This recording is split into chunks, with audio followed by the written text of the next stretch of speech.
Now, I would be shocked if we had an imbalanced patch on a Tuesday before an OTA. Last time they did an imbalanced patch, they cut an OTA that week when it was the week of an OTA, and we've confirmed to have an OTA this week, so I think that's incredibly unlikely. I'm doing swell. Good morning, good morning. 3 Deuce. Thank you for the 22 months. Welcome back. Big Thoughts. Thank you for the 2/3 of a year during the waiting screen. Good morning, good morning.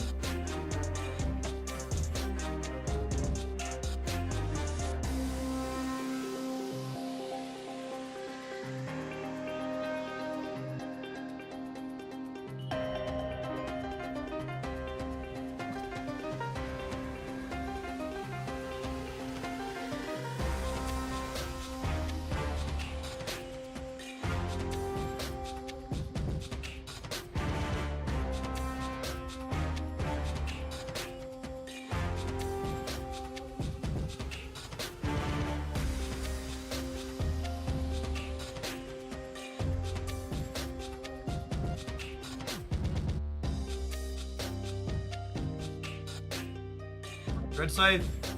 Hey for White Widow today. Hey! I'm excited for White Widow in the longer term. That she'll probably be a card in a toolbox that I'll play somewhat frequently. But I'm actually expecting White Widow in the short term to be kind of painful.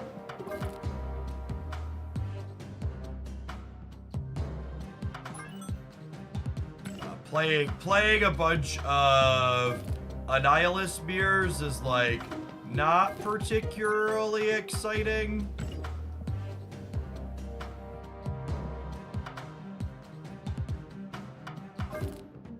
Yeah, clutter mirrors are not necessarily my idea of a good time. Play Death Strike's worth farming a key for. I mean, you've opened 3 keys and like your 4th one is guaranteed to be White Widow or guaranteed to be Lady Deathstrike.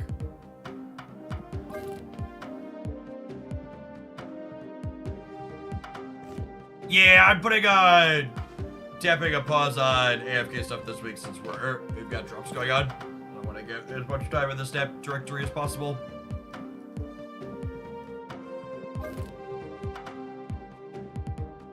I might shove White Widow in here. I think my personal plan for White Widow today is to focus on decks that don't play Annihilus with it.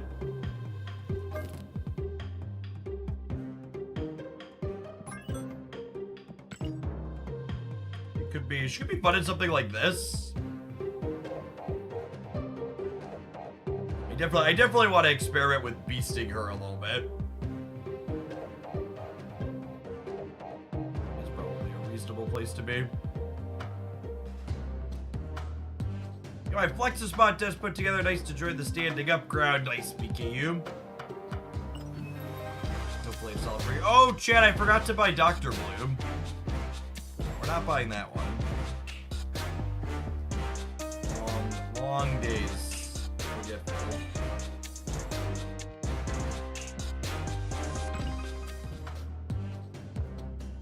White Widow with Black Widow. We could do double Widows, yeah.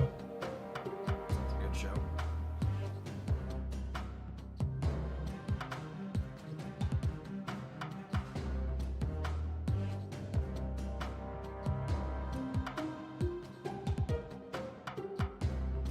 Okay.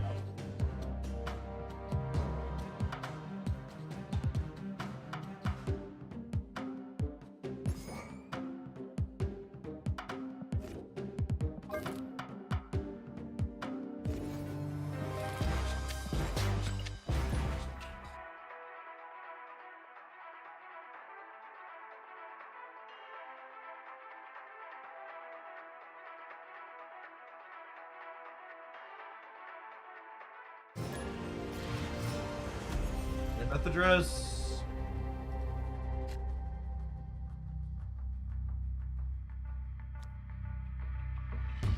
Ham's actually got a little bit of a drawback in DC. Whatever we pork will get +3 there.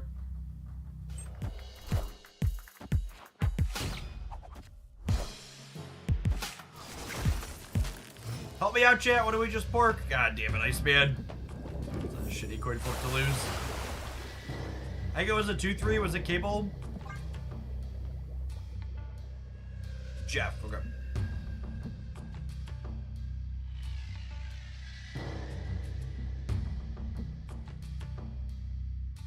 I definitely think the temporary metagame in the short term is going to be absolutely atrocious.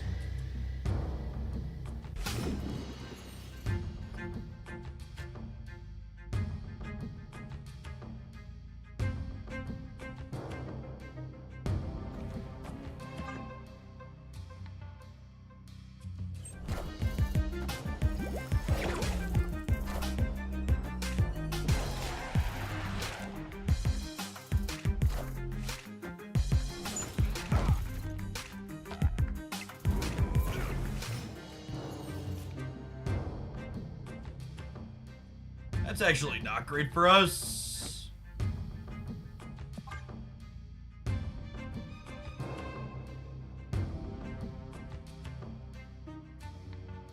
Opponent snapped.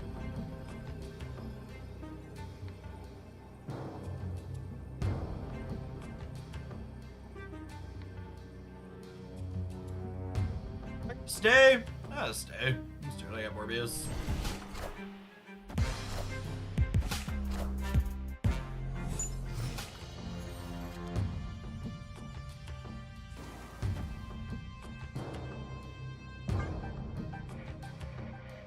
These decks usually aren't Shang decks.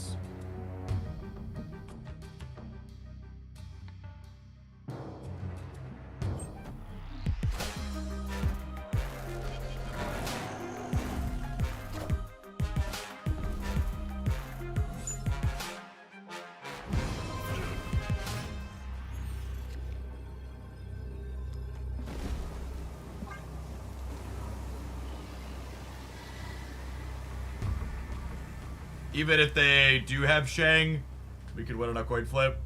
Victory. I know White Widow isn't out yet, but is it worth selling my firstborn child to have enough money to give to Ben Brode to get her? It's a tough question. How much do you love your firstborn child? This is important to my answer.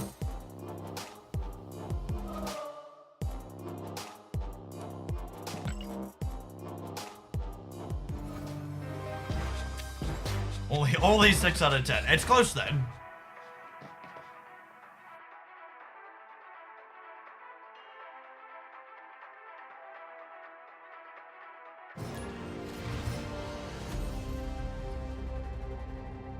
Brode's gotta eat.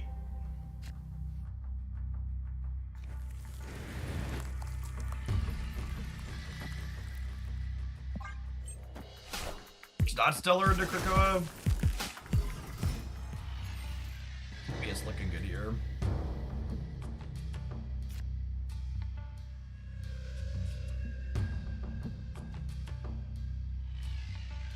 I'm gonna put Jeff here, I think. They have priority, so I don't have to worry about them cabling my Krakoa card this turn.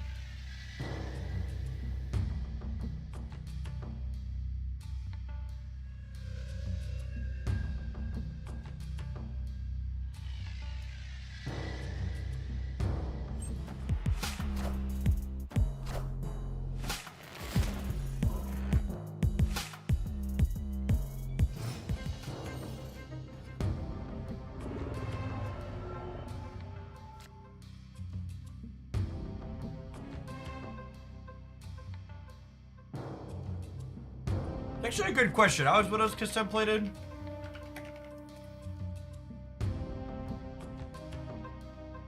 No, if you Red Guardian a Widow's Kiss, it's just -2.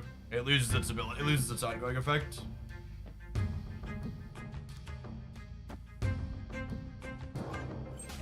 It's not Stellar into Black Vortex.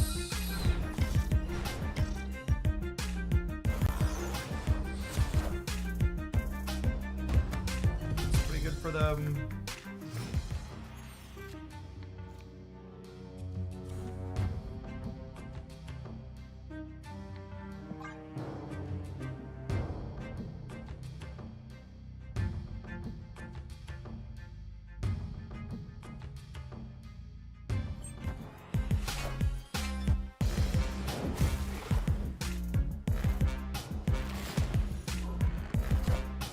Okay, they Loki for 5. I got a +5 off the top of their deck.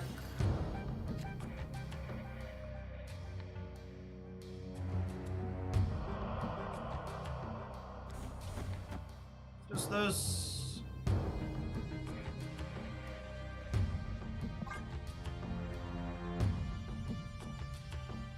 If you're missing Nico Badar, you should open caches to get Nico Badar this week.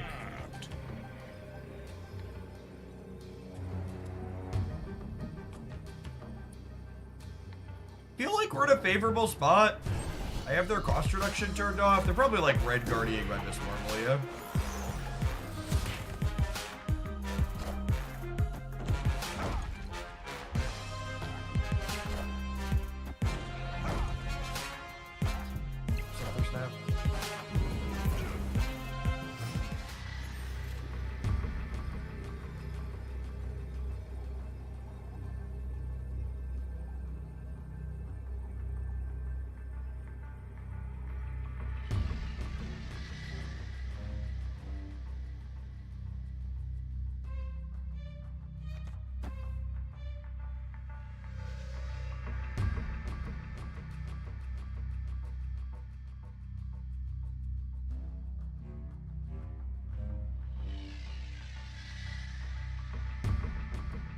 The Jeffs make this kind of a shit show, because we could all just slide them around everywhere. And we both know they can slide around everywhere. I assume they're gonna put both of their Jeffs in one of these 2 locations. But they could also just end up putting both of them here and then Red Hulk for one of these 2. I think I'm gonna stay, but it's definitely just a flip.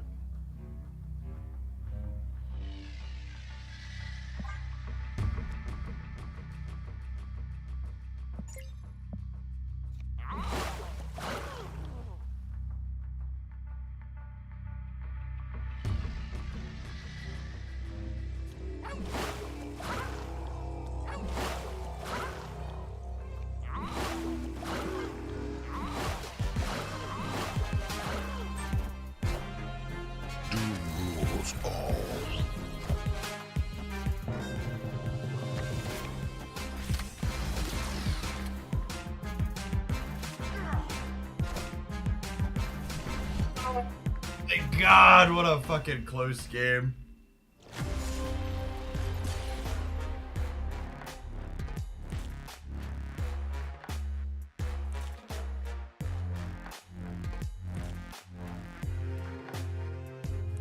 As is always eternally the case, never once in my life died to Loki, essentially. Always die to the card they fucking top deck after they Loki me.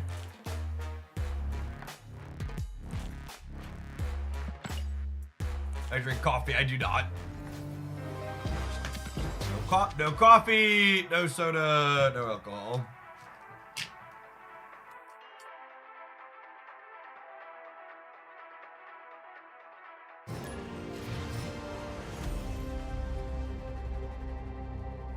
In other words, when are they gonna nerf Loki?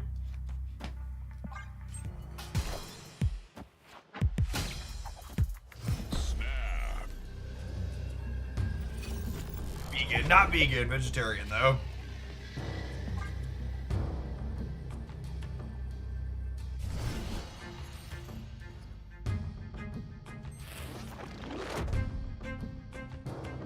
Drawing none of our cards that cost 3 or less other than Spider Ham's a big oof. We really want to play 2 things in the first couple of turns.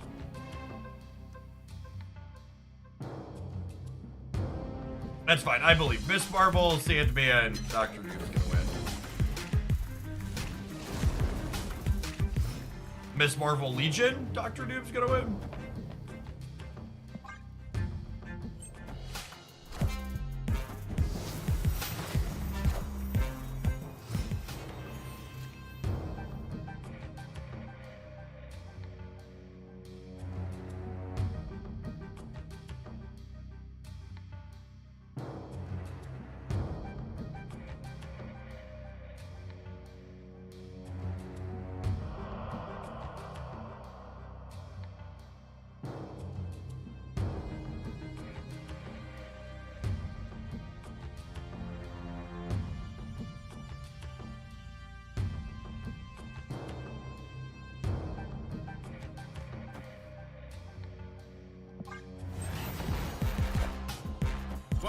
forever.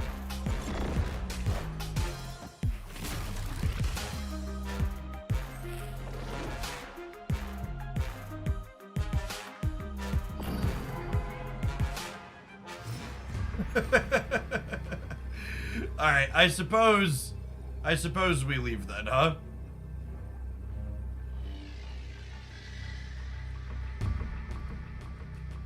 I was expecting hazmat.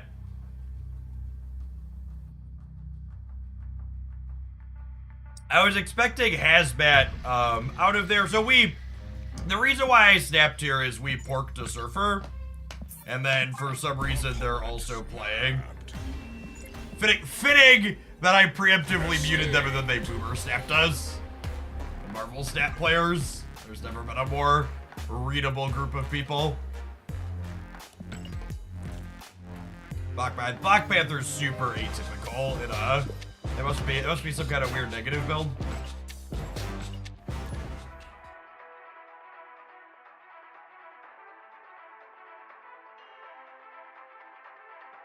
Avocado Gory, thank you for the 49 months, by the way. Appreciate that. And Alfie, thank you for the brand new tier 1. Good morning, good morning.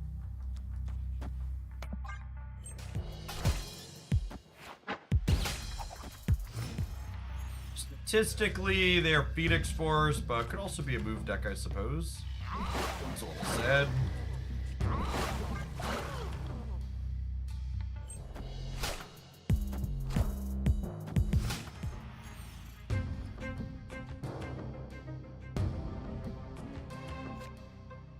That could work out.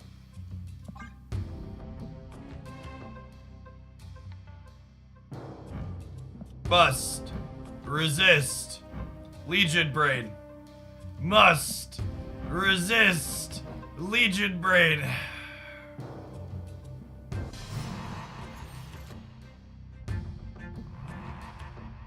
What's going on, Touchpad? Thank you for the year and a half. Welcome back.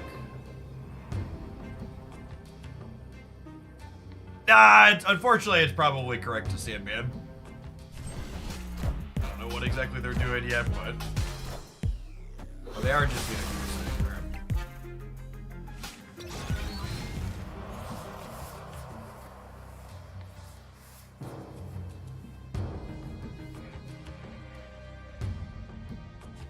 My lose condition here is they play Phoenix Force this turn, yeah? So I should Red Guardian because this is the only place they can Phoenix Force?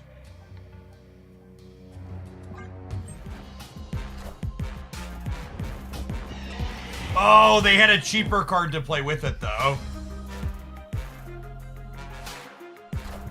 God, that's super unlucky.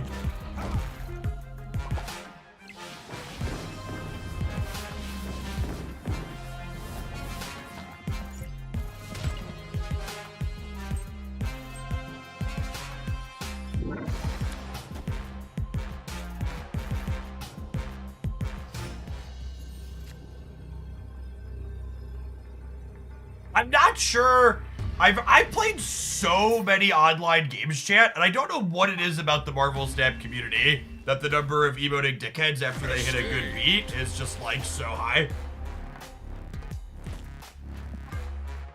It's far and away more than any other game I've ever touched. Have some adverts. That's true. In other games, I often just like toggled auto mute settings, so maybe there were emoting dickheads in the other games, or maybe the fact that auto mute existed meant that people were less inclined to do it.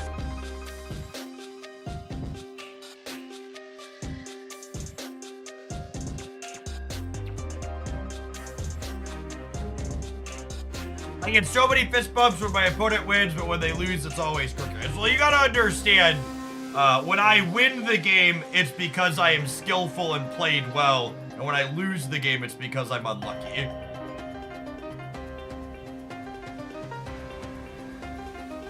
You ever played Clash Royale? I have not.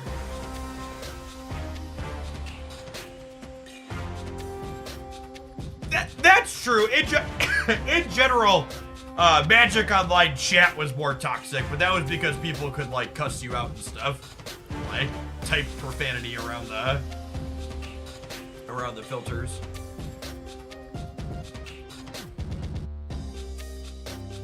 That's true too. Rotating through more opponents means there's a higher number, even if the percentage is maybe the same or lower.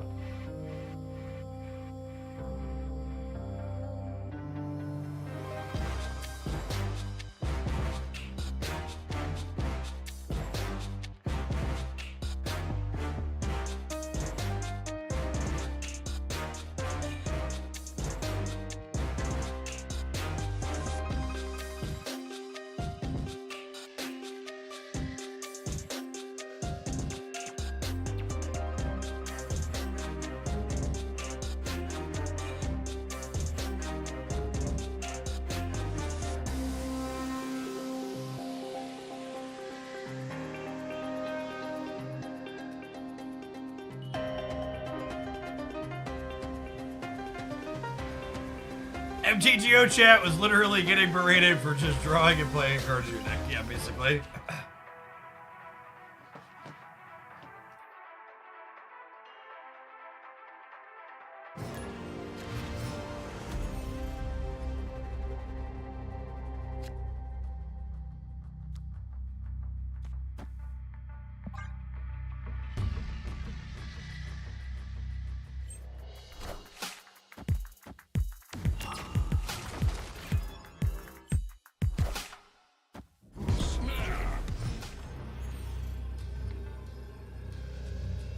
Freak, thanks for the year and a half. I appreciate that. Welcome back.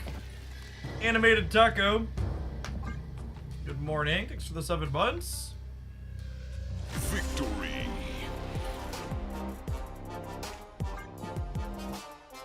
Blade.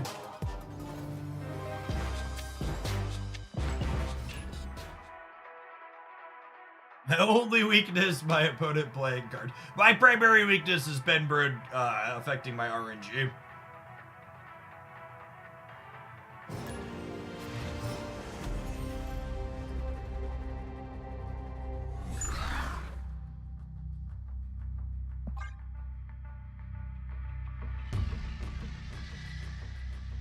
Raptors are rude. I make my Miss Marvel not work.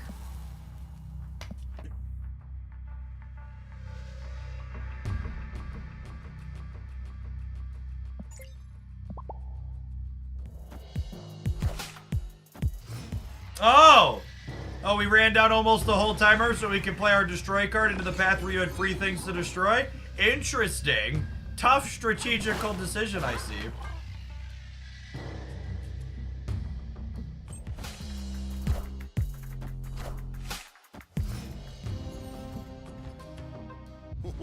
This land is always changing. Always changing. Snapped.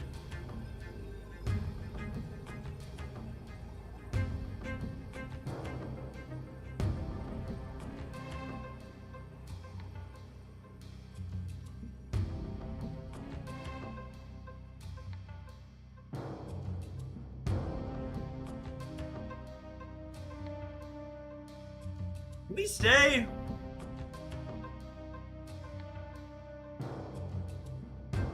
The answer is no. The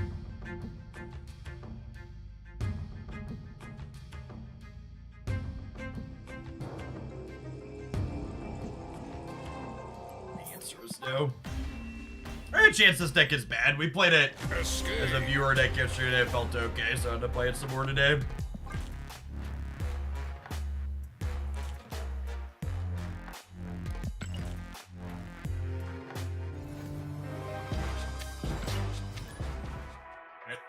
A few more shakes here before we move on.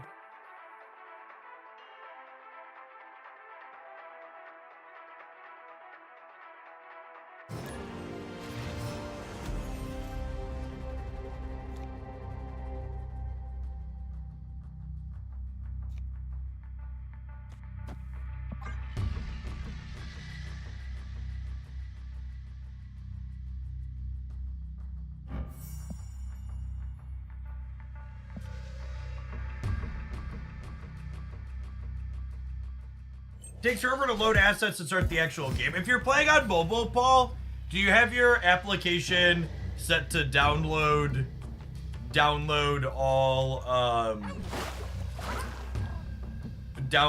assets manually in advance, so it's not doing it at the start of each game.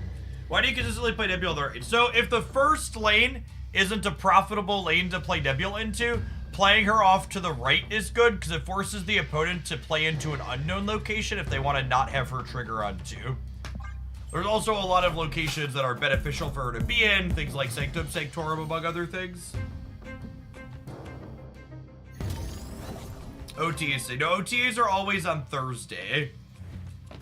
Oh, snap. Today is a new card release day. OTA is Thursday, patch is a week from today on Tuesday. You can always come into my chat and type !OTA or !patch to get the upcoming OTA and patch timings. Fair, honestly.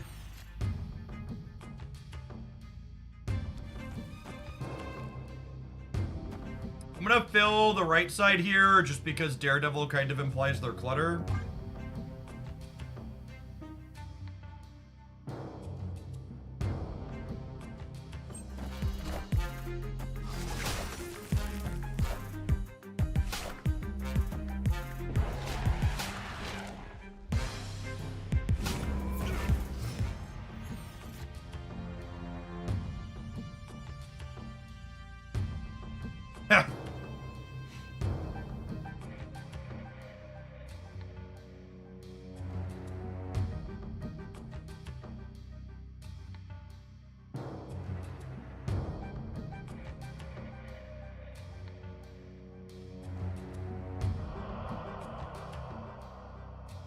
How is our Legion brain, Jeff? Heavy.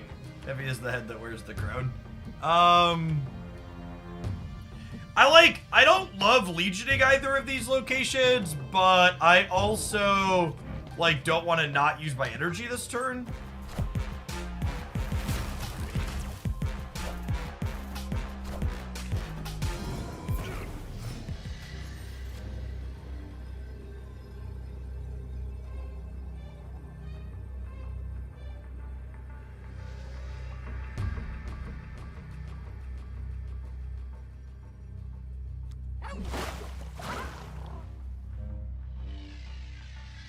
Gives me 10 here, 14 here, and 9 here. So if they move their Jeff and don't put anything else in, they lose this.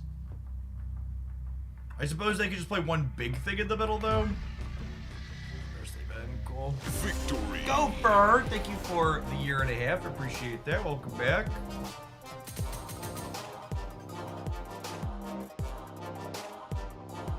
This deck felt a little heavy when I played it without something like Zabu. Yeah, it's possible that, I definitely have felt the hands where I didn't have anything to do. I feel like I need 2 cards to play before turn. I feel like I need 2 cards to play before turn 6 more consistently. Or sorry, before turn 4.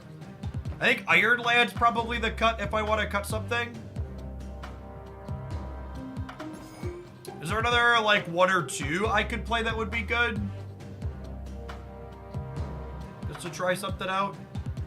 I suppose we could be a Nico Minaru deck. We have Spider-Ham and Iceman. We could play Nightcrawler just for the sake of moving around with Miss Marvel. That's a lot of 1s. Another 2 is solid. Lad has so many good hits. I mean, he has okay hits. Doom's pretty good. Hulk is fine. Legion can be bad at random. Is Pixie terrible? That's an interesting question. Pixie's not amazing in the games where we Sandman, but probably pretty okay otherwise, yeah.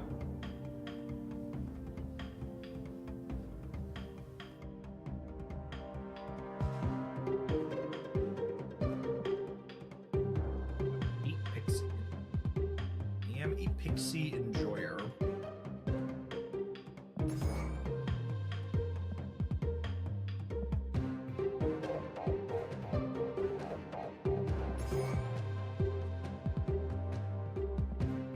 Alright, let's try Pixie. Yeah, Sandman, we're not really a Sandman deck in the strict sense. We're mostly looking to play it as a tech card when it's good as a tech card. Goose. Goose is a potentially good shot if Pixie feels awkward. With Jeff and Dr. Doom, we have some good flexibility there.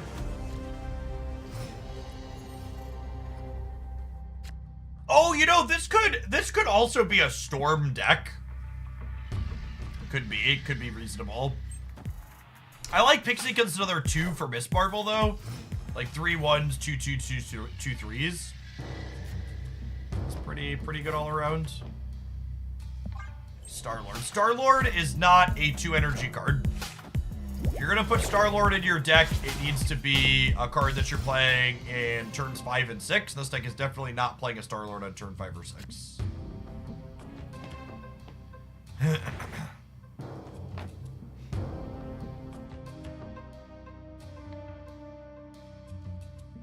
It's the best sub for Red Hulk, usually Magneto. Yeah, Magneto or Dr. Doom, but we're already playing Doom, so.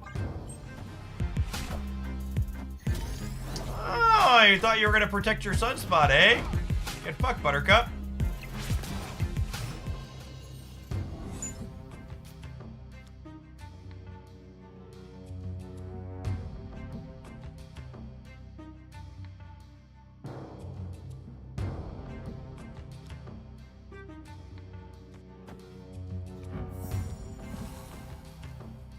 I think I want to get Mobius down because they're a She-Hulk deck. It could just be spam Dr. Dooms, but I can spam Dr. Dooms on the last 2 turns regardless, right? It's clobbering time.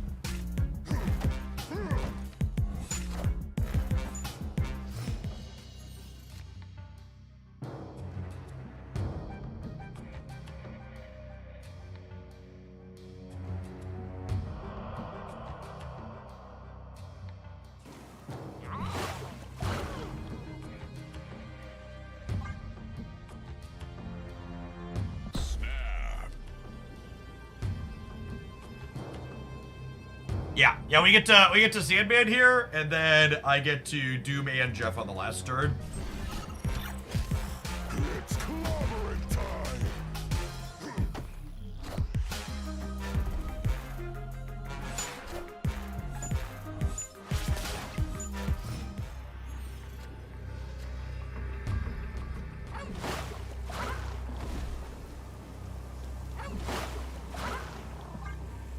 Yeah, Pixie seems okay.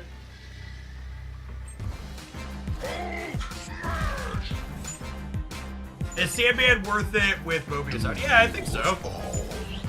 It just makes the math super easy, right? So like they can only play for 1 play, so we can play for all 3. Victory.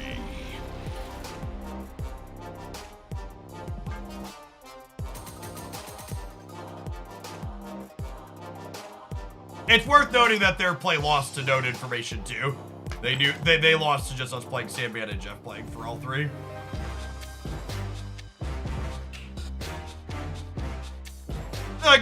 A good reminder we only need because of open chat is you are always welcome to offer constructive criticism or my plays or my opponents. You are not, however, welcome to just openly shit on them with nothing constructive to say. Honestly, as a good, clean example, that last game, the person in chat who just said my opponent played poorly, I also think they could have made better plays, but I offered specifically why and how they could have made better plays. I pointed out the fact that they lost to the known information of us just playing for all 3 with their line.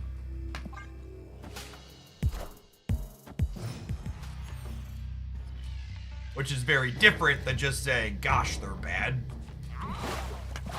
One is helpful and actionable and helps them learn for the future. The other is just being needlessly hostile.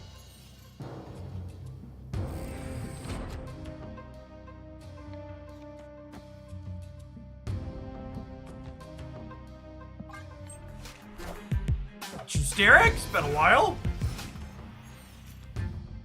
Oh, they missed this turn. Well, that's good for us. Well, now I do this and snap, yeah. I get Red Guardian, one of these two, and then I'm gonna have a bunch of energy.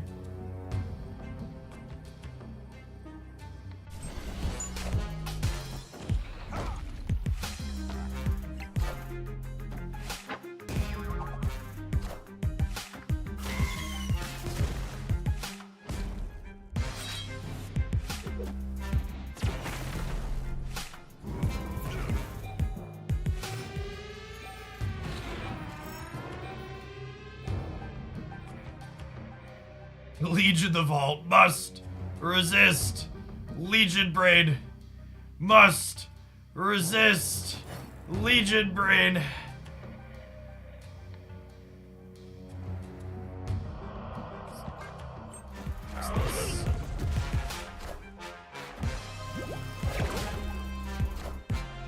Kneel before Galactus.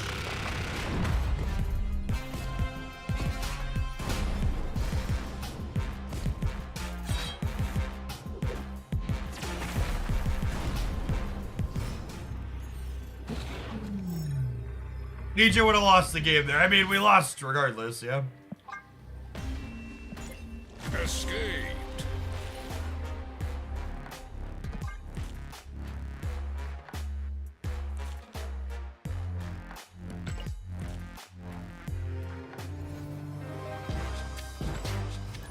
I will say, I think it's truly strange to be willing to make a play like that and not snap into it.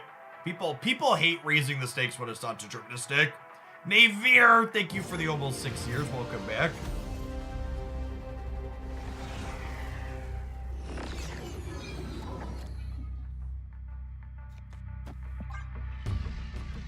How can a world eater be so sneaky? It's because he hides among all the booger eaters.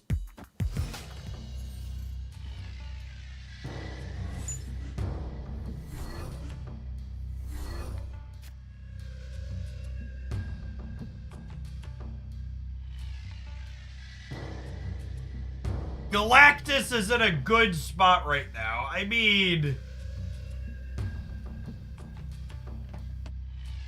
Is it, gamers? Is it? We're having a lot of peak Twitch chat moments for open chat so far today to start. Watch streamer lose to card that caught him off guard. That card's in a good spot. Well positioned, Jeff.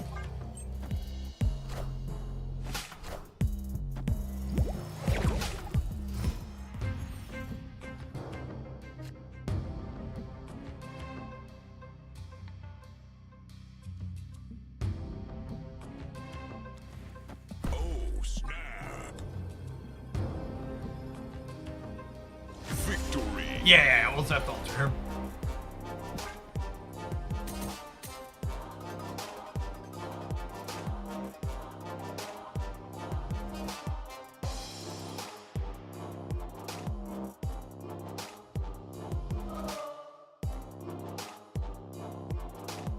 Yeah, I have something glorious to share.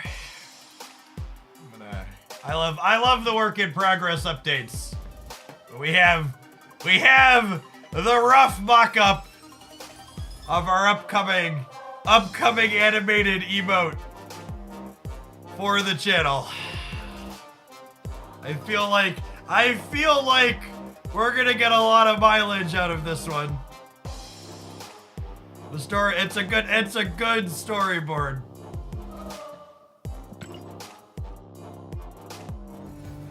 Hoaglandians, I expect to see that one all across Twitch once it's live, okay?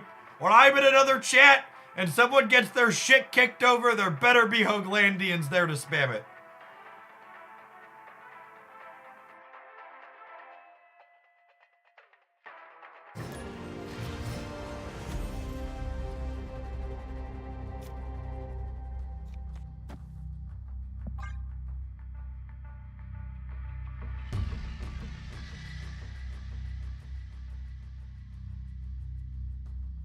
Yes, you have to wait for your Prime sub to fully lapse in order to re-up it, Blap.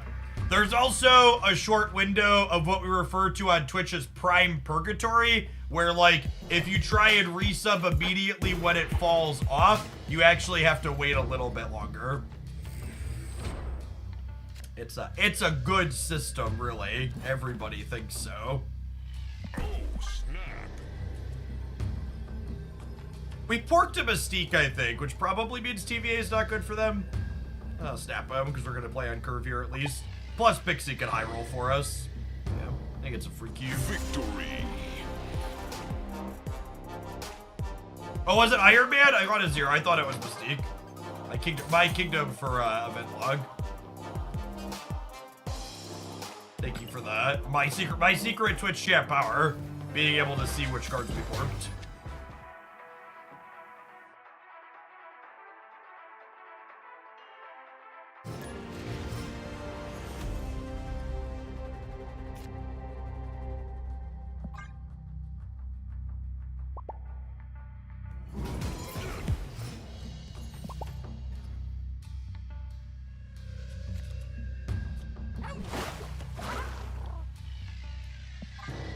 I need an informal poll of people in chat.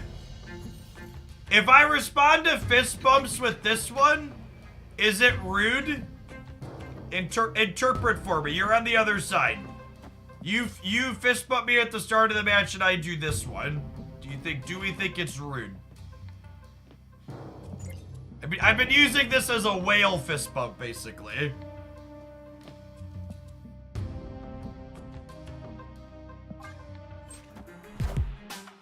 You give me a Miss Marvel thumbs up though, go step on a Lego.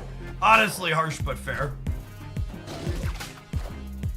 I see. Oh, come the fuck on. Oh wait, no, this is good. I thought we were moving my cards too. I was like, don't you dare move my Mobius.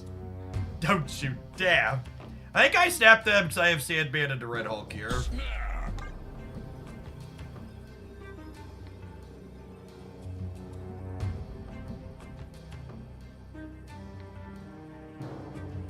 Which emote? The Colleen Wing Bring It emote.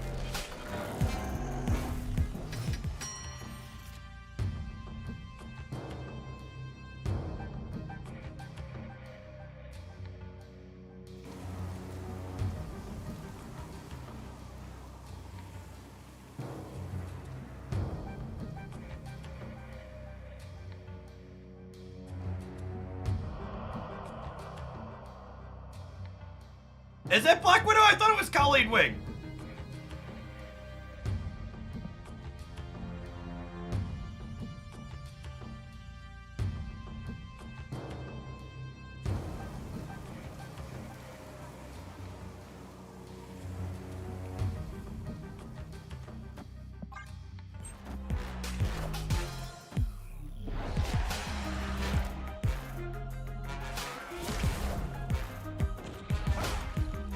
Oh, my poor shark. What did he ever do to you?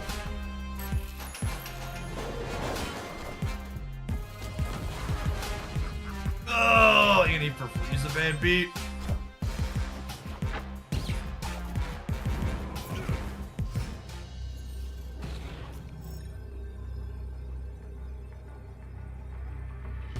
Snap fan says Colleen Wing. Okay, cool. That was correct.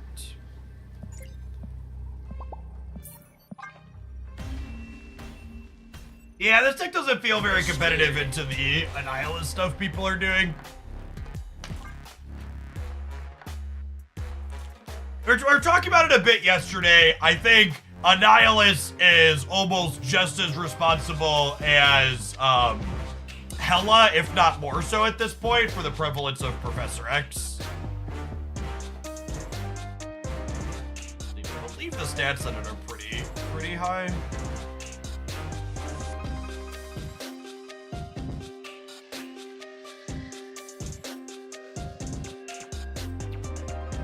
Sentry's at 15%.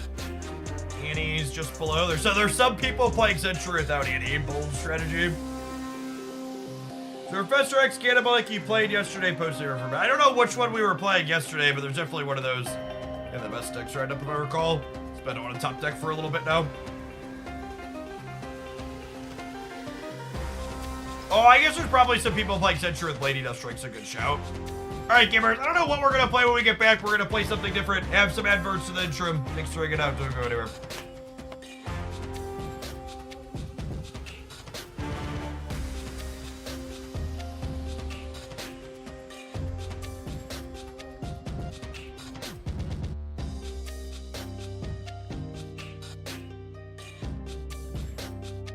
There are a couple of questions from non-subs I'll field when we get back.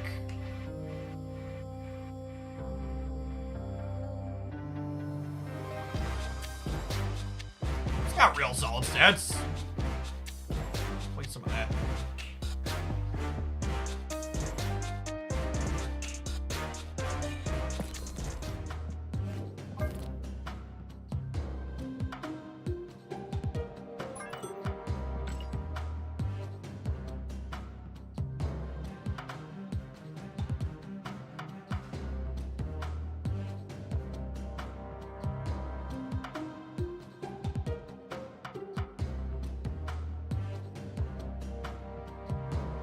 I want to look for explicitly not Professor X decks. I think I've played enough Annihilus too. Let's get Living Tribunal. Let's filter down a little bit.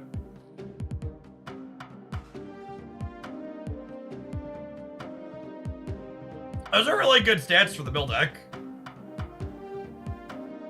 Getting more good cards in your deck like Mockingbird seems like a good plan.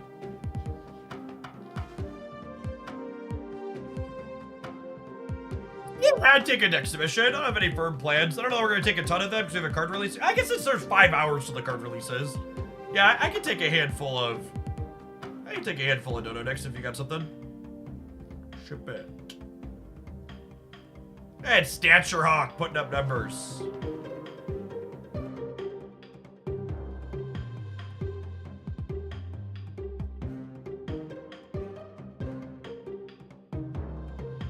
We had 2 good questions from chat before I hit the ad break I wanted to grab now that we're back.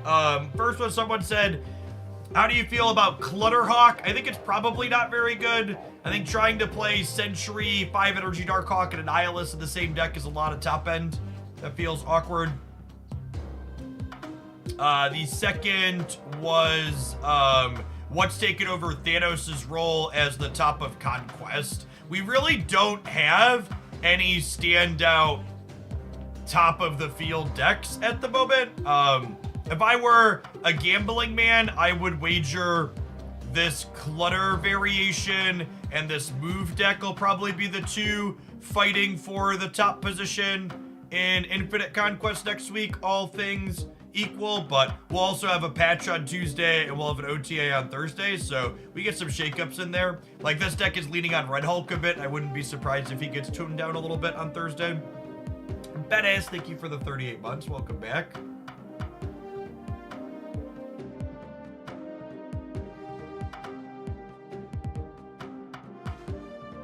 Do you like Elsa the Movers deck? I think in this particular Movers deck, Elsa is very good. Wonder if anybody's been playing the other build that we worked on. Let me check. Kitty, Miles.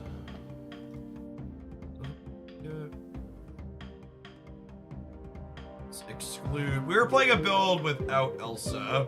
That was lower to the ground with tech cards. No Elsa, no Hope.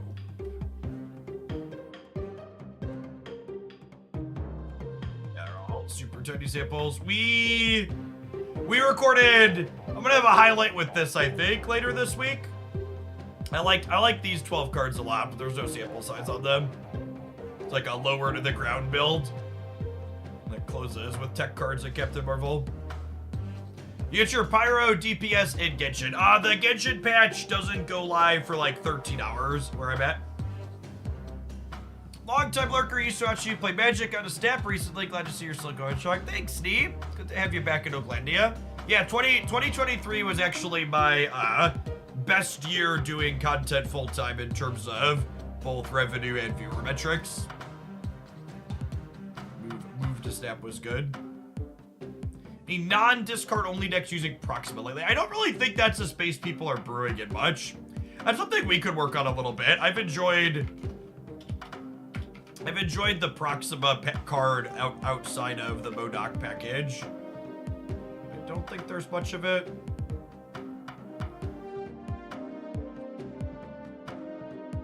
This is cute.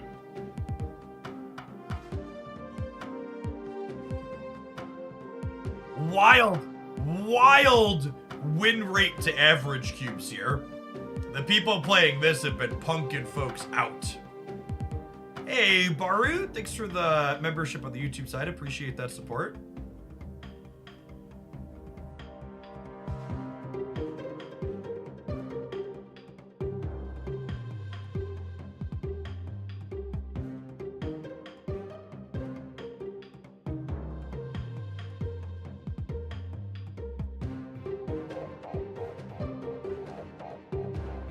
I was banned from Twitch in 2022. How do I get unbanned so I can sub and behave? Post your Twitch username on the YouTube side.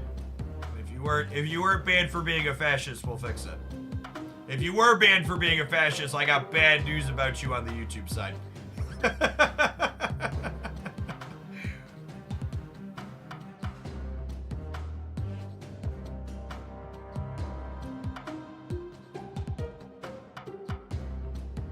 How old are your kids now so I can feel old? My oldest just turned 10.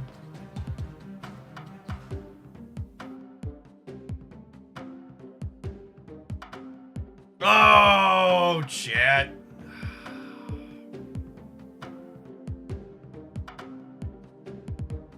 Oh, chat.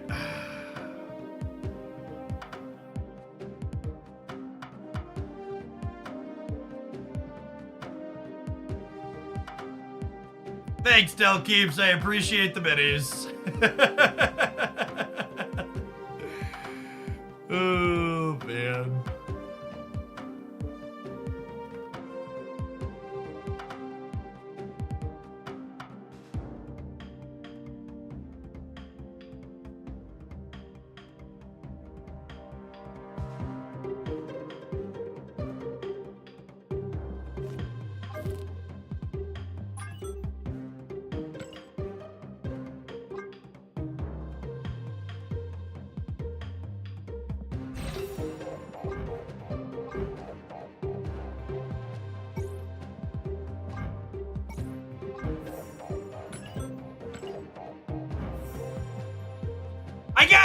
I guess maybe you could, I don't know, it's so close. So they did,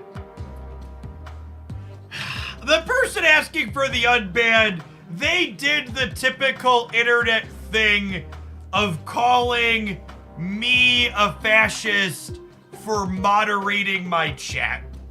And it's just like, it's one of those things that happens a lot, especially among right-leaning people who think that, like, who don't understand that, like, fascism is like when the government tells you you don't have bodily autonomy. Or like when they use the police to forcibly shut down a peaceful protest. Things like that. Me, a Twitch streamer, moderating my private chats is not remotely anything near what fascism is.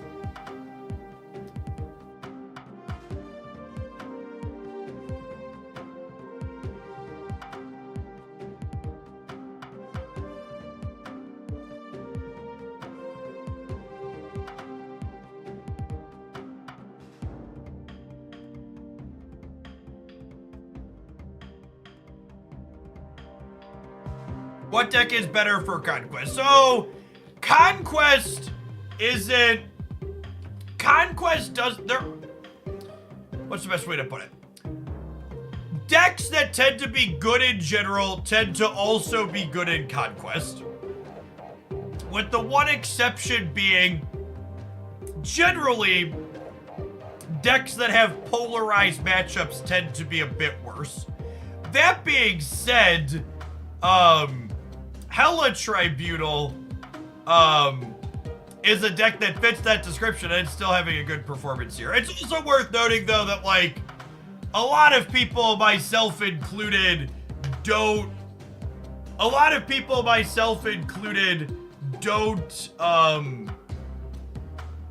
take Conquest super seriously until Infinite Conquest. So like, is there a different meta game after the patch? Isn't really something we'll know until we have stats next week. Yeah, so the move doesn't mean like vulture stuff. That kind of deck's always been shit. Move is like Craven, your cards move themselves. These have been good off and on for a little while.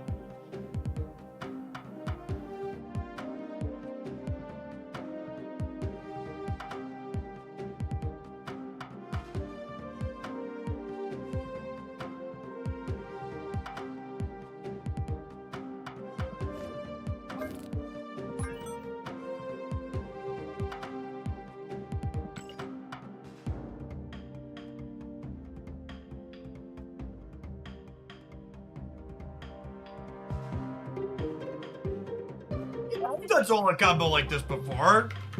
It's fine. I gotta play Proxima over Wolverine. Well, we've got a stature package here. I haven't played it with the stature package before. That's interesting.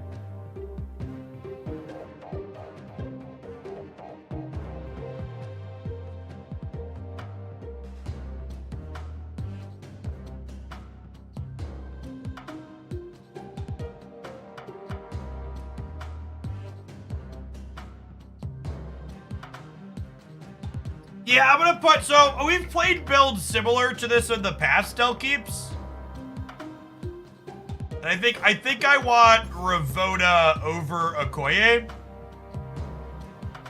So that way, you could go Ravoda into Dakin, into Zola the Dakin on 5, into Modok on 6. So that way you don't need just Super Giant to combo.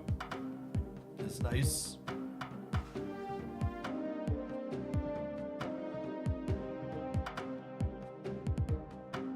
Yeah, Black Bolt and Stature have probably been power crept past.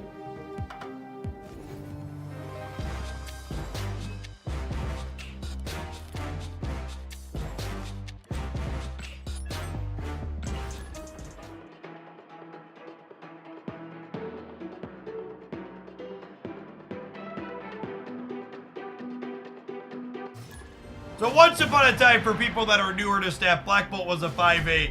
And Stature was a 5'7".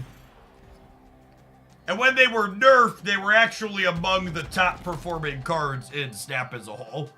So they deserved their downtick, but the format's a far cry from what that was at that point.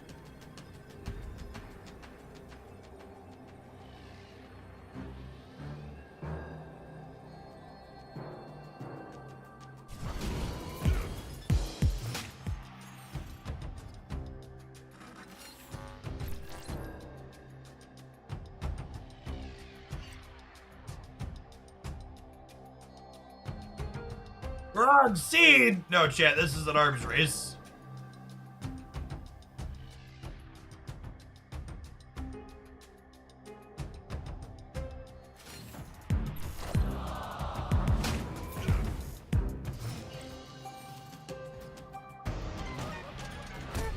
Assume these locations mean we die.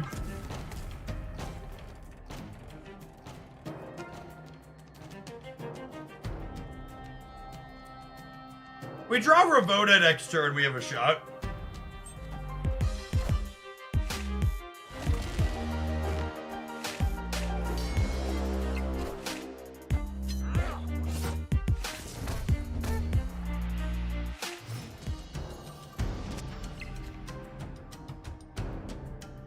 Yeah, I feel like I want to play Infinite Conquest, but I also know that if I actually play it, I'm just gonna hate myself after, so I think I'm gonna take a month off of doing Infinite Conquest.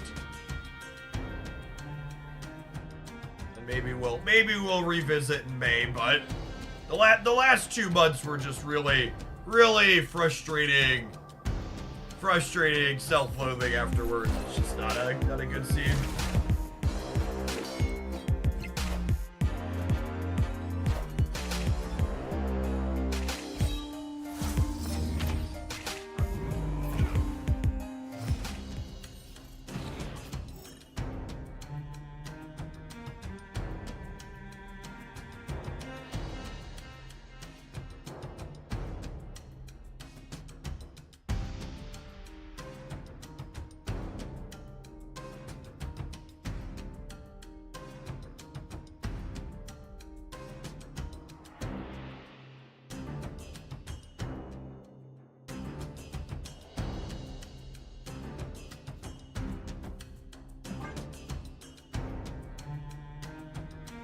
Dead here.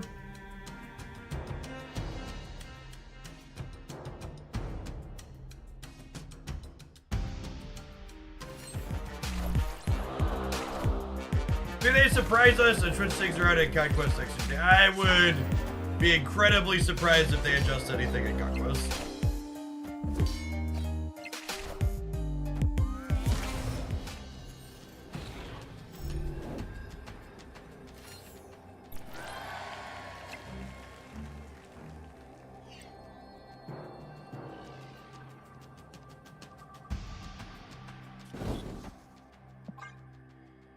The problem with just approaching Infinite Conquest with snapping on one every time, I'm human like the rest of you, and when I incidentally make it to the 5th round of Infinite Conquest just snapping aggressively every game, it still feels really bad to lose to a super polarized matchup.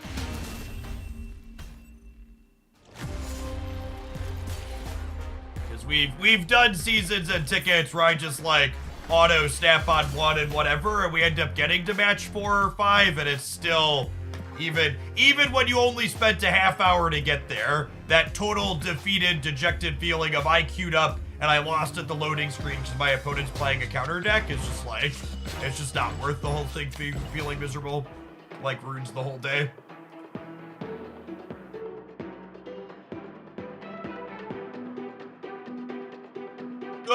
Good, bad meta or otherwise, the times where I've enjoyed making Marvel Snap content the least this year is definitely playing Infinite Conquest.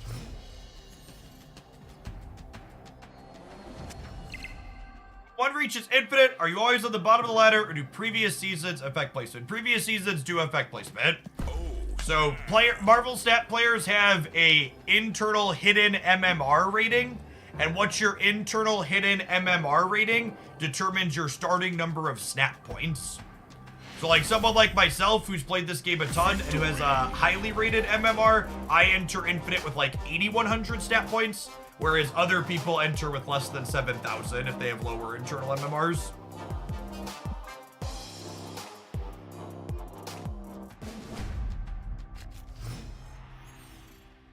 One of those odd guys that enjoys Conquest. I mean, I think Conquest does a good job of creating good highs that other bits of Marvel Snap don't, but the occasional really good high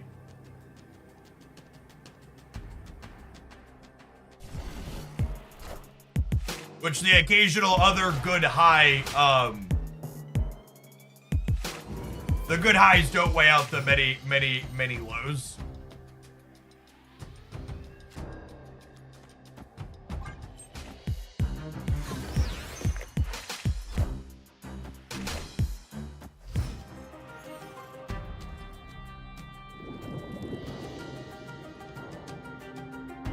What a just deeply insulting thing to say. So from the person in chat that I just banned, you can stay gone. Opponent snapped. Me saying, describing a deck as clunky and then saying other good players are doing better because they're snapping more aggressively with it. Chat, I snap more aggressively than most people.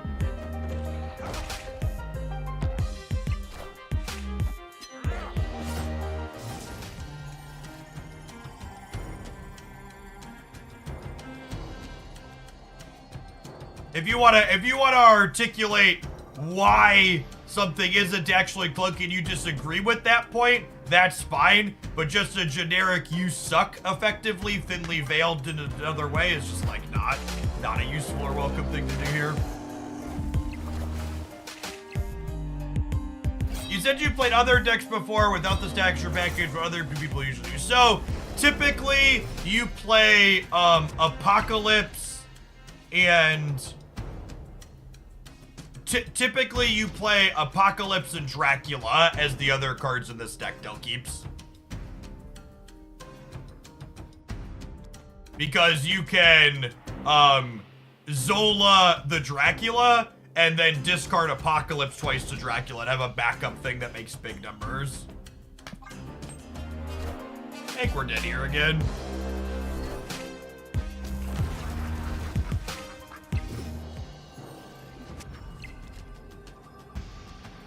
There are certain moments in Marvel Snap history where you can kind of pull back and learn which people talking about Snap really understand the mechanics of the games and which ones are missing fundamentals.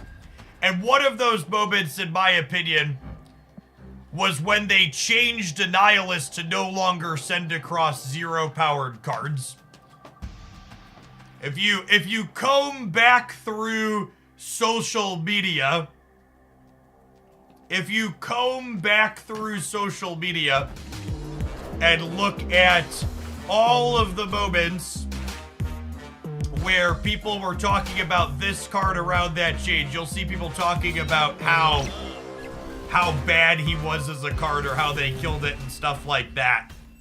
And those folks really just didn't get what was important and good about this card.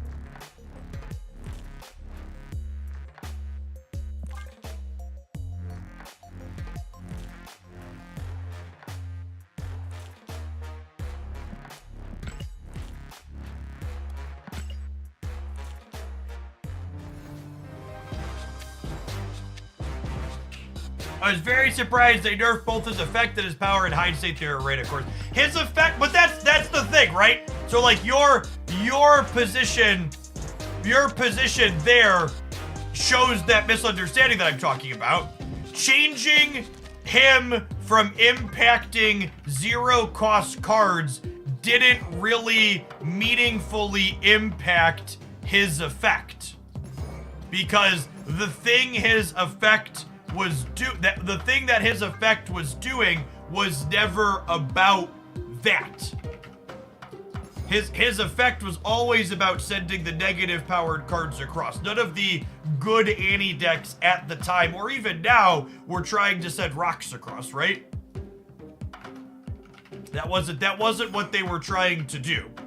In fact, one of the things they talked about when they made that change was Annie sending rocks across hurt opposing copies of debris while also not adding value to Annie itself. So by making it so she no longer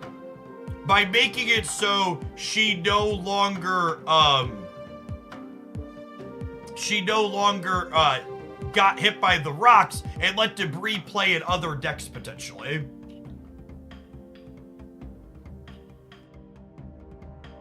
There were a lot of people acting like making Annie not send rocks across was a nerf to debris, when in reality it was a buff to debris.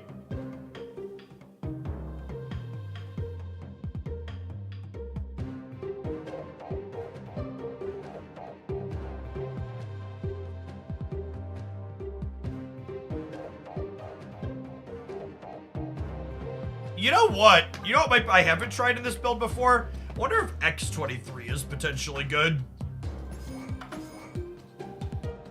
Because X23 with Colleen Wing would let me go Dakin on 3, Colleen Wing, Bin X23 on 4, Zola on 5.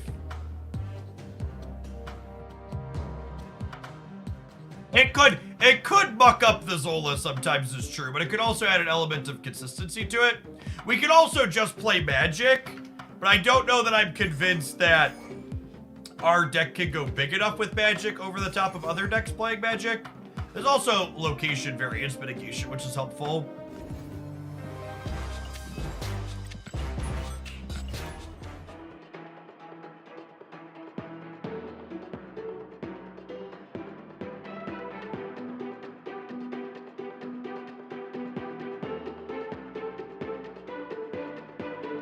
I wish there were more flexible answers to a nihilist than just playing your own nihilist. There are, Bill. Carnage, and Armor are probably the top 2 answers to a nihilist. I think Carnage in general is underrated as an effect for just clearing out lanes, as opposed to just being a dedicated destroy card.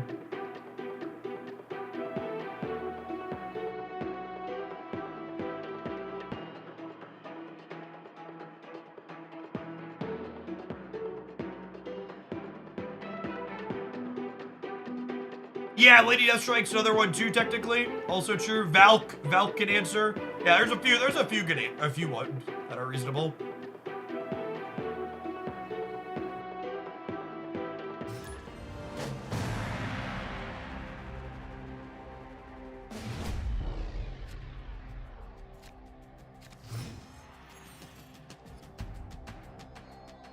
That's true. Professor X is also an answer. That's part of why Professor X is good at the moment, is because it's good against D&D.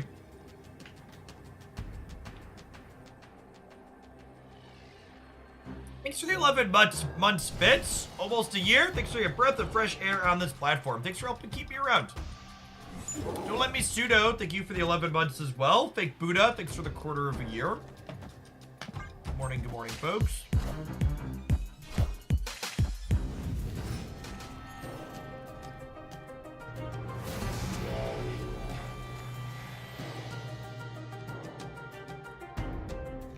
I have to let Adelaide happen, unfortunately, because of Asteroid M. You just can't combo otherwise.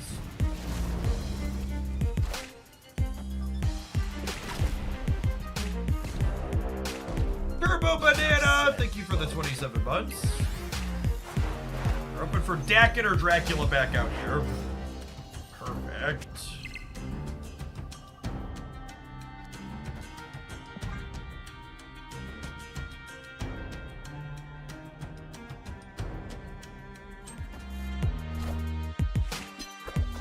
You think decks that run Nebula, like Guardians, also want White Queen? What synergy does White Queen have with Nebula? Those two cards aren't really related. You love that deck and variant? Me too.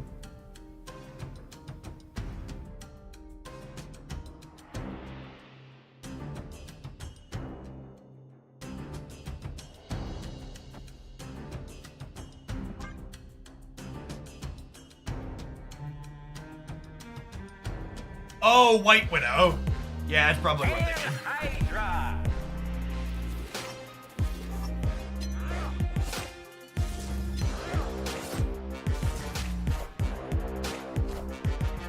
That's good. I assume they're not going to be the last person to make that typo today. Good show. Good show.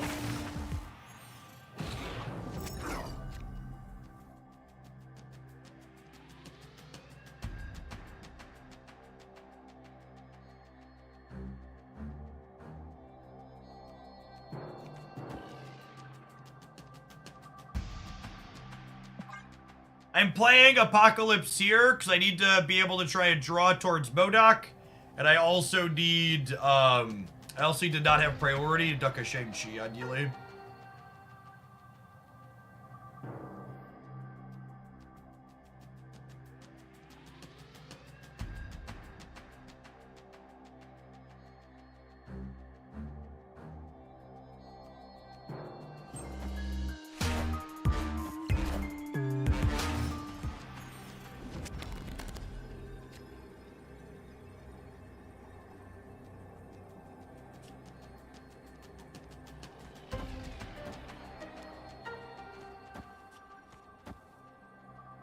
I assume they're just gonna Zolo this Nolan we're dead.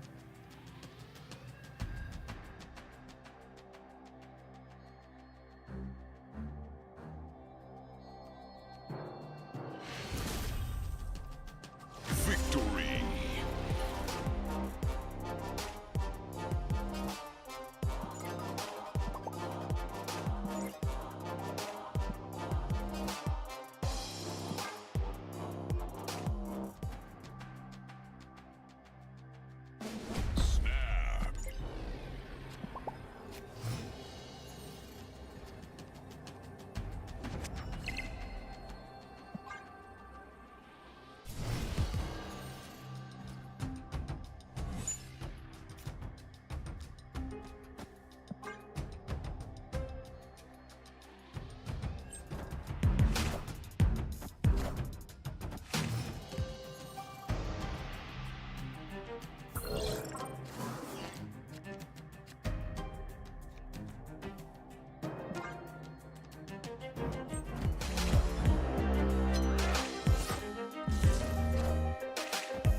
Rocket butt.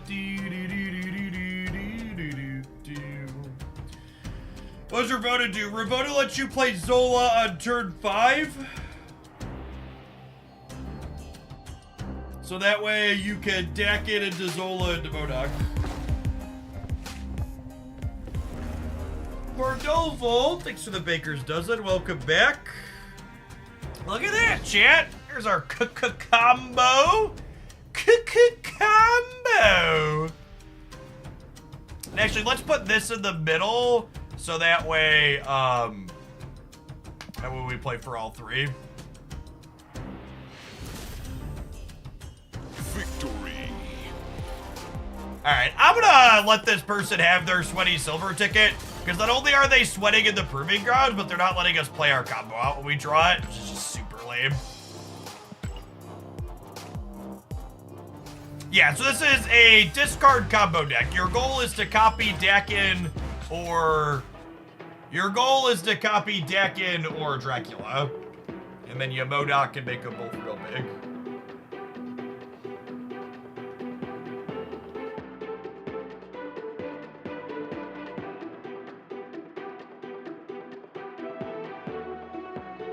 Yes, and if we didn't have Supergiant, Ravona would have let us combo anyways. Exactly right.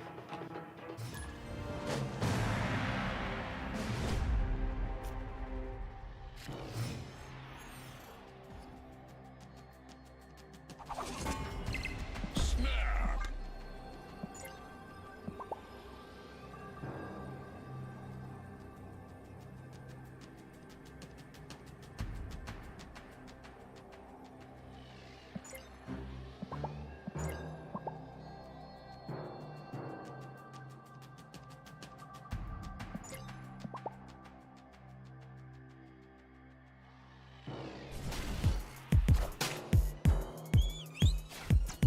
No snapback into rope into playing mill. This just Oh, video gamers. Oh, video gamers.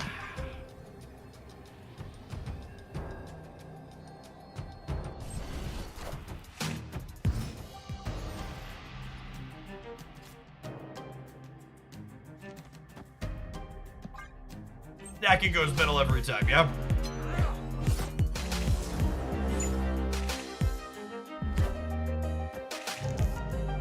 This game of Marvel Snap I ever played.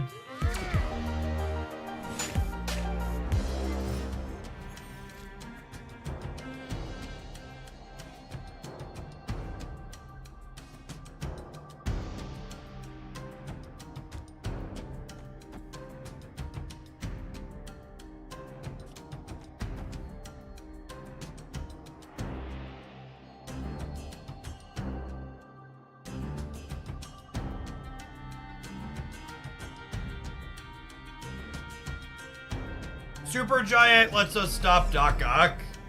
Yeah, that's true.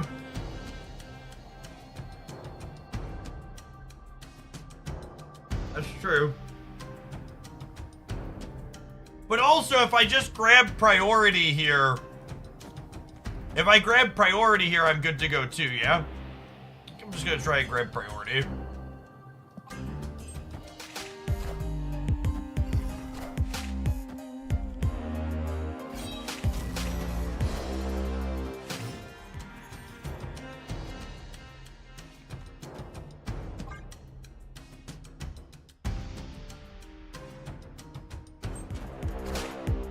Cut off one head, 2 more shall take its place.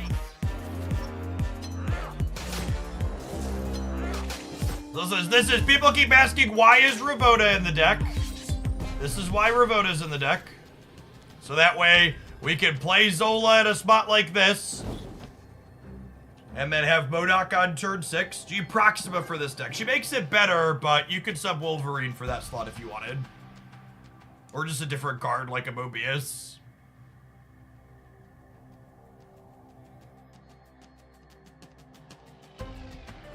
Morning, Jeff. Been loving AFK journey so far. Thank you for Radio Addiction. Resident 7 at AFK stage 185. What's the best way to earn resources for leveling characters? Ooh, do we win the middle? We do win the middle. Got him.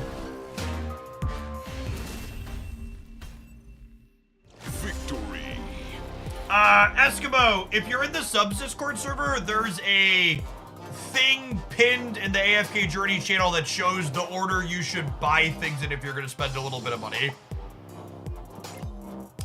Similar to Snap though, the $5 thing for daily currency is good. The Travelog is also fine. Their Battle Pass style thing, those are number 1 and number 2 in some order. They're close.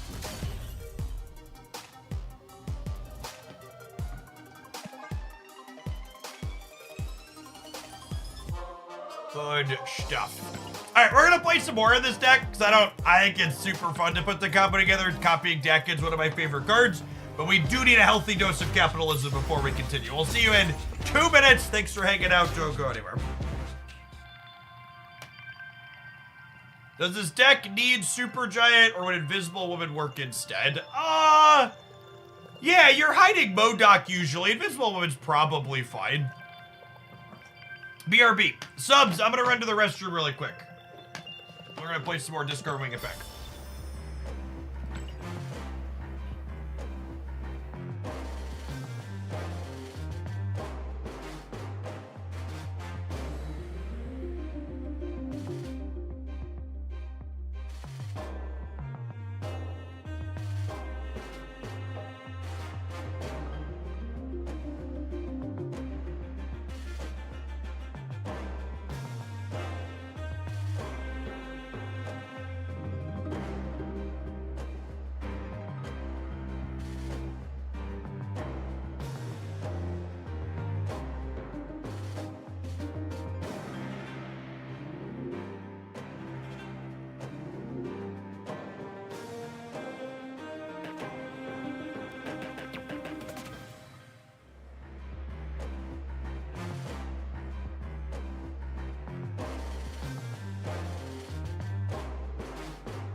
Sorry, on the YouTube side, my chat lagged out in one spot. Winder, thanks for the super chat. What do you think about an in-game gallery? I don't know what an in-game gallery would constitute. Morning, David.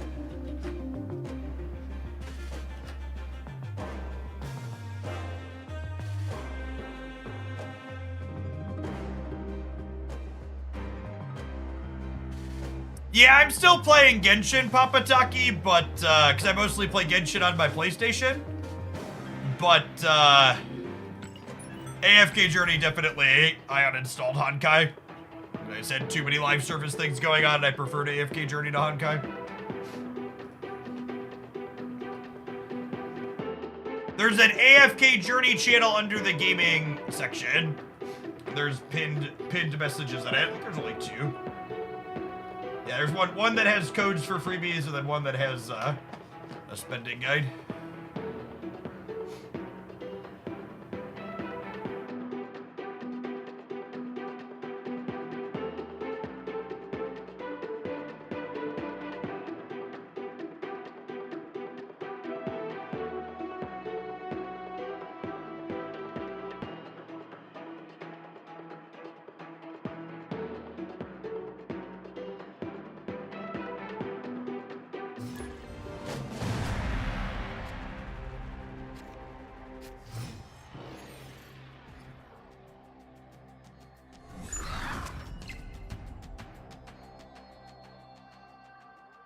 I'm reading in Discord that you can get Diamond Tier for enough play points. What are the benefits of that? What's the primary benefit? You get slightly more Google points per dollar that you spend. Super Vodka, thanks for the entire year. Welcome back. Let's get you a sword to go with your shield. Everything on AFK Journey is cross-platform, with the asterisk being that guilds are not cross-server. But that will hopefully change at some point. Honestly, I think I'm going to take a mulligan on my hand. I guess I have Super Giant and Modok. I'm going to magic the Adelaide. I'll keep the rest of this since I have Super Giant Modok. The best tool I found for combating the sunk cost fallacy is finding something else to sink my time and money into. I'm pretty good about just making sure I'm not doing too many things at once and stopping playing games. Stopping playing games when I'm no longer enjoying them.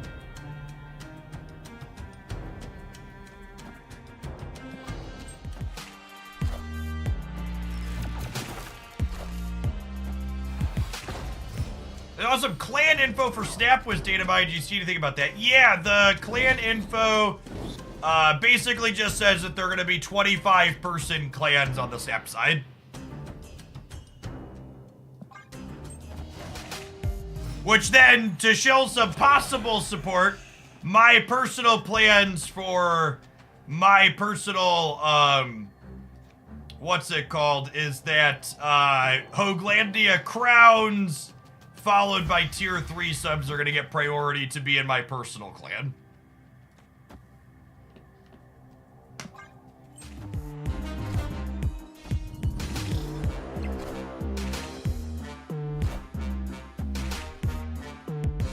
I am reborn. Wow, pay to win, yes. There will also be the expectation that if you're someone that meets that description who makes it into the Hoaglandia pay to win clan, you will be expected to keep up on stuff.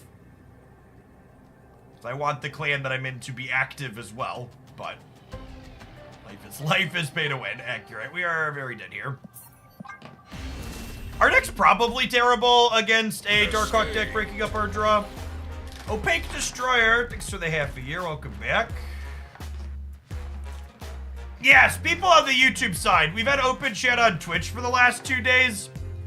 So I'm gonna go ahead and open it up on the YouTube side as well, and we'll see if we can have 2 chats behave simultaneously. Usually have a few hundred people watching on YouTube. Yeah, I got about 300 over there today. Oh boy. Oh boy. We're living dangerously, gamers.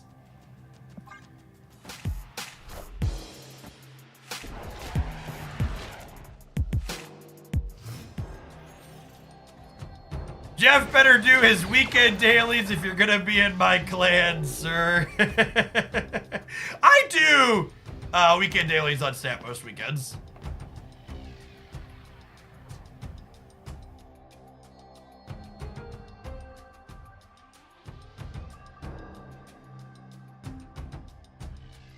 Shin Furzo, thank you for the primer, appreciate it. Let's open chat, immediate influx of squirrels. See, is that a coincidence, chat? I think not. I think not.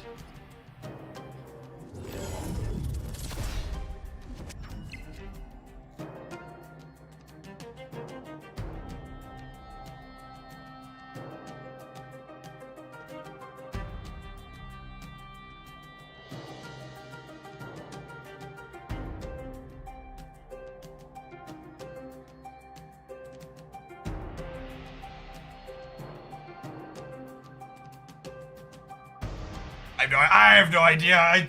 Those commands, when they're all linked together like that, they just get jacked up. Am I the only one who doesn't understand the point to adding clans? Like, is there value in a social element to a game that's only 1 by 1? No, there's other people that don't have friends that don't understand the value of clans either. You're not alone in that misunderstanding. I am Apocalypse.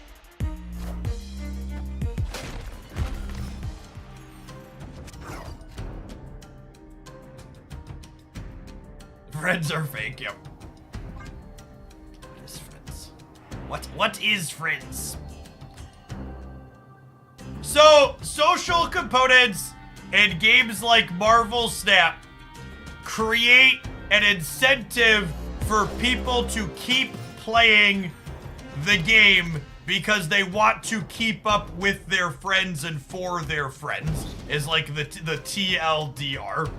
So that the purpose of them is it's another engagement driver. It's also an excuse.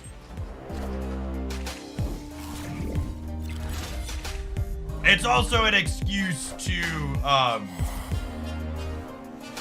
it's an excuse to get people to play more.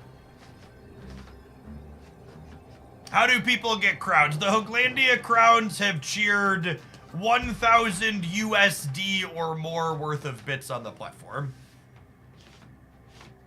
I have YouTube Premium, so not being able to chat despite having a similar function to a Prime sub has been unfortunate. And it's YouTube Premium is actually not remotely comparable to a Prime sub, for what it's worth.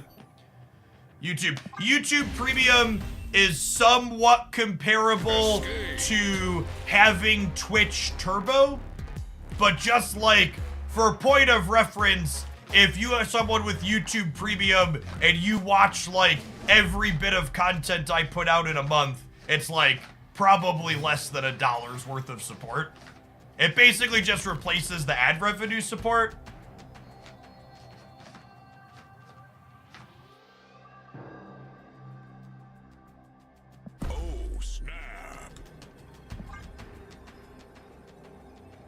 Well, we talked about ad revenue and at scale the other day. I'm like, at the numbers we hit somewhat consistently, especially during drops, ad revenue can be a real source of revenue for a creator of my size. But on average, if you're someone who donates even $1 in a month to a content creator, that's more than they would get if you watched every ad on every piece of content they put out that month. One singular individual user does not add up to that much actual ad revenue. It's gotta be at scale in the thousands.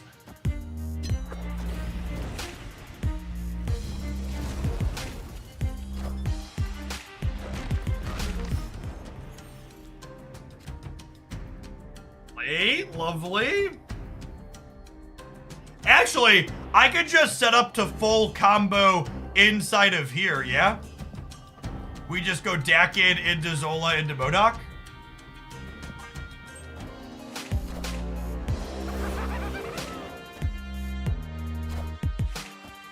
Oh, I get screwed out of here. Sedge.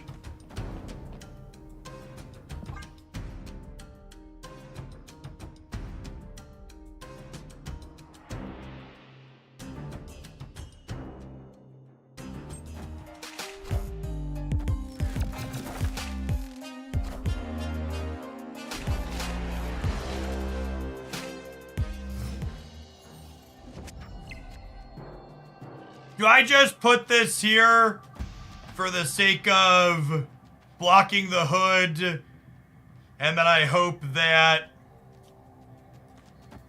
I think it's just this, because they're like definitely an Annie deck, yeah.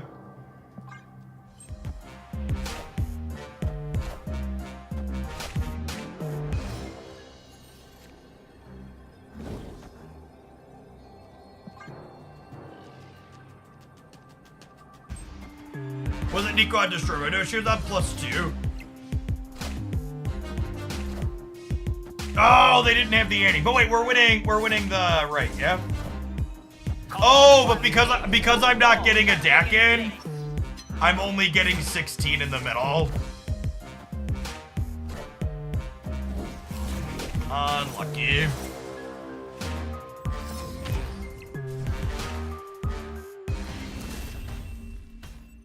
I spent 3 Spotlight keys and didn't get High Evolutionary or Red Guardian. You should double check what you actually got, Riverborn. That shouldn't be possible.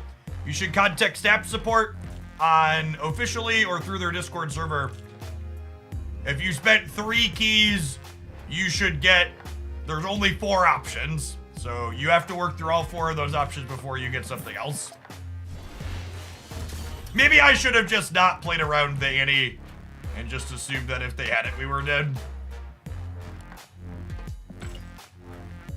Yeah, the starting 4 options, when you spend your 4 keys, you're guaranteed to get those 4 things first. So if you spent 3, you could get a random card, whatever the other card is, and then you'll get Red Guardian or High Evolutionary for the last one.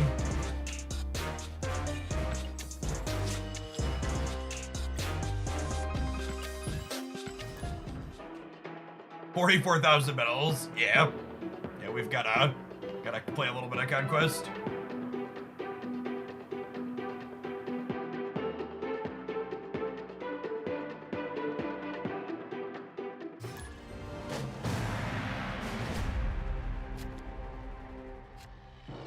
I opened them at once. Was that a mistake? Maybe you're confused about how many keys you actually spent.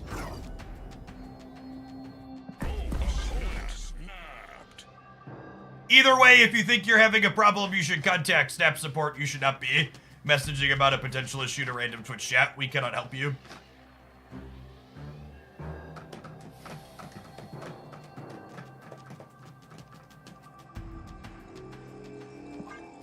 They revealed Loki for Marvel Rivals. Probably needs to be nerfed, honestly.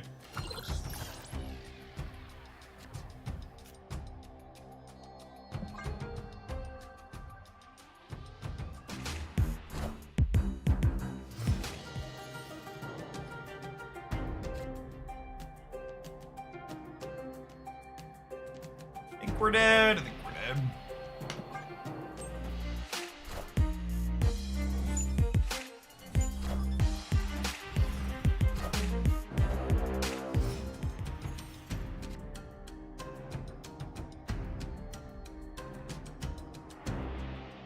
I guess with cloning vats, there's a world where I go Dracula, draw Apocalypse, MODOK here. Dig through some ditches and burn through some witches.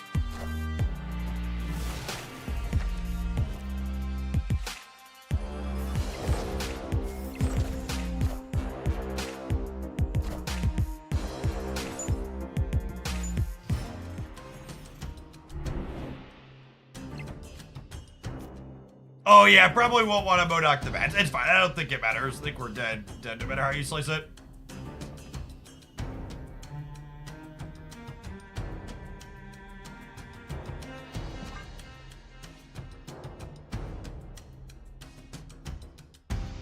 Rob Zombie alt art when asking the real questions.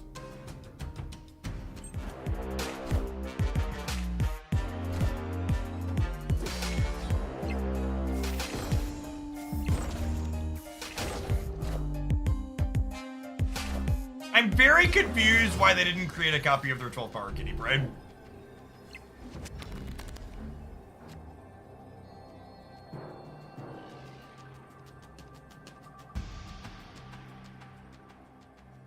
Unlucky.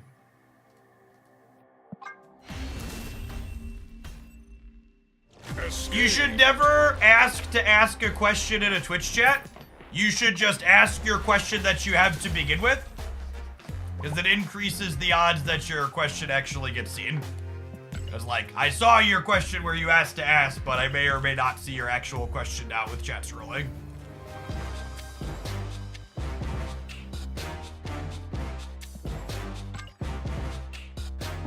What were this week's cards? Someone said they got Loki, Kitty Pride, and something else. Yeah, that shouldn't be possible. So I don't know. I don't know what exactly you were opening, but those cards, none of those cards. You should get one of them at random here. But if you actually spent 3 keys this week and got Loki and Kitty, that shouldn't be possible in your bugs.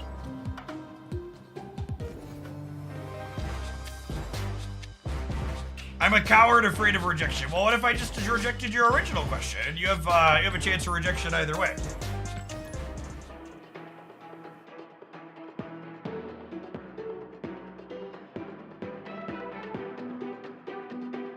Just asking the question instead of asking to ask is good advice for most. Yeah, I agree.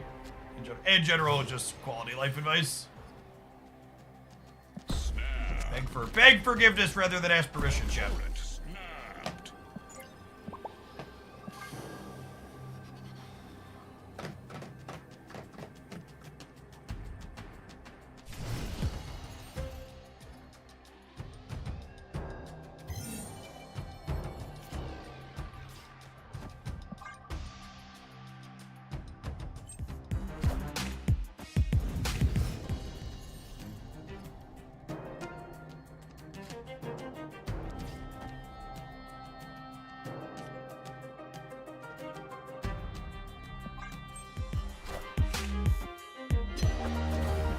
Infinite bundle worth it. Chat, if you have to ask if a $100 bundle is worth it, it's probably not something you should be buying. That's true of Marvel Snap and basically every other mobile game with microtransactions. It's never worth it. You're always just buying pixels. What kind of sucker would pay money for pixels, chat? Certainly not I. Never I.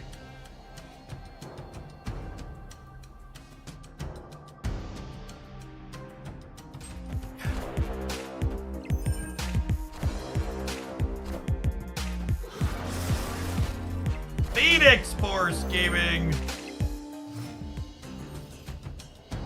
Oh, chat, they're threatening to get rid of my thing. Rude.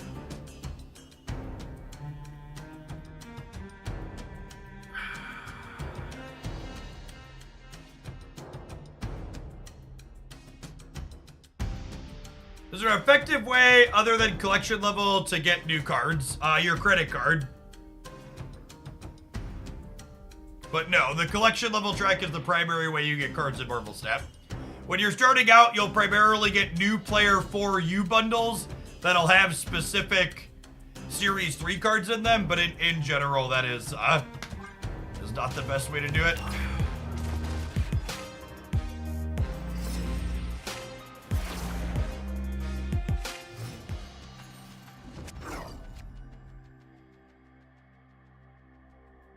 I believe we've died.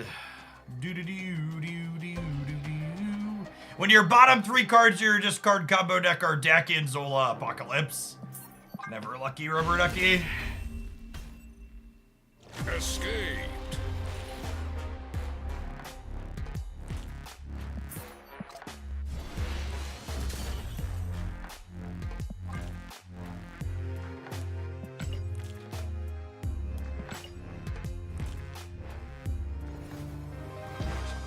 If you are someone who is not a whale in games like Marvel Snap, the only things you should be buying are this and the Season Pass. That's it.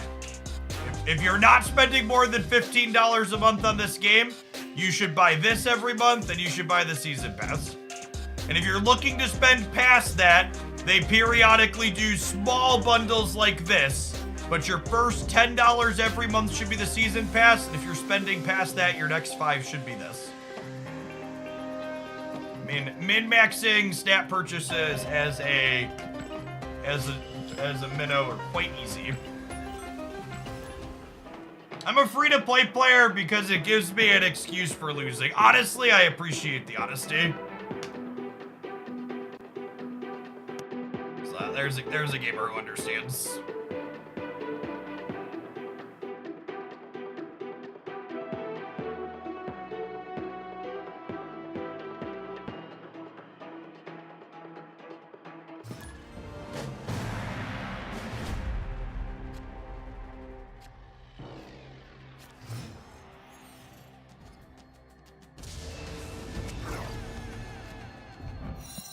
Snap.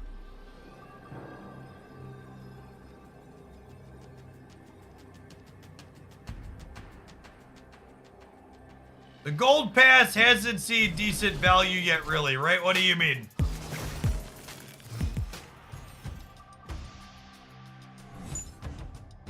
So, they actually changed the instant upgrade feature, so it's fine to use now. Holy shit, gamers. Our deck is just destined to die today. Escaped.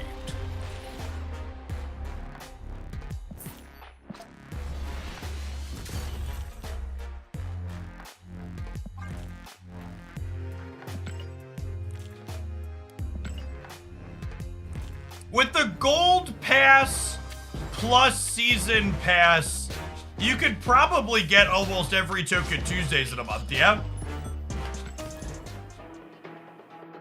It's like 4,000-ish gold a month with the Season Pass and the Gold Pass. I bet that probably gets you every Token Tuesdays.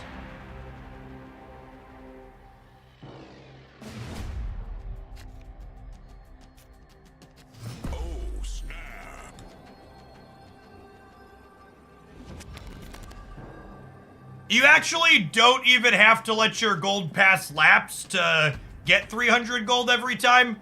You could buy, like let's say you've got 50 bucks to spend on Snap and you don't know if you're gonna have 5 bucks next month.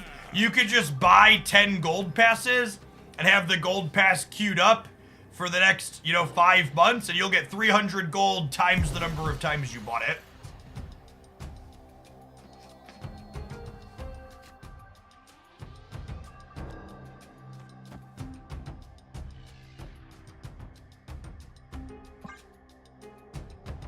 Does money expire every month? No, but some people are bad with budgeting and spend it if they've got it.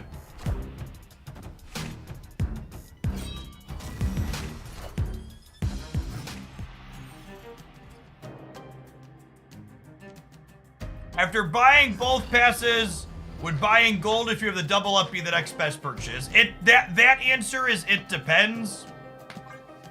It depends on the value of the cash bundles that are going on in the shop. The double gold's usually not bad, though. Like, the $100 double gold is significantly better than the current Infinite bundle. It's definitely accurate. Because the thing you need to understand is that a spotlight key, it takes you approximately 5,000 credits to get a spotlight key.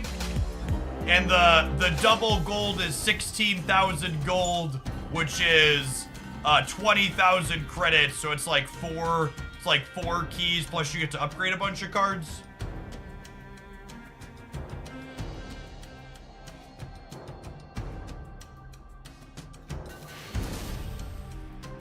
Victory.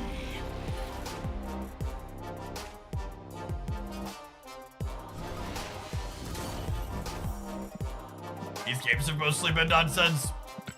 I'd like to try a combo one more time before I slide to the next deck with our inconsistent pile.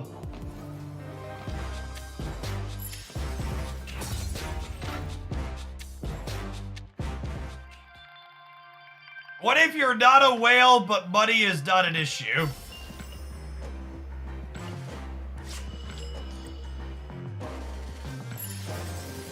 What if you're not a whale? Honestly, chat, these are the types of comments we've been missing by having chat in sub-only mode. If you're not a whale, but money's not an issue, you should subscribe to the Marvel Snap Twitch streamer you're watching. It gives you something to do with the money that's not an issue without spending it on Snap. You got a boat! You got a boat, you definitely got 5 bucks for yours truly. Fucking boat money in the chat, not subscribed.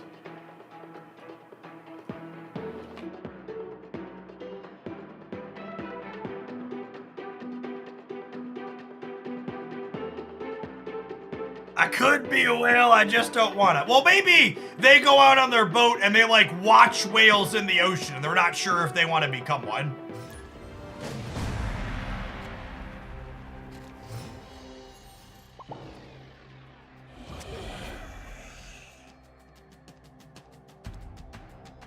A whale spectator, if you will.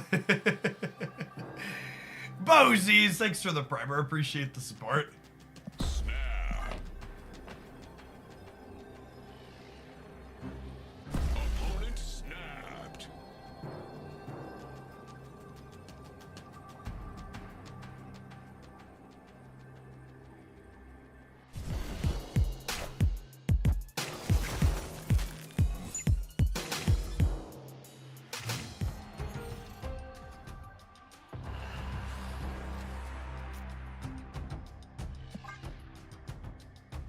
Modok getting tagged by Iceman actually isn't bad for this deck. We often want a Modok on 6 anyways. Or on the last turn.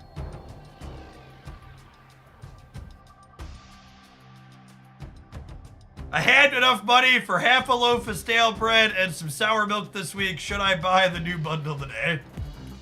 Asking the tough questions.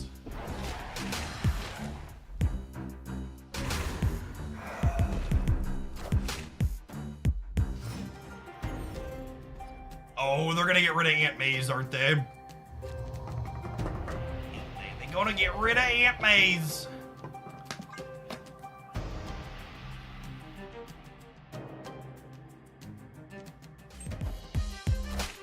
They're getting rid of Death's Domain. Okay, Porky Modok is less good for his gamers. For fuck's sake.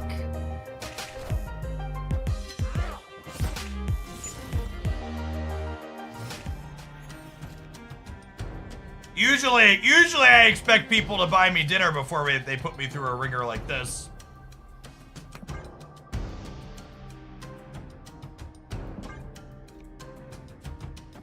I have a super giant actually. They're probably a bounce deck, and this will hopefully disrupt them a little bit.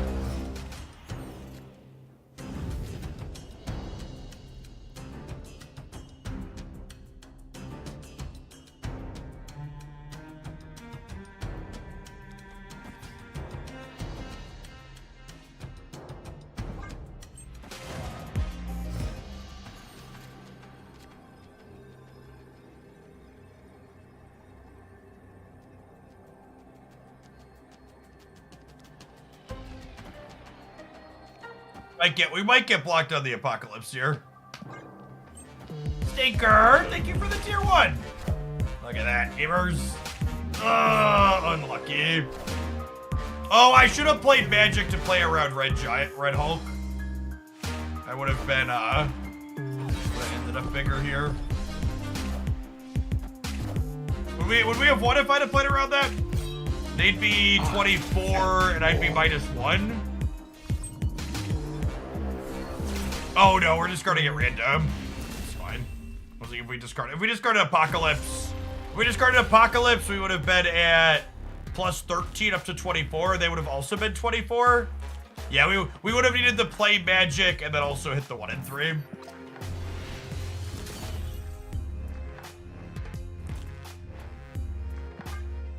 Have new membership number seen any change in the last couple of days with open chat? That's not really something you can draw a good measure from a sample size. Yeah, and subs tend to be up during drops anyways.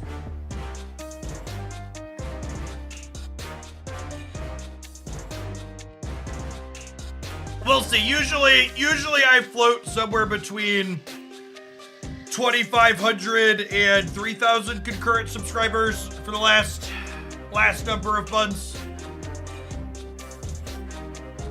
If open chat were to become regular, I'd need a few weeks to see if those numbers take a dive off if people don't have to sub to engage. Stinker Bell with the gifted subs too. I was just giving you a hard time. Thanks for the support.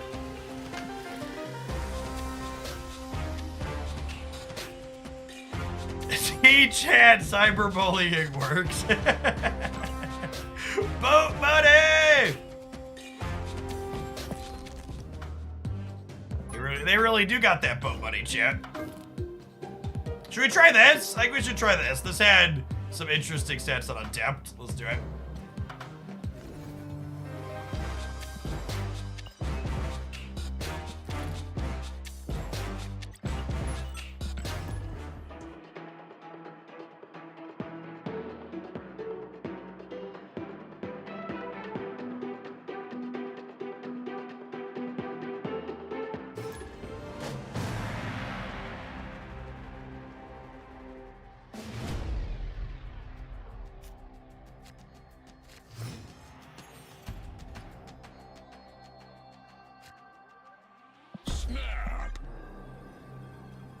Broccoli Murder Dude. Is Broccoli Murder Dude a reference for someone?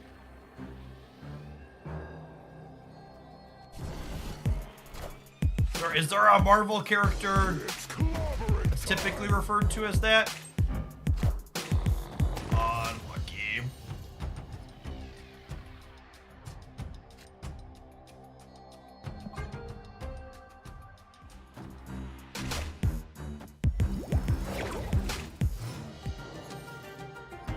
You can't read anyways, you're a perfect fit here. Most Hoaglandians have never read a Marvel Snap card in their lives. I don't expect that to change anytime soon.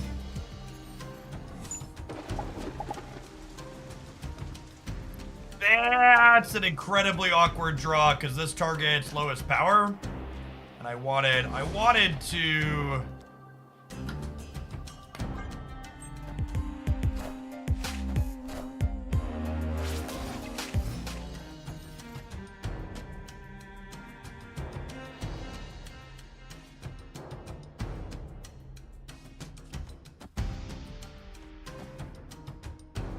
chest anyways. Yikes.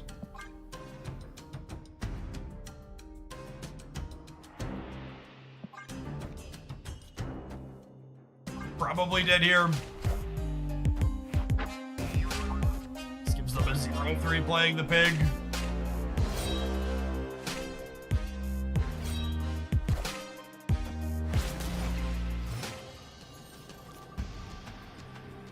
I mean, unironically, I think Black Cat was the best straw on our neck.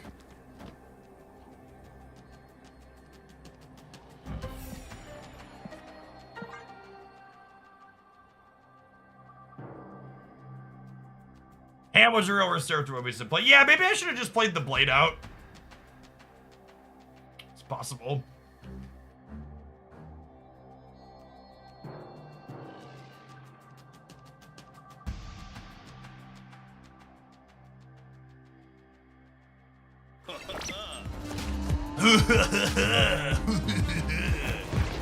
I love his laugh, chat.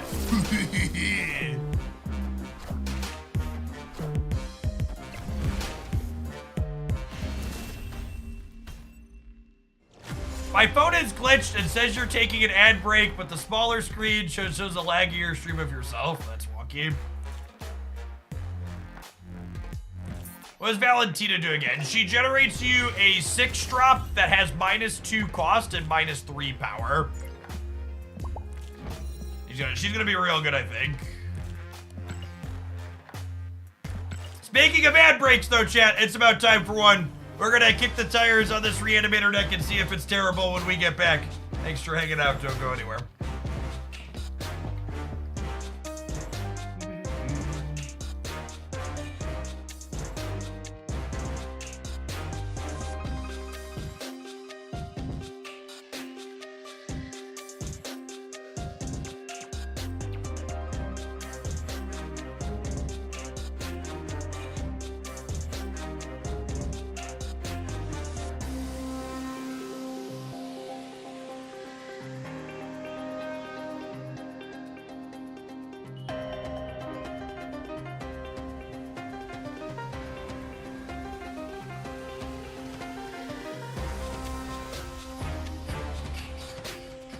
Can you believe people watch this at work? What's going on, Ike? Thanks for definitely not watching it work for the last year. Let's get you a sword to go with that shield. Welcome back. Maximus variant. That's a good one, PD.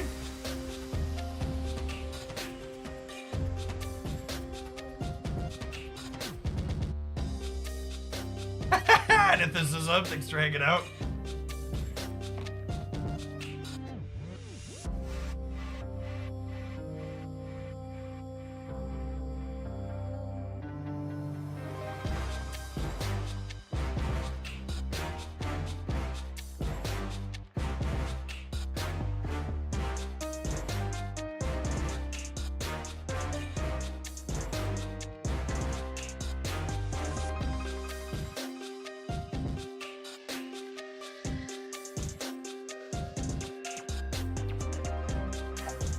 Fellows, shout out to all the U.S. daytime work watchers that keep Homelandia plowing along.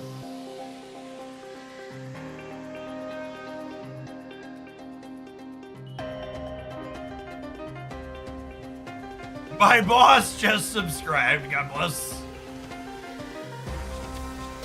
I miss the Legion Darkhawk deck so bad. Have you seen the Stature Hawk deck, Tinkerbell? It's got pretty good stats recently. We can play some of that here in a minute. After we're done with this pile.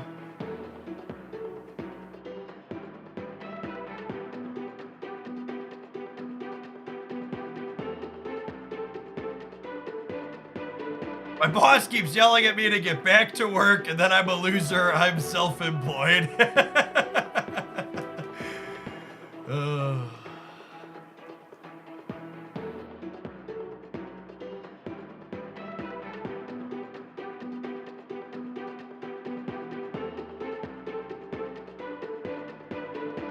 USA, I'm Canadian, I take offense to that. Fair. I should say North America. Daytime workers. Accurate. Afternoon whale modes.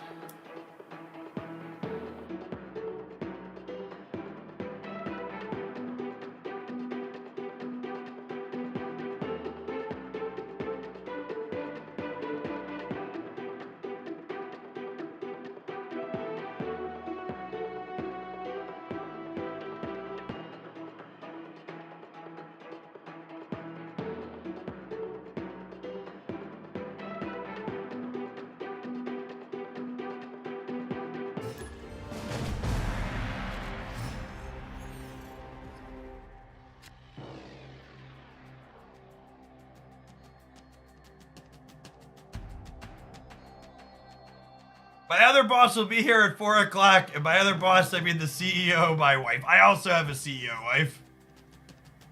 Oh, snap. Also...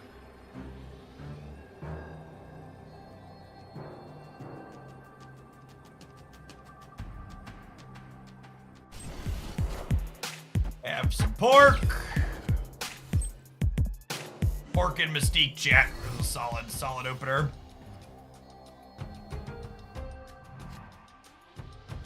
Ghost Rider will bring back our kitty.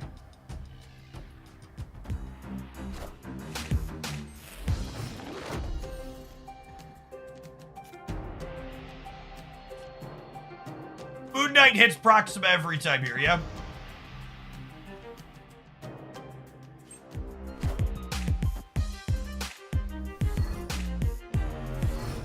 Honestly, fair trade. And then Ghost Rider has a chance to bring back Black Bolt now, so that sounds fine.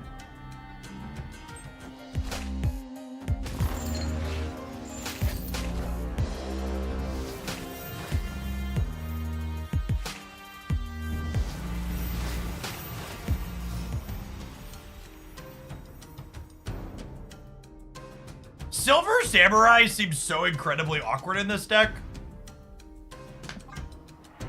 Just constantly discarding things that I don't want to actually discard.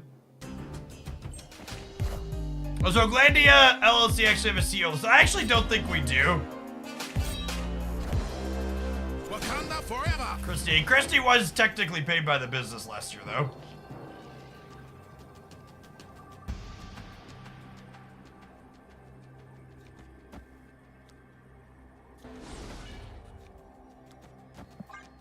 I hear there's a chance this deck is terrible, chat.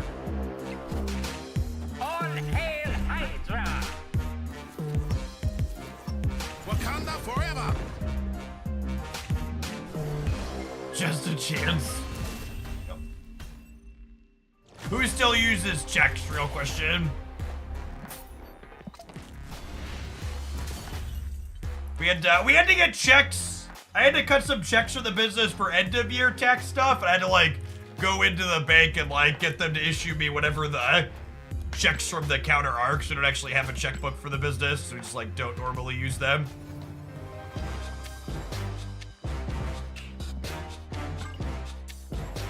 Like daycare is the only time I still write checks. Yeah, our daycare does direct deposit. Cashier's checks. No, it's not a cashier's check. It's a counter check, I think it is. I think it's called a counter check. Cashier's checks are usually checks made out to cash, right? Not to a specific person.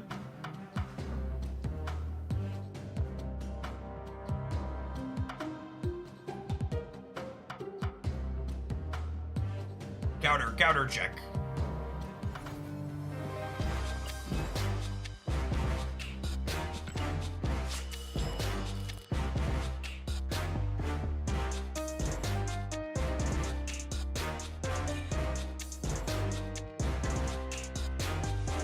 Oh, that's it. Cashier's checks, the funds are debited from your account when you get the check, yeah? Is that it? Is that what it is? Yeah, cashier's check is guaranteed not to bounce. There you go.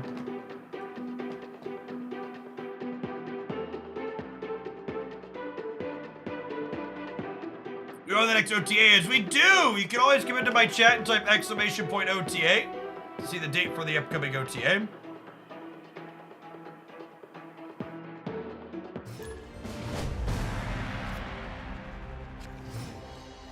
Snap.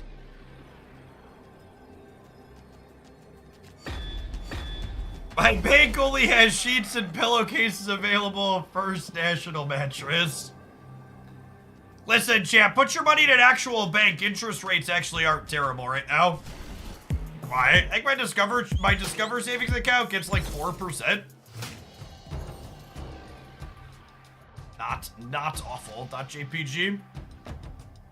Losing my one energy card and then drawing a 4-drop feels bad, man.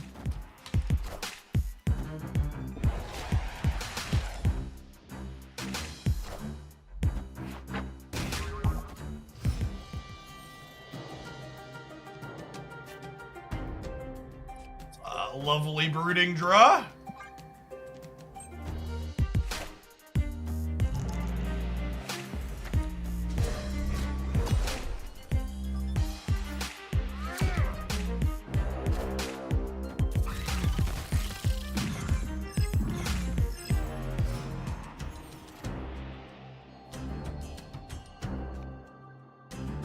As much as I don't want one of these to end up here, I think I need to be able to play multiple cards in the middle next turn.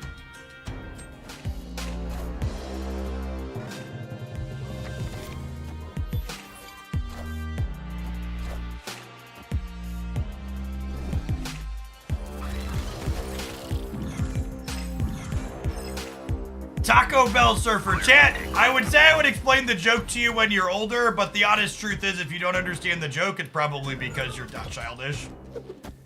Let's be honest with ourselves. Alright, so this is guaranteed to be Blue Marvel. I'm shocked they filled this with Fist Tower here.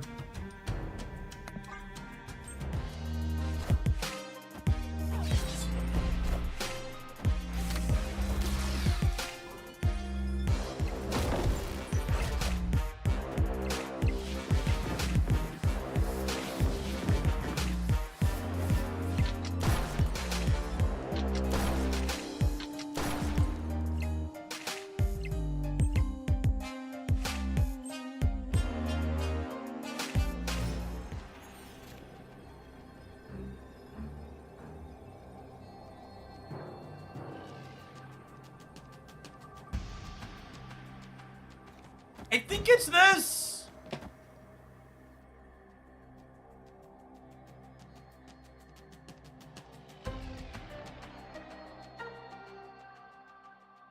I feel like this is probably just Goliath Brain.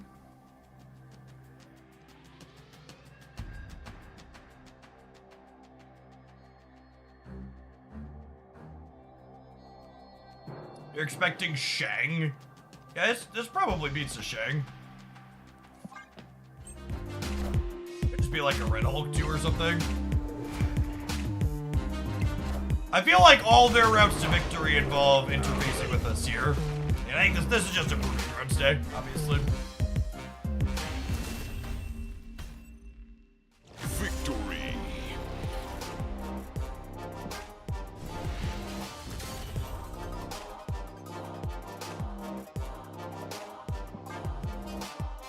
Yeah, there's definitely been a few content creators that have hit the burnout point with Snap recently. A lot of folks went really hard for a long time. And metrics have burned down a little bit. That's part of the reason why I've dipped into like AFK Journey a little. Diversifying a touch helps burnout. Lets you dodge it. That being said, the current metagame for me personally is really good.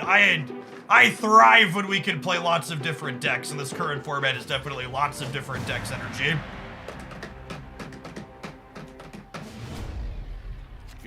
I feel like I'm in my element at the moment, but I also don't fault anybody for needing to like. I feel like, yeah, I just need a break. Oh, snap.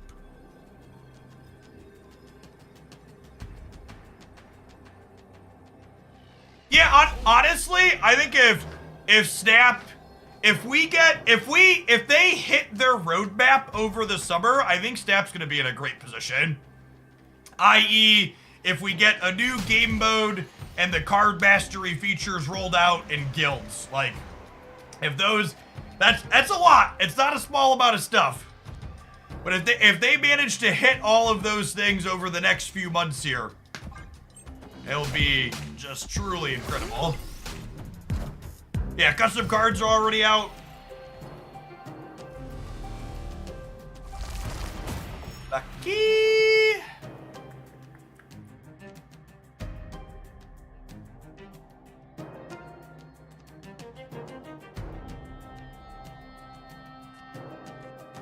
Outside of control decks, what's a good power output range for deck? I think if you're trying to not interact at all, you probably need...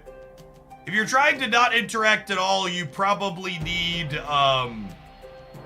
like 30 plus in 2 lanes, realistically.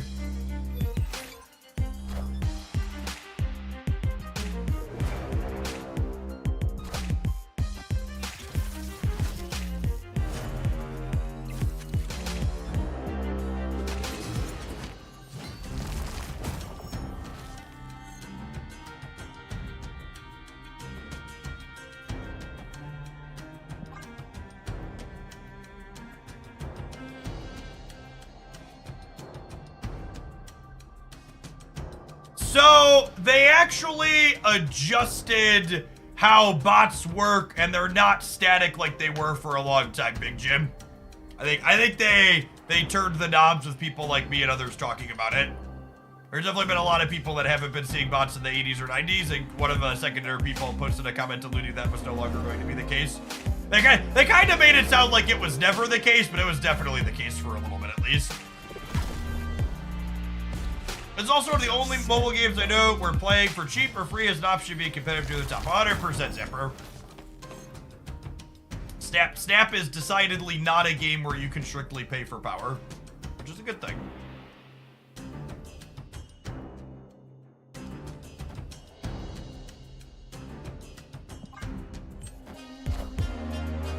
Yeah, no bots through the 90s has been a very common comment.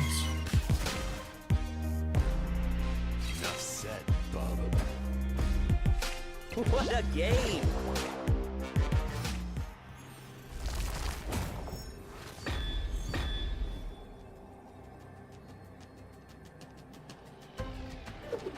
This could be Iron Man or Goliath, so naturally it's going to be Silver Surfer.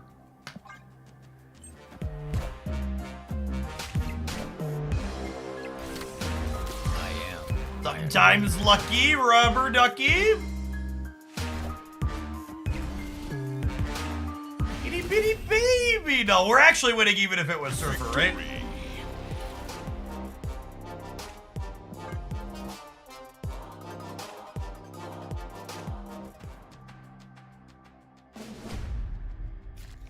Oh, snap.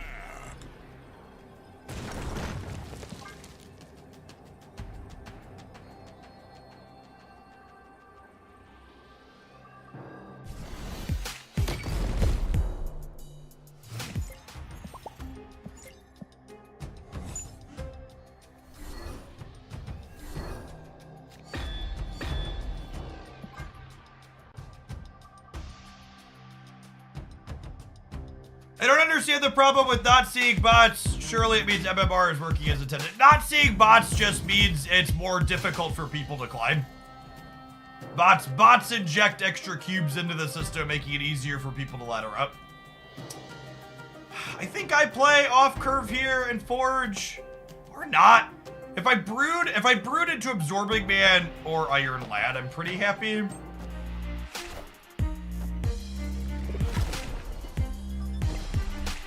Yes, I think that is truly one of the more interesting behavioral things that comes out of Conquest. People who snap you back and play for 8, but then also just like stay and try and grind out 2 to 10. Like, I don't think there's anything wrong with being like, okay, I want to be as competitive as possible and let's grind it out, but then like don't stay for an awful stay and play for 8. Just doesn't make any sense.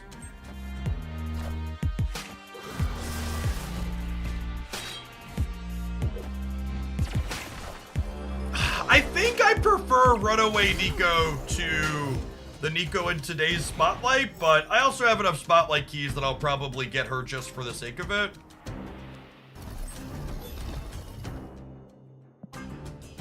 Want to spread out here and then probably just like gamble on a fart for the last turn.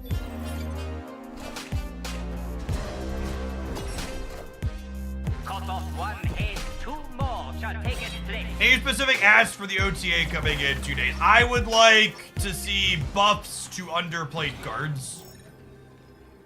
And maybe a Red Hulk. I think Red Hulk... For anybody wondering why it's called Taco Bell Surfer, it's because you're going to often get to turn 6 and be like, yeah, we need to gamble on a fart.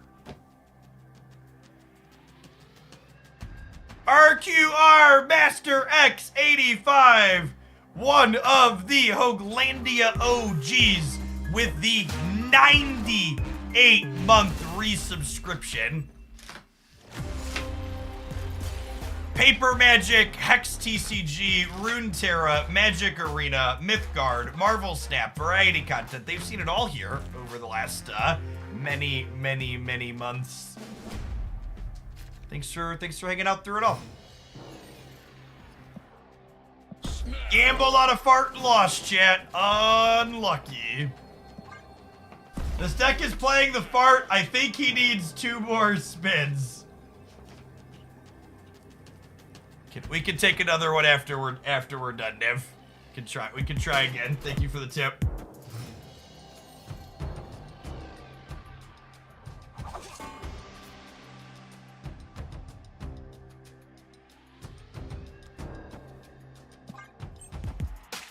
Their last card's probably Killmonger, yeah?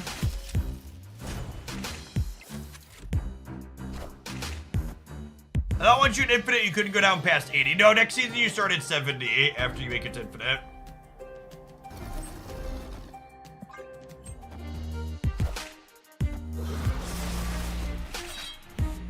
I have a favorite faction and future. I like the Light Bearers because I'm boring.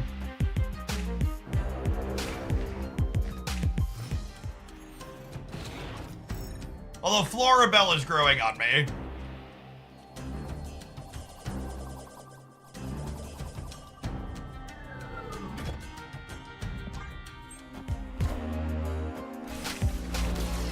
This is why we played Iron Land on the left, by the way. Just in case we hit Brood, I didn't want to overfill Stark Tower. Oh my god, they just gave me DC. Thanks, bud. Appreciate you.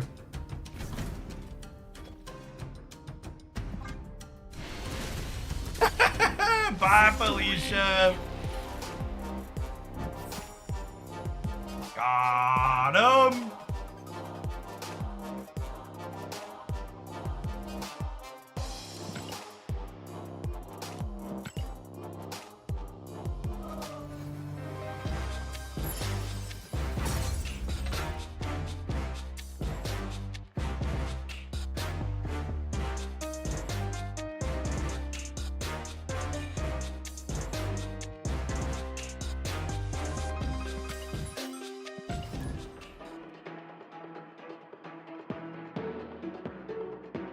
Yeah, I definitely want to try bounce with White Widow. I think that's one of the places we're going to start. My plans for White Widow is I assume most people are going to be playing Annihilus mirror matches. So I think my goal today is to explicitly try and brew White Widow decks that don't have Annihilus in them. Partially because I want to be different, but also partially because I really have no desire to, play Annihilus mirror matches. Master X, since you're here and you just said Hex, what a blast. I want to share. We finally cleaned out my garage. You can like actually park 2 cars in my 3-car garage. And this was buried amongst the stuff in there. Most of you won't understand this. Mark, you are Master X of the old timers.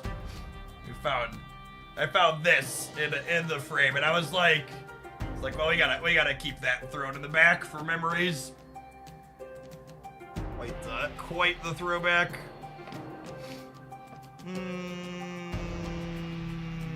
I'll put this in the middle, so if we spike Absorbing Man, we can put bigger broods on the left.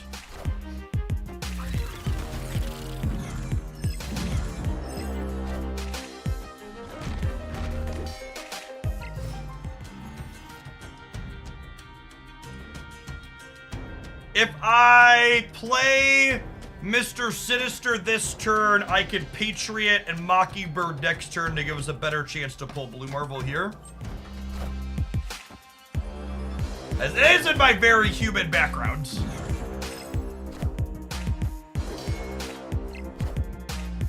Rip Hex, gone to the digital TCG graveyard in the sky along with Artifact and DC Dual Force.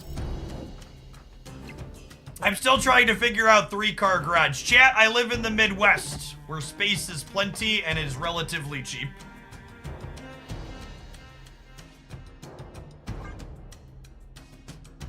My lovely wife and I paid less than $300,000 for our 3,000 plus square foot home with our 3-car garage.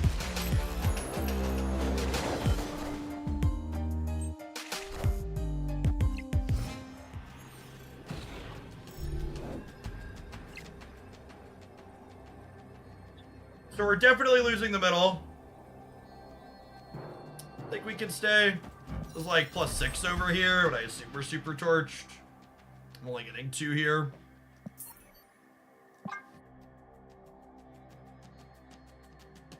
If you are someone if you are someone who could do your job remotely, I would 10 out of 10 recommend checking out mid-sized towns in the Midwest. Do I have backyard neighbors yet? Not almost. There are physical structures that are up. They're not quite sided yet, but they're almost constructed.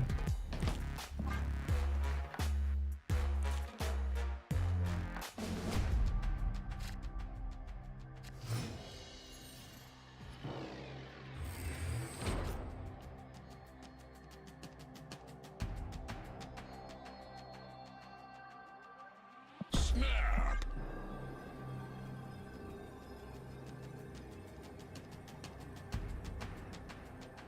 This is my backyard, gamers. And then they replaced this corn. There's a house going up right here. So we'll have some backyard neighbors finally. I'll no longer have children of the corn.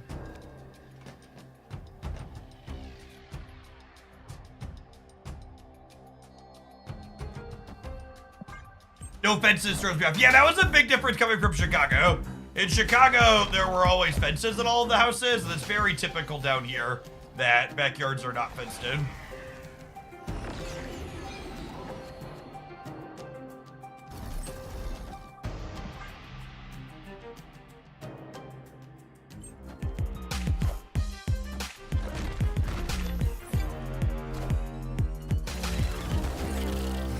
Yes, that's true. My wife and I were incredibly lucky, as we are with many things in life, and we picked up our house at our price for before the boom happened. That being said, houses in the area where mine are sell for typically somewhere in the low 400 range now. Not quite the 300 that we bought at, but still much lower than many things in many places. I think I have to do this here, but we're gonna get fucked by Annie, chat.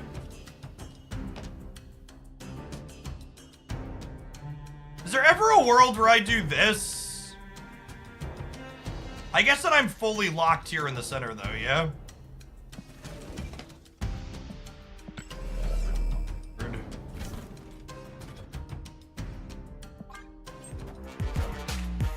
I am Iron Man. Are there wildfire worries in the Midwestern crops? There are not.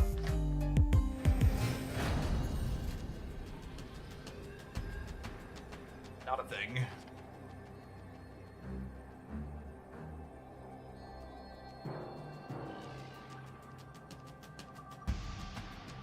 Gonna hit Blue Marvel or Patriot. I'll limp in here.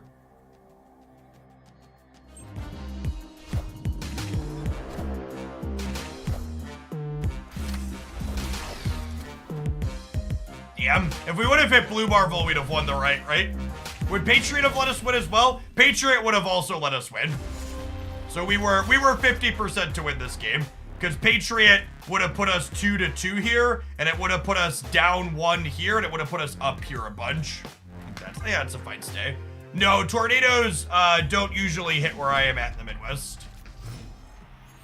Historically, they've happened, but they're not super common.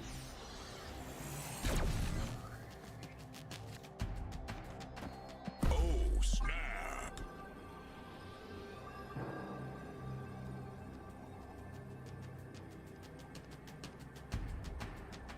And most important, someone asked me, I live in the Bloomington Normal area in central Illinois. It's like 2.5 hours south of Chicago. Most importantly, chat, for my job, we have fiber internet where I live now. Thoughts on New Alliance after playing it a bunch? It's a reasonable, fine design instead of a shit tier awful design.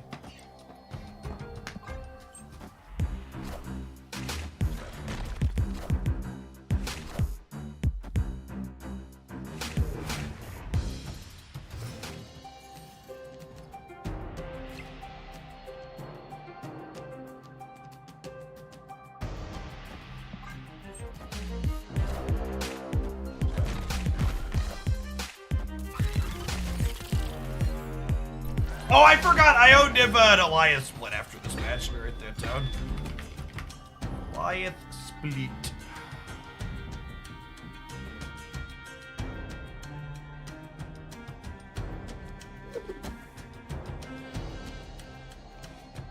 have to compete in every lane because of the Red Hulk.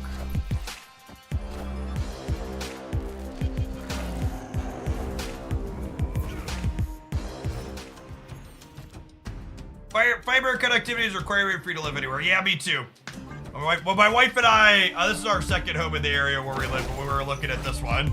This is the one requirement. I'm like, all right, this is gotta be able to have good internet.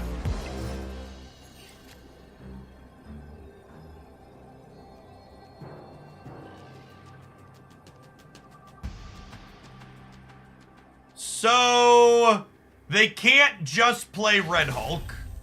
Yeah, they're leaving. Victory.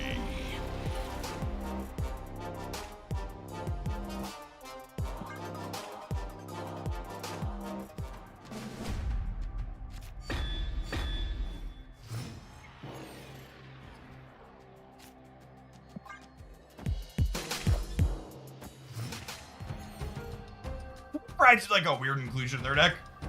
I guess it works with Angela and Hope.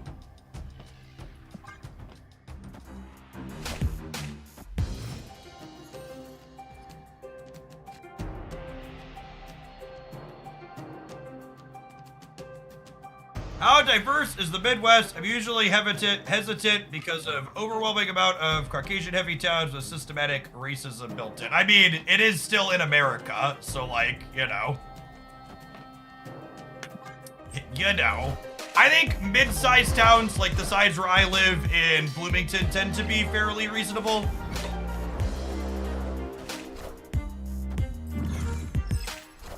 Like, I think a lot of people, especially from big cities, when I talk about where I live, think I live in a small town, and I definitely do not live in a small town. My town has over 100,000 people in it, more than that when college is in session. It's a good amount of folks that live here. Yeah, college towns. And the city where I live too isn't just a college town. The national headquarters for both country and state farm insurance are in Bloomington where I live, on top of a public and private university and a community college.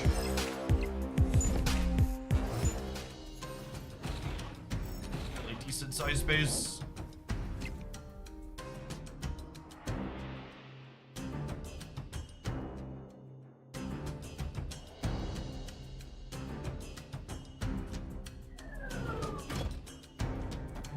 If I do this, the rock makes this cost 1, and then I can play this and this, or this and this, or this and this. Yeah, like this. And this could theoretically be a an absorbing man to copy the brood here.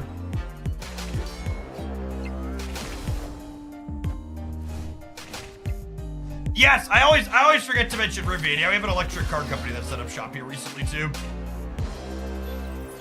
Ooh, future.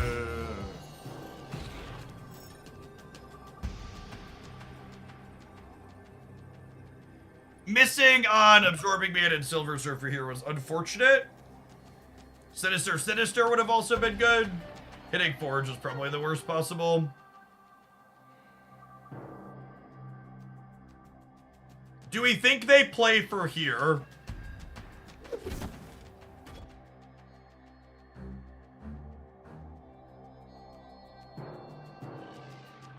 Do they, Annie? They could just punt the right. I'm gonna play for all of it, because we're at 4 cubes anyways, so we'll just move our snap, and if they get us, they get us. Hope that 32 on the left is good.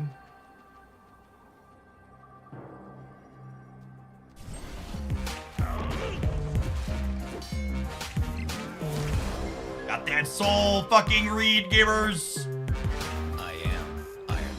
I am Iron Man. Victory. So, my gut instinct was to limp into this game since it was only 1 more cube, and that would have been the right call on the ladder. However, in Conquest, if I limped into this game and lost, I would have been 2-8, and I'm not winning 2-8. So if I'm gonna play this game out to completion in this Conquest position I'm in, I might as well snap and have it either end or put me back to even.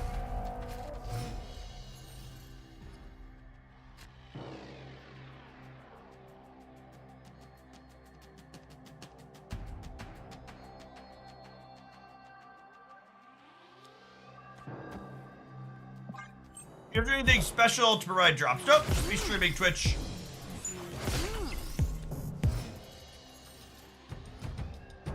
London is amazing for us. It is and it isn't. Because, like, our board fills up real heavy. That's nice, though. Extra energy is great.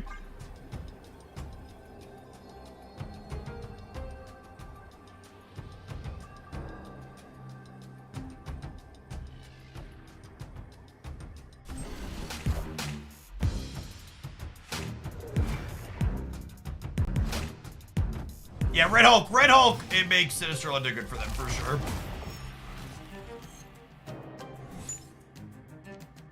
Ha!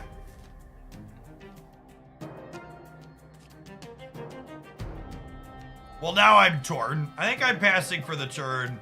We'll find out if they have a Red Hulk that's gonna bury us.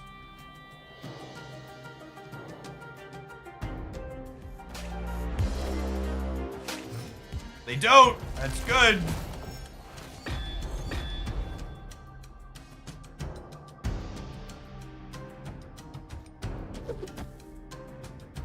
Yeah, we're looking for Iron Man and Blue Marvel are the two cards that are really, really good for us.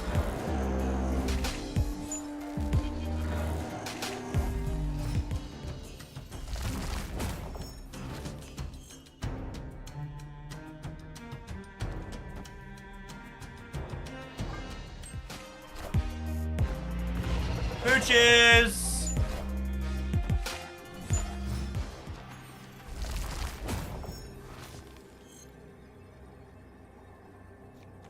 Annie, are you okay? Are you okay? Are you okay, honey?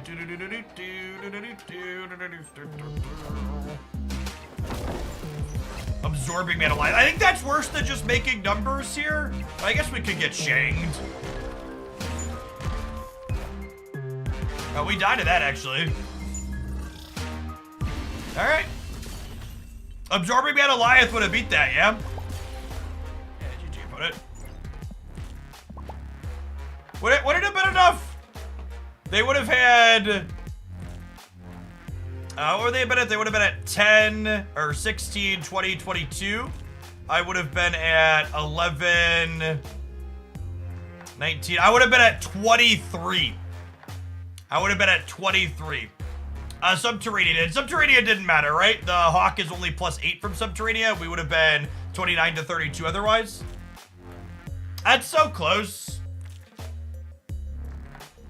I suppose looking at their list, I would have lost to Red Hulk. Yeah, was what I was concerned about.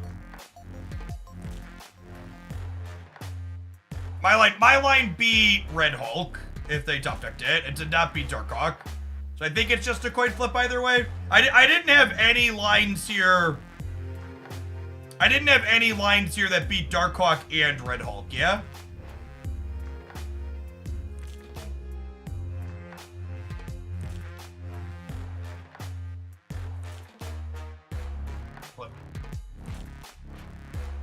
Why is it Taco Bell Surfer? Because sometimes you gotta gamble on a fart, shit. Alright, speaking of, I owe Niv an Alliance split for their donation, and I owe the non-subs some adverts. We'll see you in 120 seconds. We're gonna play some more of this when we get back. Thanks for hanging out. Don't go anywhere. Actually, I finished this entire bottle of iced tea, so I'm actually gonna run to the bathroom really quick before we split this. BRB subs.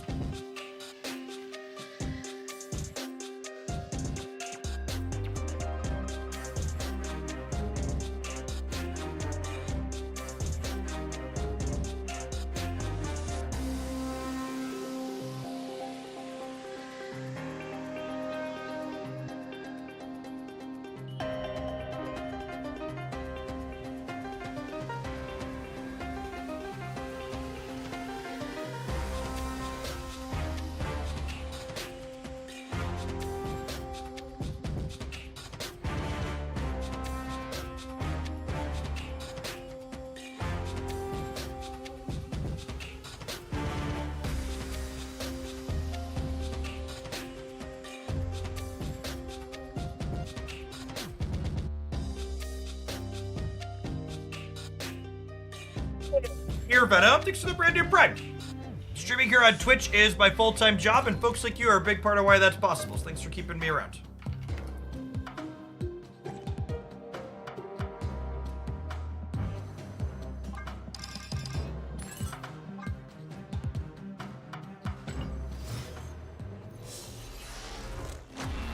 Infinity.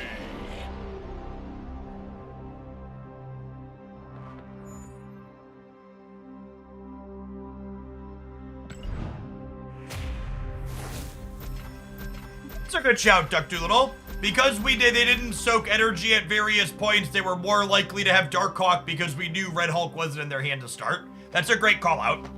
We had that information that made it right to play around the other thing that I didn't play around.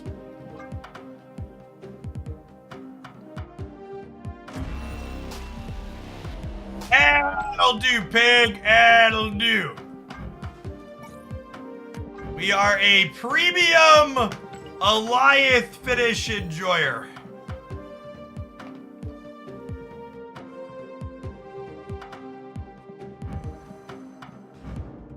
Having him be void of color seems appropriate.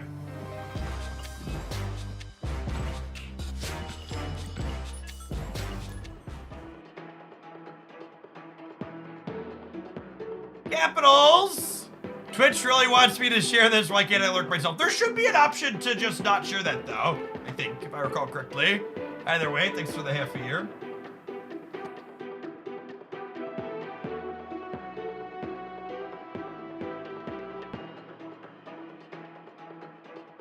Second did her getting metrics on redesigned cards. Jeff is willing to split. Truth.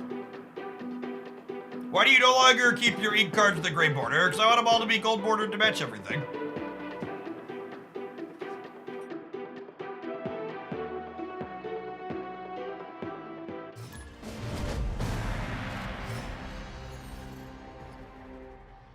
Oh, snap.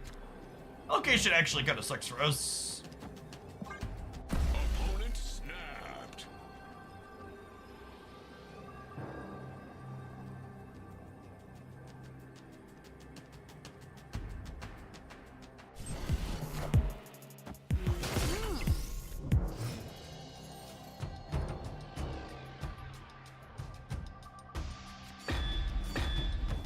Alright, it's not a terrible one in the Shuri's Lab at least.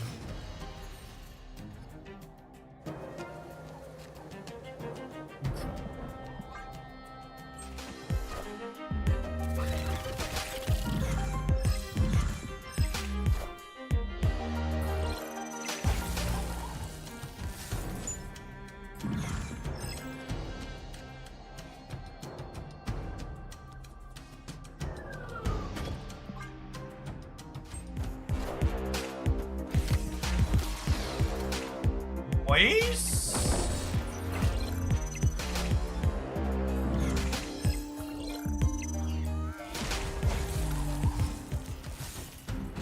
Our sandcastle emote chat really can't get here soon enough.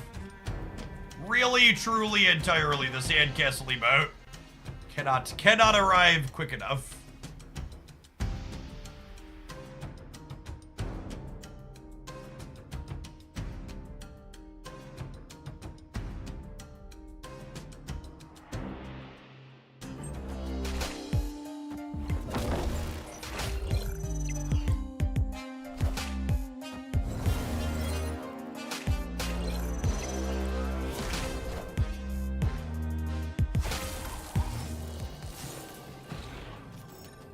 Why is this deck called Taco Bell? Because sometimes, chat, you're gonna get to turn 6, you're gonna look at the board, you're like, yeah, I think we gotta gamble on a fart.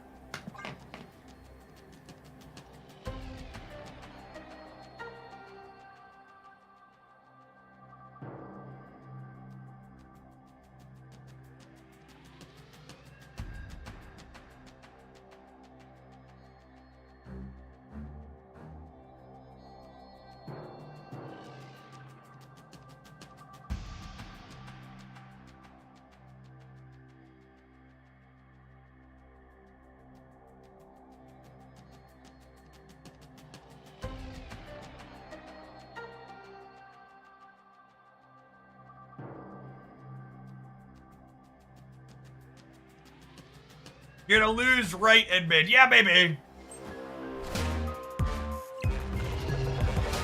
Hopefully Surfer's on the left. We'll see. Oh no, just torched. Oh right, all their cards cost 1 because of Sarah and Alicia.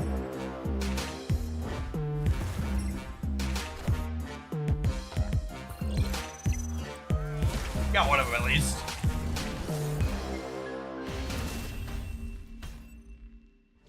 It turns out when all my costs start the energy that I put them in my deck with and all my opponent's cards cost 2 less, I might be at a disadvantage. Maybe we need a bigger sample size to determine if that's always the case, but there's a strong, strong possibility that is reality.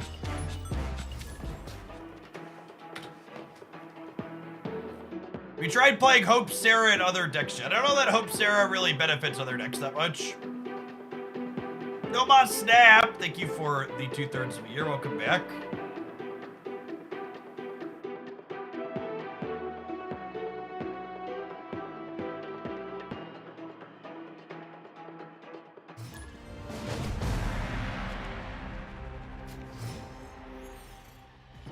Snap.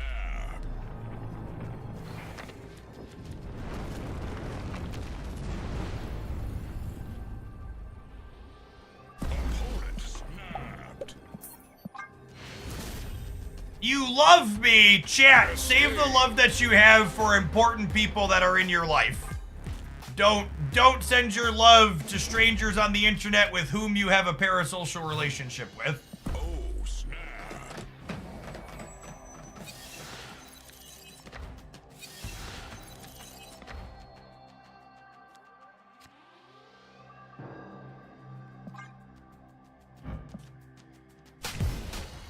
If you haven't heard that term before, it's an important one to understand and be aware of if you're gonna engage with platforms like Twitch. Parasocial refers to the easiest way to explain a parasocial relationship is if we walked past each other at the supermarket, you would know what I look like and who I am, but I would not know who you are. It is a one-sided relationship. Wind, aid my hand.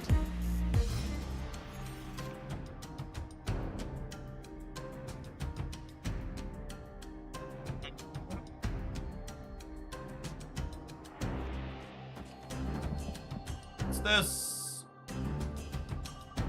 Sounds like you're Thanos, yep.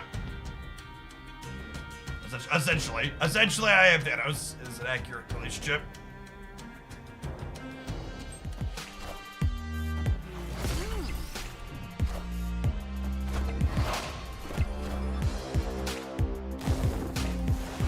Go ahead, put Patreon over the right where you say. I think Enchantress is unlikely in their deck, and I want to play Doctor Doom into the right.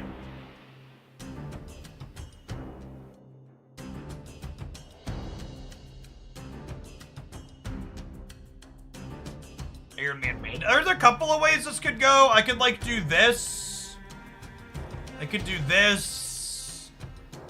I think it's this and then Doom fan out play for all of them.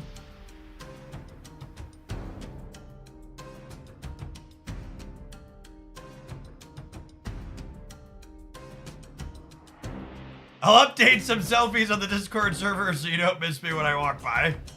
Fair.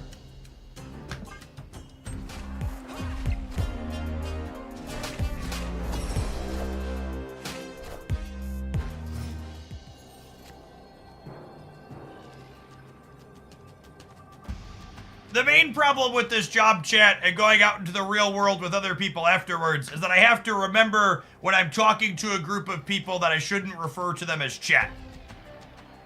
And when I do that occasionally by mistake, usually people act offended. It's weird. It's like being called a member of chat isn't a compliment. It's very, very weird.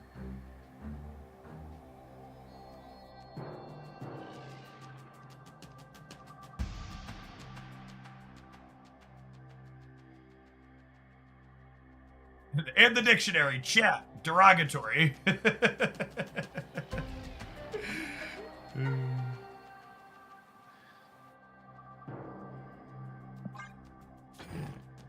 Do this actually, because they're less likely to move Jeff here, yeah? And they can move Vision to the sides. Victory.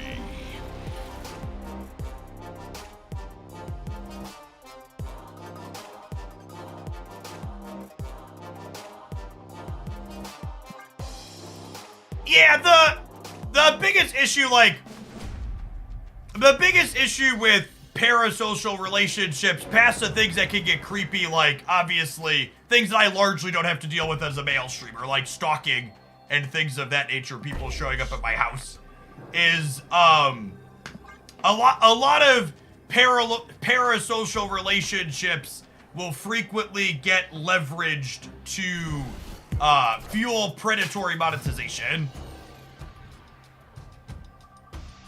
You'll hear people that, you know, they donate a bunch or gift subs a bunch because they view it as they're, like, helping a friend. Not that, like, they're donating to a random stranger online, right? And, like, I appreciate the people that support my content, and I wouldn't be able to do what I do without them. But I want people to support what I do because they enjoy watching what I make, not because they have some twisted notion that, like, I know them or we're friends.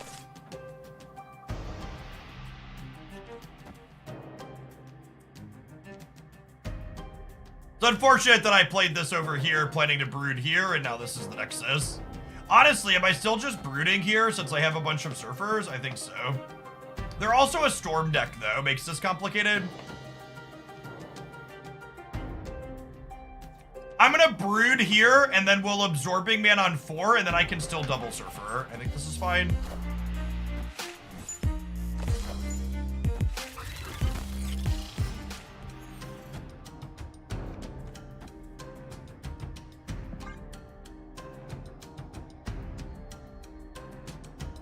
Predatorily monetize me. Use your Prime sub. What if I already told my fiance you're coming to the wedding?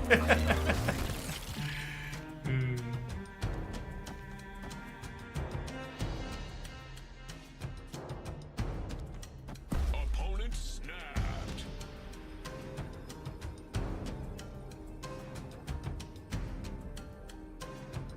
What's more points? This is +4 here, +4 here. This is +4 on each side. This is slightly more in the middle, I suppose. I'm definitely staying.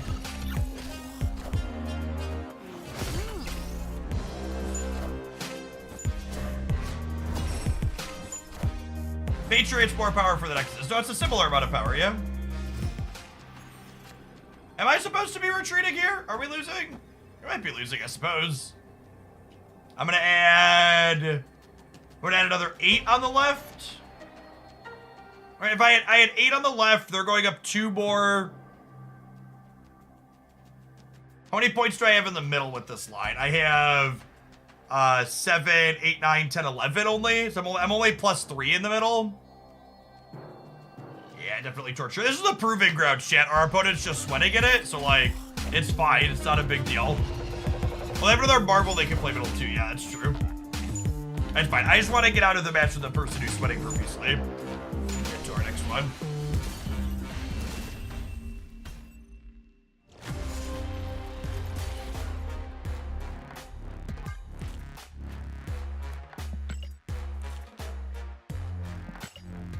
Second Dinner does not really communicate their monetization plans in advance to content creators, and even if they did, I would assume they would be covered by an NDA.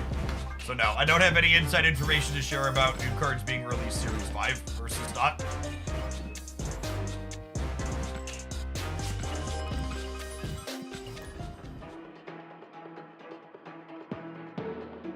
I would assume part of the reason they're releasing new cards at Series 5 is because every time they release a new card as Series 4, myself and other content creators appropriately point out to everyone, oh, this Spotlight Cash Week is less appealing because the new card is Series 4.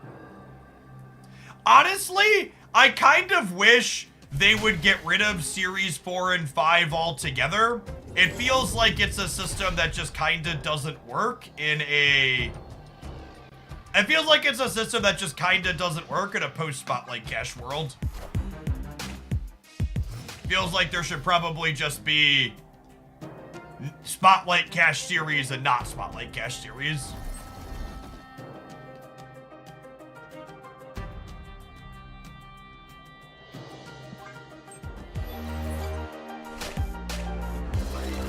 Metabite Nova is a good one. That's actually the variant I use for that card.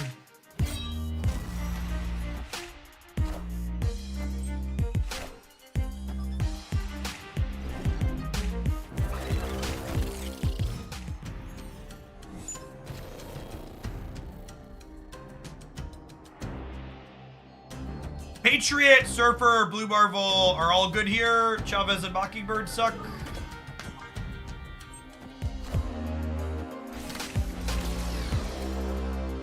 Please?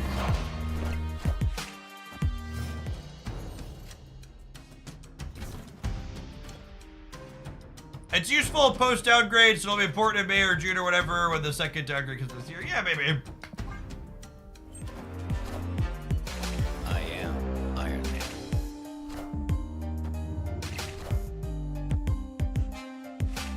Dodge! Don't we save the middle for Alliance on the last turn? No, I don't think so.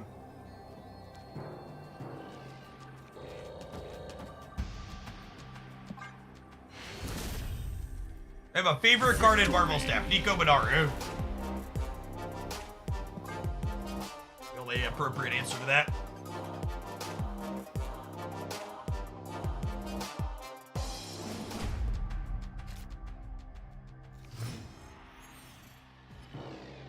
I assume whatever inevitable Kang rework is going to happen will probably coincide if/when they figure out what they're doing with that role and Jonathan Majors' disaster in the MCU related stuff.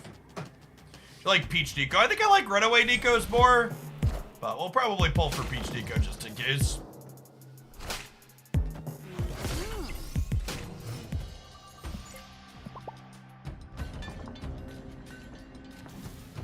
Opponent snapped. Lame.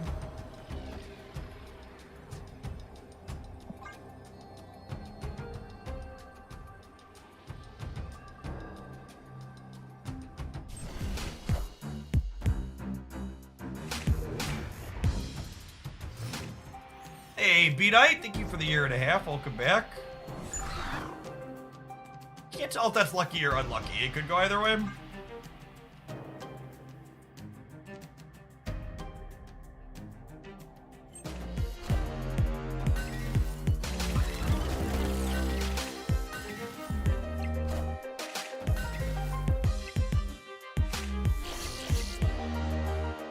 That's unfortunate.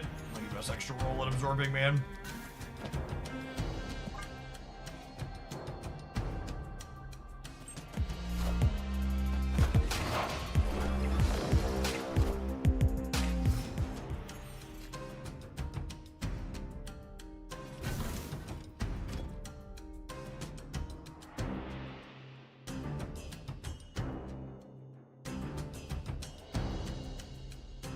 Do you know why other big Snap content creators host each other? Wouldn't it be better for them to host smaller content creators? I mean, yeah, their hosts would go farther if they hosted smaller people, but the answer to why a lot of other bigger creators just raid into each other is because it makes all of them more money.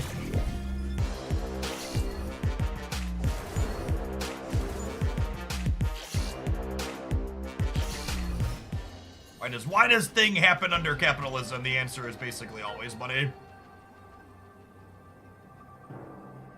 Mooney. I don't think they're likely to play anything reasonable over here, so we just Blue Marvel and hope that covers the right at 15. Really? What is going on here? Oh, this is just improving ground stay. Got it. Wow! Holy shit. They torched us. Well played. I forgot they were sweating. Huh.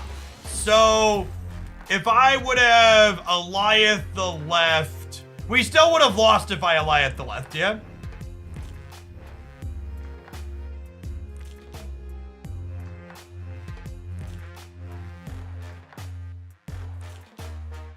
lost. We lost every time.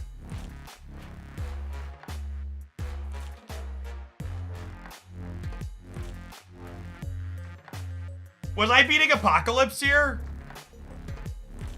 I was beating Apocalypse, yeah? Because the Apocalypse was only 10, so it would have been 10, 11, 12, 13. This is actually the best draw in their deck, then. Was this the only card that beat us? No, I guess they would have played Swarm over here. No, we were losing to Apocalypse 2 because they played Swarm here, and then they beat us by 1. That's fine. Half their deck beat us there, then. This deck has periodically had good stats off and on, but I could just never make it work. Me could have also moved right. Yeah, good shout. Because they Modoc the previous turn. A lot of ways for them to eat that recess.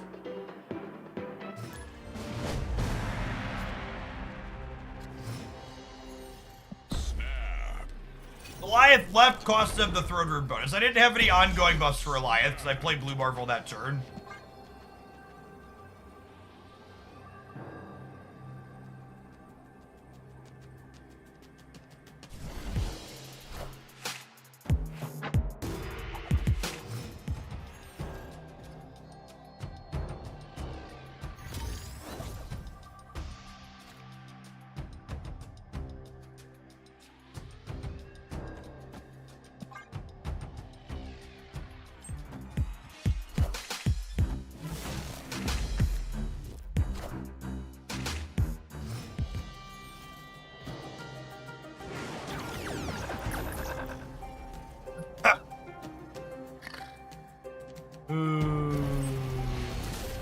Well, it was worse for them than us, I suppose.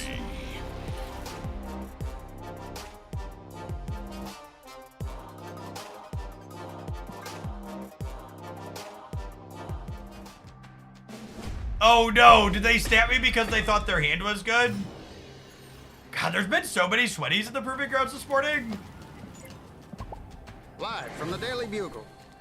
Uber, thank you for the third of a year. Welcome back.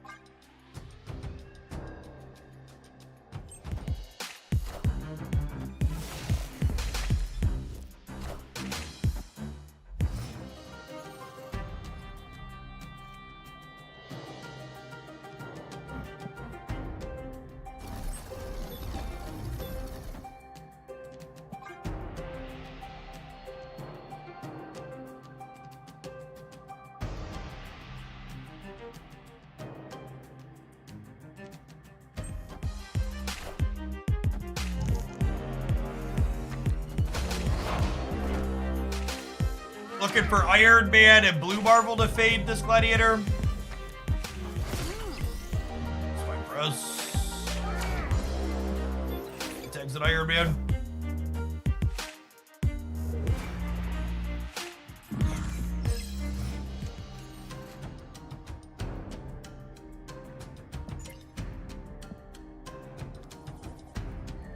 This could be Brood. It could be Iron Man, it could be Absorbing Man. Anything other than Iron Man, and I don't want to play it on Sinister London, so we're gonna play it on the center here, I think.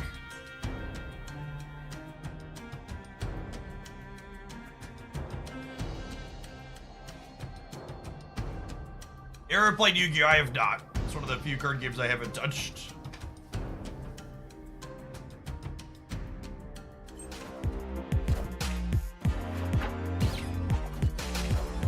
Either Deadpool trailer. I actually haven't.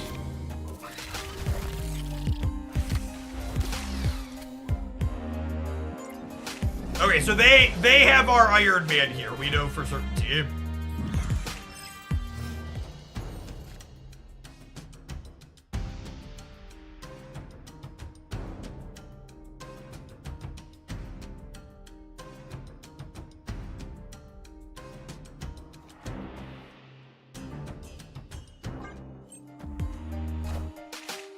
I am Iron Man.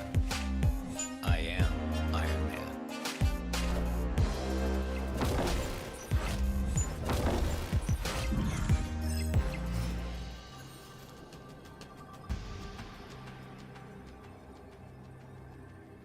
Blue Marvel has the Chummas buff.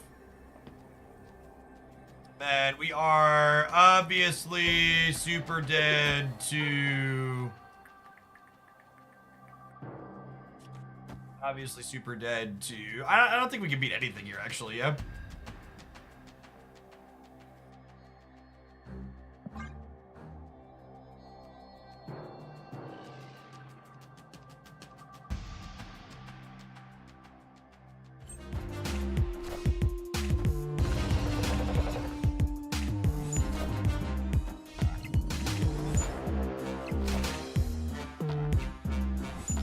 Wasp, yeah, just literal anything.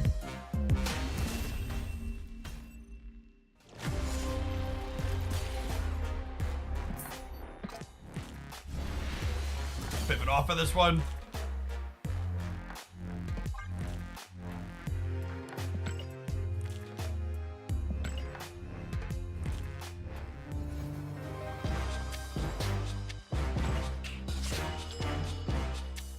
I will say, I feel like it speaks volumes to the average creativity of my detractors on the internet that I've been doing this for a decade, and the only thing that I ever hear reference to my name to try and poke fun is Jeff Boogland or Boohooglend.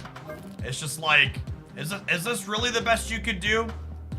Like, we went to your third grader and asked them, gave them my name, and we're like, be creative. Do your best. Make fun of him. This is as far as we got. Give them another decade, they'll figure something out. Yeah, maybe. I think it's unlikely. Maybe they're saying boo erds.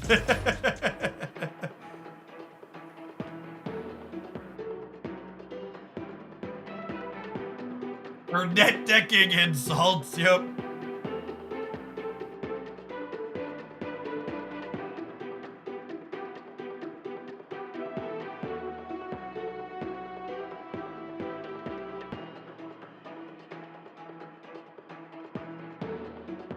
I think it is incredibly rude to third graders chat everywhere to imply that random people spewing hostility on the internet are children. Most children are well-meaning and not actively hostile. I promise you 99% of people being shitty on the internet or more are absolutely miserable 20 and 30 somethings that need to get their shit together.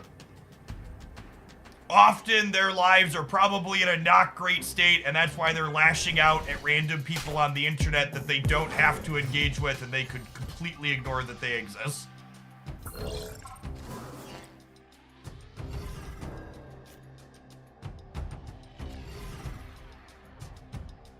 Children typically don't have bad intentions when they say something that cuts into your soul. Yeah, exactly. That's true. Not everybody that needs to get their shit together is an asshole because of it. That's very, very accurate. Agreed.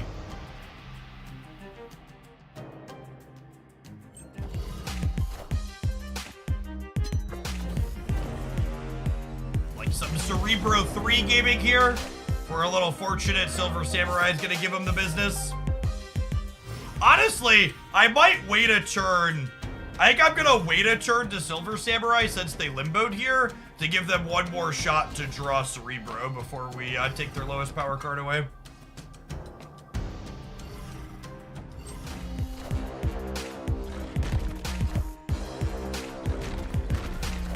Although I guess putting rocks in their deck gives them a chance to draw a different 0 power thing. Yeah, it's actually kind of close one. Could go either way. I'll definitely play it this turn and hope for the best. English only in chat, please. We do not have moderators for non-English languages.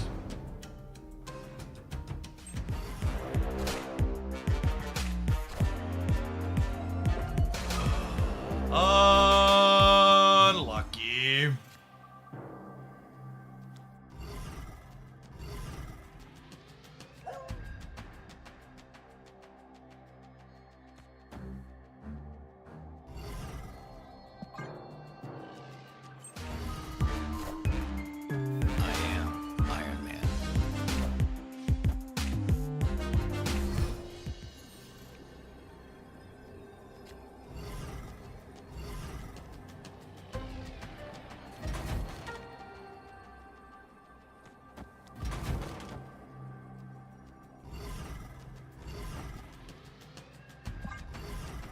Hey, the hi! Thank you for the 14 months. Welcome back.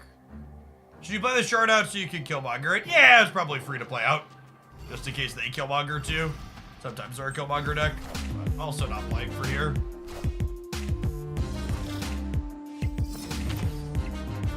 Oh, you know what? They might melt me middle. Oh, here's copying Iron Man. Yeah, look at me.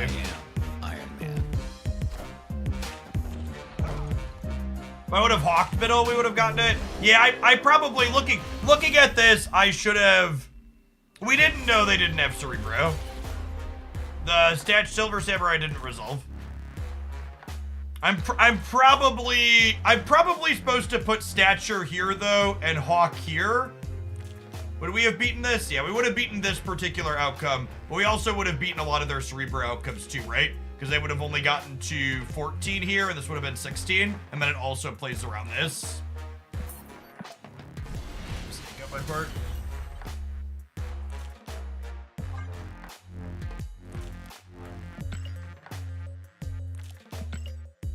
Yeah, is it a tough loss? It's like a small mistake. Real tough about it. Tough losses are like when your opponent, when you played really well and then your opponent hits their like 1 in 10 outer. It's a tough loss. Losing a game that was completely winnable if you play better is fine.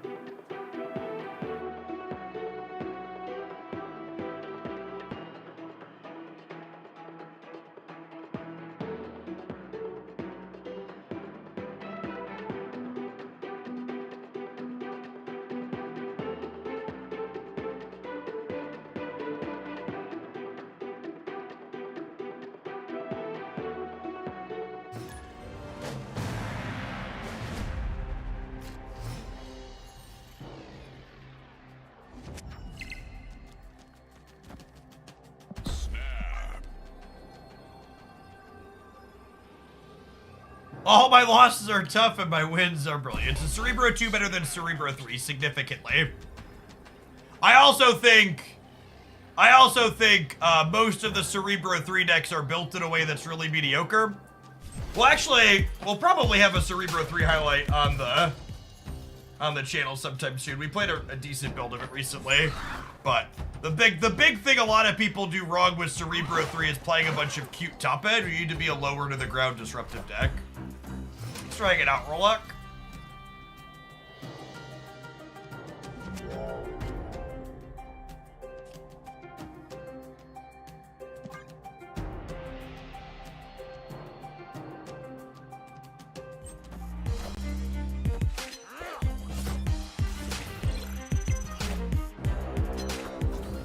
A lot of magic decks.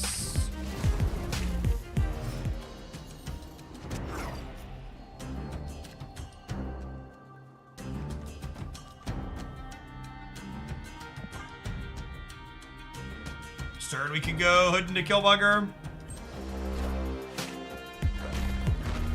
Hey, Rosalie, thanks for the raid. Hope you had a good stream. Gladiator magic. Are they Surfer, maybe?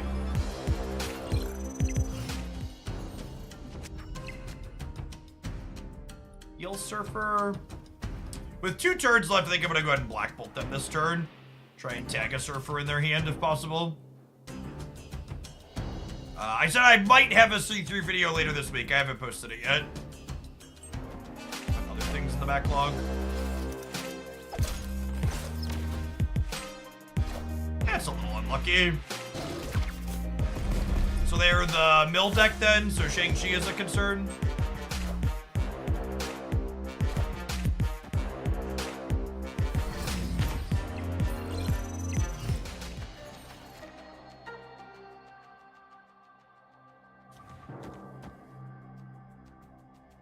Probably dead because of Shang. Just can't be competitive on the left, on the right.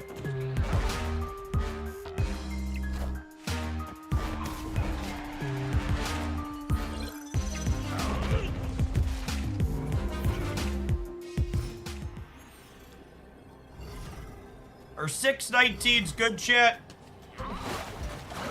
If so, why? Please explain.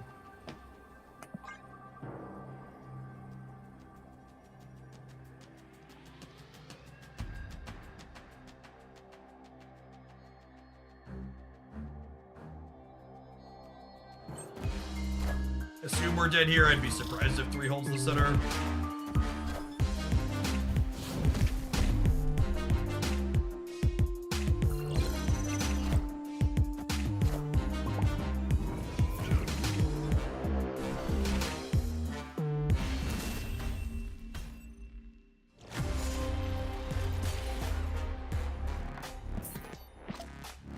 Alright, chat. Have some adverts. We'll see you in 120 seconds. Thanks for hanging out.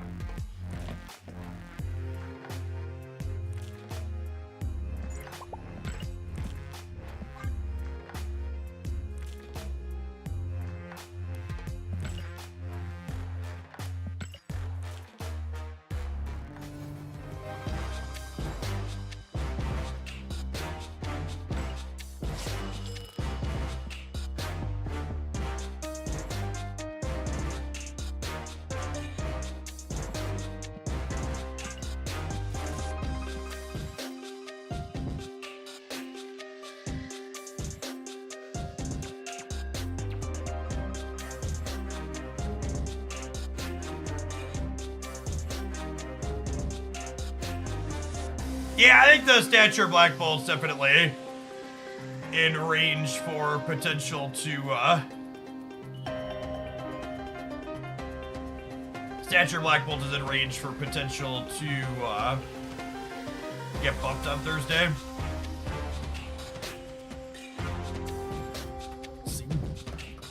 I feel like other than Red Hulk probably getting some shaved off the top, I would expect mostly buffs on Thursday's update.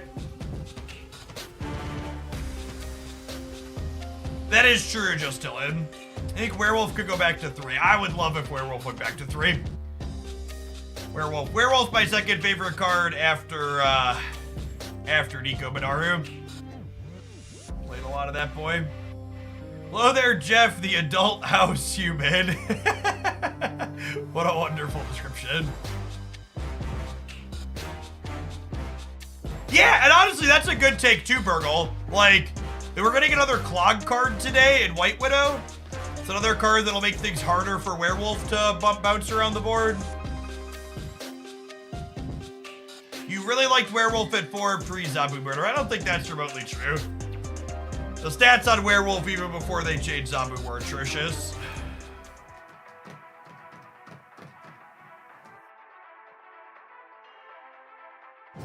Yeah, Rosalie, no problem. Hope you had a good stream today. Gamers, if you're looking for another great Marvel Snap content creator to follow, tap the heart above the chat there. Welcome. Killmonger. Looks like Destroy. Killmonger doesn't really bother us. I guess it lets us, it being gone, lets us play our game more freely. This pig draw actually isn't even that bad for us, because once we get Mobius down, this will be a 0-3 for us. Hey, thanks for the gifted sub, Tainted Doc. And Chrome Raven, thanks for hanging out. I'm gonna vibe on the Hood for now, because I could draw Nico, question mark. With Limbo especially, I think I'll have time to fit Hood in on my curve later. I'm not in a huge rush. Elsa, Dak, and Surfer. I think Elsa is quite bad with Surfer. I don't think that's something I'd intend to work on.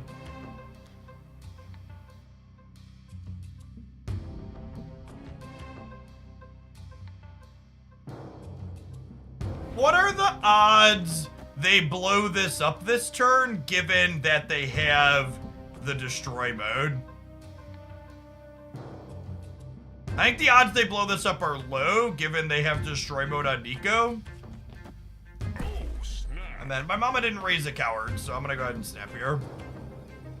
They're done. Okay. Victory. Maybe they know we have the Red Guardian from the Daily Bugle could be a concern. They could have gotten a copy of it.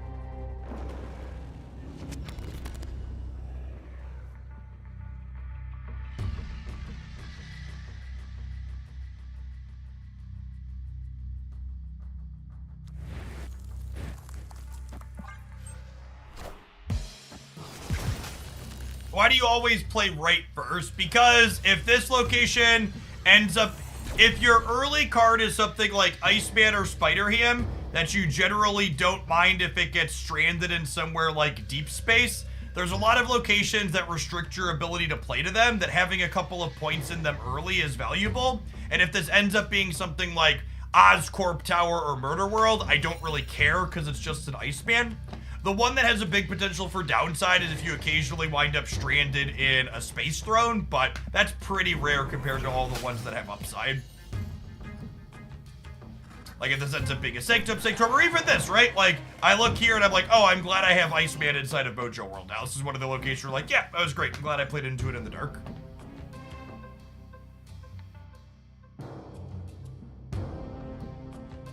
I can't wait to Red Guardian the Widow's Kiss and keep it at -4. That is not remotely how Marvel Snap works. Widow's Kiss is a base 0/0. So if you Red Guardian it, it's going to turn into a 0/2 and lose its ongoing ability that makes it smaller.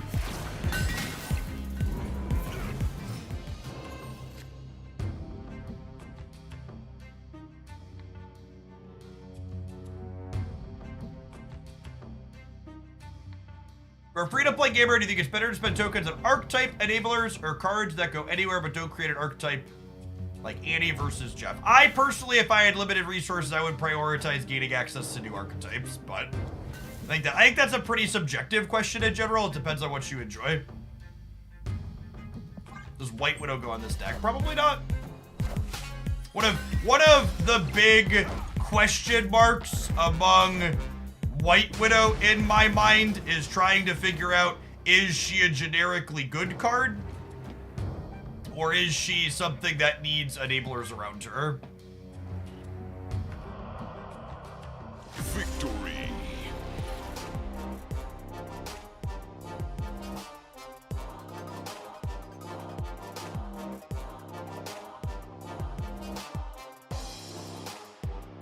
It's actually, I think, the first time we've had someone try to activate fast drops today. Just as a general blanket reminder for people that are new to the Twitch space and are here for drops. I know drops brings a lot of new people in. Thanks to Roguelion for the 6 months. Fast drops are not a thing. All drops run at the same speed on all channels. The things you see in other places about #1 drop rate and faster drops or activate fast drops, that's largely just a grift/lie that encourages people that don't understand how Twitch works to come into those streams instead of others.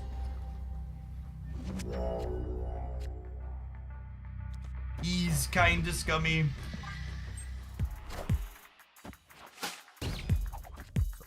Cyclops.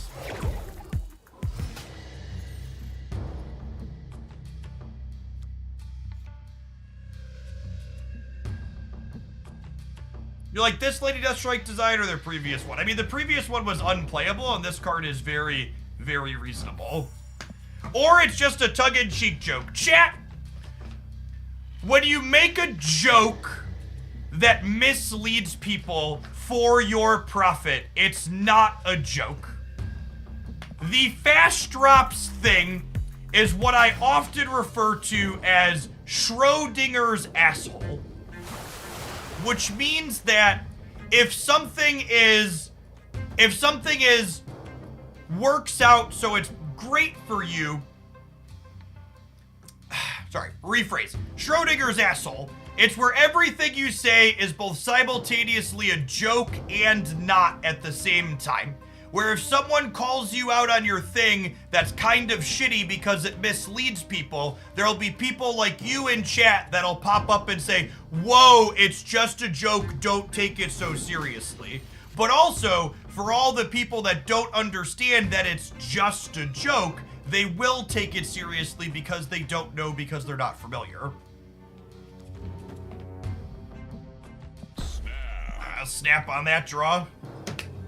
Sounds great. Yeah, definitely a high roll pixie draw. It's one of the real strengths of this deck. You get some crazy high roll pixie draws, but also are just a good deck otherwise. Now, not only basically don't be shitty, but also like don't defend other people being shitty.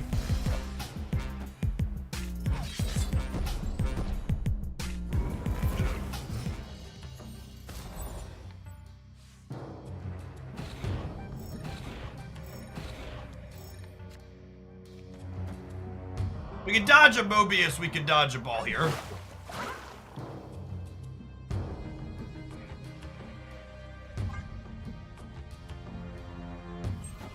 Hello! So happy! It's clobbering time. Did something happen behind the scenes that caused a huge divide in the community? You're the person that just defended it as a joke, right? Yeah, I'm gonna get you out of my chat. I think it's funny that you think me pointing out someone doing something shitty is me causing a divide in the community. It's always hilarious to me where you're like, oh, by the way, why are you creating this divide? When the actual problem is other people doing something shitty. It never fails. Like you're actually the problematic one, Jeff, for pointing out that people are lying to their audience. You should just let them lie in peace.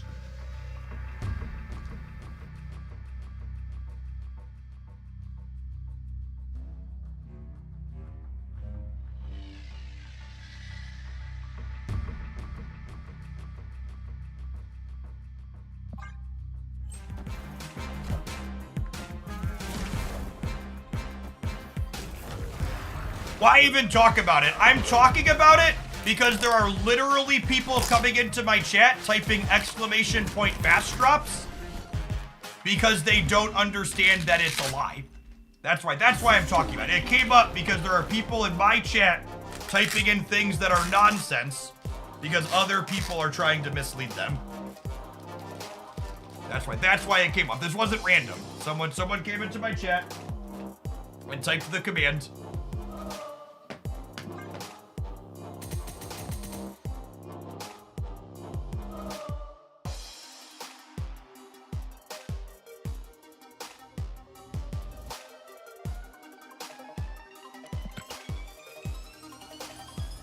How do you get these Twitch drops for? You just hang out and watch streams like this one or any other stream streaming Marvel Snap on Twitch.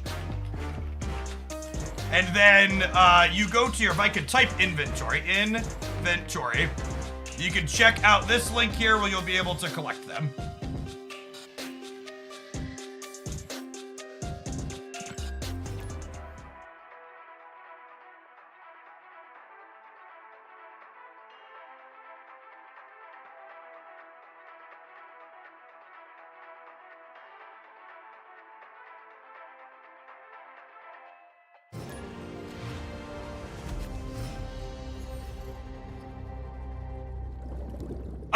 Unironically, too, one of the people that does the fast drops thing, the joke, the not a lie, but just a joke, also at one point told their audience that they couldn't continue doing their drops on another channel if they started them on their channel. Which I'm sure that was also just a ha-ha funny joke. Definitely not a try to soak up and engage more of the, yeah, it's just like, there's always, it's just like, yep. SDM, thank you for the 5 years. Welcome back. Appreciate it.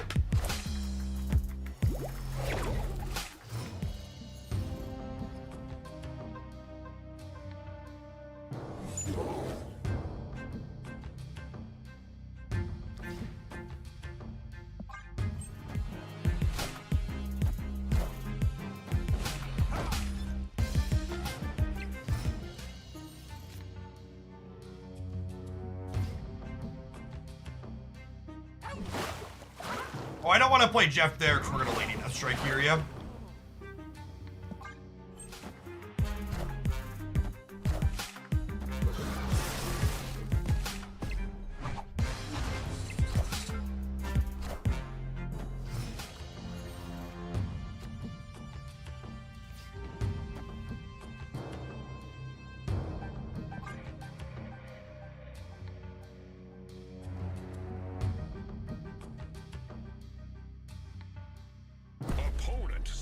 I think we leave.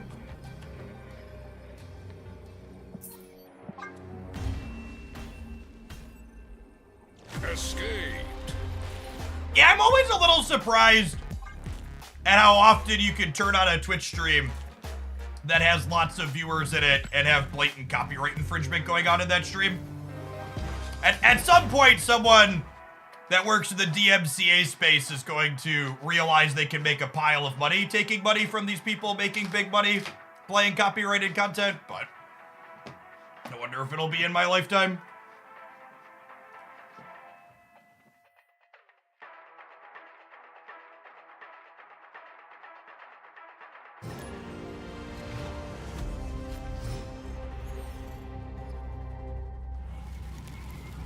Parker! I heard the split transfer feature goes live next week. Hopefully. I love that. Been watching for a few weeks and you crack me up when you call out BS or say it's dumb to spend money on pixels. Well, isn't it? Thanks for the support. I'm gonna actually hood on one and then we might ham plus demon on two here.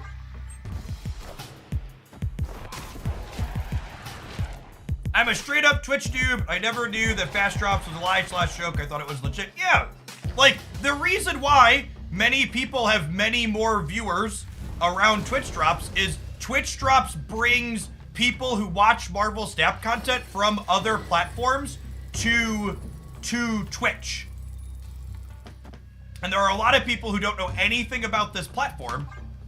And that thing is explicit. That whole thing is explicitly to take advantage of people like that and get them to go to places like that. That's exactly why it's crappy. It's very, very explicit and intentional. Holy gamer, that's a good one, yeah. Yeah, and you personally should not feel bad for not knowing. How could you know?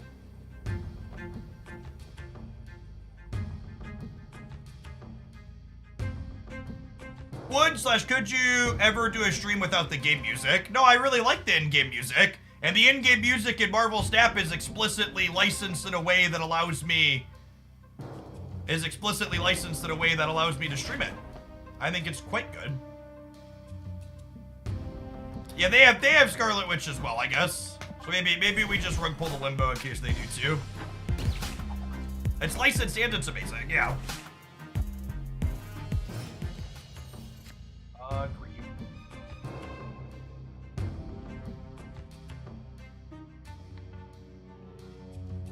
I think I vibe here, and then it's like Lady Deathstrike into a bunch of things on the last turn, including getting rid of Limbo.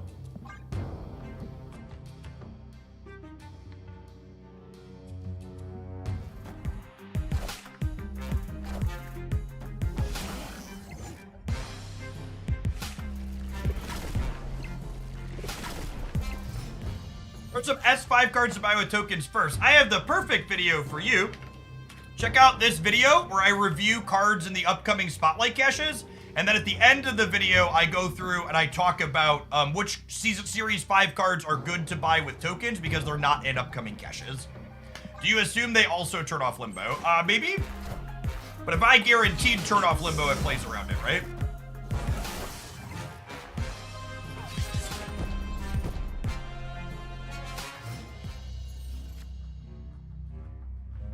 And they actually haven't seen my Red Hulk yet because they've been spending all their energy every turn, which is stellar for us.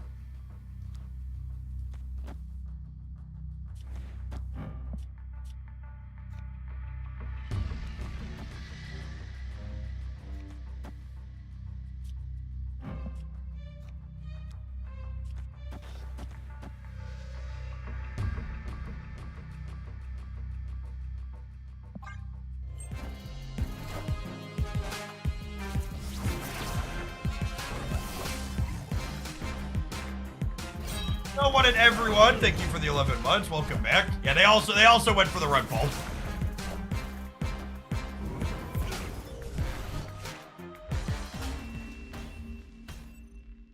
Victory.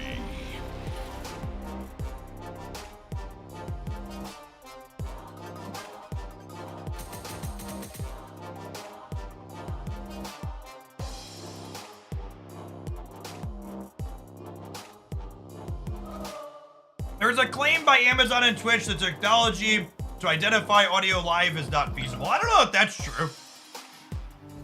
Do you have a source on that? That Twitch saying they can't do live trackings? My understanding is that people that do DMCA stuff haven't wanted to push for live takedowns yet. I had never heard that. Twitch told them they couldn't do it.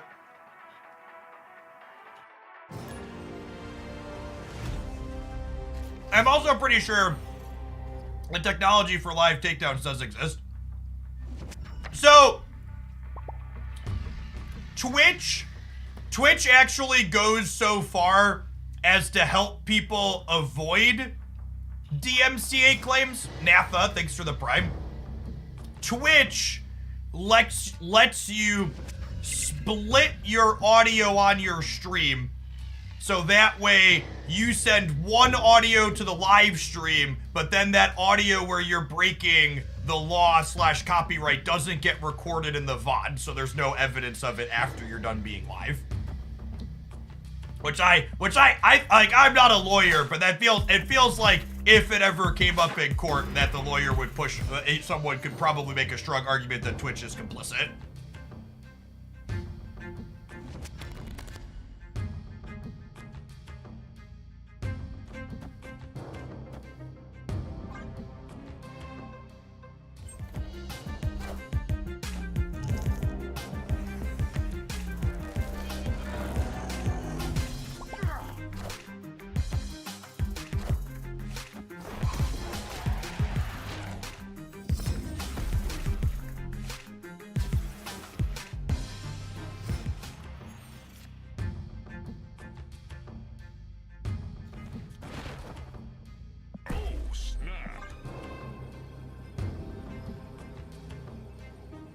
Yeah, there's super that much money that happens. It's a good term for us.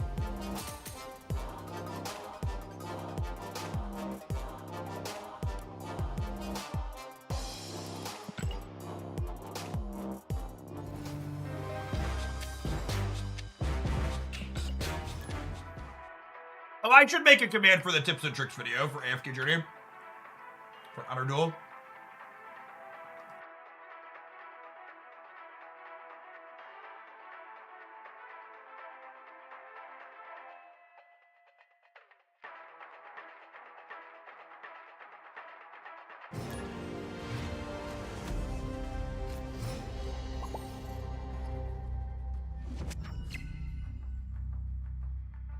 You included Zabu in the list of good token purchase as your stance has changed since they gutted the card. Yeah, obviously you shouldn't buy Zabu anymore.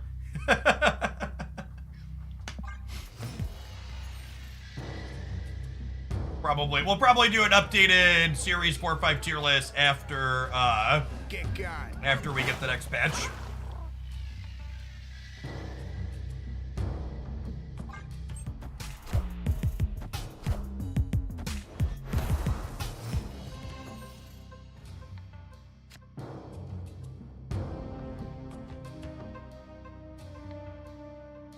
Don't you think about it. Anyone know the lore of Bar with No Name? It's a criminal bar. You actually go, if you've played the Spider-Man PlayStation game, the mission in one of the DLCs where you send the spider bot into the bar is the Bar with No Name.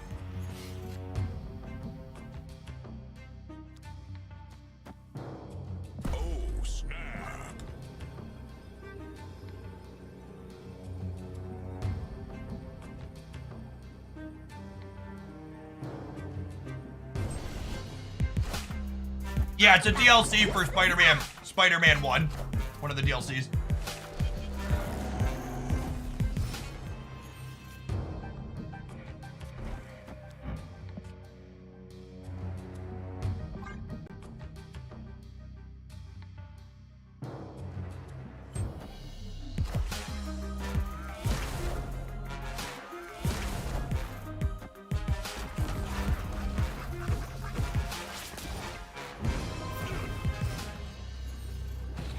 Unfortunately, they got to see our 1 energy Red Hulk there. They get to leave, but...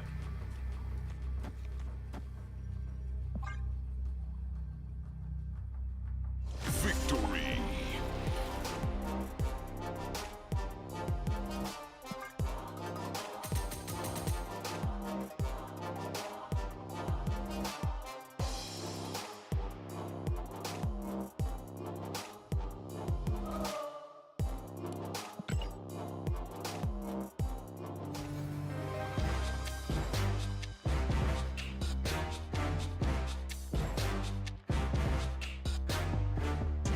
Mitsu is a very reasonable card to pick up with tokens. She's a unique enabler that allows you to play certain archetypes that you can't play without her. She's also not in a returning spotlight cache anytime soon.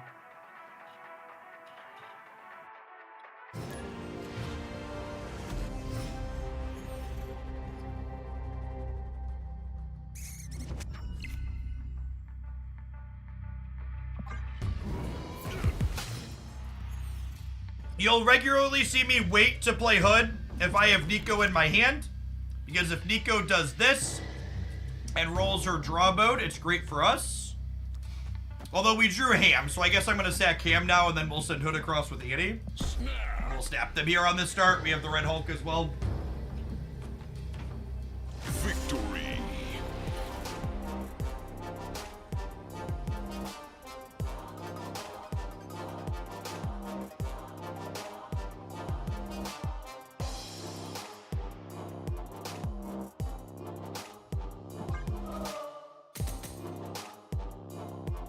Yeah, draw or demon. When you have a Nico in your hand, it's important to know that Nico has 7 different spells, and she doesn't repeat spells as she rotates through them. So if you have Nico and Hood or Nico and Ham to start, on your turn 2, she's 33% to give you a way to utilize that one energy body. Either hitting the demon or the draw mode in your for each 1 out of 6. Oh, snap.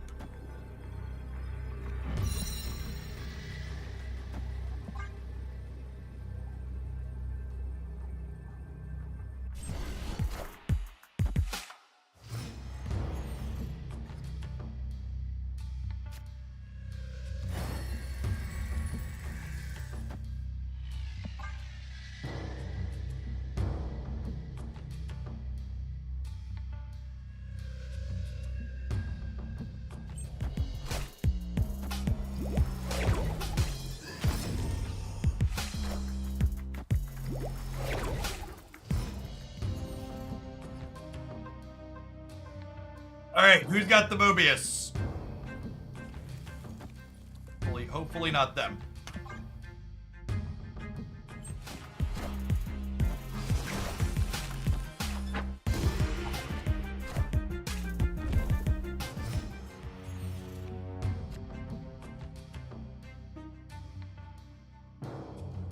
I know you usually play off-meta decks, but it's nice to watch you play try-hard decks on occasion. For reference, chat, this was a Hoaglandia original that propagated into a meta deck. One of the reasons why we like playing this. One of the reasons why we like playing things that are off the beaten path here is because, well, sometimes you hit it big. I think I'm gonna save Red Hulk for the center potentially. Is it worth playing this game if you're free to play?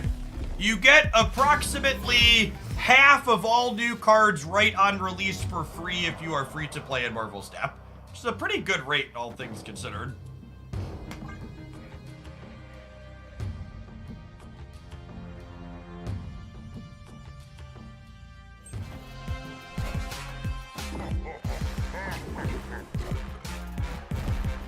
It's a big boy.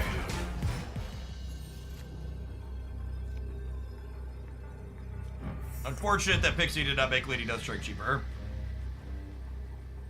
Why not Red Guardian Sunspot? Because I am cursed with literacy.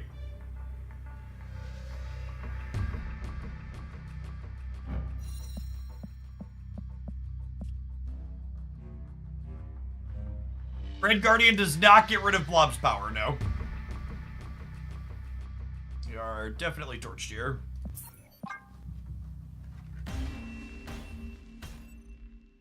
Escaped.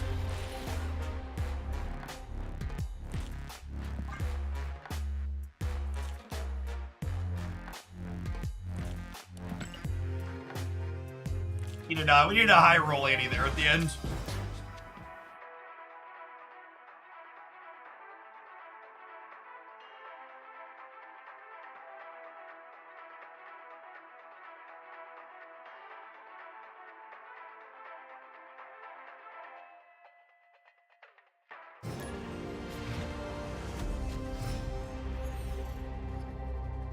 Why retreat?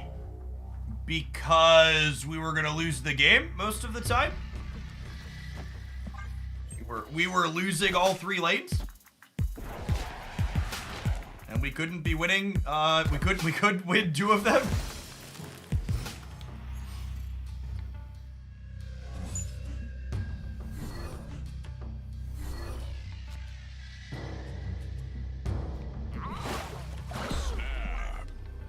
Snap on the sentry draw. Dylan, thank you for the 3/4 of a year. Do you feel like Snap is an easier game to catch up on, stopping for 6 months and coming back and hitting spotlights with 3 missing cards each? I mean, Snap is objectively the easiest card game to catch back up on out of any major card game I've ever played, sans Runeterra. But Runeterra obviously went the way of the dodo for a reason, with their monetization being a large part of that.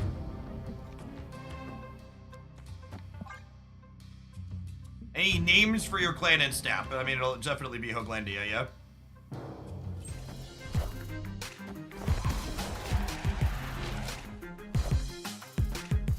This is another Sokovia we can get screwed here. Okay, cool.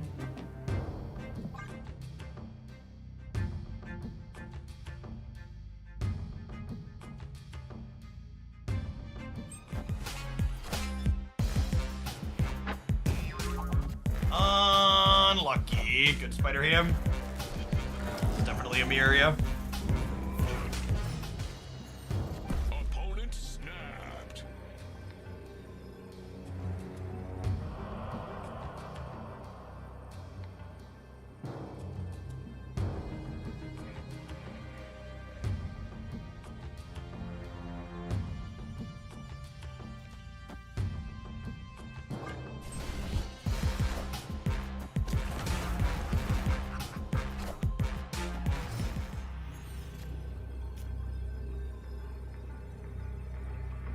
I guess I can't win all 3, yeah?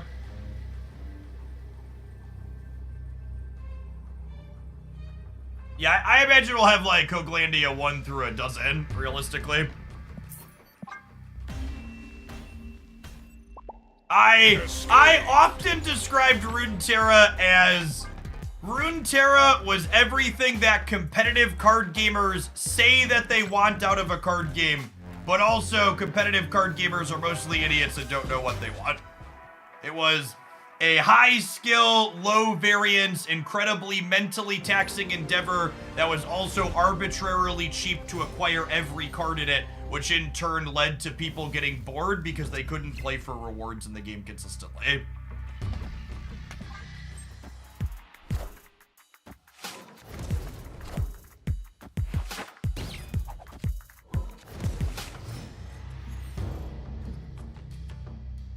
Despite what people say they want, when they just want the game to be fun and they'll play the game because it's fun, intrinsically humans want to feel like they're being rewarded for the time that they're spending.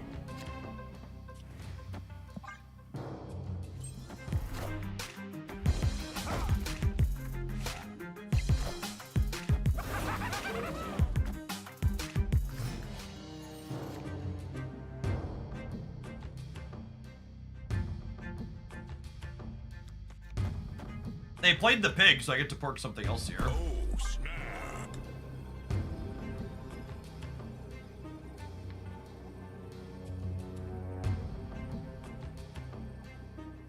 Victory.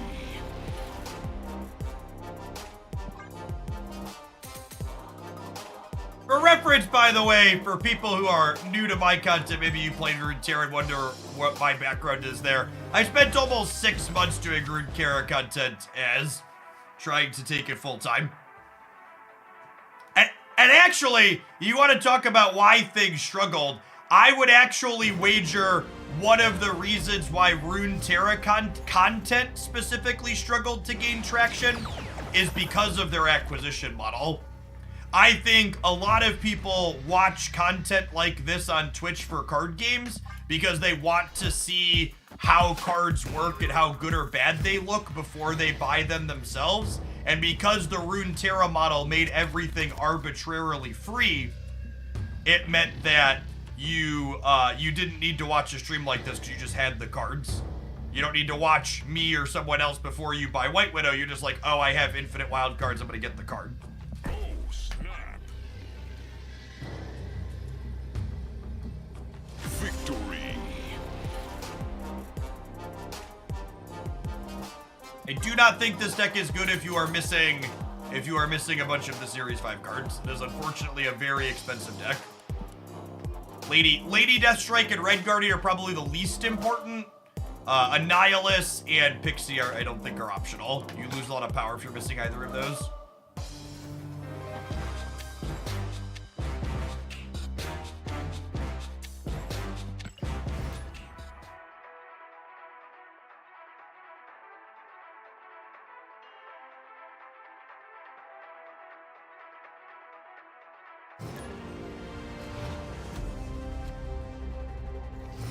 Some good replacement for Deathstrike. Probably something else that lets you clear Hood and Void. Maybe Carnage. Carnage will be a pretty generically good card once White Widow drops especially. Or some of the other Pixie lists besides the one Jeff is currently playing. If you check out my best decks roundup from Friday, there is a Pixie Patriot deck that's had pretty consistently good stats. Snap.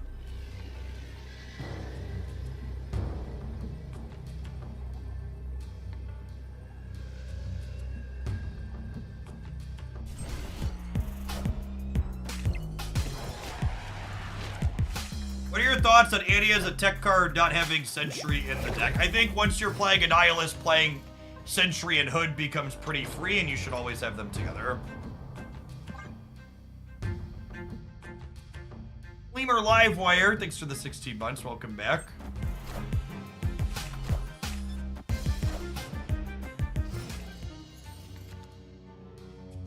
Is that one good, chat?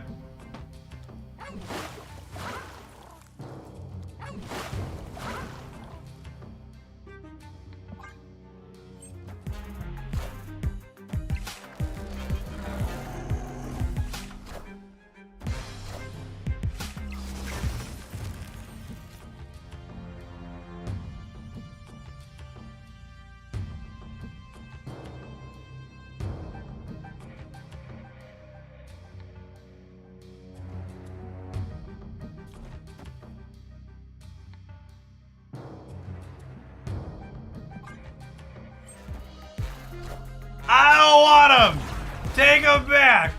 Are you ready for this, chat? This is gonna be, once White Widow releases, this is gonna be every game you're gonna play. Every game. All anti-beers all the time.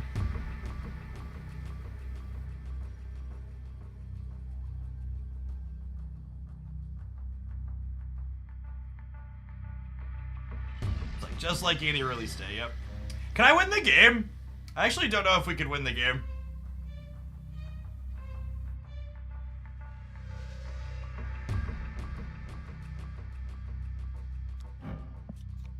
Yeah, I could do that in the middle. But like, what am I doing with my other energy?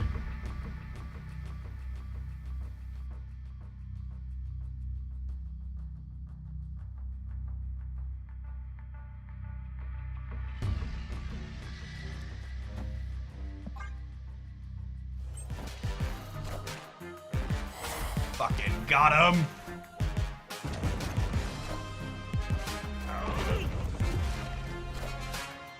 Alright, sorry, let me close their stream really quick. It's unfair that I have perfect information and they don't. Victory.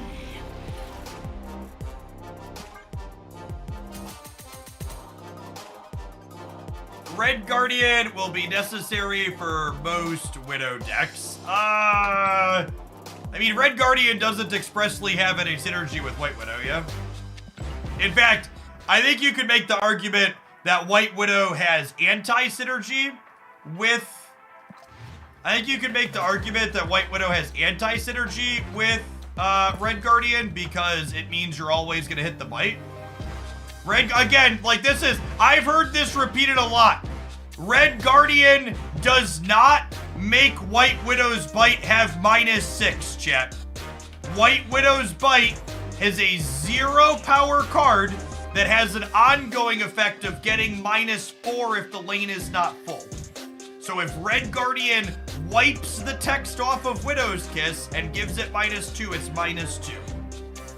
If you white Widow a lane, Red Guardian's only gonna hit the Widow's Kiss. They are not good together. They might just be two generically good cards that you still play together sometimes despite having anti-synergy, but they are explicitly not a combo together. Illith Dig, thank you for the Baker's Dozen. Appreciate the 13 months. And thank you everybody hanging out today. We got an ad break to run, but we'll take a short recess from the gameplay while we do that. You'll never have ads over the games here in Oaklandia. We'll see you in 120 seconds non-subs. Thanks for hanging out and dropping here with us while we wait for Widow to release here in about 90 minutes.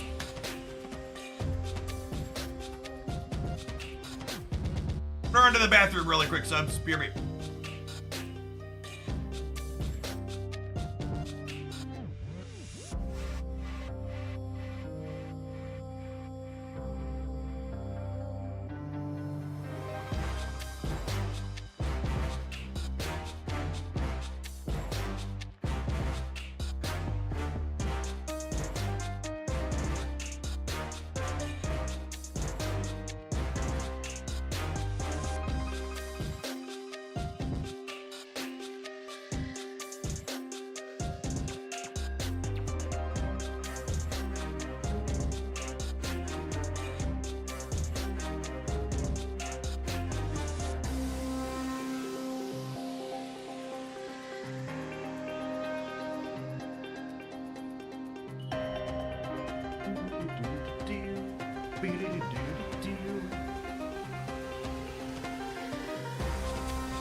I'm doing swell, Bardo.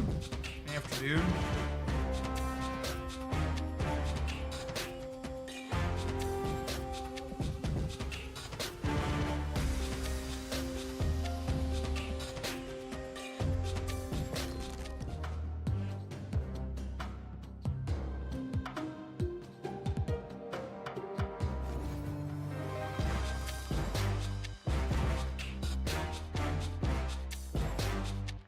If you're someone who doesn't get ad rolls, when I tell you I'm going to be rolling ads, that simply means you either have ad blocker or you live in a geolocation that capitalism has deemed unimportant.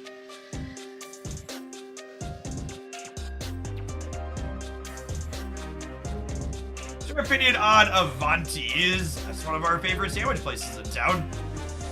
It's my 8-year-old's absolute favorite place to eat. We have to negotiate with him not to have it be the place we get takeout from every time we get takeout. Illinois. I am. I live in central Illinois. The Bloomington normal area.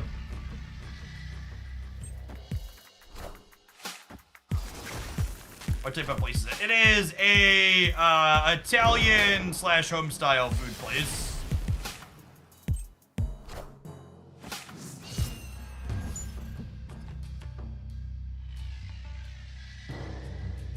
They sell sandwiches they call gondolas that are approximately the length of my arm from fist to elbow.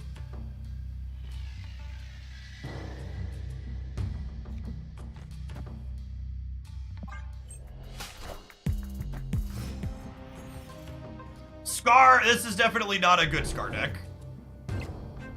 Most of the Scar hits were really terrible for us there. Not a stellar first game. Probably going to be retreating for one. Freedom sandwiches. Yep. MB, thank you for the 15 months. Welcome back.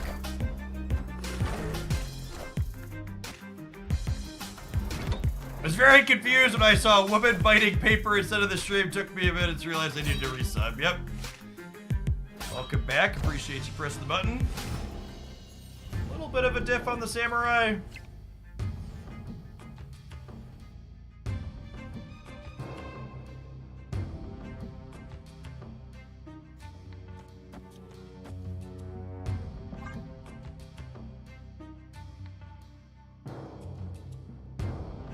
Jeff, I play this deck, but I have to report to you it's hard to play while you're on the toilet. Accurate.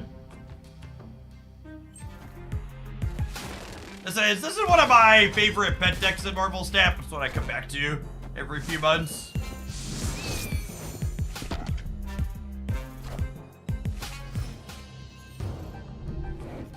Try win.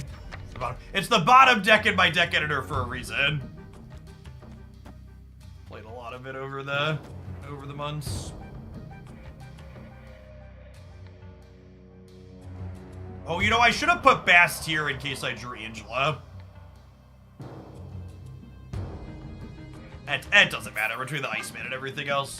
Bad start. Just take a do-over. Escaped.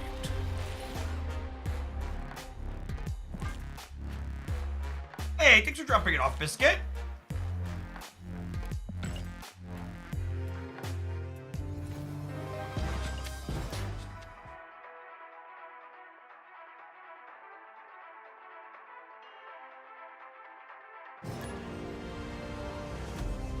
Playing my Bass deck into Lady Deathstrike being a meta card probably isn't the most stellar thing we could be doing either. This deck also suffers a lot from location variance. Like, this is yet another location that's kind of shit for us. It's one of the reasons why when we play this deck, I play Snow Guard in it, so you can mitigate that to some degree, but you can't always get over it. Bounce is still super good. I don't know about it being power crept. I definitely agree with the commenter in chat that this archetype is a bit underpowered on average.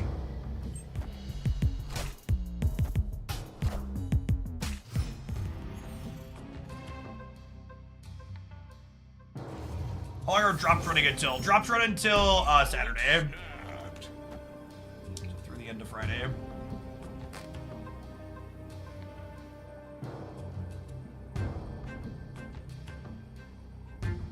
Goose doesn't bother us. And my hand is good, but they have a super flow and we don't. Could go either way. Oh, stay. I'm a fish.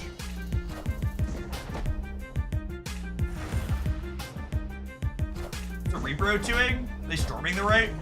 I'm a storming the right step.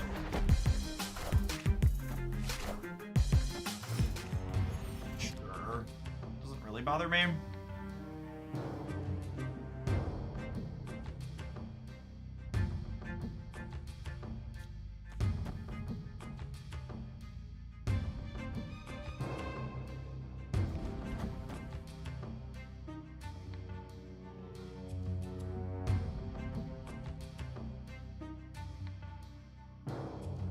They are certainly a Shadow King deck, is a good shout, yes. Wind, aid my hand.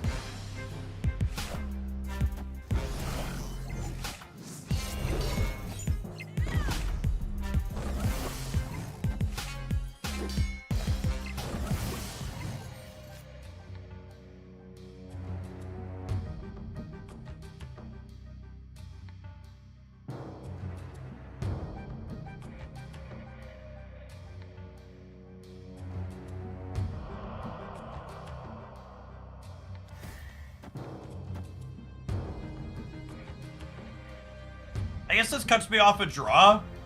That might be fine.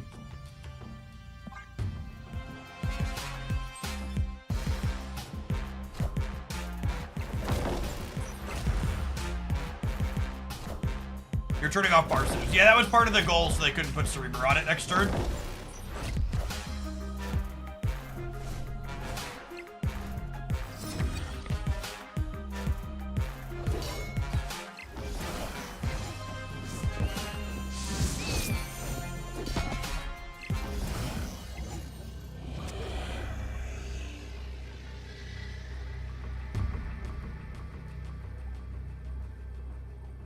Okay, so if they have Cerebro Mystique, which is likely because they have Olympia. Cerebro Mystique is 12, 15 in each of these, so it's 30 and 30. We're just not gonna get anywhere near enough. This one like one or two more shakes, but there's a good chance this deck's thoroughly power crept out of the format. Escape. Bear will reactivate bar. That is not remotely how that works, gamer. Not even a little bit. Yeah, they could have Shadow King in their output range too.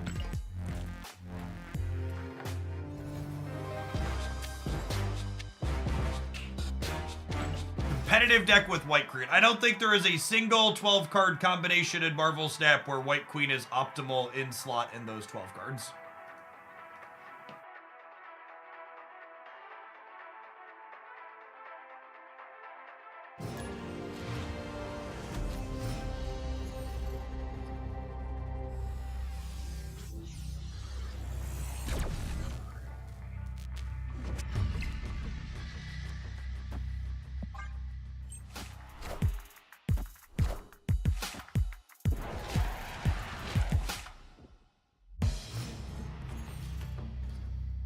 Something to note when you queue into someone playing Hood.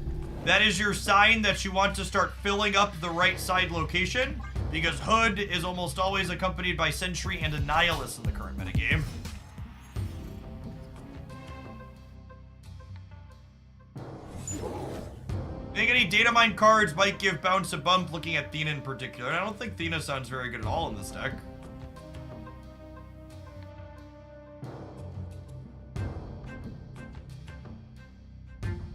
No, we were completely destroyed, right, Nova? Not close.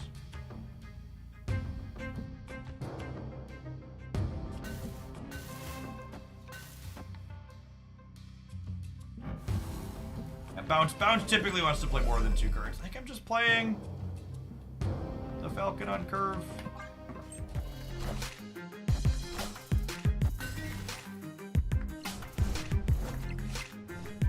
Yeah, Theta will want to be in a deck that plays exactly 2 cards per turn, not in one that plays more.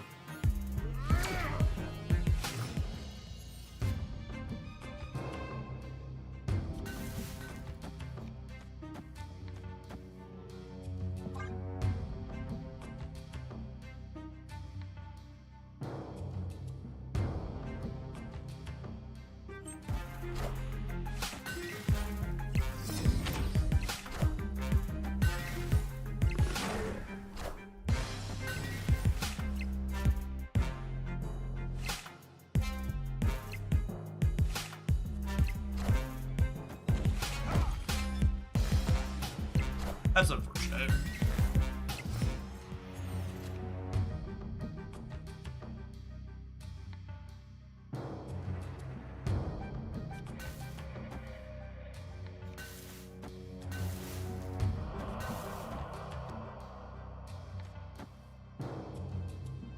This gives me 2 cards from Stogard, then these 3 come back.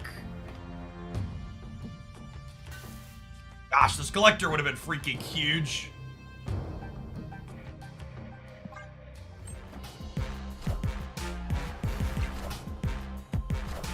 And that's unfortunate for our Stogard.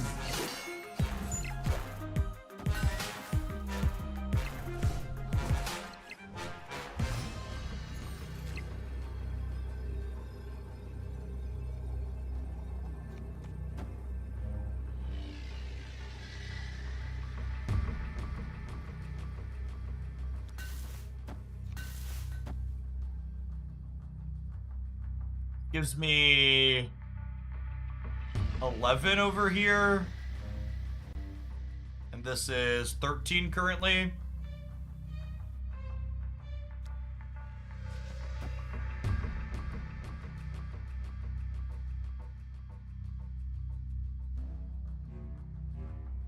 So remember, chat, there's a Mysterio going here and a Mysterio going here.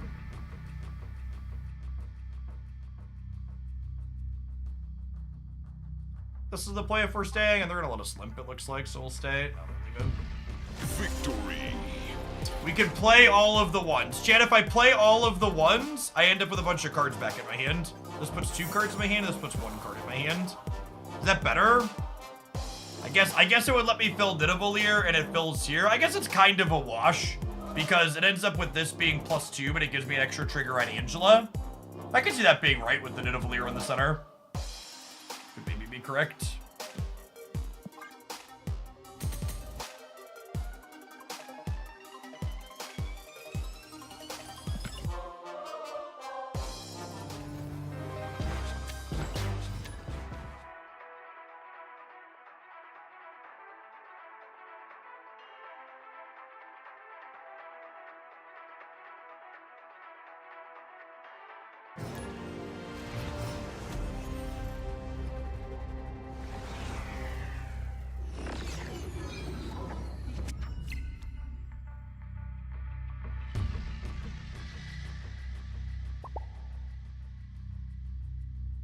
Solid hand. See if it's enough to keep up with whatever they're doing.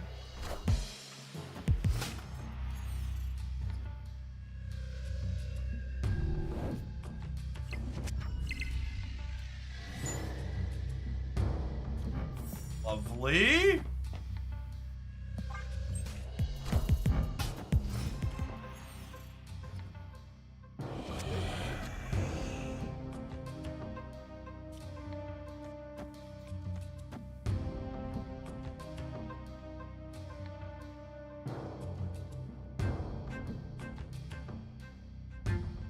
I want to snap here, but there's just so many decks in the format that, like, can go way over the top of what we're doing here.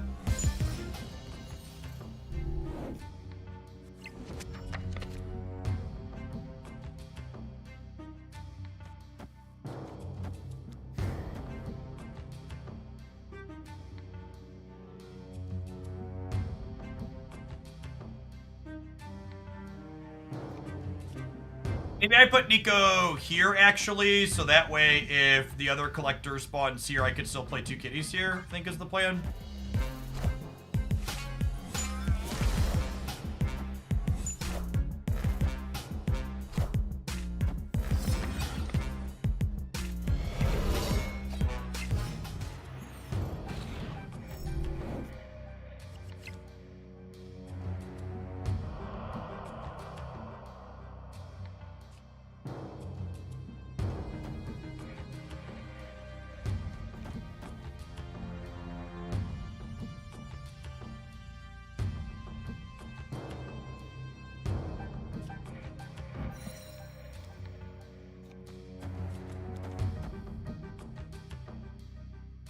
Do I want the chance to draw Hitmonkey?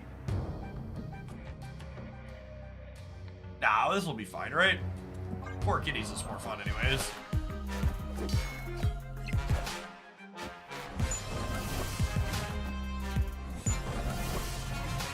I am Iron Man.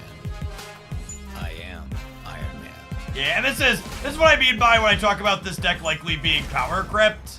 Is it's like, well, even when things come together and we, like, kind of make some okay numbers, the numbers that we're making in reality are just, like, less okay than what a number of other people are doing.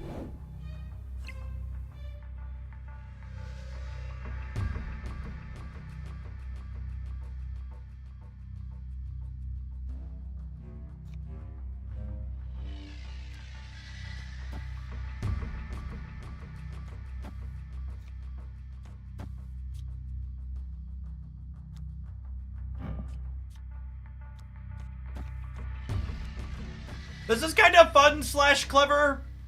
It lets me pick up these 2 kitties plus Nico to put a bunch more stats on everything else, but if they just play one big thing, we die, yeah. I don't know, if they let me live for one, I'm gonna make my collectors go, just for funsies.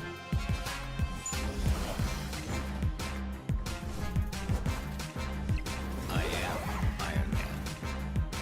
I am Iron Man.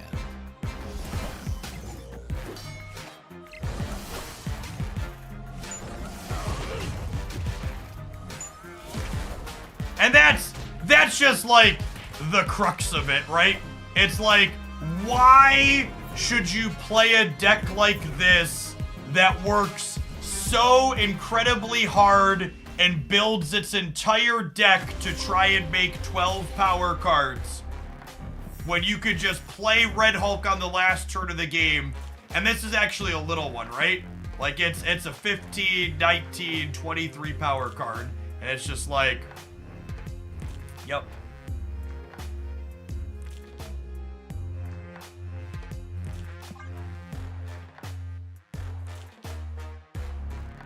I was really happy when they put Angela back, because I think Marvel Snap's a better game when the scaling threats are good. Do you have another Snap account? I do not. I do not have time to maintain 2 Snap accounts. That sounds terrible.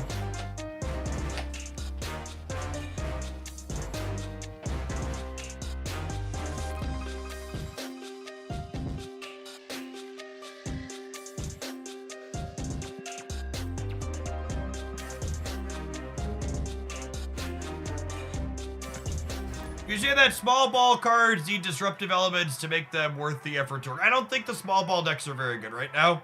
Even the most successful Angela deck is also a Red Hulk deck at the moment.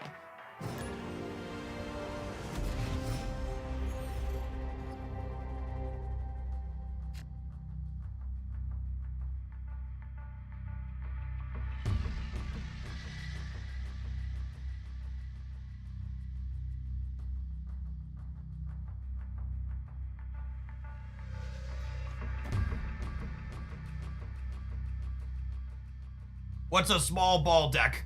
Decks that play smaller cards that largely cost 3 or less. Things with lots of cheap cards.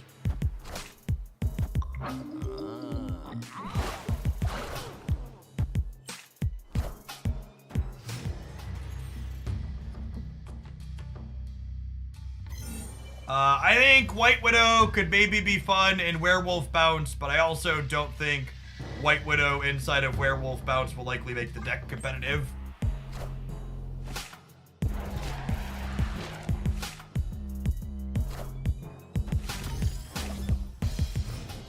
So because their Annihilus is gone, I'm gonna go ahead and Cosmo Necrotia here, so that way they can't Lady Deathstrike to get rid of this hood, which is likely their other way to get rid of it. I'm not gonna snap them back, because I was thinking about snapping myself, but I am definitely going to stay in here. Yeah, or Viper.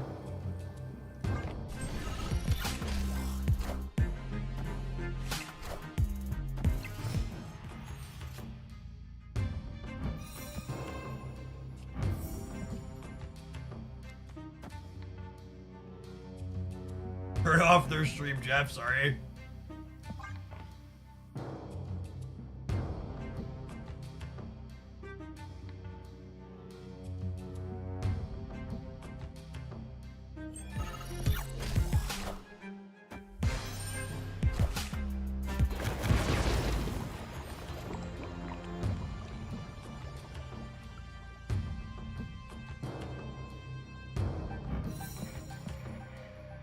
None of those are the Iron Man I wanted for Christmas.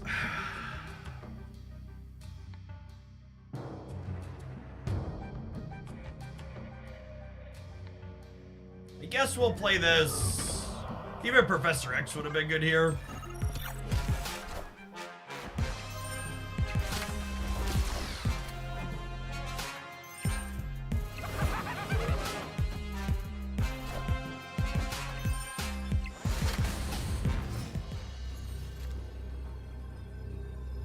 So they'll play Luke Cage, which gives them +6 here.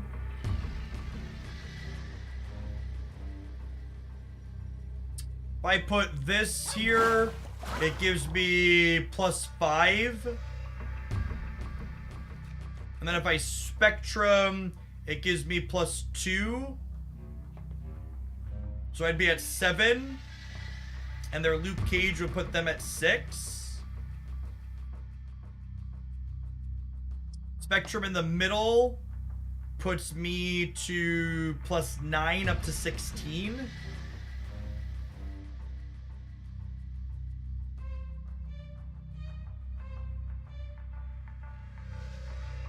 There could be merit to doing this and then doing this. Maybe +14's enough here in the middle. I think they probably play from the right. Yeah, I'm counting +5 from the Marvel chat when I move my card there. Jeff is -2 on the left or the right. He's 0 at either, and he's 3 in the middle. This is close. It might be right to play for this. Play for the center harder.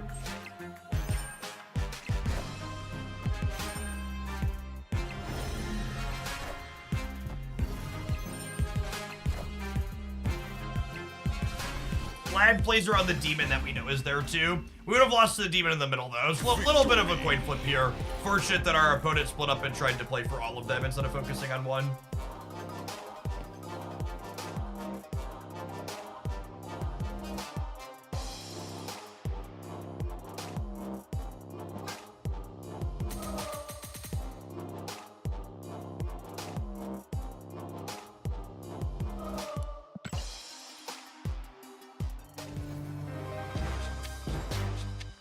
We lost like 3 or 4 games in a row with Bass Bouts, and then we shelved it.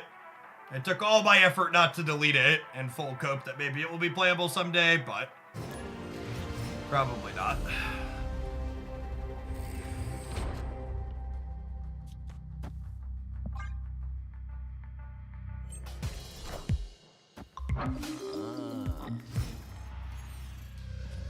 Yeah, we had a game where we made a bunch of 12 power collectors and our opponent played a 15 power Red Hulk, and it was just like, yep, that sounds about right.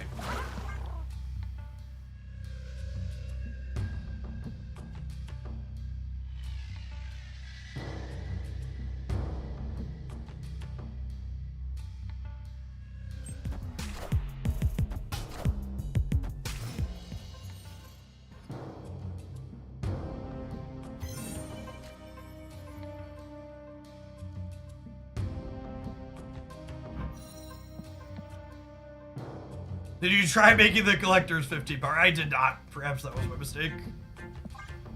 Hey, Hugh. Thank you for the 1.5 years. Welcome back.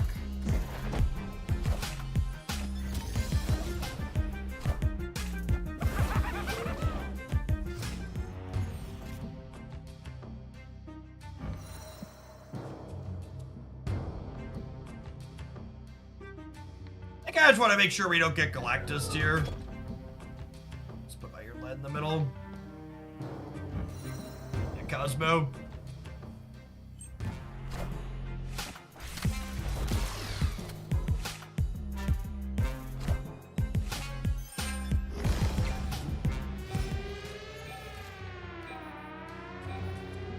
Opponent snapped.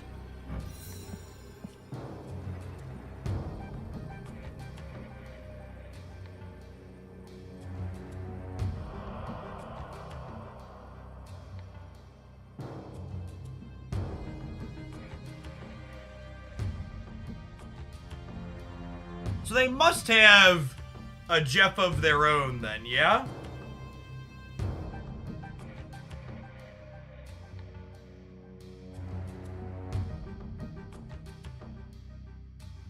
Can they beat 14 here? And 9 middle? They could probably beat 9 middle, yeah?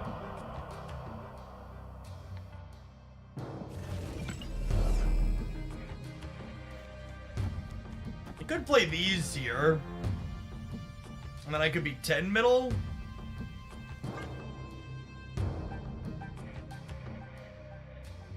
They hadn't locked in their play yet, and they blind flipped the Professor X, so reasonable chance for getting sniped.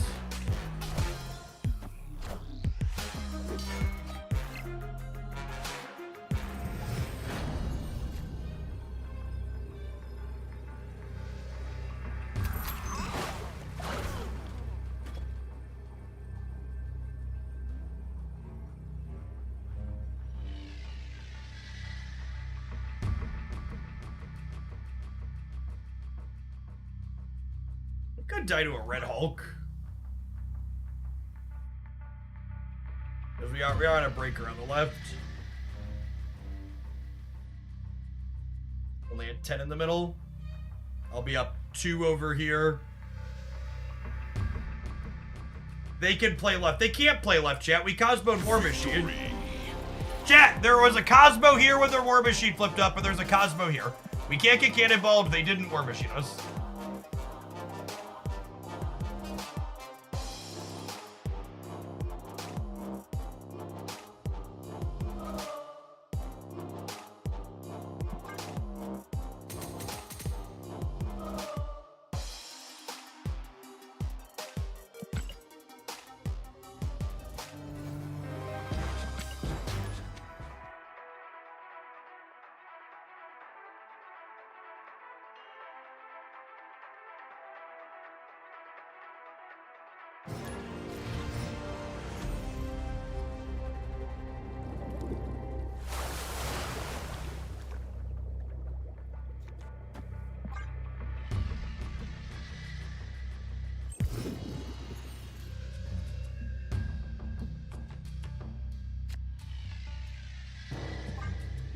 Not having any of our 2s is sad, but we have a 3 for next turn at least. And we have an Infinity Gauntlet bearing gold back Howard. It's not to love.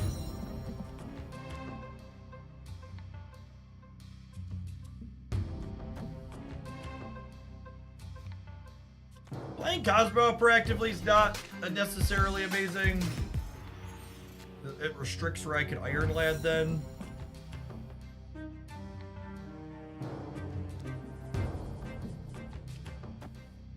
I miss Marvel, and we'll hold on to Iron Lad in case we spike a Professor X next turn, rather than taking Iron Jeff.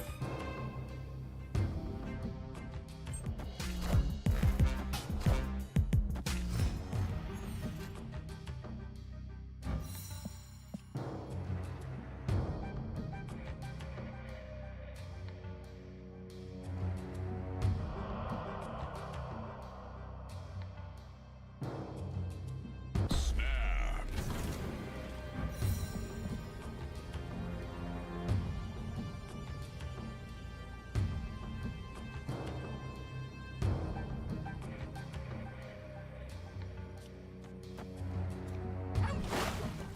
Do this, and then we like move Jeff right and then Spectrum.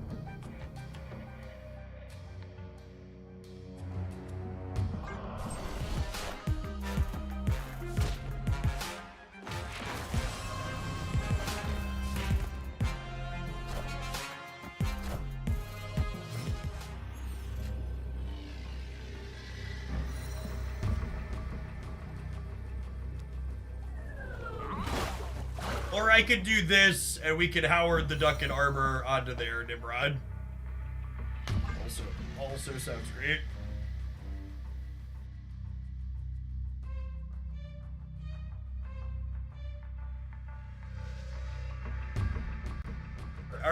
Our Destroy matchup is solidly not bad. This was 66% to be able to stop this. And both Professor X and Armor kept them from being able to do this.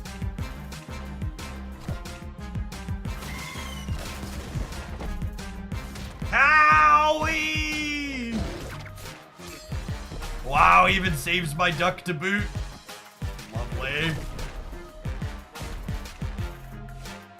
Yes, correct. There's no interaction between Echo and White Widow. They do not impact each other. Victory.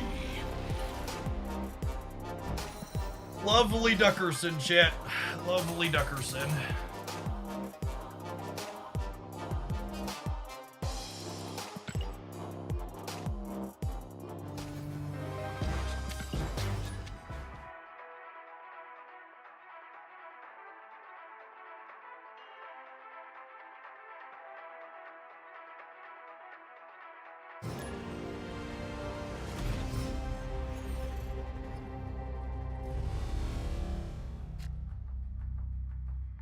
Do you ever grind for high infinite ranks? Nope.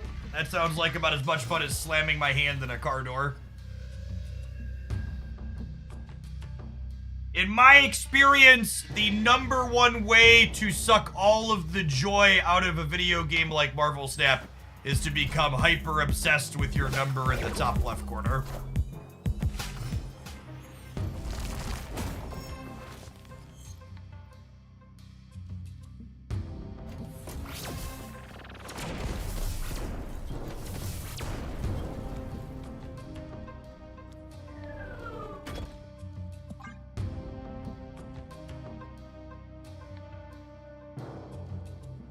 If this hits Cosmo, it's a little bad for us. But this is probably shit for them, yeah? Oh, snap. They're a Pixie deck. A lot of the Pixie decks don't want to play on one location, and it's a world ship on the right, so they can't Sentry into it.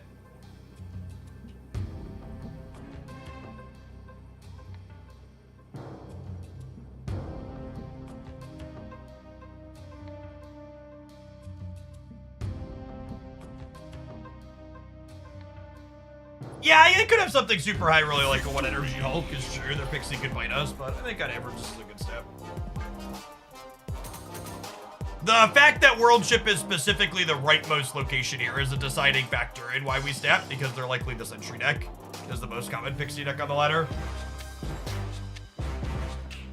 Negative things that are really common, chat. Non-subs, when you get back, you'll have to let me know what your most common advert has been today. We'll see you in 120 seconds. We're going to play some more of this Toxic Spectrum deck when we get back. Thanks for hanging out. Don't go anywhere.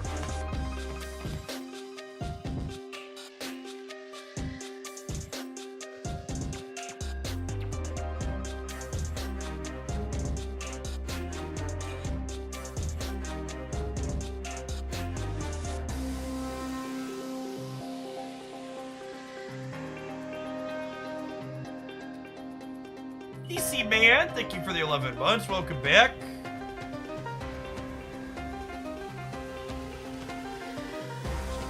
Is this deck the best? I actually had this deck in my best decks roundup this week. I think it's really competitive. You hear the Marvel Snap music even when you don't play. No, they rotate the menu music every season, Chad. It's great. Cat food ads in German and I don't speak German.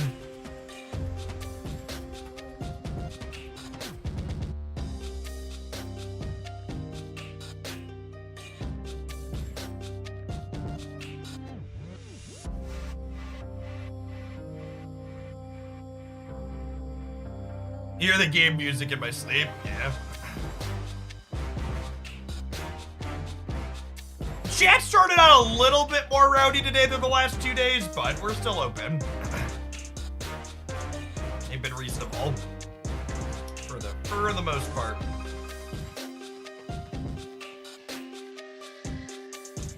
I think it's easier for chat to be reasonable when the format's in a decent spot too. There's less toxicity and complaining. The real test for chat will be what the takes that we end up hearing on OTA and patch day. And perhaps this afternoon when White Widow launches. Those will be the stress tests.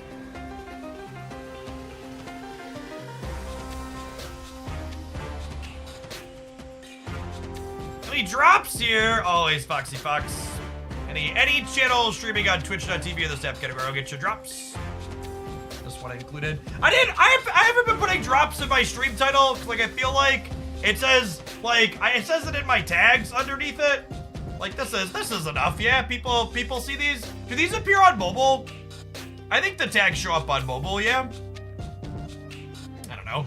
I'm not sure that we're hurting ourselves or not by not putting it in the title, but they do. Okay. Yeah, it seems extraneous to put it in the title too. Rosden, thank you for the 17 months. Welcome back. Thanks everybody for hanging out. Appreciate the folks that stuck through the short ad break. My little Twitch tracker here, so we've had over 100 new followers so far today. If you're new and hanging out, welcome. My name is Jeff Hoagland.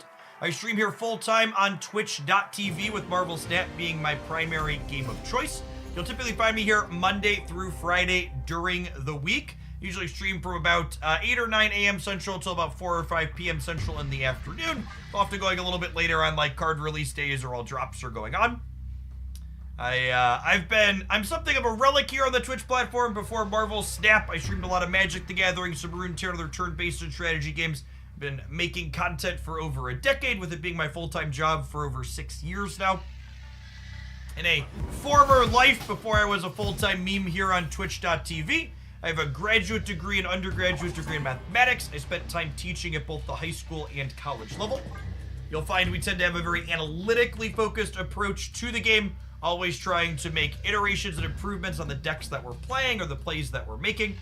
I also am someone who just can't quite bring myself to hammer the same deck for endless hours in the day, so usually we change decks every hour to 90 minutes or so, trying to get a lot of variety in and try a lot of different things.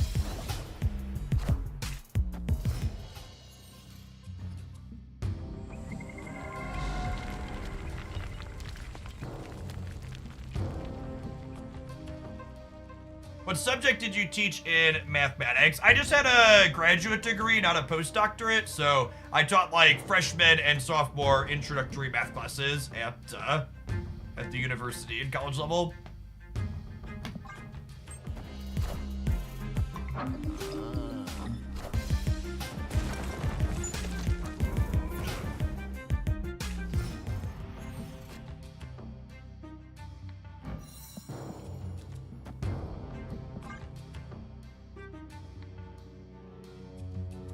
What was my least favorite math class? I don't know that I really disliked any particular math topics.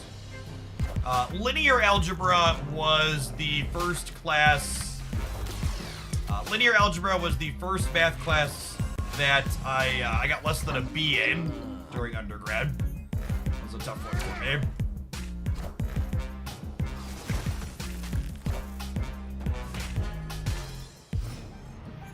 Calculus was actually the topic that caused me to change my major from computer science to math, because I really enjoyed it. We have priority here, so I think I just Professor X the center. So I have Spectrum to add 4 more points in there after the fact.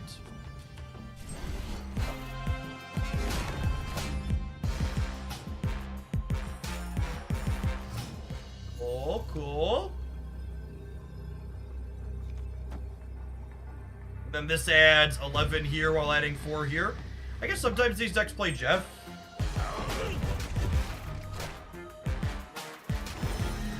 Ah, shit. I forgot they had a 619. I'd have won the game if I'd have played her on the other side, too. Ah, damn it.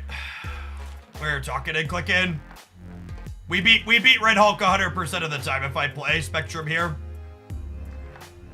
Obviously, the fact that it's a 619 beat my mistake, but if I play properly, the Miss Marvel bonus with Spectrum lets us win here, and then we just lose wherever they Red Hulk and we win the other 2. You expect White Widow to be reasonable in Galactus. Why on earth would that card be good in Galactus? No synergy there, right? Never taking calculus, but made it worth changing your major / focus. The type of problem solving that you do in calculus it's a different approach / level of problem solving than like algebra and geometry and the other high school level classes that come before it.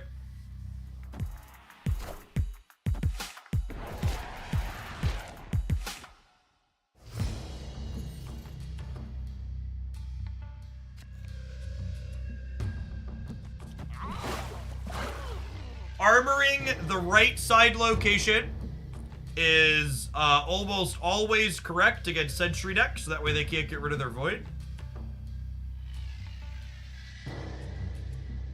How do you Galactus a path that you played White Widow into?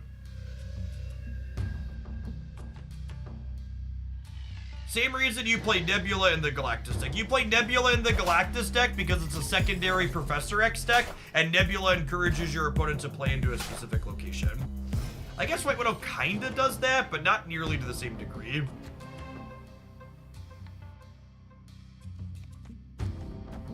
Snap.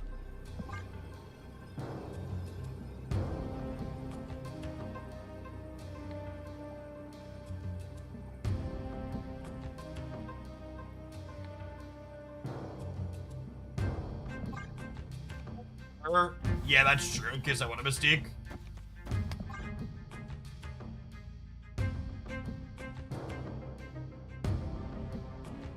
I don't know, so Nebula encourages you to play out all your cards to her location over the course of the game, whereas White Widow, you could just rush to fill the location at the end of the game, so there's not the same sense of urgency or level of control over what your opponent is doing, if that makes sense. I don't know, it might be fine there, but it just doesn't on the surface level, doesn't seem like it's actively solving a problem that you have.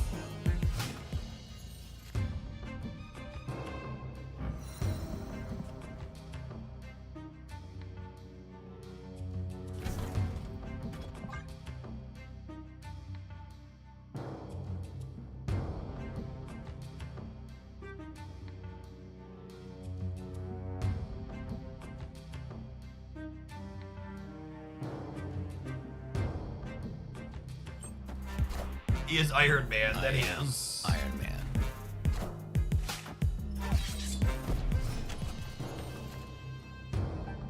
Getting Deathstrike out of the way is huge here.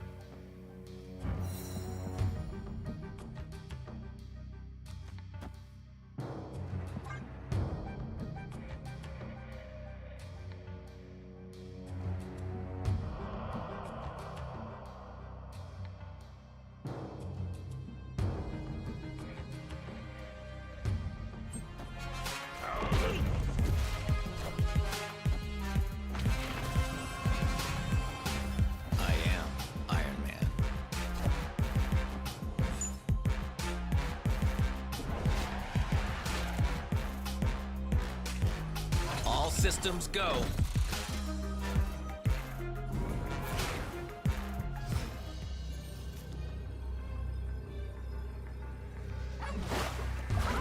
Spectrum. Sedge.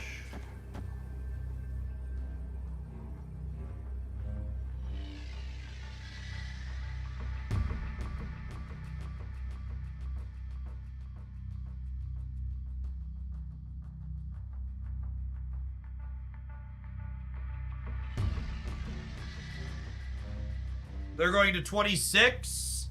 I'm going to 30.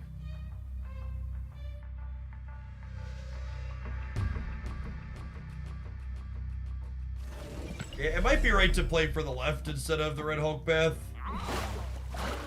This is 8-13. Well, remember, they can move the Jeff, so they can play a bigger thing here.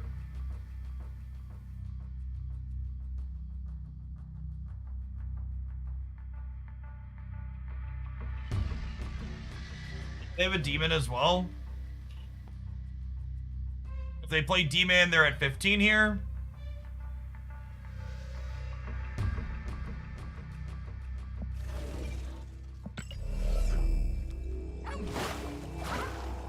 I think if we stay, it's this, but there's a good chance for a torch because they played a 6-15.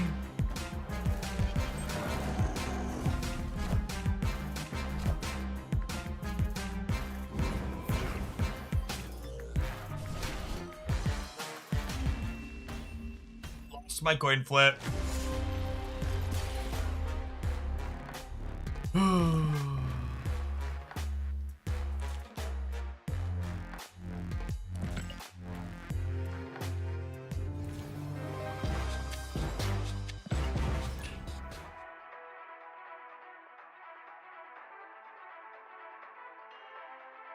You explained about the bots before Infinite. Yeah, most people aren't going to get bots inside of the 90s.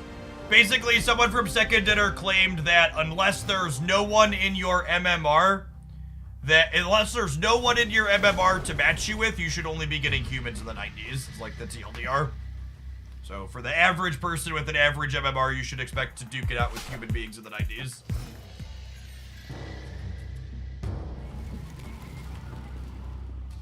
Live from the What's the Daily Bugle. downside to Red Hulk supposed to be? It costs 6,000 tokens.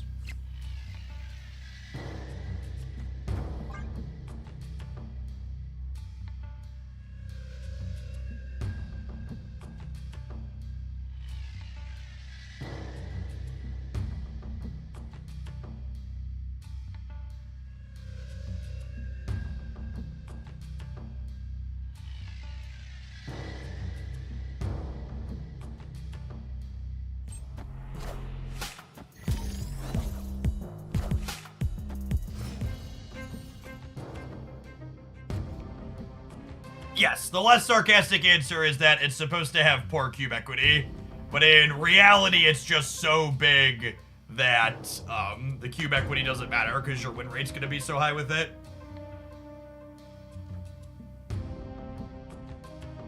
Opponent snapped.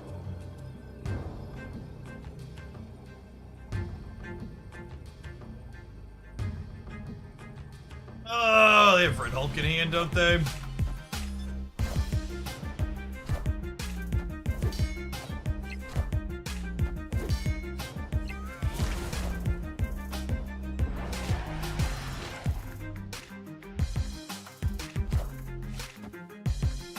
I think they nerf it. I'd be very surprised if Red Hulk had the same stats after Thursday.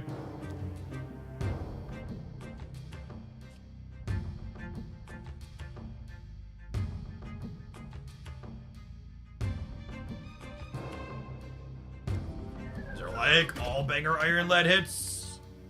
Says local man about to roll Howard.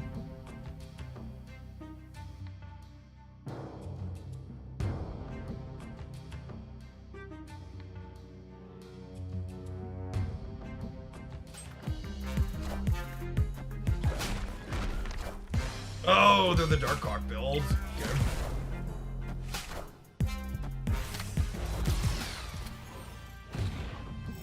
Oh.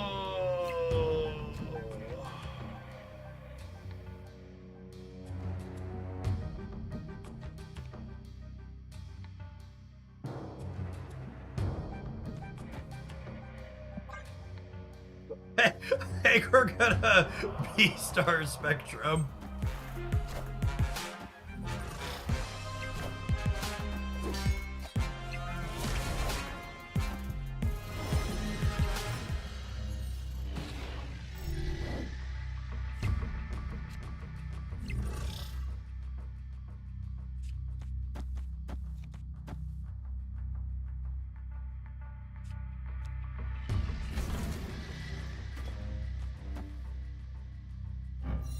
And then this costs 4, and this costs 3 next turn. Hey, drawing Iron Man is great.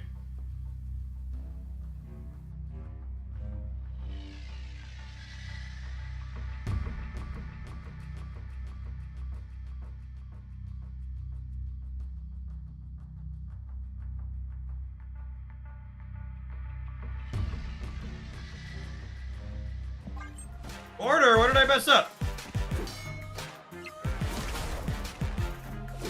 Jack giving me a heart attack here, calling out order. I did Iron Man and then this. Yeah, we're good? I am Iron Man.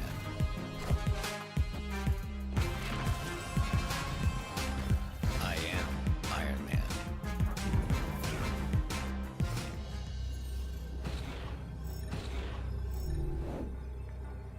Okay, Red Hulk's only a 615 here.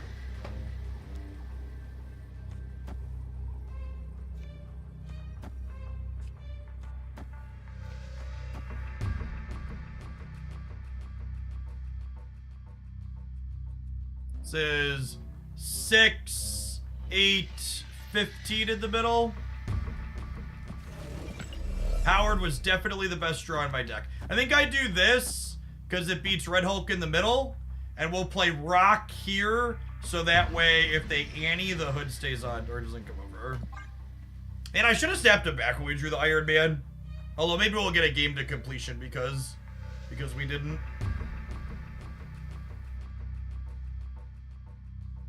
This deck's such an unassuming pile of cards when you look at it. It's quite reasonable.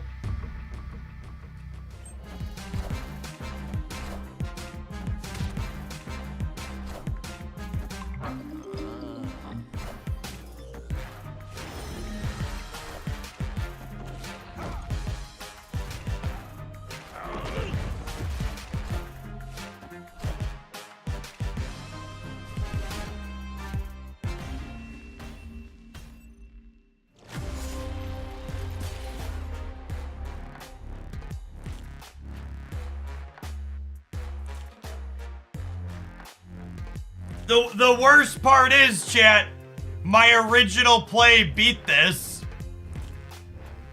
My original play beat this. My rock right, it wasn't even on my radar. I should be stopping to think about it. But if I would have put the rock on the right and the duck on the left, we beat this. Because the rock would have gotten punched by Red Guardian. Yeah, it's one of those things you just gotta incorporate into your new lines now, right? Yeah, they were able to play this many cards because they played 2 cards into Hope and there wasn't Elysium. Yeah, it's a damn shame. I honestly think, I've talked about this before, but I think Red Guardian is just the absolute best designed tech card in Marvel Snap with its addition to the game. It's so good at a number of things that you want answers to, but it also very elegantly gives you counterplay to it through in-game decisions that you make. It generally speaking doesn't have the same massive easy blowouts that cards like Shang-Chi offer, while still being very good utility.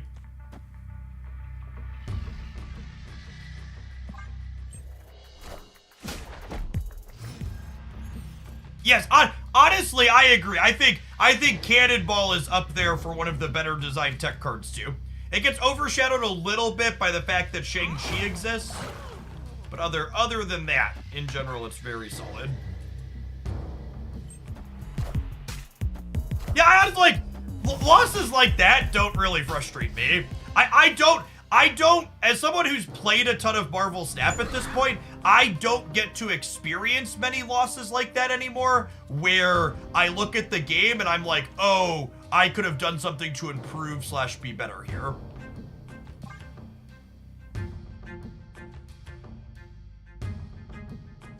When I get to walk away with a level up moment.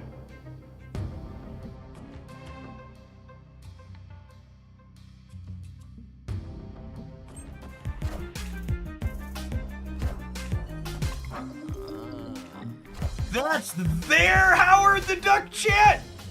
Oh man, the classic Howard mirror match. They never feel right, yeah? Never ever?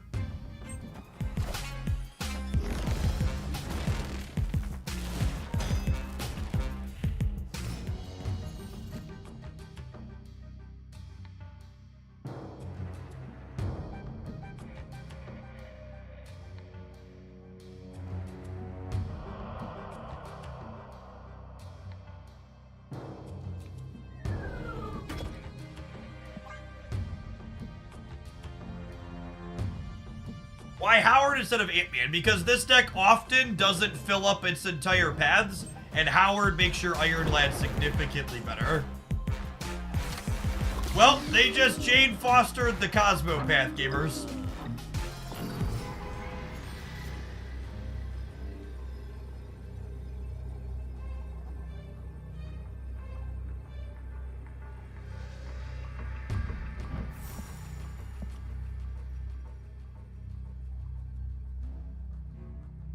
Maybe they already drew his hammer, or they knew it was on top, and they did it to throw us. Yeah, they could have drawn the hammer.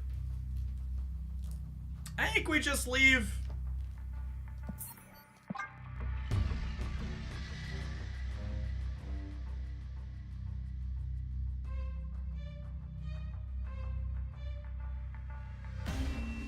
Favorite split? The gold backs with the gold Kirby Crackle, I think, is one of the best splits in the game. Enjoy it a lot. I'm gonna on 3 cards at this point, I think.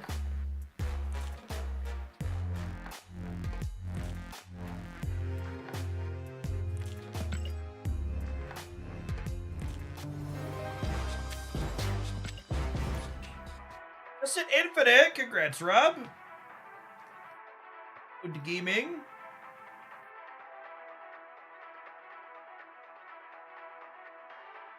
Get your Thor into Mythic. I've been playing my Light Bearers. I don't have him level up too far. How do you access your inventory? Is link here in chat. See your drops progress.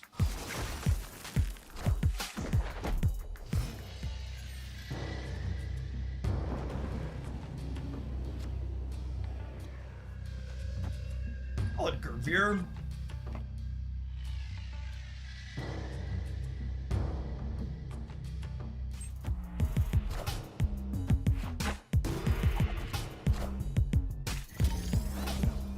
Probably the Pixie Sentry deck, so I want to just keep filling here.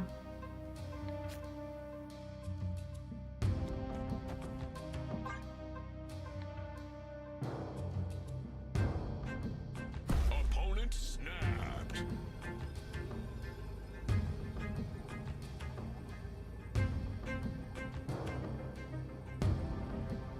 I'll stay and see what my Iron Lad does.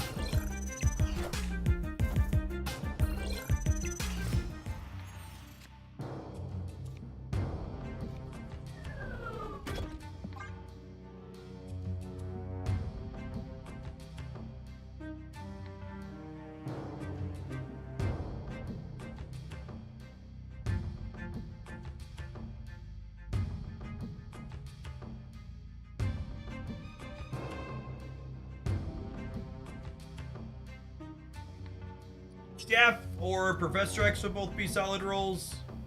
Then I just have to, if we have Professor X, I have to figure out how to win a second path.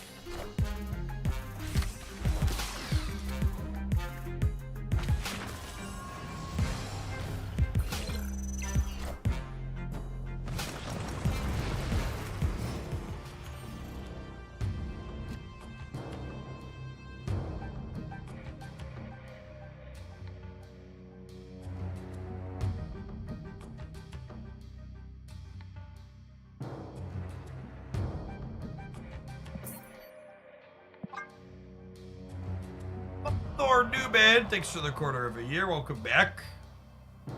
I gotta see to leave. We die here a lot of the time. But either of these paths realistically. Escaped. The rare retreat later from Jeff. I retreat later in spots where my opponent could realistically be retreating as well. I don't do it all the time because a lot of the time it's a waste of time. You're like clearly beat, but I don't think that's a clearly beat spot from the other side necessarily. Your hand has to be reasonable.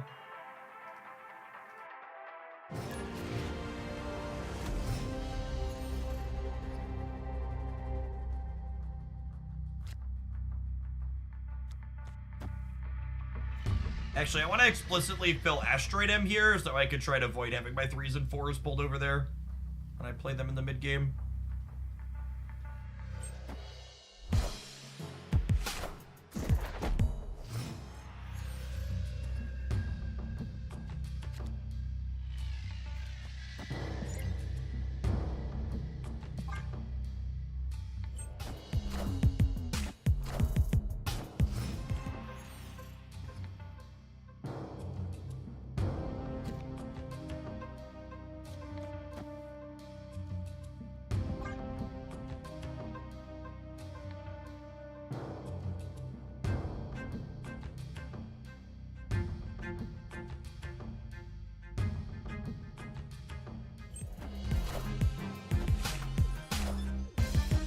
Wind, aid my hand.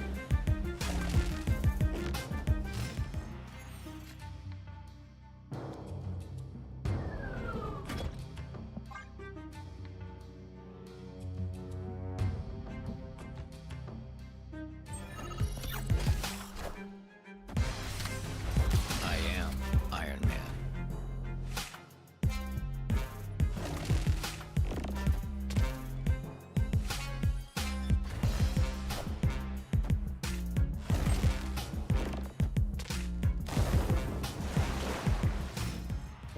Marble.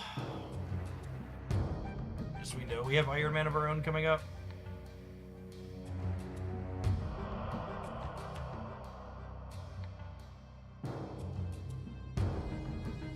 Oh, snap.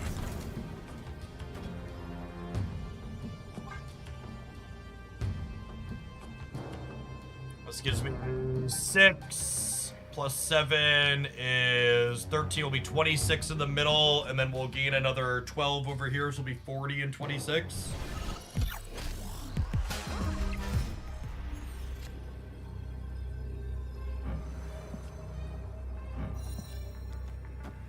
Could eat it to a red guardian again, I suppose.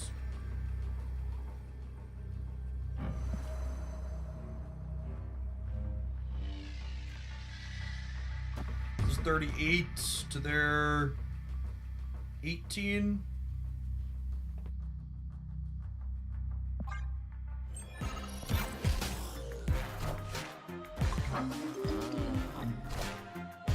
I am Iron Man.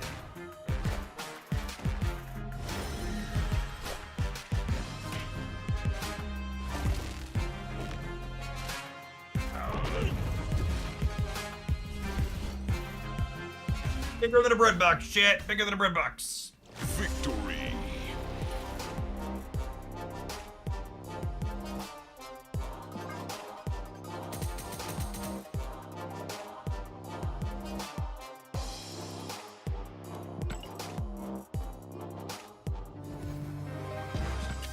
I mean, even if the Marvel stayed put, we were still good there.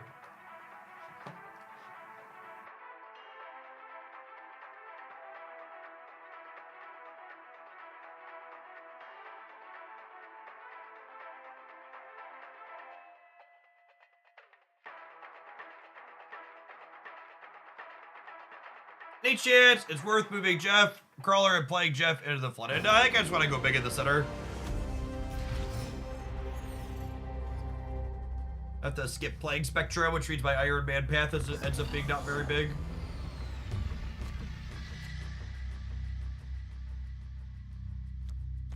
Vibe on the Time Stone for now. We'll probably go 1 into 2 into Time Stone plus 2, and then we can Iron Man on 4 if we want. Oh, I guess Ramona lets this happen anyways. I think it's right to lead on Touchstone.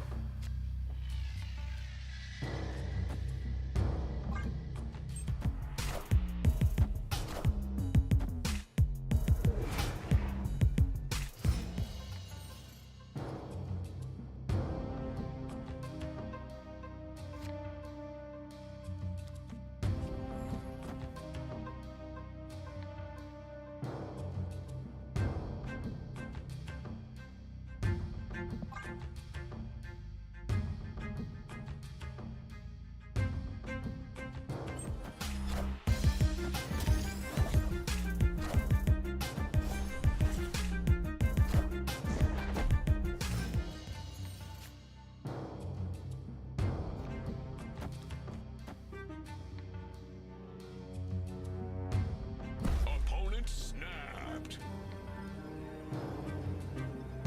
I was thinking about snapping you, opponent. So they are Cerebro 2. Stay.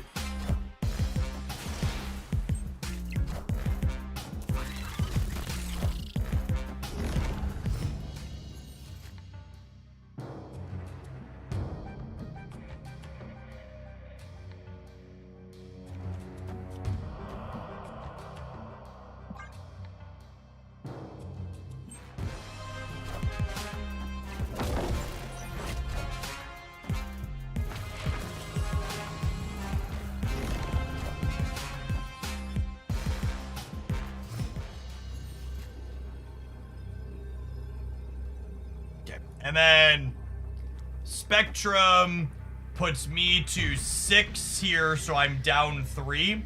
She ties here, and then she gives me plus 6 over here up to 14, so I'm down 3, up 5.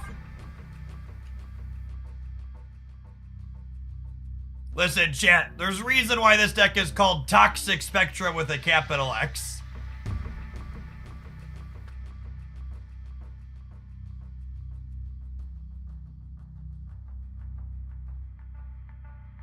I've held Cosmos so I could miss Marvel. Why? This wins the game just fine.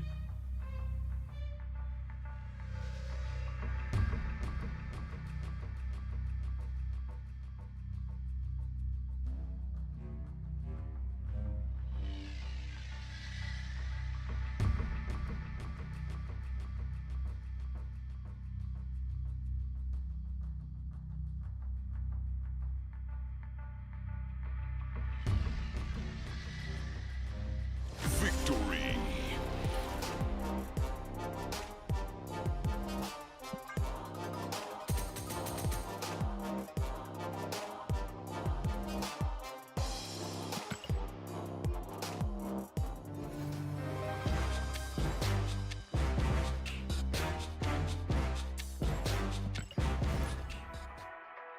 Are we starting with White Widow? Oh, she is releasing soon, isn't she? 30 minutes off.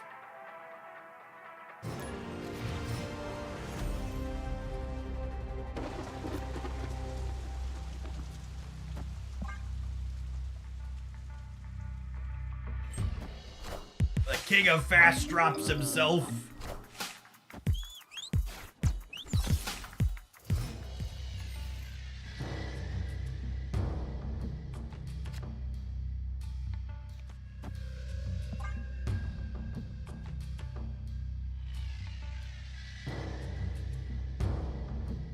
Activate fast match.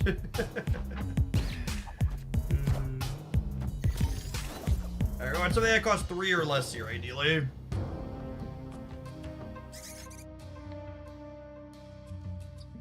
Game. Guess we could have known what was coming.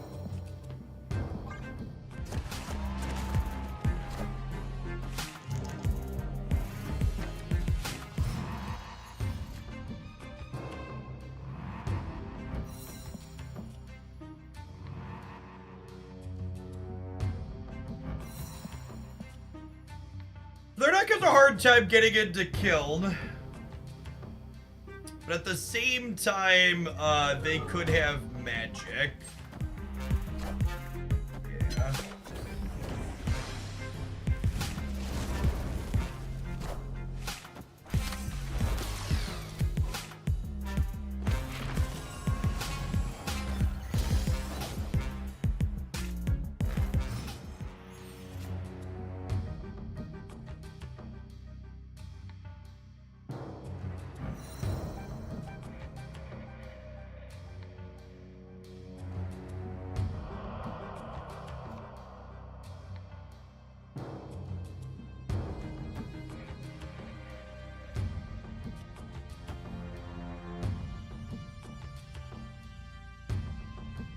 I split this so that way if I get a Mystique pulled into here, she can buff here.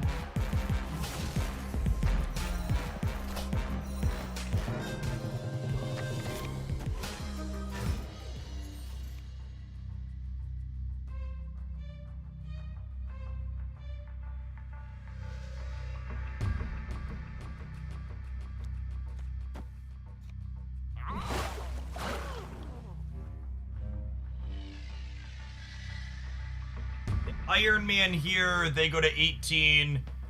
Mystique plus Jeff puts us to 13.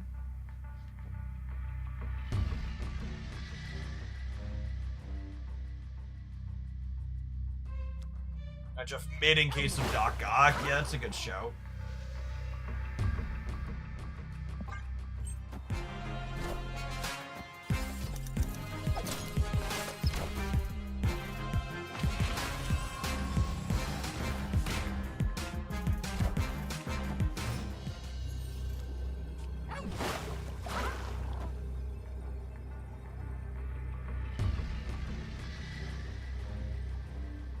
Victory.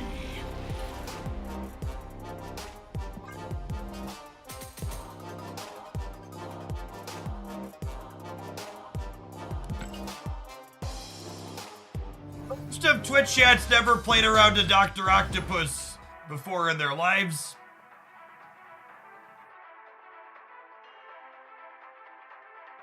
It's the reason why they can never beat the mill deck.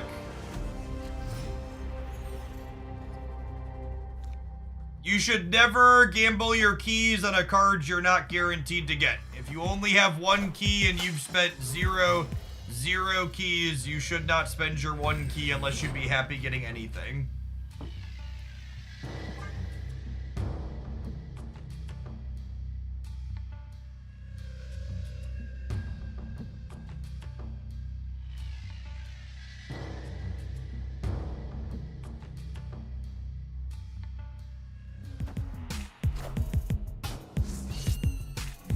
Are there cards you don't own that have been released? No.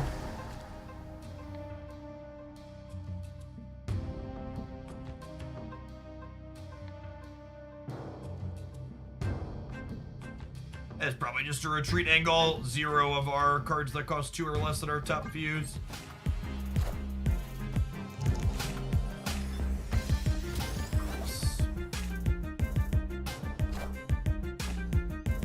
That's helpful, though. It means I get to Miss Marvel into the left. We have a shot, gamers. We have a shot! Just like my country, I'm young, scrappy, and hungry, and I'm not throwing away that shot. And somebody explain why Doc Ock is so prevalent in this metagame, because Dr. Octopus is a very powerful disruptive card. Taking away your opponent's ability to sequence their cards in the way they would like to sequence them is quite strong. Oh, snap. Any Marvel Snap decks want to play cards in a specific order, and Dr. Octopus takes that agency away from them.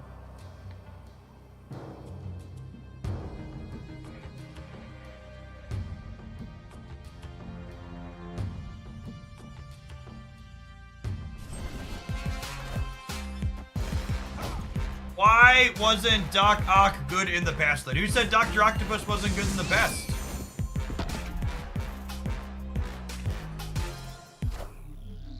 I am Iron Man. We're dead.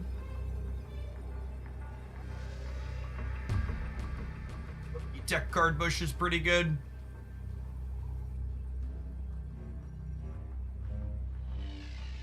That was the new card. Red Guardian's very good. Definitely a format staple.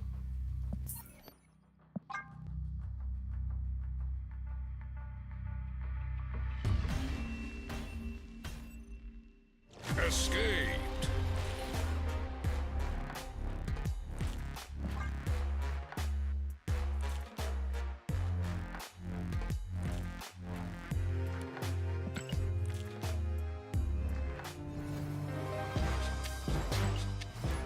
Spectrum Mid may have been a legitimate surprise. I don't think Spectrum Mid was winning the left, because remember our Captain Marvel was turned off.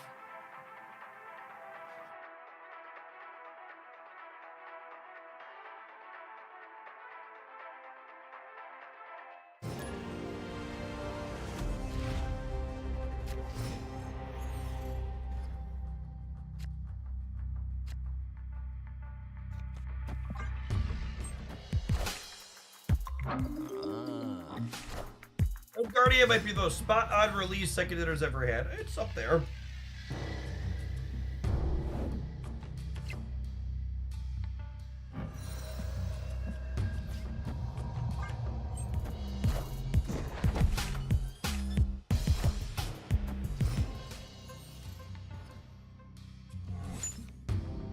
I wish Mirage took a card from their hand instead of copying it. I wish card was significantly more powerful. A very peak Twitch chat take.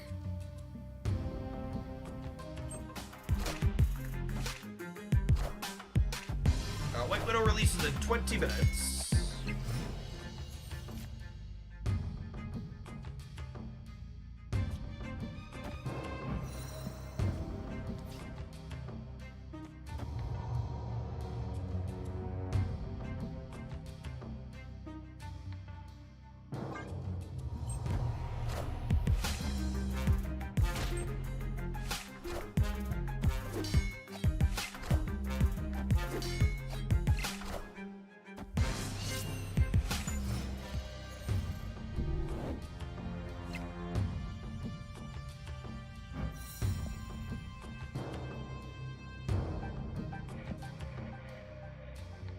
Opponent snapped.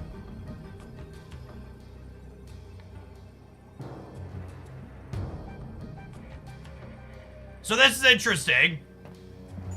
There's 2 cards in my deck, and they didn't cable me.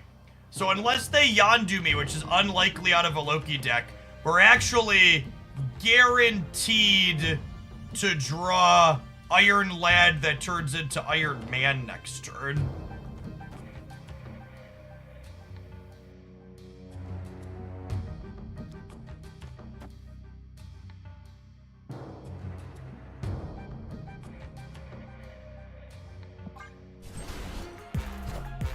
So I think I'm gonna do this.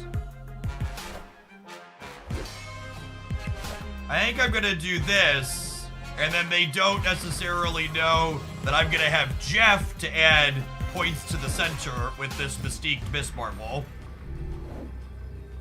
So Jeff puts me to 12 in the middle, because he's +3, +5, and then this is guaranteed to be Iron Man, which is great. This also lets me put Jeff here as a surprise as well. It's such a good cube equity play. It's little things like this, like Howard has really impressed me in this deck. It's really impressed me. They could have the perfect set of Loki cards here with my Jeff and some other stuff and maybe beat us, but on average, I think we're a pretty good favorite here.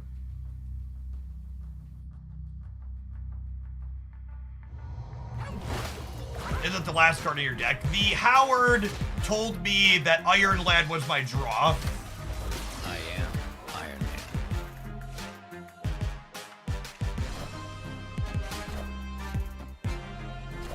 They also have Miss Marvel. They can't because they have 2 Jeffs in the middle.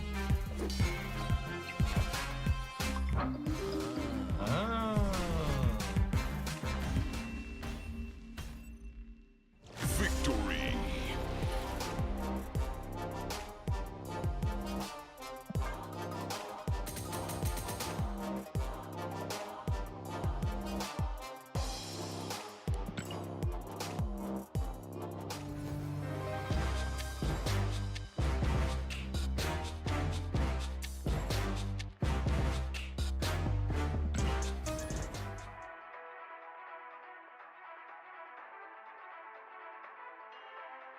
FYI, to the first disc came in and said their other account was banned for something.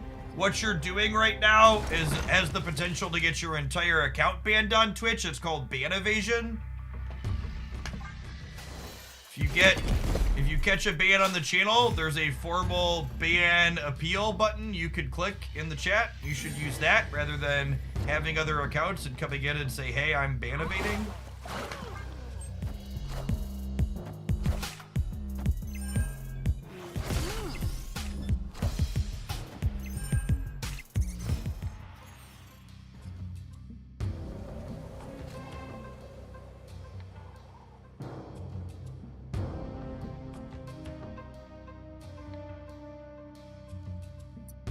This will be a lot of yoga time.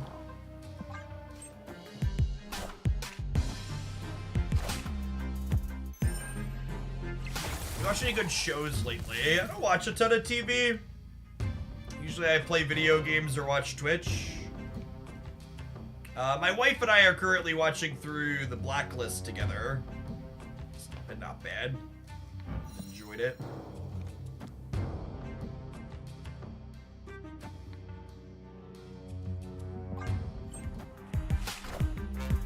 Might be like a YOLO professor into Spectrum hoping to win, but there's a good chance we're torched here.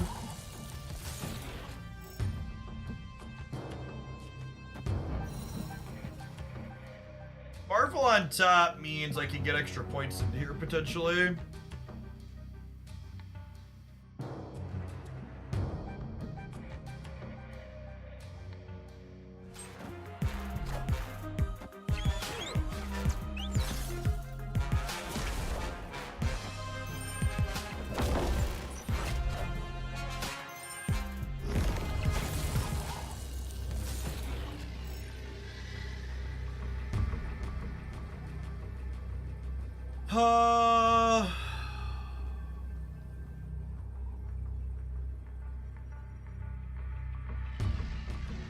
It's a retreat angle.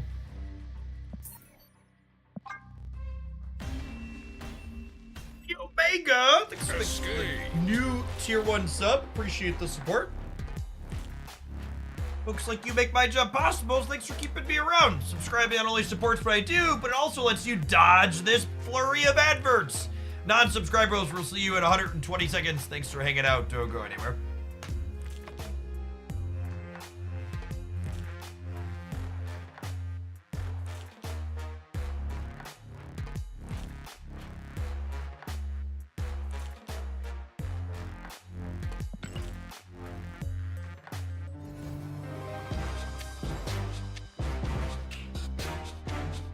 Again, just to repeat to the person that was removed, if you want to appeal the ban on a different account, you should appeal the ban on that account so we can see why you were banned in the first place. If it's actually benign, you'll be instantly unbanned.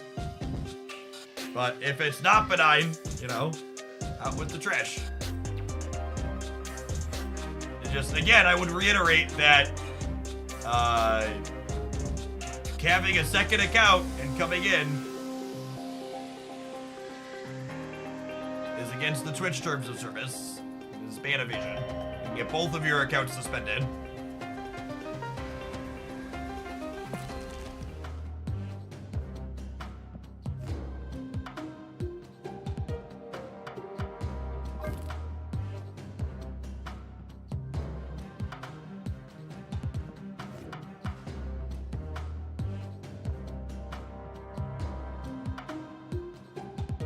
I think Red Guardian's a card you'll get a lot of playtime out of, Mr. Gisu. Card goes in a lot of decks.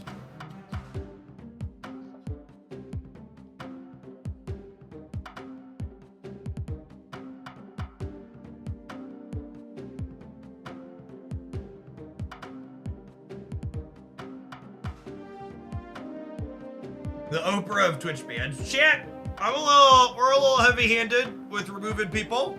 But unless you were banned for being a fascist, you will always be unbanned the first time you ask politely.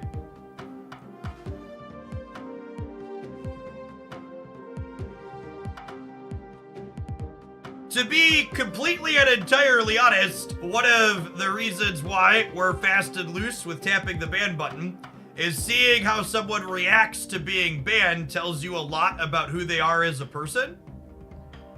There are a lot of people who act mostly reasonable and say something borderline or close, and you tap the ban button, and then the absolute mask comes off, and then they just show up in the unban requests or my DMs, just like frothing at the mouth, spewing profanity, or in some case, hateful language.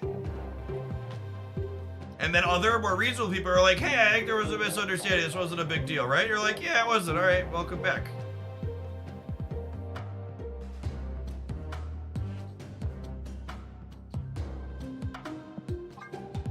I want to put, yeah, it's a Scooby-Doo pulling the mask off, yep. If you had $100 on White Widow being nerfed or left alone in 3 months, what would you pick? Probably left alone. Card looks fine. I'd be shocked if a card with her effect is overpowered. Probably playable, though. I want to try White Widow in here. Could potentially be fine. I think playing Carnage and Beast against opposing White Widow sounds appealing. What else do we want to do? I feel like beasting White Widow is something I'm very interested in doing. We could try shoving her in the Bounce Hawk shell as well. There's a world where you put like White Widow and Black Widow together. I think there's also potentially a world where like White Widow is just like a pretty generically reasonable card that you play in. Yeah, Streamer 2 could be a home.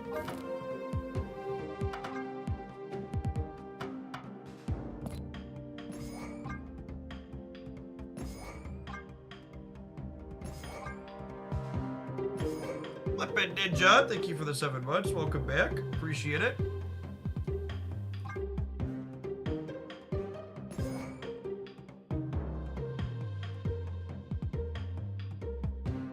The downside of White Widow is the opponent doesn't have to play the Widow's Kiss. The Widow's Kiss doesn't get played. It gets generated at the location on their side. So they don't have an option.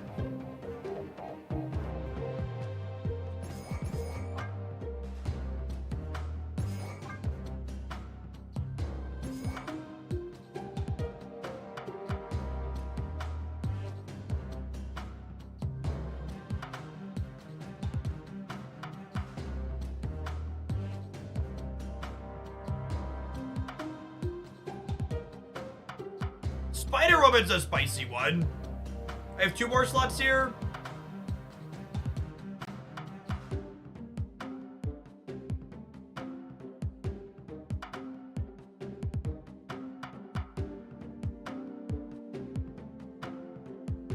Yeah, Mojo's a card that's potentially playable too.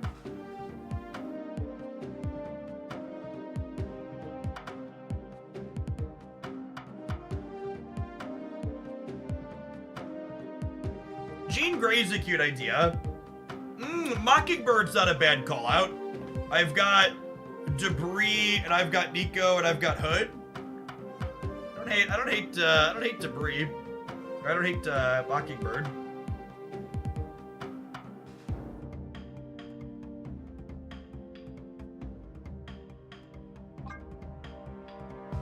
Do I have like one more? Do I want my last slot to be like another Mockingbird enabler? Yeah, is it just like Mysterio then? Mysterio plays nice with Nico and Carnage.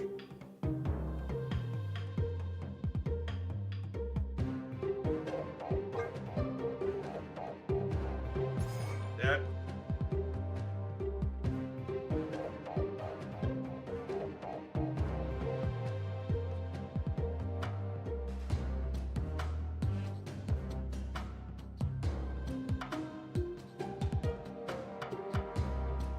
It's a lot of gold. Yeah, no, Korg and Rockslide are disappointing. They need rerolls at some point.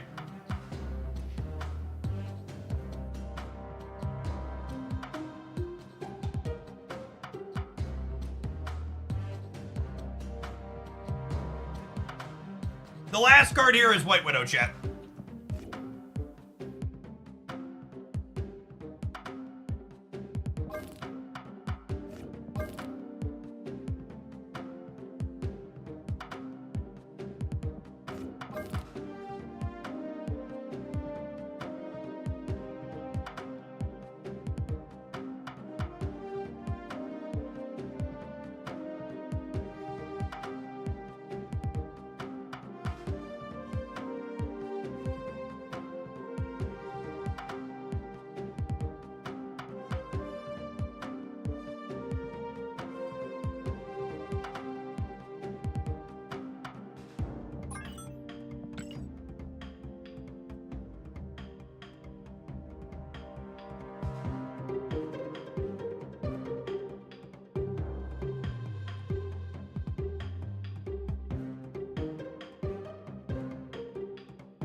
I probably want Carnage in something like this.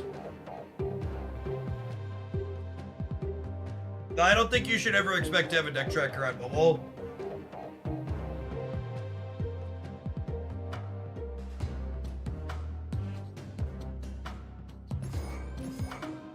Yeah, Polaris technically has synergy with White Widow.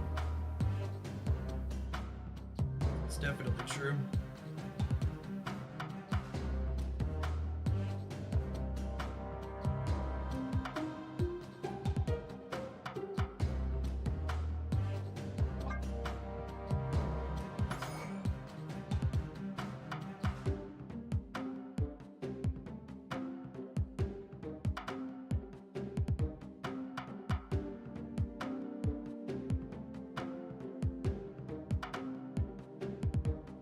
Cannonball worth picking up for 6,000 tokens? Probably not. Yeah, I think I want to be playing Carnage today for sure. I think we're gonna play a lot of decks that have Carnage in them.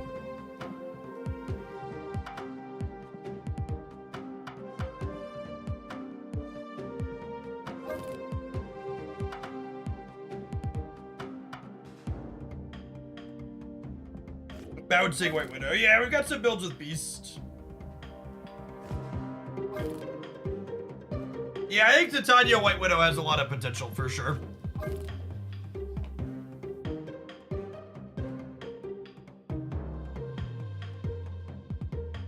White Widow Titania is similar to Green Goblin Titania. Which is hot. Need to fill the lane right up.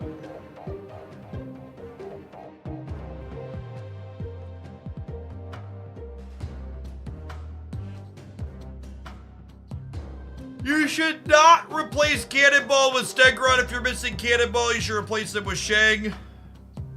If the deck's already playing Shang, you should just play another reasonable card.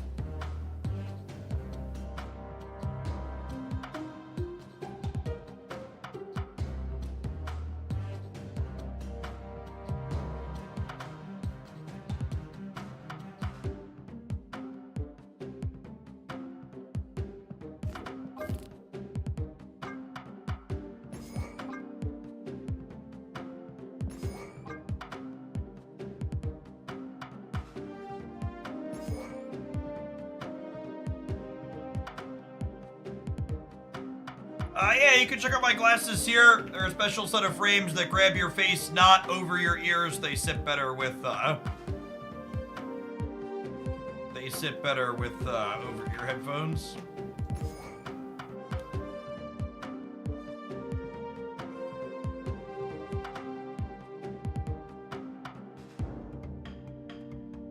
Yeah, Spider-Woman could be okay.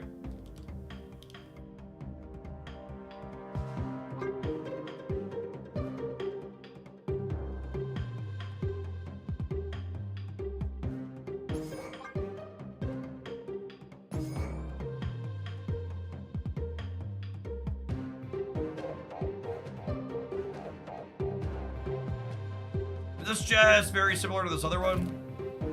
Some similarities.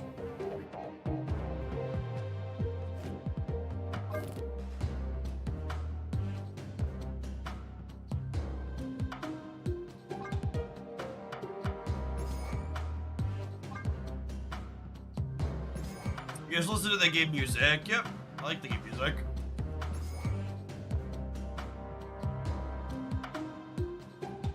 Does Kiss make Abomination cheaper? It does, doesn't it?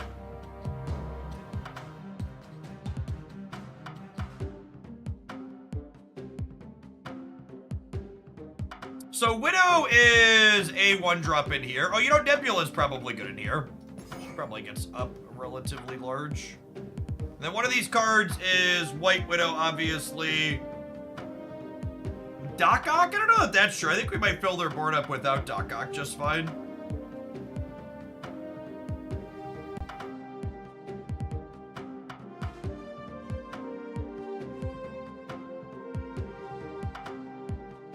God, I wish Viper was playable, chat. Maybe the Snap team will give us back Viper as a playable card on Thursday. That would be nice.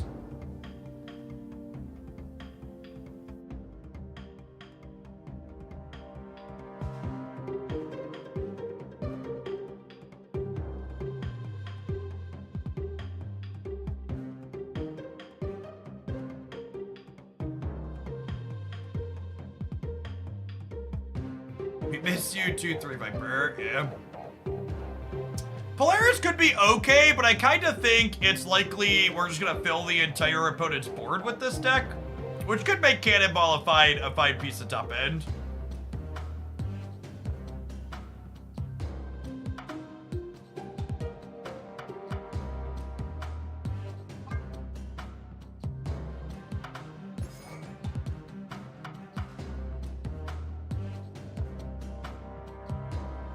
Grandmaster's actually kind of a fun one. That's probably terrible.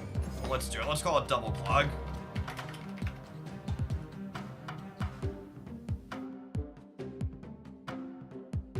Let's do that. Just for the sake of saying we tried it.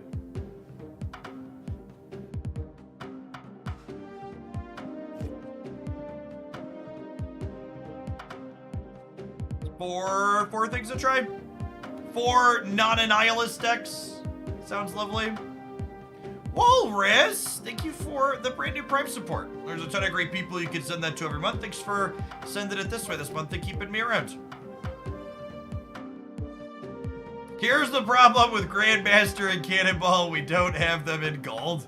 It's a big true, honestly.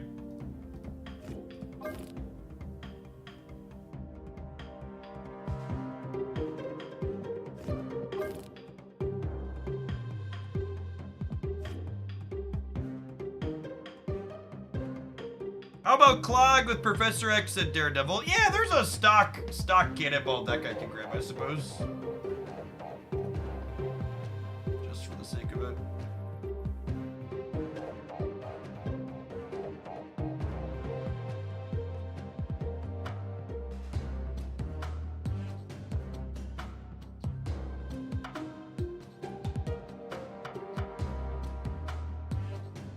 That actually doesn't have great stats anymore. It fell off a bit. Well, maybe we'll worry about that later.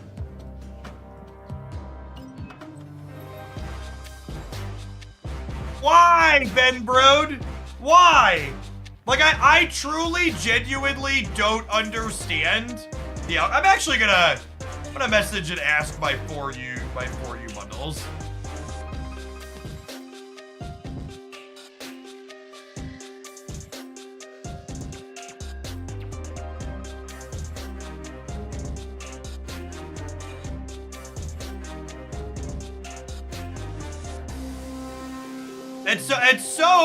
It's so weird that they would give someone who hasn't bought a collector's tokens for cash in months a bundle like this. Like, can't you just like look at my account and just be like, you know what, we're never gonna give a For You bundle to? We're never gonna give a token For You bundle to someone with 84,000 tokens.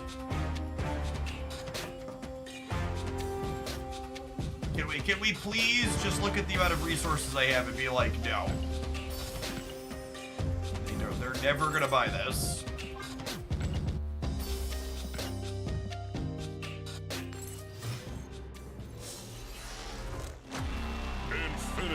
Infinity.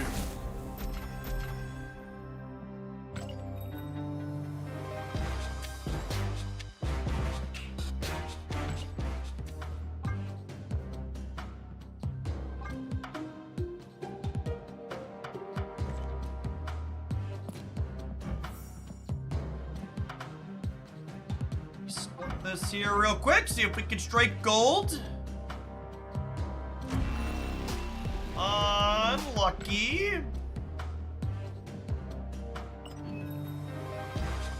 Alright, we need to check and see if we're pulling for the White Widow variant or not. Oh, hell yeah we are. Hell yeah we are. Alright.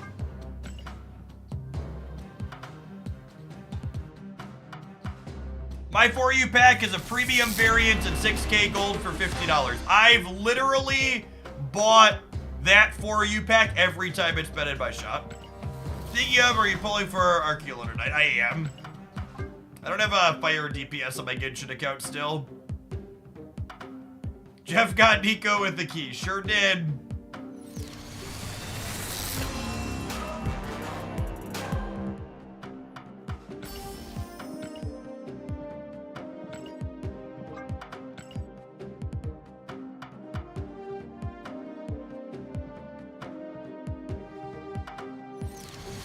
Solid piece of artwork for Nico. Alright, Widow in 3.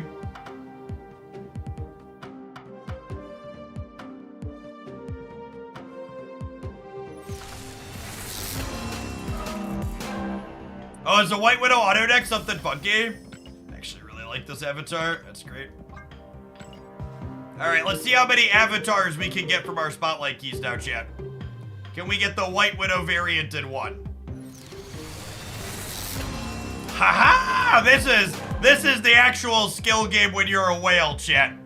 Because I'm 700 gold variant complete, which means most of these are avatars.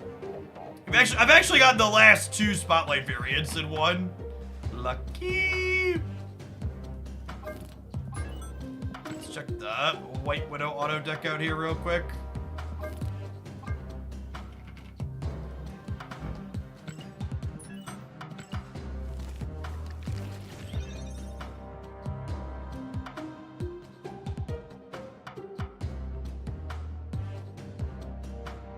How many avatars are you away from being avatar complete? I don't know.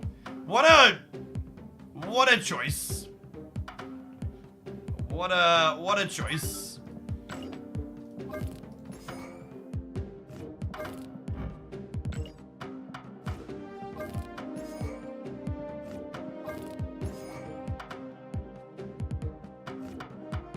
All right, let's play some games. Let's play some games.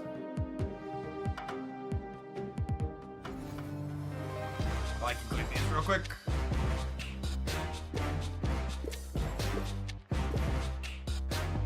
Win a location with 10 power or less. What a perfect perfect mission for today.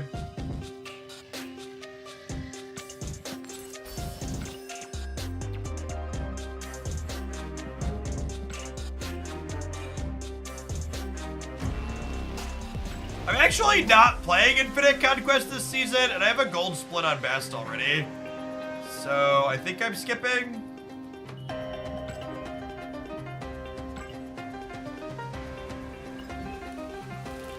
Let's start with Double Clog, just get it out of our system and see if it's remotely playable.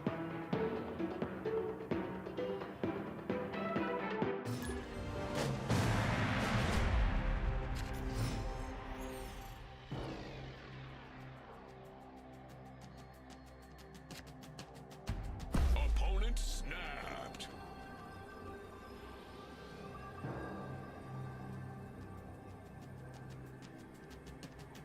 Snap.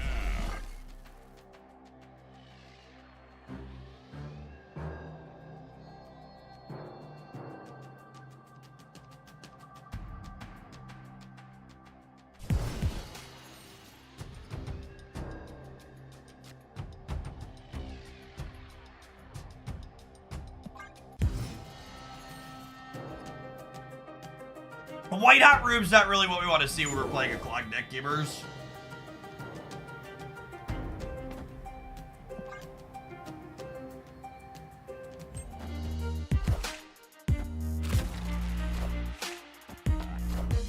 What is the difference between premium mystery variants and regular variants other than no pixels? Premium mystery variants have a chance to give you 1,200 gold variants.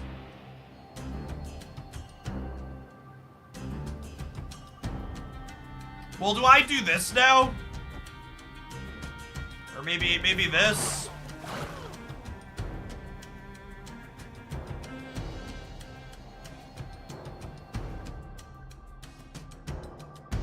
Absorbing Man's the content play, but I wouldn't mind having energy.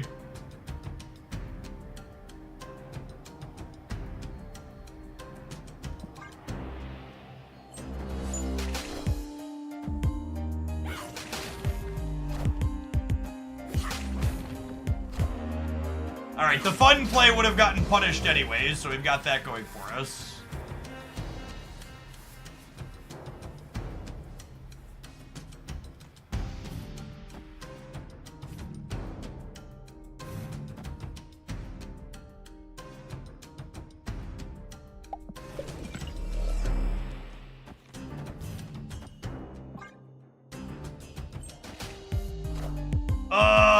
Lucky.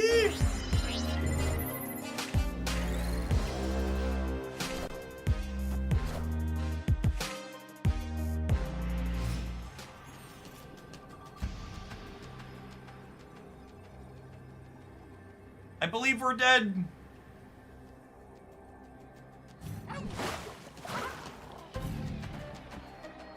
It's the proving grounds. This is like our play to win line, but statistically torched here. Oh my gosh, did we get him? Sometimes lucky rubber ducky. Oh baby. Oh baby.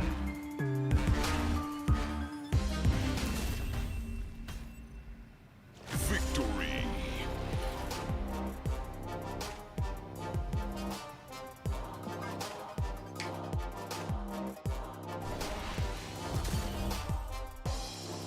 Yeah, there's a Cosmo in the middle, so I can't absorb Big Man middle in with it. I needed her thick thighs to save our lives. White Widow MVP, something like that.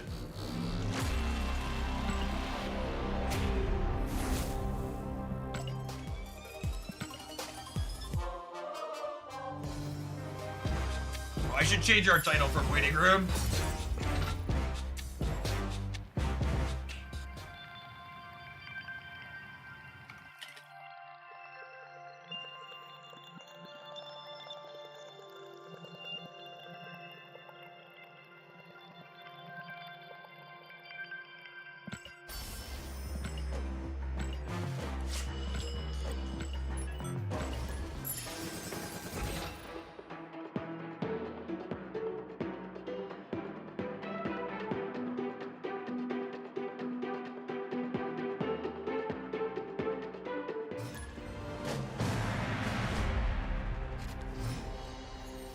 There she is, gamers.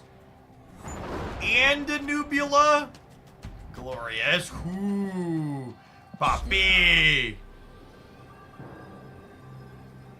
Jeff, what do I replace Grandmaster with in this deck? You see, dear Twitch chatter, you could replace Grandmaster with a good card.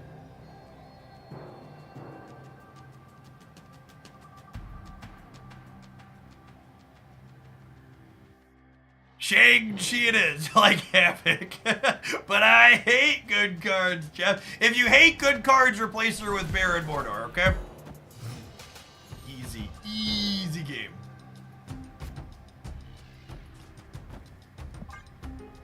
Alright, show me the animation, gamers. Animate me, second dinner.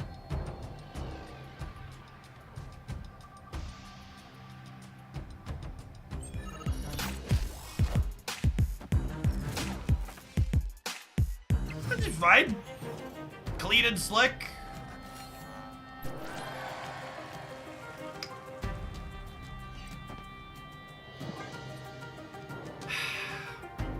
Green Goblin in the Mojo world isn't exactly where we want to be in life, but that's what we're doing.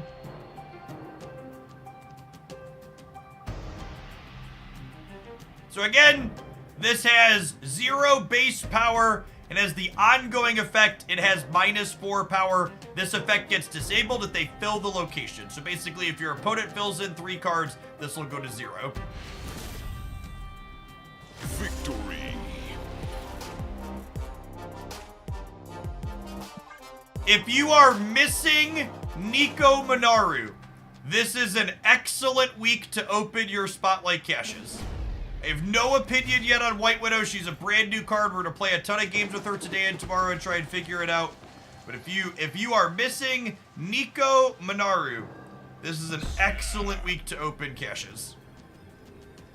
Nico is a very, very good Marvel Snap card that does not have a clean replacement. I play her in a lot of decks. She is an excellent addition to any collection that's missing her.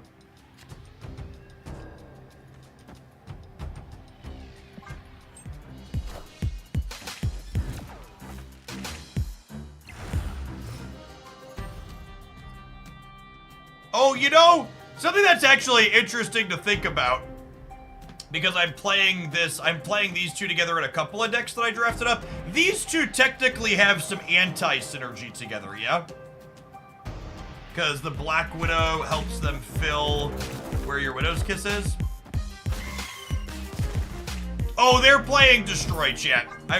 For the record, just so we can be clear, while we are playing inside of Conquest today, I'm just gonna punt all of the Destroy matchups. I don't think trying to play our White Widow decks against people that are playing hard counters on release day is remotely interesting or helpful or useful. Cards in Marvel Snap get hard countered. You just gotta like take your lumps and move on with it.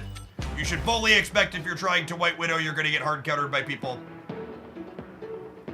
Destroy. Destroy has not been super popular generically post-patch. I expect that to change a little bit in the short term.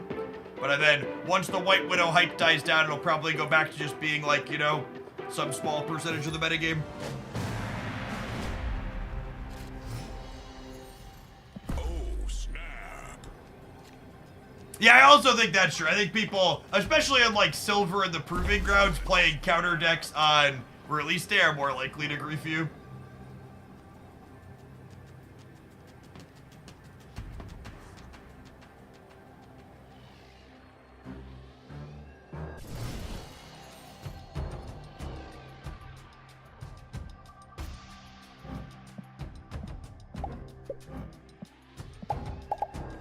All right, Diablo Space. Don't fail us now.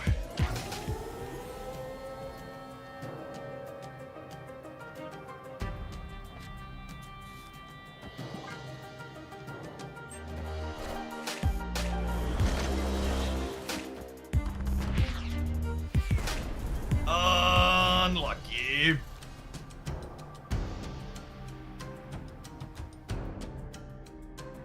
Odds they fill here, low. And I suppose if they do fill here, I can just have Carnage eat this out. Nailed it.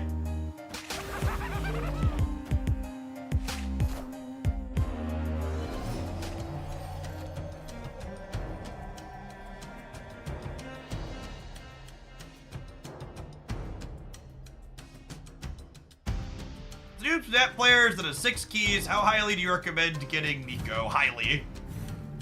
Very, very reasonable card. It's weird that Elsa didn't trigger. In order for Elsa to trigger, your card needs to be your last card when it's played and when it flips up. Maybe I'm supposed to White Widow the Mojo path here, actually. Oh, Widow's Kiss helps enable Marvel, too. And I'm giving them a Carnage. Some mistakes were made here. I think we're fine, though. I think this is fine, yeah?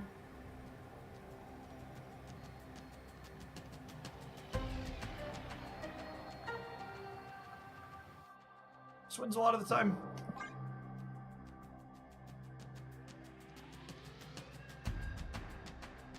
You wanna move Jeff right? Do I need to? I wanna be. No, I guess we're not beating Vision on the left either way because of the Miss Marvel. Yeah, so we should move Jeff right.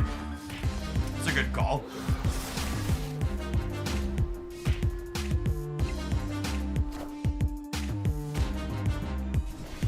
Yeah, would have missed it regardless there. We should have moved it though, because we would have beaten Black Widow here, which is what we handed them. So we handed them Black Widow Carnage, and we would have beaten that if I would have moved the Jeff. We lost to the top deck, but I didn't play around the note information.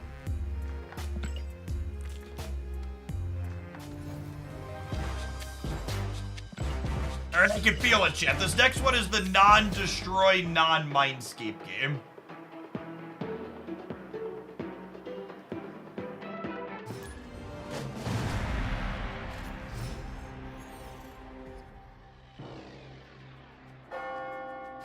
Ooh, piece of candy. Opponent snapped. Don't manifest District X. Oh god, it's so true, it hurts.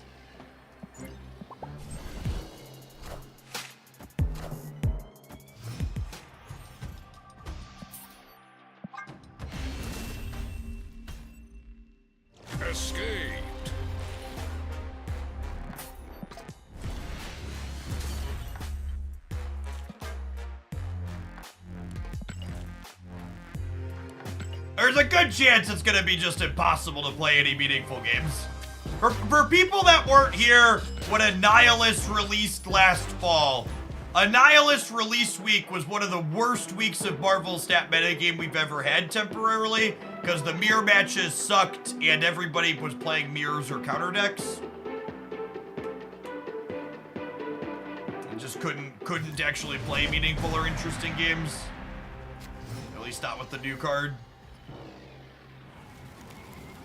Breaking news. Truly, I think Annihilus release week was... I'm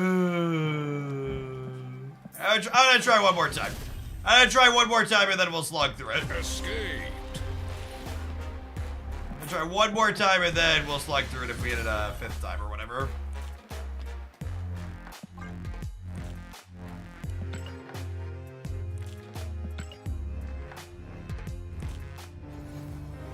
I think Mockingbird is getting a nerf soon. No, super likely. Do any Mockingbird decks have good stats? No strange card to ask about post-Thanos nerf. I guess it's not bad. It actually has a higher popularity than I was expecting. It's right in line with everything else that's good at the moment. Oh, snap.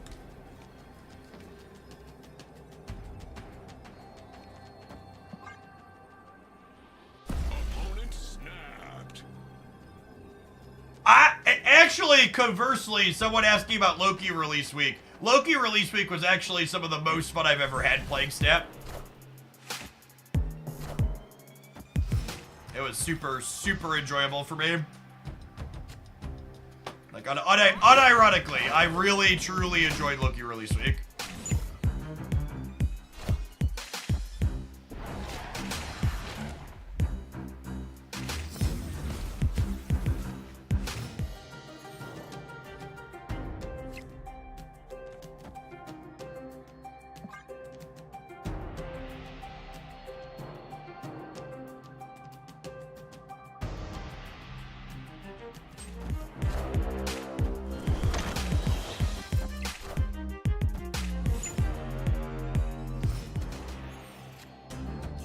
Let's get ready to clog now! It's this into this.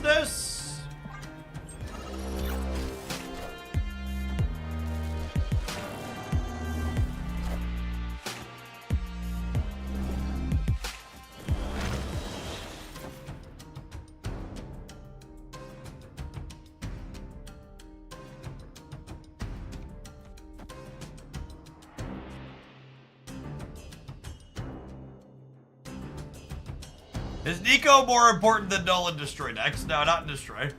Null's pretty important in Destroy.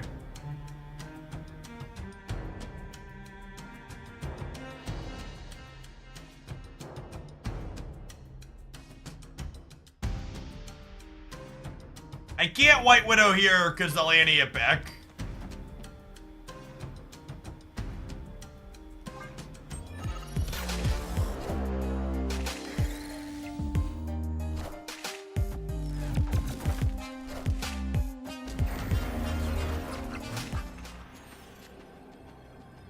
You can White Widow left to fill. Yeah, I think that's worse than cutting them off a draw, though, yeah?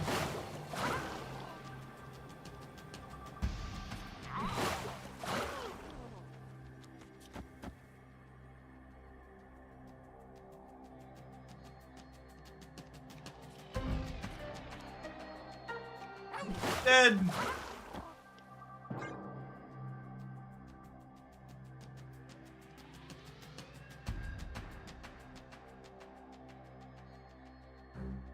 They have Token Tuesdays. Token Tuesdays has been changing the amount of tokens it gives and gold it costs for the last little bit now.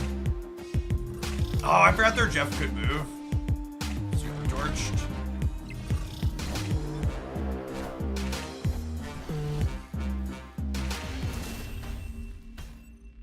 Alright, chat. It turns out just aggressively clogging your opponent's board without having good follow-up numbers is probably bad. Alright. Let's tap our ad break, and when we get back, we'll play something else. Thanks for hanging out. Don't go anywhere. I am confident you are muted, gamer.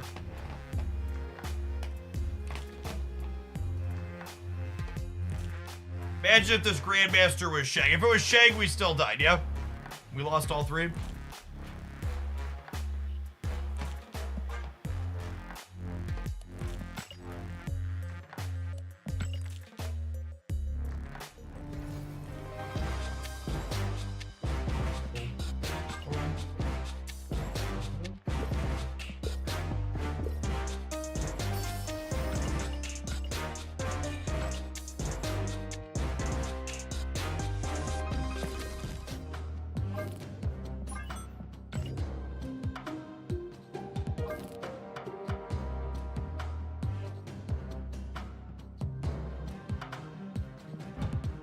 I still don't understand what the Cyclops emote means. I believe it means I used to eat paste as a child. Maybe some other people interpret that differently. Hospread fan, thanks for the baker's dozen. Appreciate the 13 months.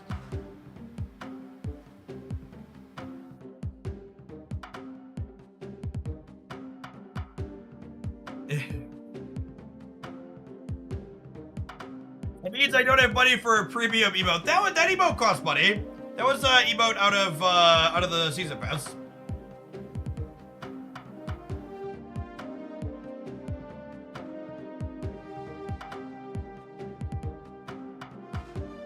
I think using it after double stabs to the proving ground is fine. It's an appropriate use of it. The use of it at the very end of the game is weird. I don't think it communicates anything super positive or useful then.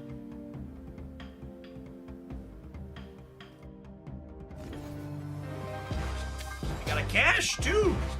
Lovely. Silver Surfer boosters.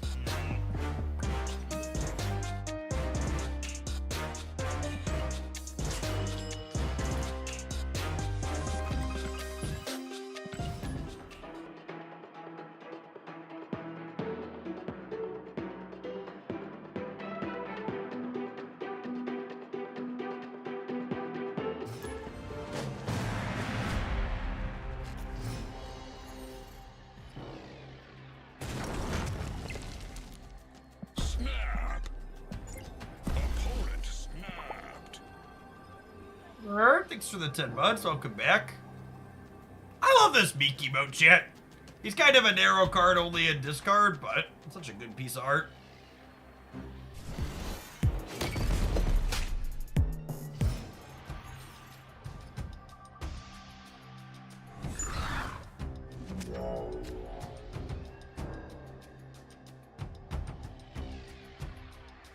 Unironically, I think we Mysterio across, and then we can have Carnage eat this in the center.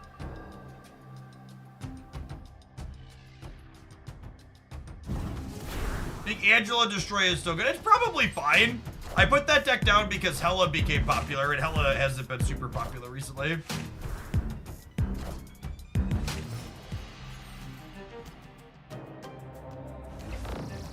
This deck is far less just dead to destroy, which is nice. Is White Widow a good buy if I don't have Annie or Cannonball? Jury is out. Nobody knows if White Widow's a good buy at all. We're gonna try and play a bunch of non-annihilist decks today because I don't want to play Annie Mirrors.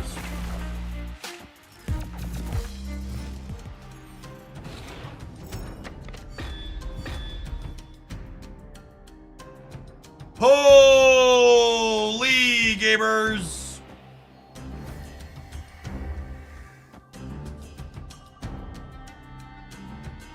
I think I would rather copy 8 power Carnage than Mockingbird.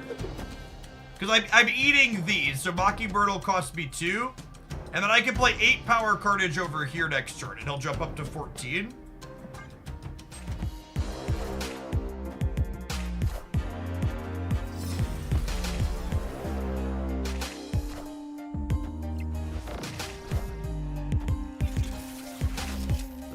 Hit on that. Very surprised they didn't play it here where they could guarantee it.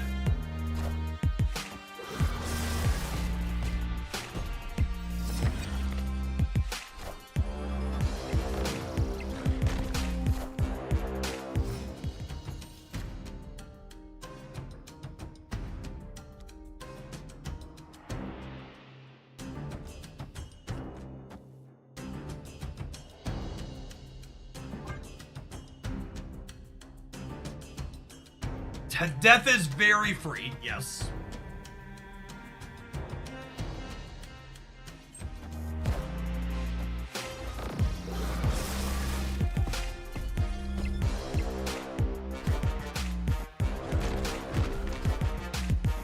Play Hood, they might have Killmonger. I can't play Hood yet. Did not have an energy to play Hood. I definitely need to change my underwear.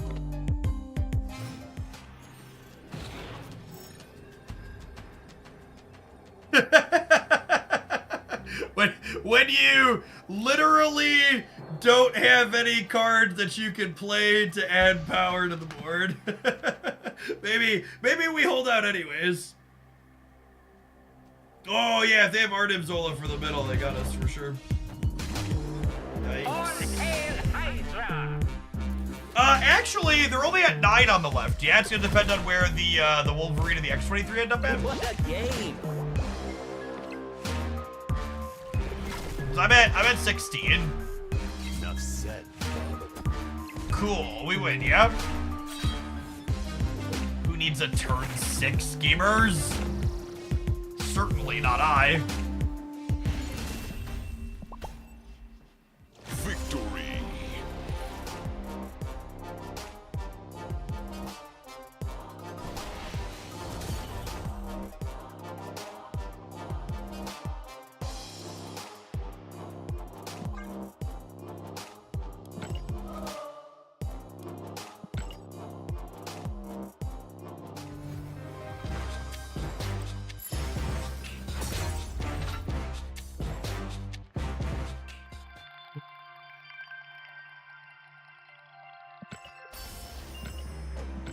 Yeah, if this deck gets a highlight, that one will make it in there. Highlighting a deck tomorrow on the edited channel that has White Widow and Nico in it would be nice, so I mean, people can use both their spotlight cards. That's so heckin' rude. Snap.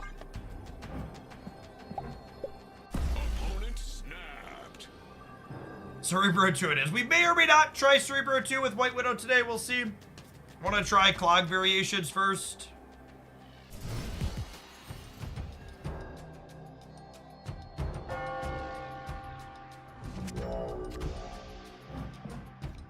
That's a good one, yeah?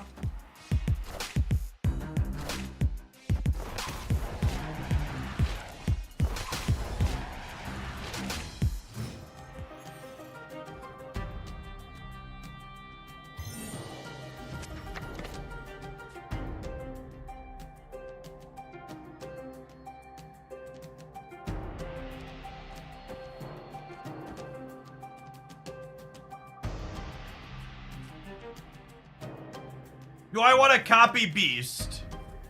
Hell yeah, I want to copy Beast.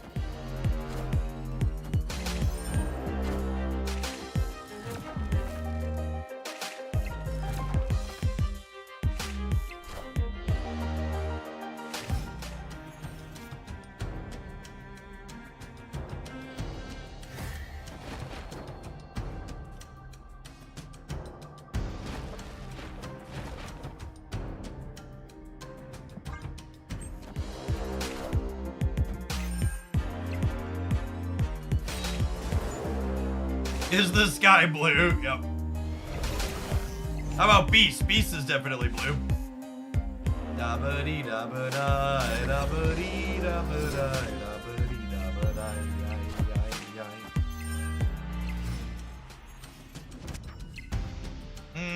Maybe I actually...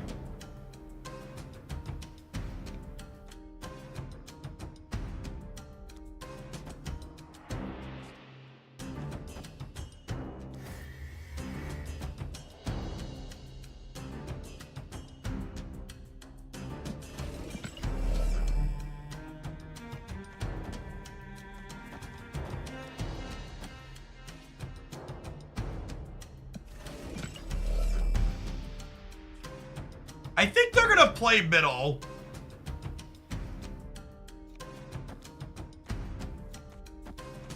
I think it's this.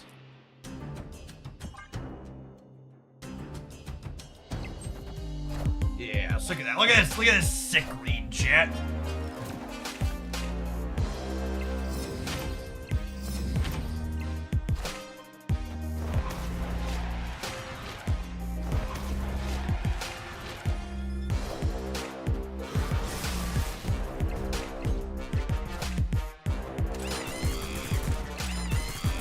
Oh, they're the Swarm Monkey deck. That's sweet.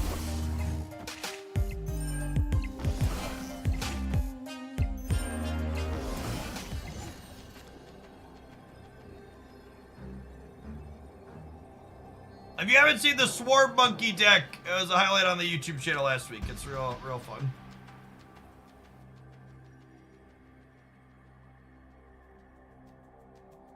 Real Mysterio is probably here. And they're going to 22 here. I don't actually know that we can win this, unfortunately.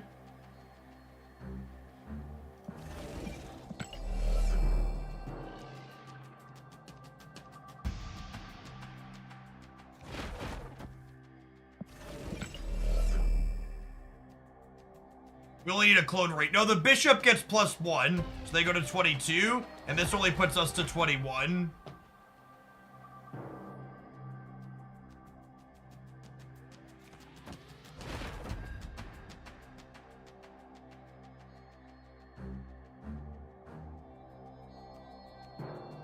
Fake Mysterio's +1. Yeah, chat. 21 + 1 is 22 to 22, and we'll lose the breaker.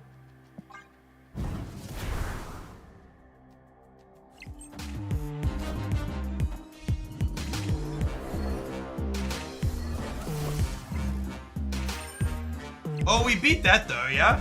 Because we're at 12 and this is +4, they go to 11.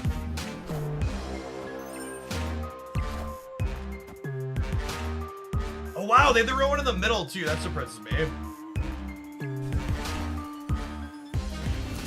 We were good either way.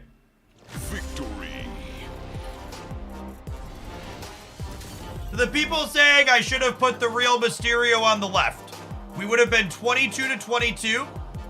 And we would have been 16 to 7, which means we would have been up on the tiebreaker by 9, and they would have been up by 14 and beat us.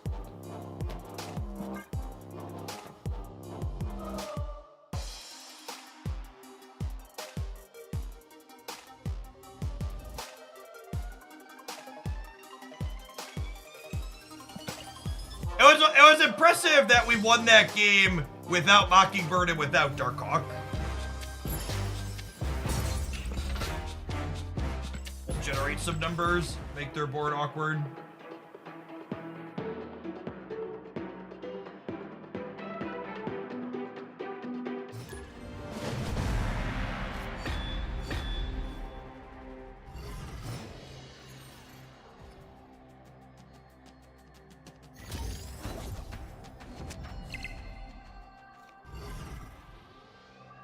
Oh, snap.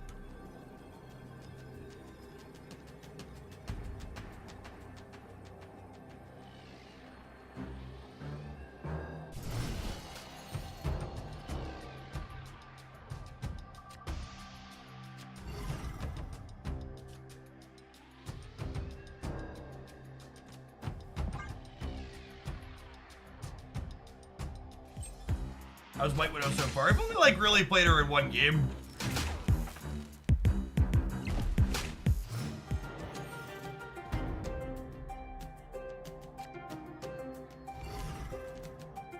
Solid for us.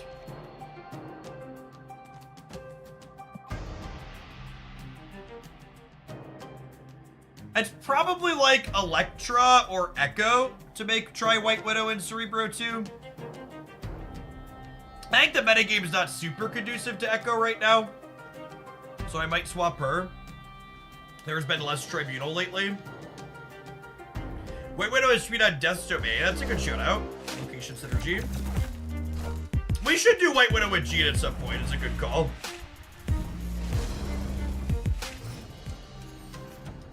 Nebula, White Widow, Jean sounds like a fun 1, 2, 3.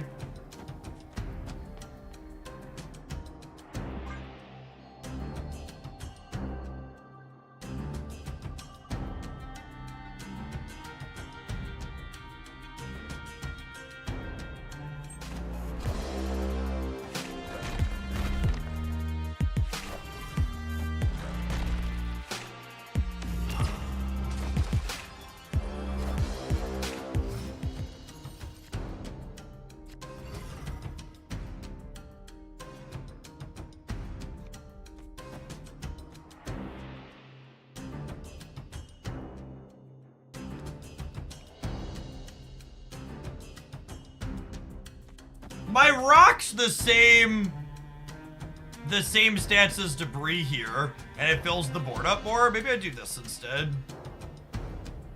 It leaves me with an extra rock for Mockingbird. Oh no! They didn't play into the Shuri path? Unlucky. Unlucky.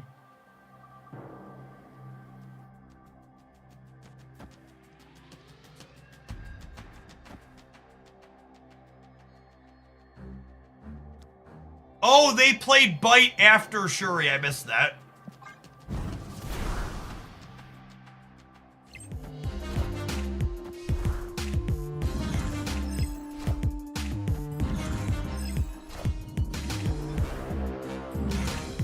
Hell, can you understand me? They totally did.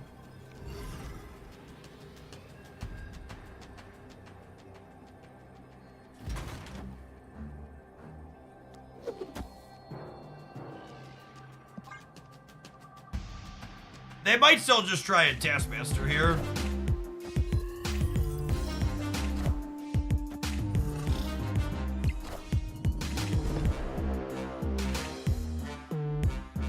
Got him.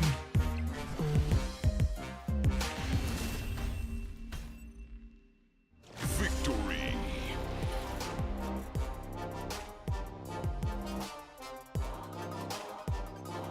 I really appreciate that we've generated a culture here on this channel where when someone gambles with 3 spotlight keys and misses, they don't come to chat to ask for sympathy. They're just like, time me out. I should have known better. I appreciate a community that can own up to its mistakes. You're in good company. Oh, snap.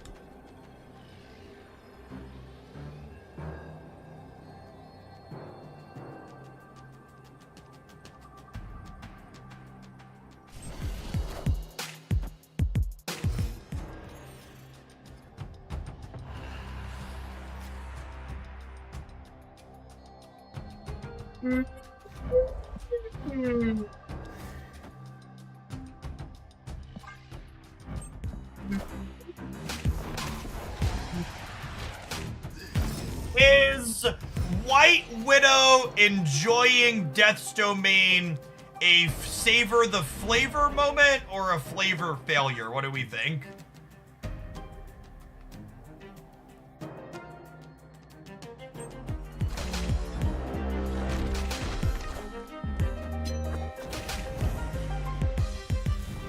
The savor moment?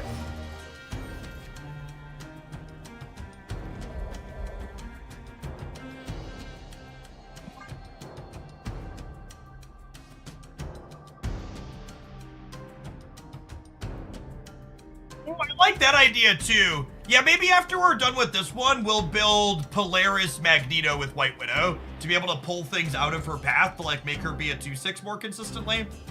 I like that idea a lot.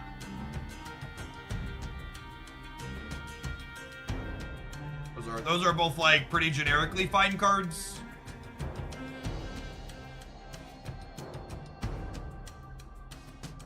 Can Polaris pull a Bite? No, the Bite is a 0.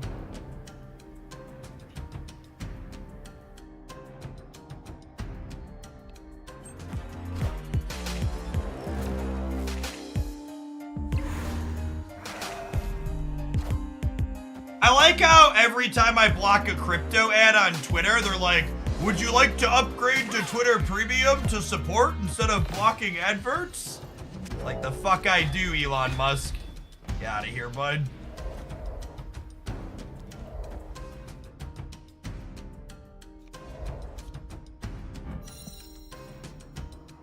Opponent snapped.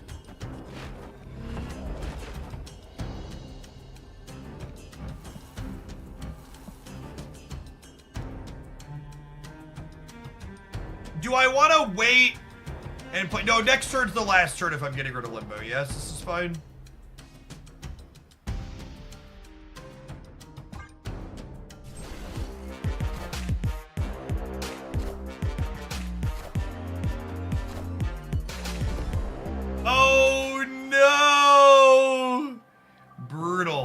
Savage. Wrecked. Alright, can they get rid of the Widow's Kiss is the question.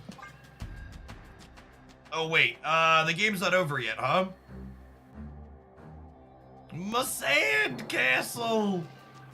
Unlucky. Well, they can just play mid with Kyeria. They totally can. Oh, yeah. Super dead.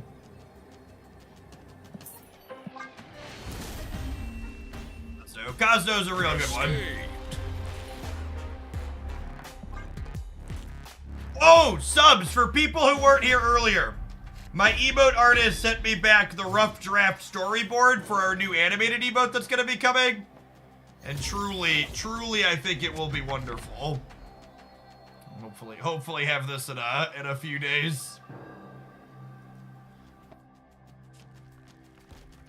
Snap.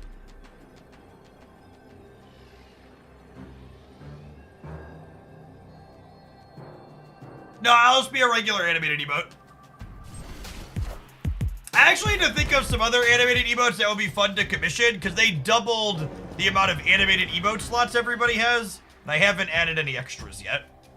So we have room to add animated emote slots on the channel without getting rid of anything.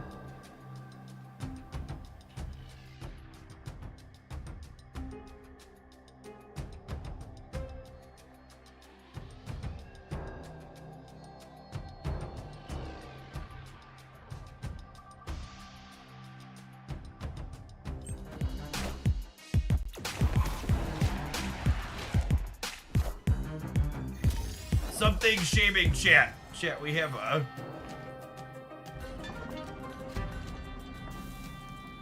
shame emote. Man, the greed in me wants to rock slide or at Cosmo and leave the game, but I would like all the value, please.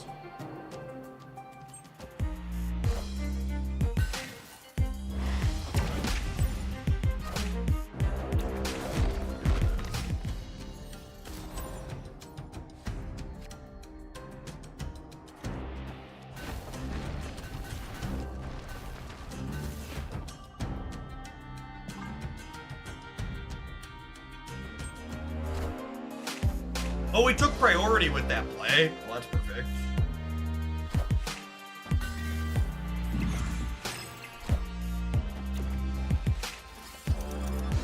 Everybody clinch! Oh no! Oh no!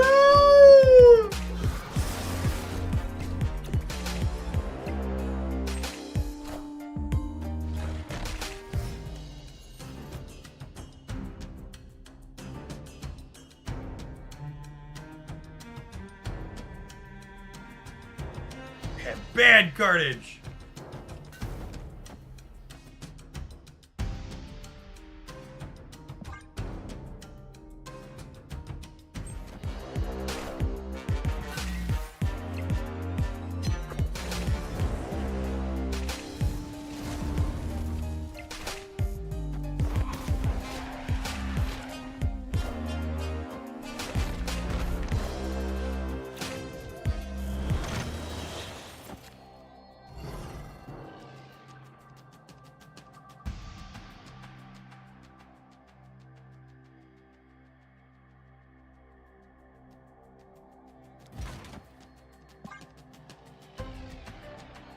If Shuri into big thing, they get us, but otherwise this hawk is 22.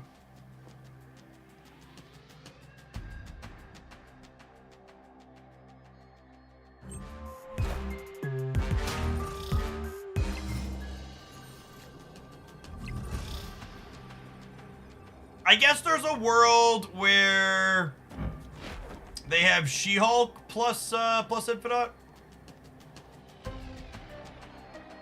If I do like this, I go to 10 here, I go to 7, and then we tie. Unlucky.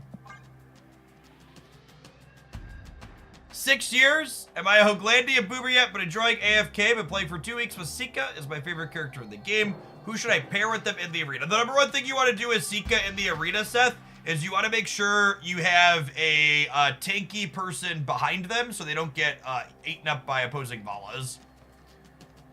Like Thorin and Igor can go on either side. Victory.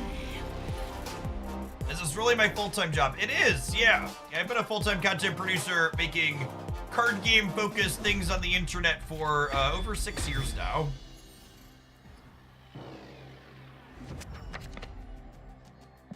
Doing it a while. Opponent snapped.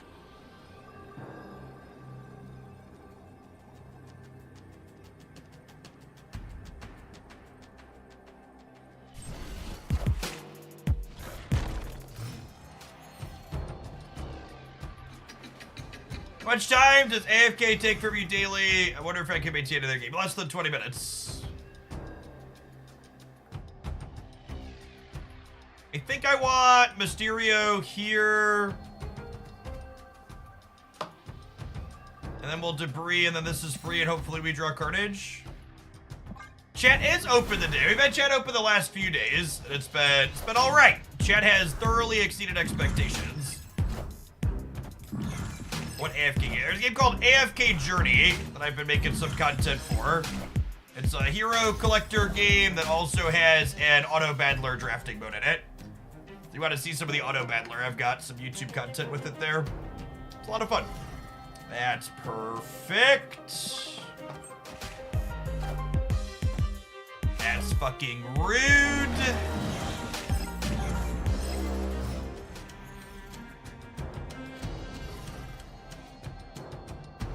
E?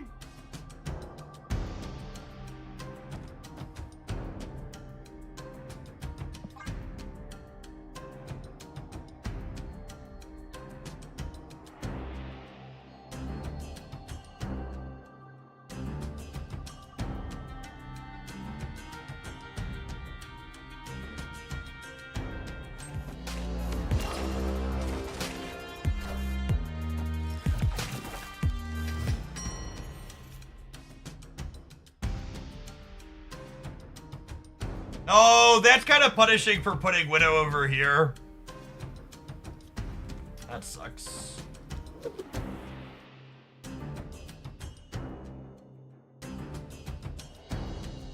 Janice seemed fairly pleasant considering we're at 3,500 people. That's because when you hear people say any big Twitch chat is unmanageable, what they actually mean is they don't want to moderate their Twitch chat. Turns out setting expectations and having high standards makes it possible to have a solid community at any size. Your Twitch chat, in many ways, is an extension of you as a content creator. It can be as good or as bad as you want it to be. Their She-Hulk getting ripped into play here, I assume, is a disaster for them, meaning they can no longer win.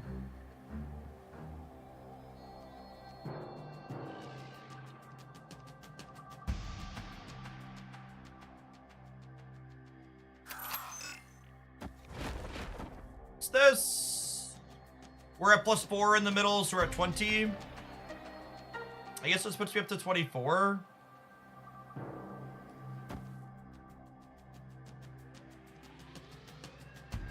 Oh, you can play Beast into Cosmo. That's a great call out. Great call out. Oh, wait. You know what, though? Hold on. Pause. They could move the Cosmo, though. So I want to do it like this, just in case they pull Cosmo off. Final answer.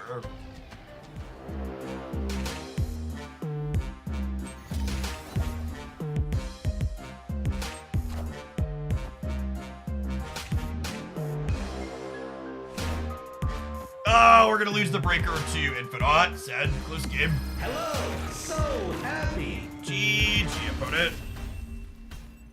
I lost the coin flip on the hood. A little bit of New York shuffle there.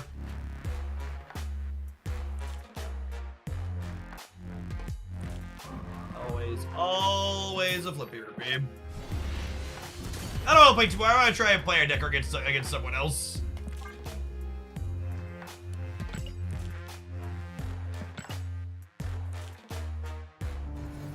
Just as a general note to the people who are new here, who don't understand what the expectations are, you are always welcome to offer constructive and specific and actionable feedback on a play that I make.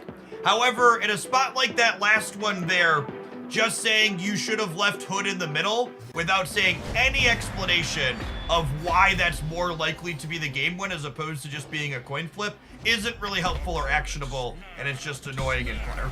So don't do that in my chat, please.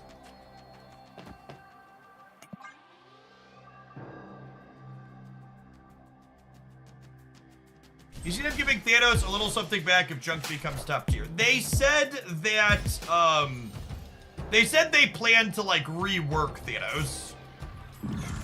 So my expectation would be that we'll, oh, well, that's just absurd. My expectation is that we'll see Thanos get reworked to be more Thanos-centric. How's White Widow look so far? Gorgeous, chat. The only appropriate answer.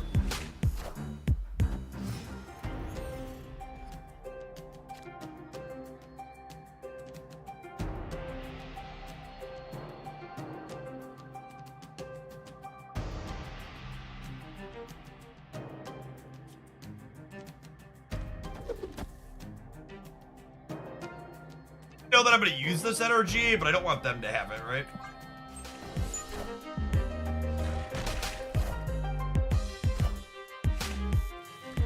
Yeah, hopefully they Killmonger for us at some point here. It's accurate. I definitely need to change my underwear. Enough said, Bob.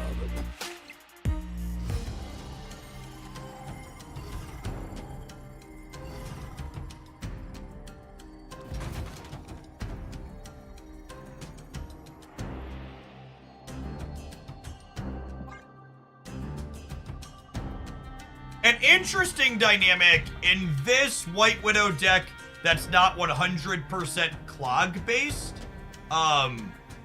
It's White Widow's actually kind of interesting against Destroy because if they use up their Destroy cards early, they then have a hard time keeping the lane full to deny her stats, right? That's a dynamic I hadn't thought about.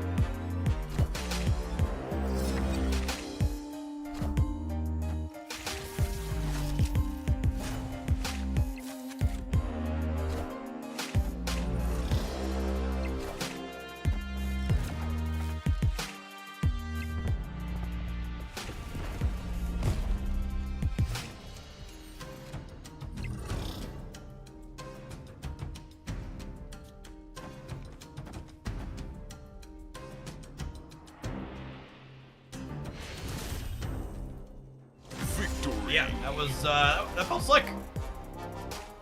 Obviously, like, dedicated clog decks tend to be pretty bad to destroy, but a deck like this, where we're just, like, using her as a tool, and we're not all in on clogging, it seems pretty neat.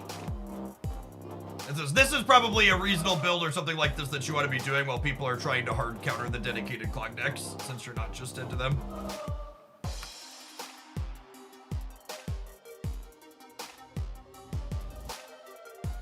Speaking of things that people are just into, chat, non-subs, these adverts got you to rights. Should have used your free Prime sub. We'll see you in 120 seconds. Thanks for hanging out. Don't go anywhere.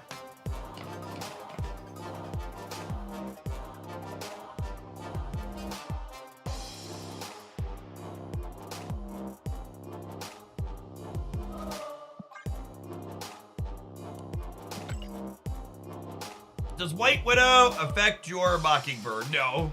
She would make your opponent's Mockingbird cheaper, though.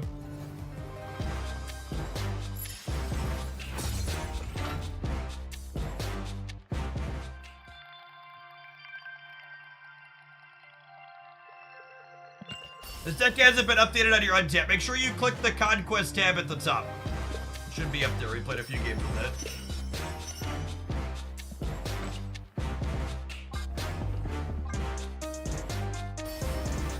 Giddy Prime boosters. Credits! I don't think anybody's gonna realistically know how good White Widow is in Clutter for a week or so hit streak.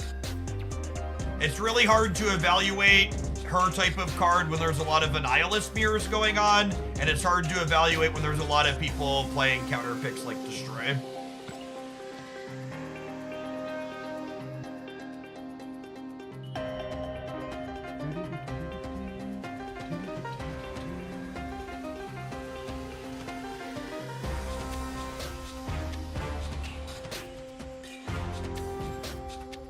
Whoa, chat. It's gorgeous. Look at it. That is an S tier Marvel slap split there from Jesse Daniels. Yowza. I like the art on this new one a lot. I just don't know that I like it more than my Runaways one.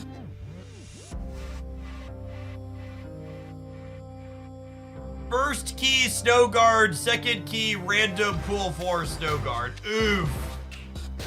Oh, Log Jimmer. Unlucky. I'd recommend against buying lottery tickets. Oh, chat! While we're waiting for advertisements, I didn't show my new profile picture on stream yet. Isn't she adorable? We were watching TV on the couch last night, and she doesn't currently go anywhere in the house without the giant mountain of stuffies. So she's like, "Can I watch TV with you?" I was like, "Yeah, sure." And then she like immediately went into the other room and started dragging things and stacking them on top of me.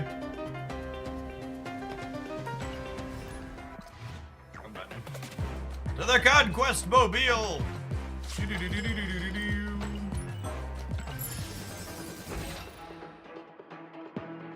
Your beard looks bigger in that picture. It's just because it was a full screen.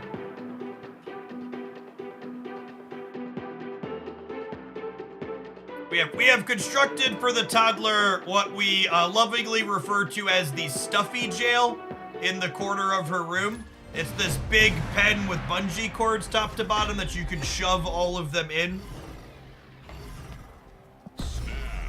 Hey, Red Pseudo, thanks for the half a year. Happy new card day indeed.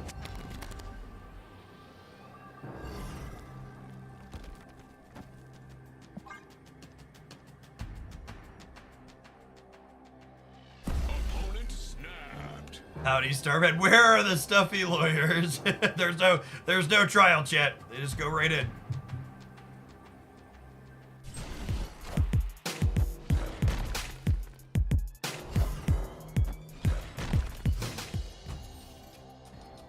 Is there a favorite game, video, or board game that you play with your daughter? So Haley's only 3, so she's not doing too many proper games yet. There is a Bluey scavenger hunt game that we play periodically with her that she enjoys. The cards are like, it's a team game and you like draw a card and it's like, go find something blue. And she has to go off and search the house for something. And 9 times out of 10, she insists on helping my wife and I with our cards. So she mostly plays the game herself when we sit there, but she's adorable. My poor Darkhawk.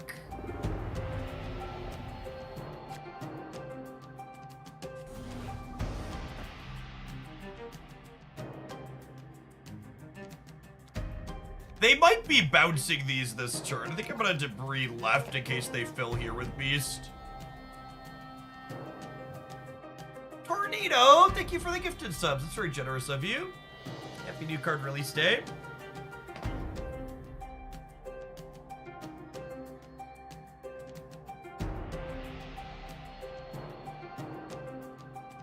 Here, do you normally play ladder or Conquest? Usually Conquest, Festius. We're not a super try-hard competitive stream. We try to optimize decks, so we try to play them well, and like my MMR rating is like 81-ish 100 snap points, but we mostly try and play lots of different things for fun. This isn't, you're not gonna find us like sitting there grinding the same tier 1 deck for 8 hours in a day. Usually we change decks every 60 to 90 minutes. One of the unfortunate things at the higher MMR ratings on the ladder, like where I'm at, is that when you get up into the higher positions, you have a smaller opponent pool. So when I do play ladder, I play into a lot of the same people over and over again. I think it's this. And the next turn we do these two. Probably beast back the Korg.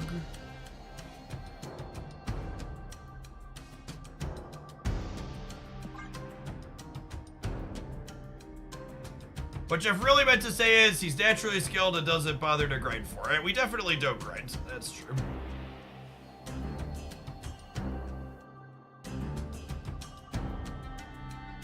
We are slightly above average at card games. Slightly. A little bit.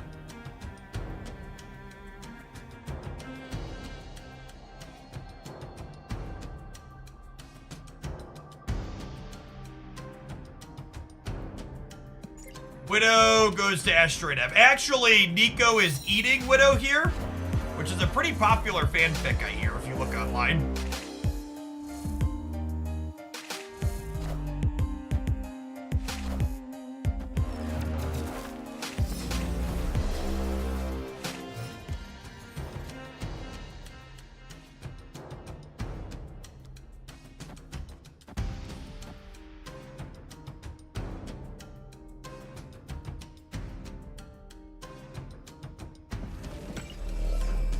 Alright, I'm gonna... Actually, hold on. I'm gonna rock first. That way, if we hit Ultron, it doesn't fill the left side, says Local Man about to hit Destroyer.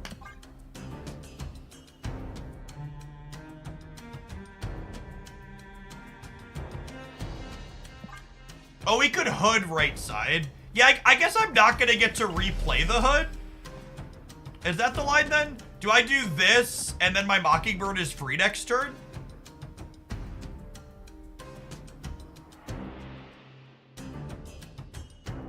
Yeah, I think that's the line.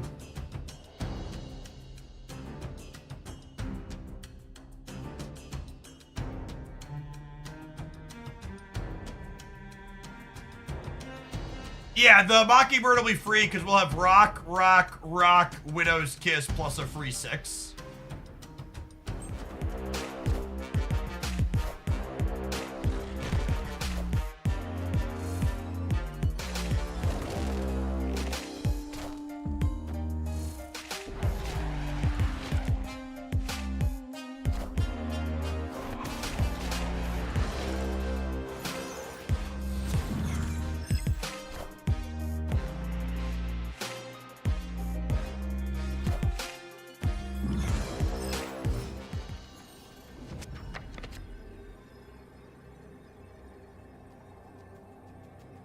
So, if I play Demon here, it's plus 10, because the Widow's Kiss goes to 0, which puts us to 17.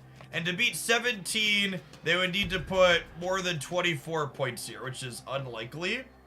I guess they corged me, so they could Darkhawk there. My deck has 3 cards in it. If they Darkhawk plus Demon, the Darkhawk is 4 plus 12, 16, 20. So I think 22 is the most they can get here.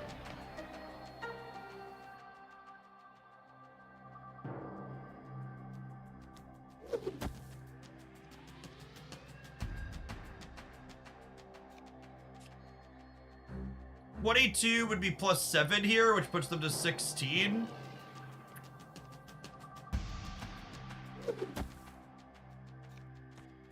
This puts me to 17 here.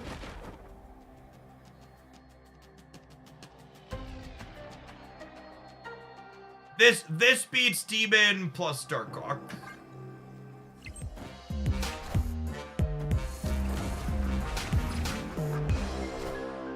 Beats that too. So Demon plus Darkhawk was their absolute biggest output range. This is a little bit bigger. Oh, were we maybe behind here in the center? Were we 16 to 16 if they had Demon Darkhawk? We might have been 16 to 16 here, actually.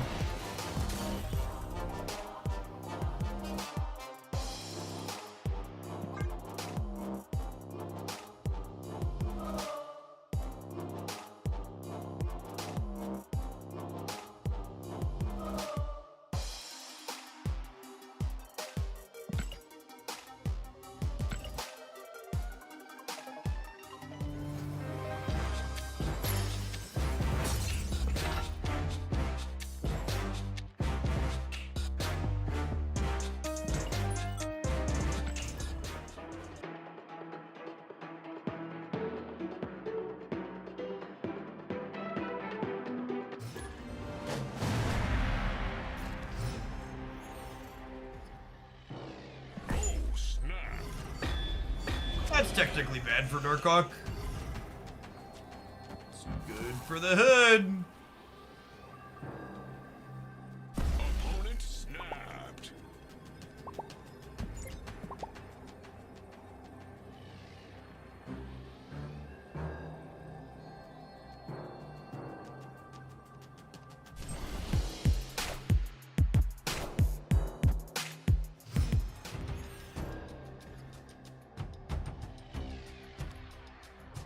Ooh.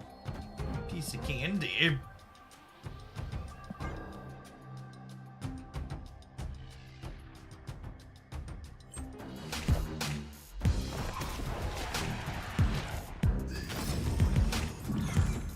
Every release is OG Blob or M'Baku, and there is no in between.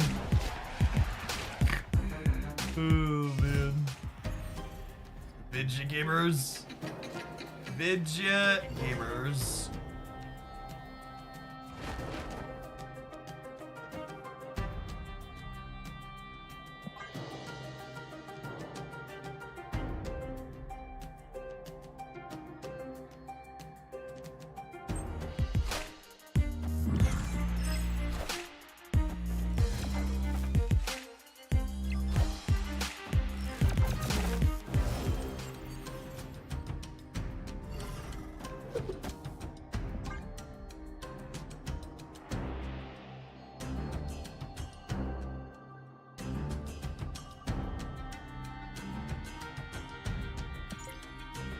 Four cards in our deck.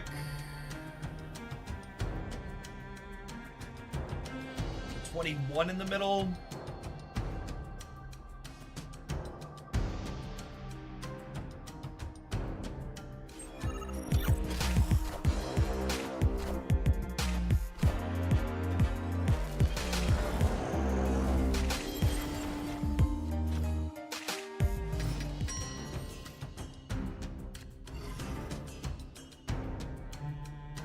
Man, I really wanted Carnage.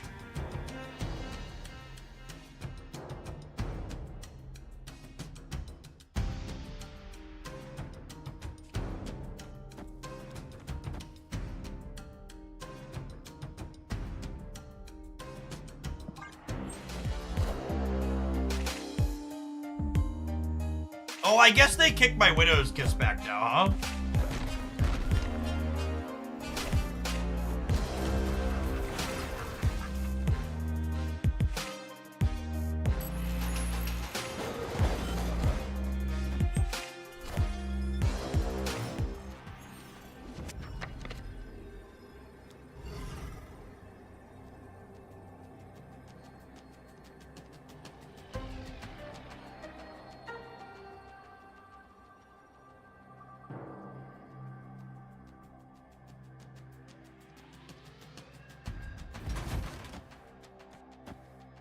Does this ever win the game? This is 14, 16, 18 over here. They have another card that gets 10 or more? I don't think they do, yeah? Like this is their way to make numbers. Loses to Eliath, loses to Red Hulk. Do I have any way to beat Red Hulk?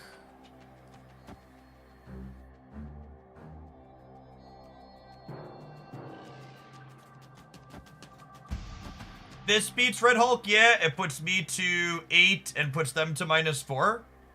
We haven't seen Red Hulk, but it's a common piece of top end that's probably worth playing around. It's a little bit of a flip either way, but I think this is right because it beats Red Hulk. I think that's a reasonable card to play around.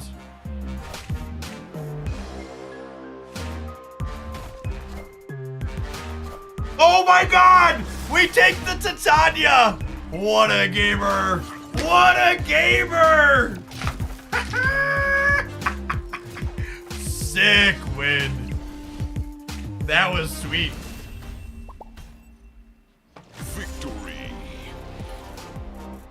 So something that I think that's been true for a while, that's only going to get more and more true.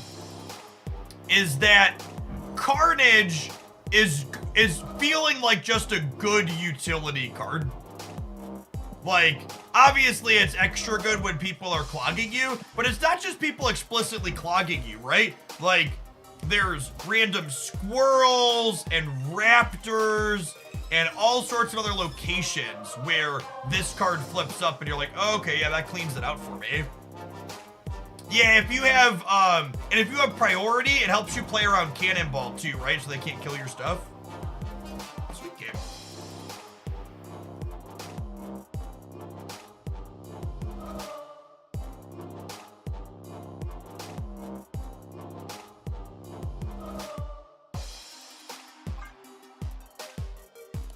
Get rid of Monster Metropolis. Technically correct. Hey, Berglund, thanks for the primer. Appreciate the support.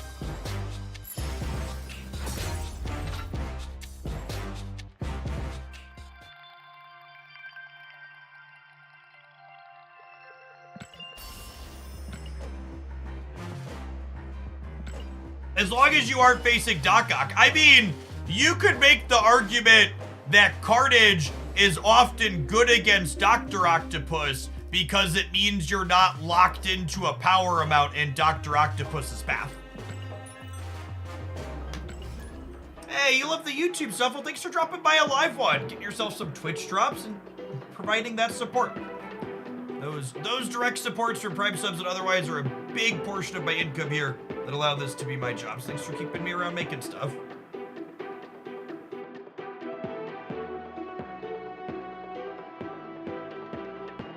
Is there a deck that's all utility and generically good cards and no real synergy other than that? Sarah Control kind of fits that description, yeah.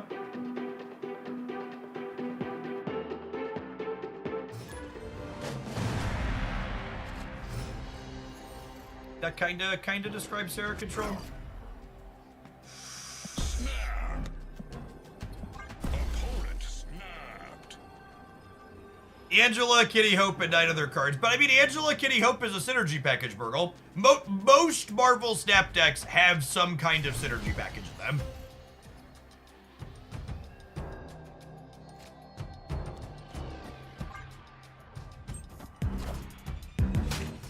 Thank you for the half of the year. Welcome back.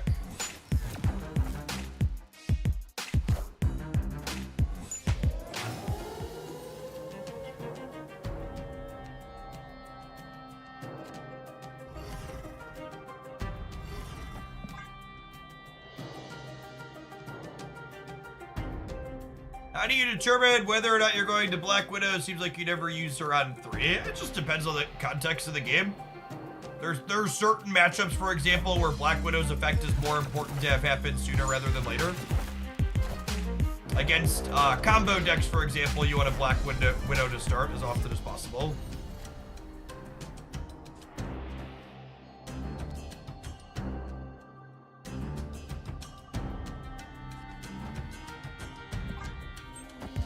Hey, Michael Knight, thanks for the primer, appreciate it.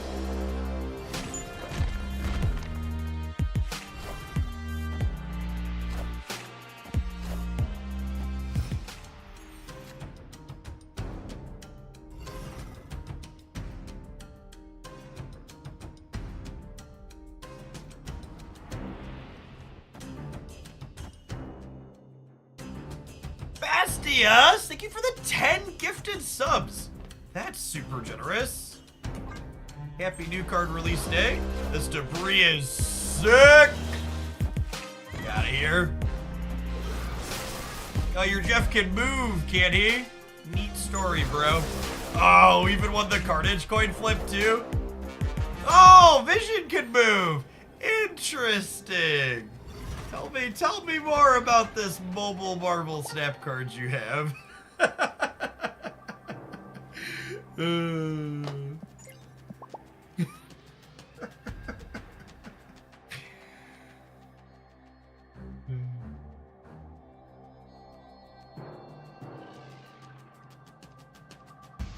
It's a pretty appropriate Miss Minutes emote.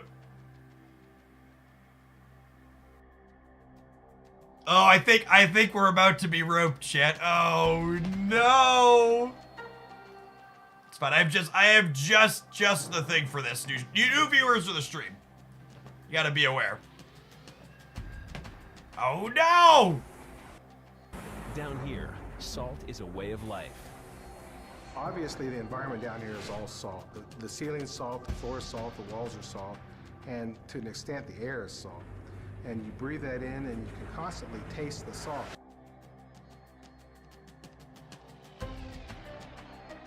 It is 100% pure sodium here. They emoted, and then they walked away from the game. Victory.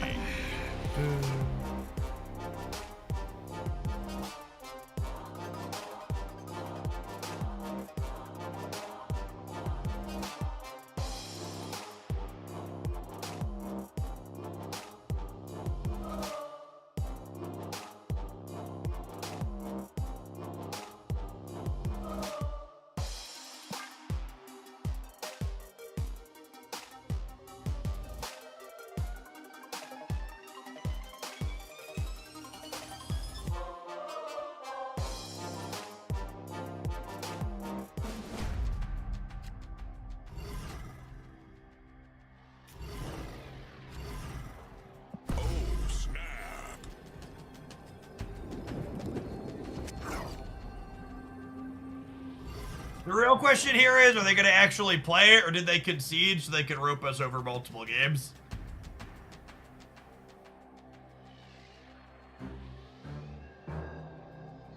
Oh my god, take your silver ticket. Wait, why isn't my retreat button working? The retreat button's not working. Oh, because I snapped. All right, hold on. Okay, good. Right, all right. Good call. Good call. Escaped. Oh yeah, we're take your thing. I got content out of the first game we locked them out in. It's worth way more than a silver ticket, gamers. White Widow boosters too. Gorgeous. Gorgeous.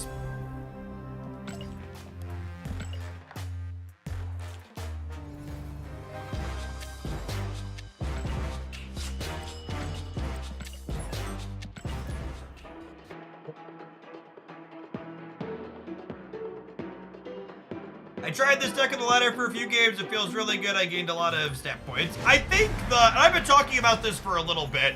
I've featured a bunch of different Darkhawk decks. I think the Darkhawk disruptive package is in a really good spot in Snap right now. And Mockingbird's also a pretty generically powerful card. And then like the other couple of things we have rounding out the edges in here are solid. New community manager for Second Dinner announced. Where's that at?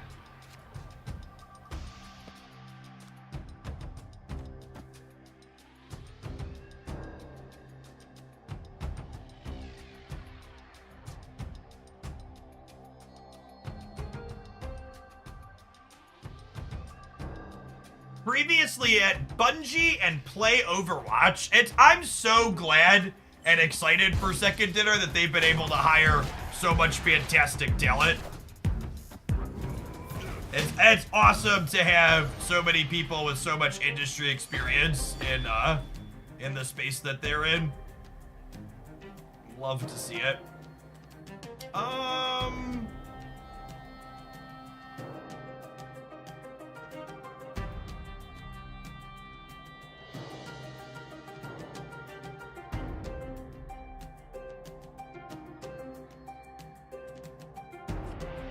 Is it Debris? Debris makes this cost 3 next turn, which lets me stick it into here.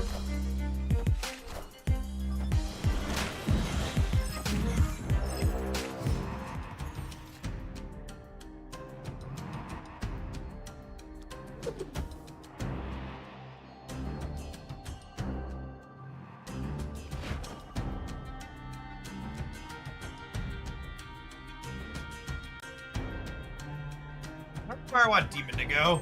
They could be a Vision deck, so playing for kill might be a fool's errand.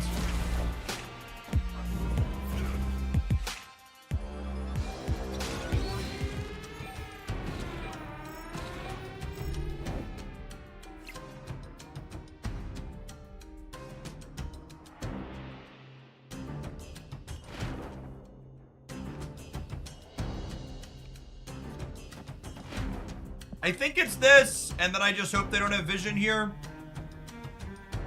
Oh, you think they have Red Hulk middle? I guess they could because of the hope energy.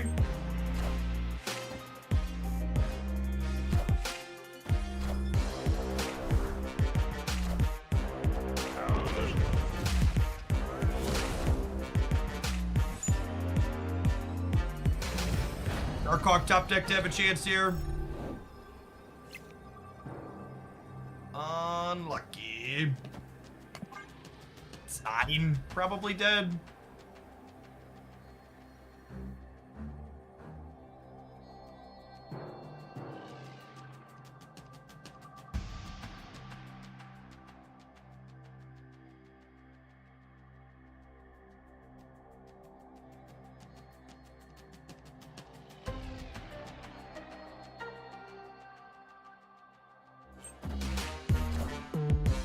I am Iron Man.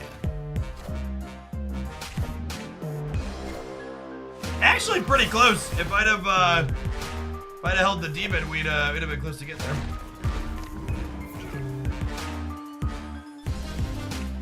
A comment that Glenn had made on a community thing recently implies that Red Hulk's probably getting tapped out a little bit on Thursday.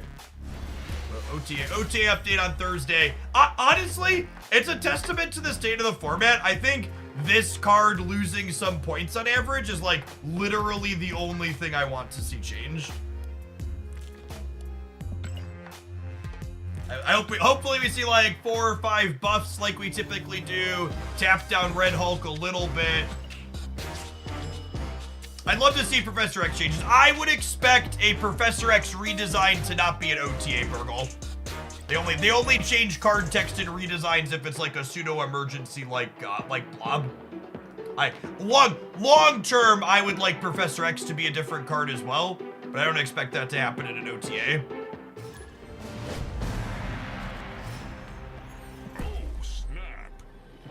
What do you want, Red Hulk nerf? Just curious, because it currently has like a 40% play rate, and it's the best 6-drop in the game by a wide margin.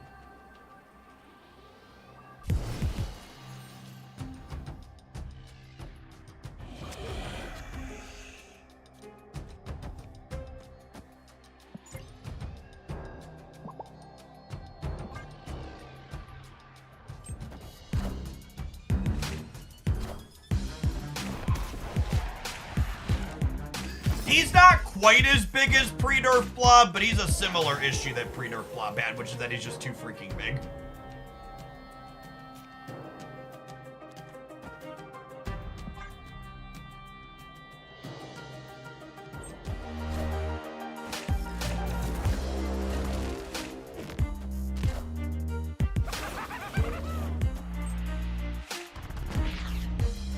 Looking for a beast or a Carnage here. This Twitch stream is pre-recorded in front of a live audience. I really appreciate everybody here watching today. Wouldn't be able to do what I do without you.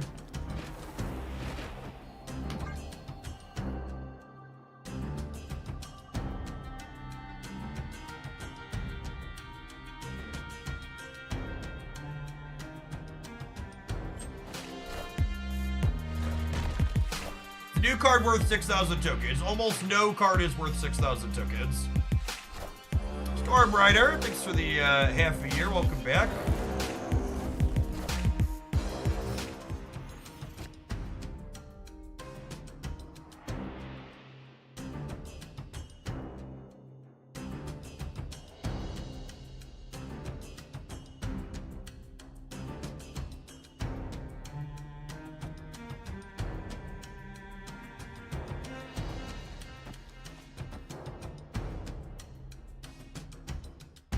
Yeah, it's an Annie game. The problem is I don't have Mockingbird or Darkhawk.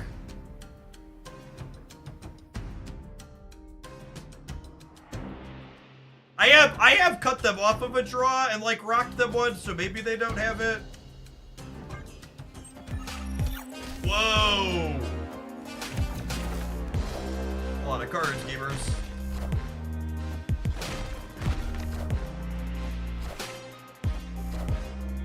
Carnage on the right here.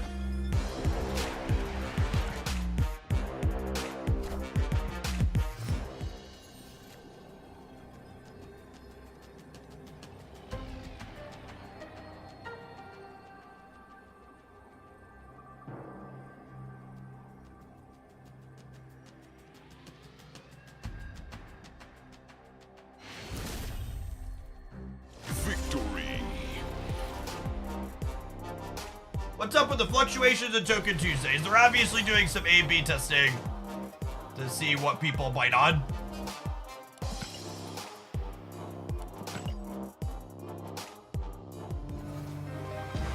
Are they ever going to resume series drops on cards again? Yes, they told us when we had series drops in January that you could expect them 2 to 3 times per year, which would mean the next time we should expect series drops is sometime in May or June. They also told us they'll give us 2 weeks advance notice when they drop card series, meaning that the April 30th patch is a week away, so that won't have series drops in it. So series drops could be happening in the May 28th patch or potentially the June 25th patch. I would assume one of those 2 cycles will have some series drops in it.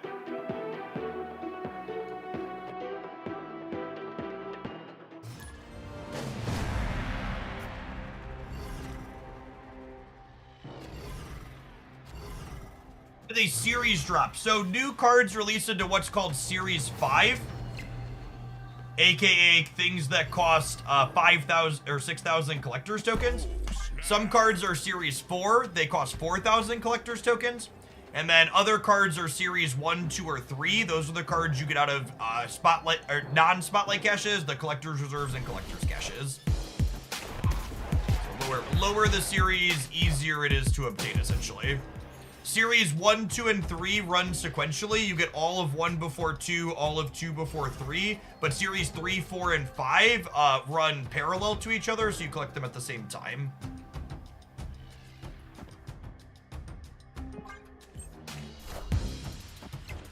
For the entire year of support, GTEP. Appreciate that. Welcome back.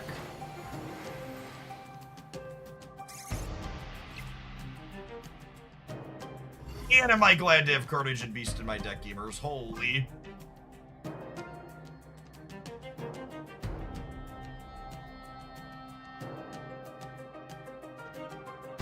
I think I want to rock slide them before they try and redraw. Debris is pretty appealing on this board too, though.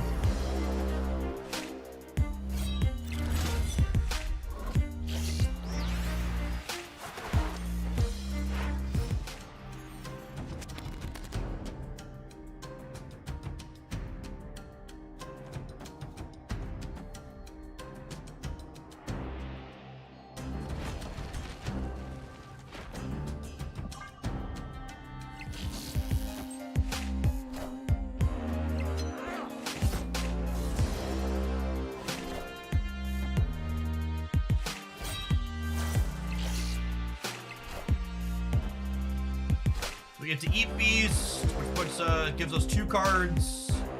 Let's pick all these back up. We draw Carnage here, we're in such a good spot. Come on, dealer, hit me. Oh, we hit the Nico copy mode too. It would have been so perfect. Dopey dude, thanks for the brand new tier 1 sub. Appreciate the support.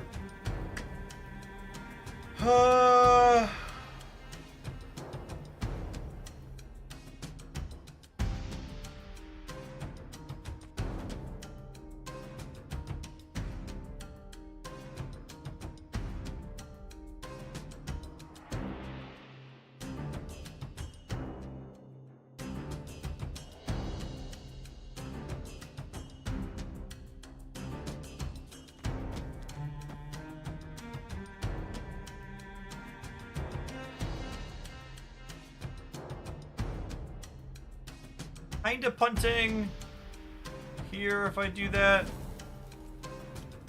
Should I punt here instead? Because that's where their Dacket is. Because I'm just not that many points over here either.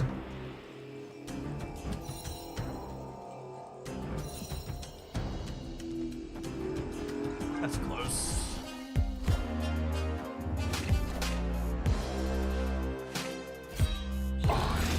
Apocalypse.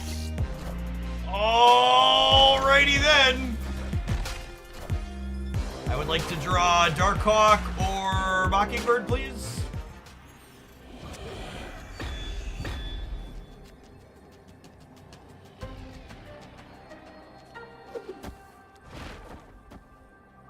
So this gives me +8 in the middle up to 11.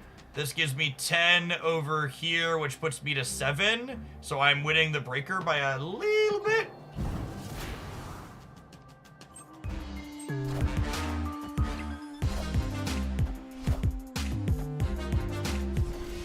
Breaker, breaker, give me some news. I got 2 points over you.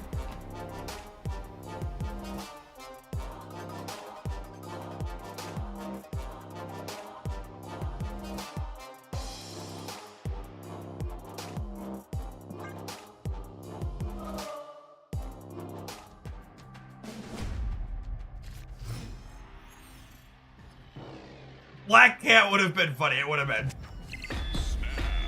Oh no! Sweaty, all alone in the moonlight.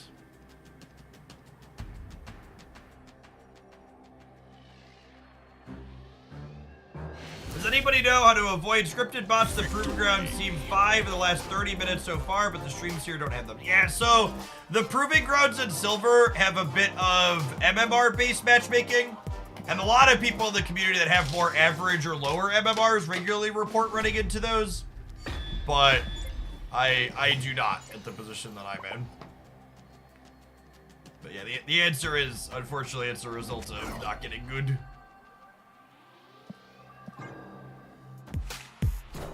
So in order for this person to win this match, they need to win 6 games in a row. They need to win 2 1-cubers followed by 2 4-cubers.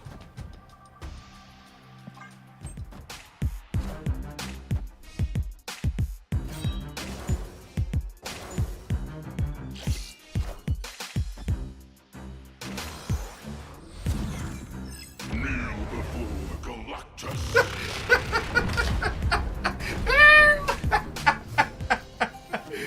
Oh man, get fucked, Buttercup.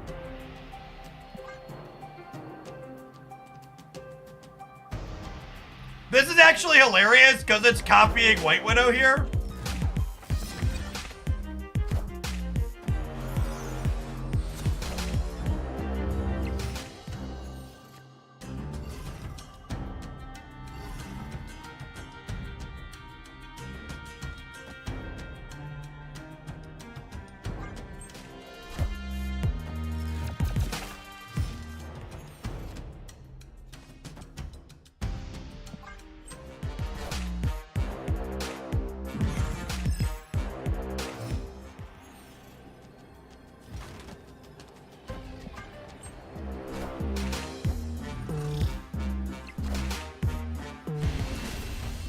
Victory. Of all the games of Marvel Snap, that was certainly one of them. This deck felt really clean, honestly. Like I've been talking about for the last little bit.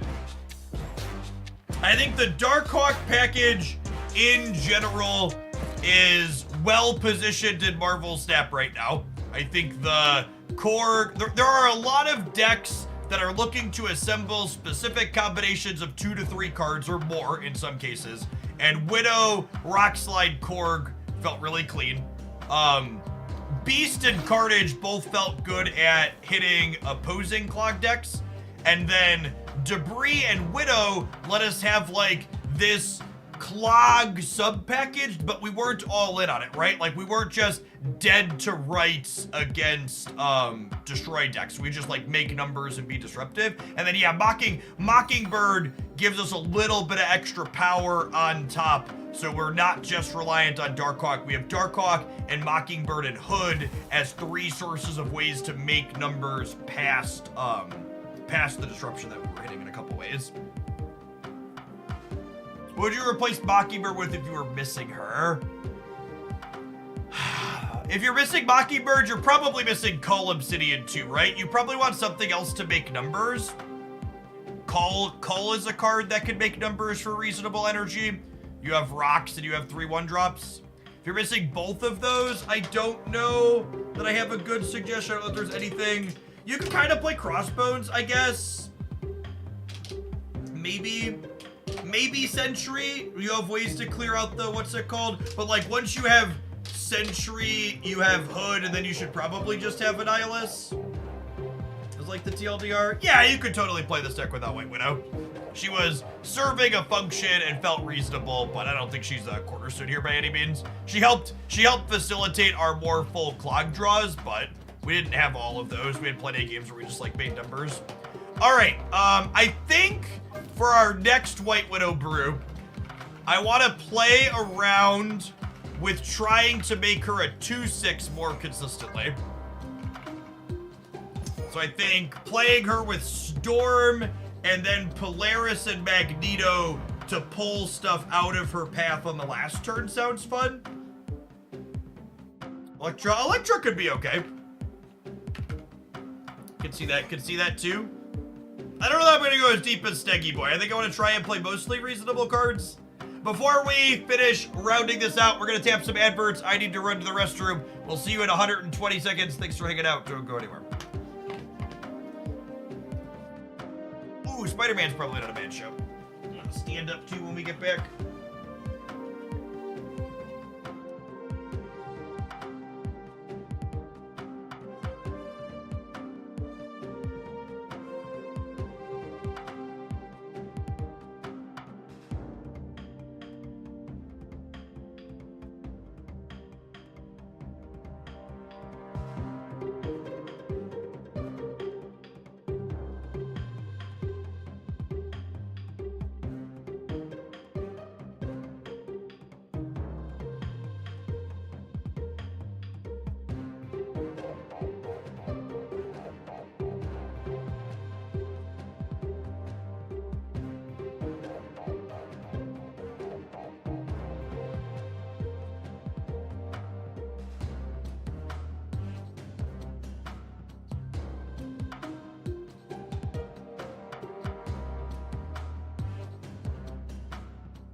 Hey, Zintoth, thank you for hanging out.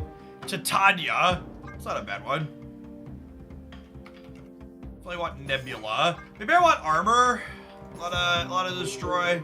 Can protect my Nebula.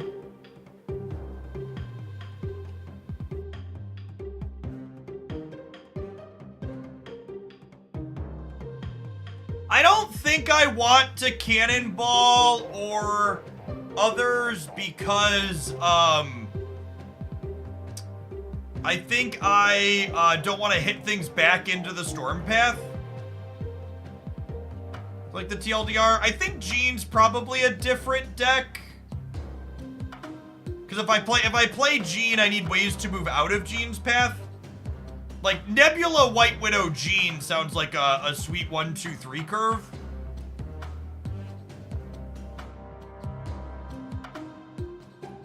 You're the obligatory Moon Girl plus the new card. Yeah, Moon Girl. I only play Moon Girl with new cards when they're good with Moon Girl.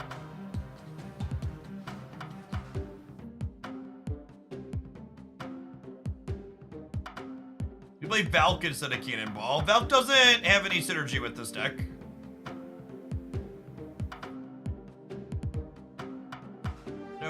No synergy. Spider-Man has kind of the same problem as Juggernaut and Stegron and Cannonball, where you like hit things back into the Storm path afterwards. I probably want Jeff if we're a deck that has Storm. He's good against clog decks in general as well. Fill a spot temporarily. We want to be a Goblin Titania deck. I can see Goblin Titania being okay. You Goblin Titania into the White Widow path. And then pull her back out later.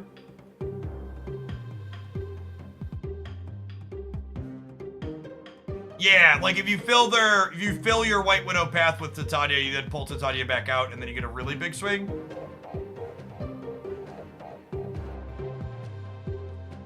Miss Marvel. Okay, spread of costs.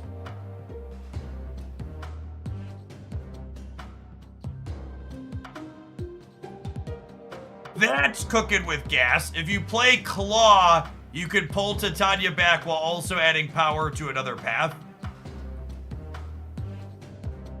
Yeah, but I guess if you're doing that on the last turn, you might as well just Doom, yeah? That's a good take.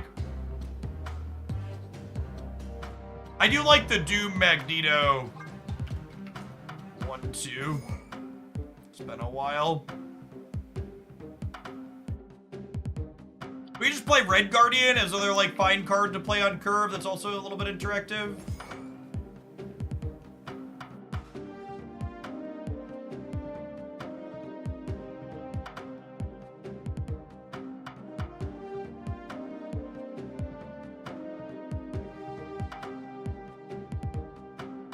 How do you get Magneto out early? Who said we're putting Magneto out early?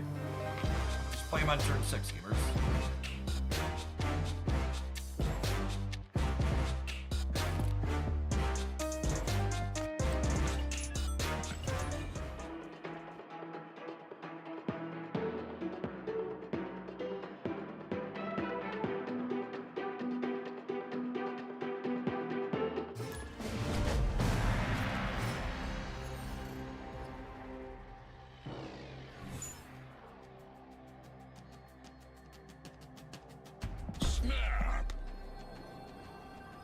You said you wanted Doom and Magneto as your 1-2 punch. No, Doom and Magneto are a 1-2 punch where your opponent can't afford to play around both simultaneously. So by having access to both in your deck, you put your opponent into an unpleasant squeeze.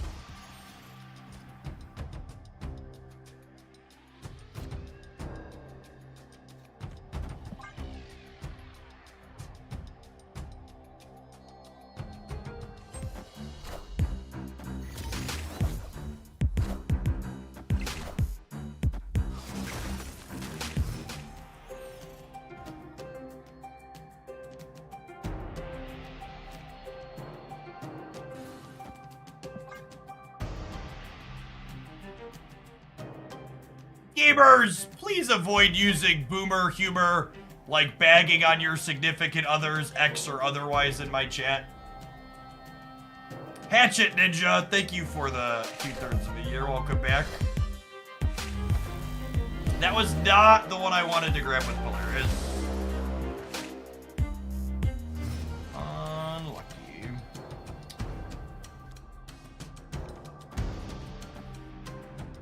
Guess I can do this. That seems fine. Perfect.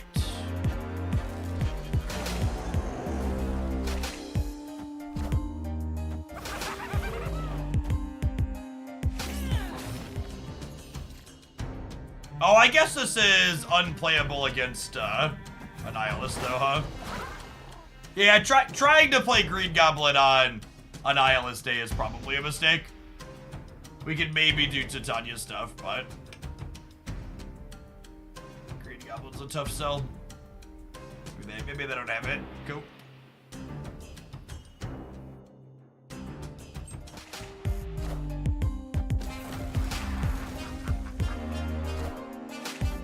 Wind, aid my hand.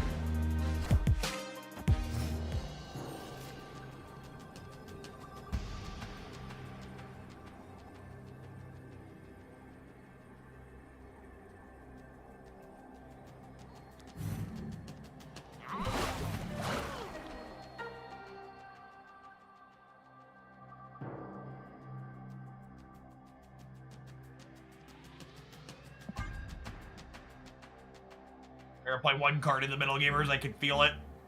can feel it in my bones.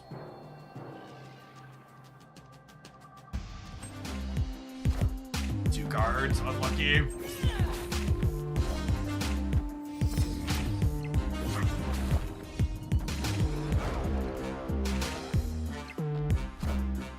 Do rules all.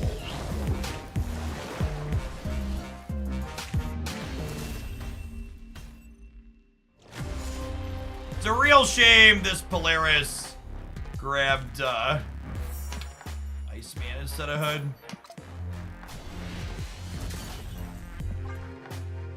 History has truly proven how wrong all the people that said a nihilist was getting killed when they changed it were. Holy.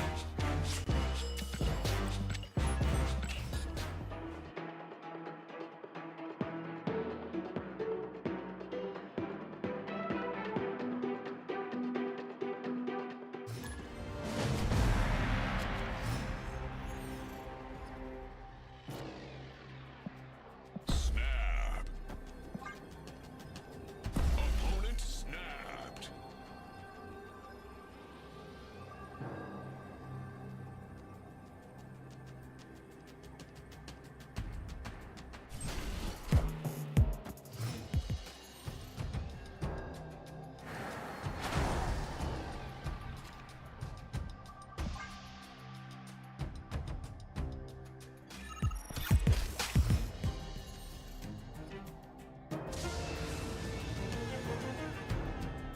Not terrible for us.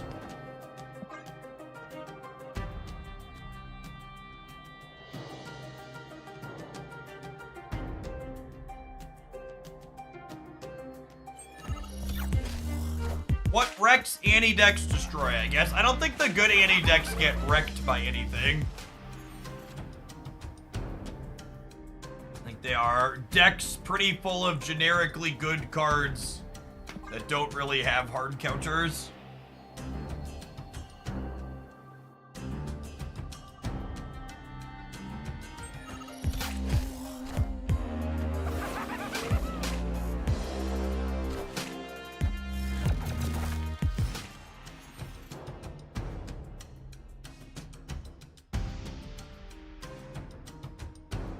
I think I'm off this, chat. Let's see, this clunky in bed. It's just too fair and can't fill against anti-decks. Escaped.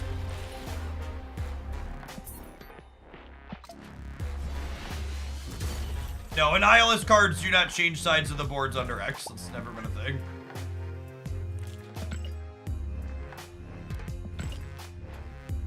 There was once upon a time, long before Annie released, where Professor X didn't stop things from jumping across the board, but it's long been that way.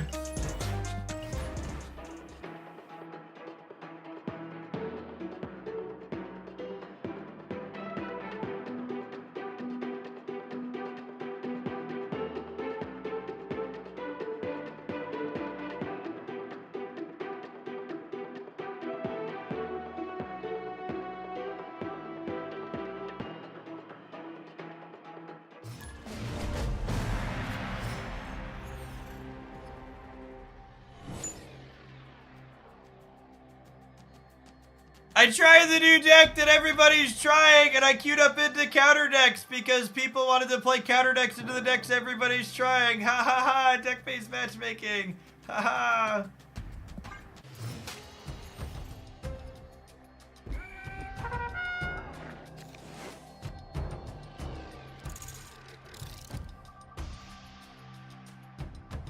Oh, snap.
you have any idea why Snap believes in deck-based matchmaking more so than other card? I think Snap has a lot of people who weren't card gamers beforehand, and I also think Snap not giving you multiple copies of cards in your deck means that people can't complain about clumps not being random, so they have to pick some other stupid conspiracy theory because they don't understand basic forms of statistics.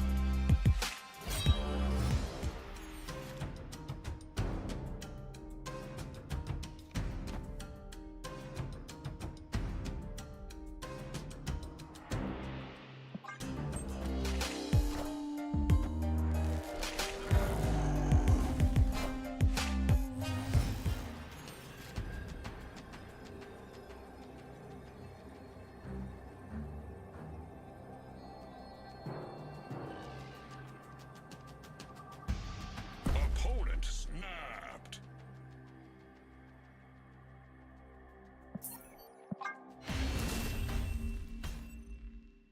Escaped.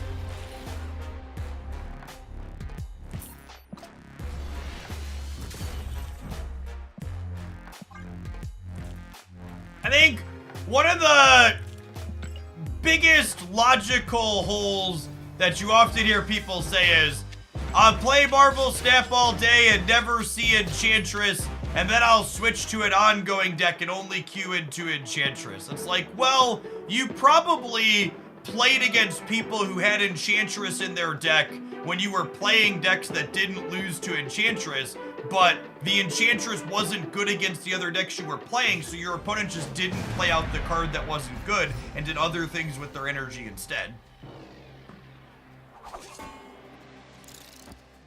It's not a conspiracy, it's just that when the tech card isn't good, you usually don't play it out. And when the tech card is good, you do play it out.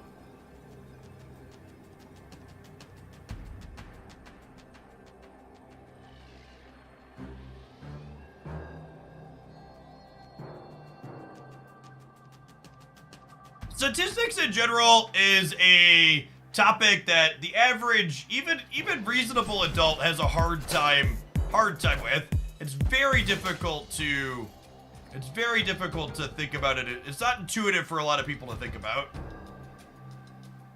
This deck's just never actually going to be able to beat Destroy. Is there anything else we could do with White Widow that's not just Cold to Destroy other than the Darkhawk deck? I really want to work on another White Widow idea, but it kind of feels like I've just got the Darkhawk deck. Cerebro 2. That's a good call. Let's do that.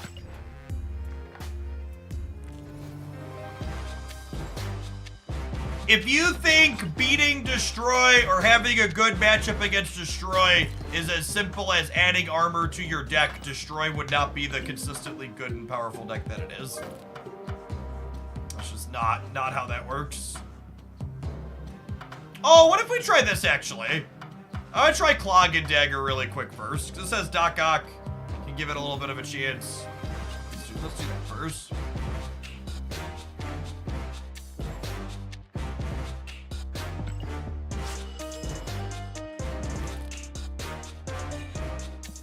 Using White Widow and Debris with Killmonger to reopen the White Widow path is jumping through so many hoops to make a 2/6. Like, for fuck's sake, just put Angela in your deck. And, like, play 3 cards to her location.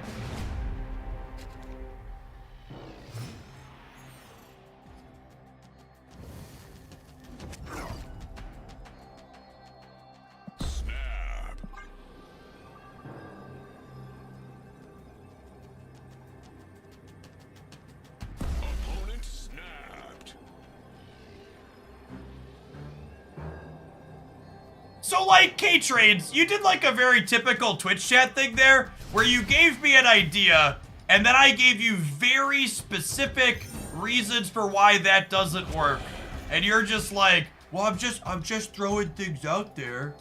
It's just an idea. This is not a great channel if you're not expecting me to engage with the ideas that you put forward. You should expect me to push back and if they don't make sense.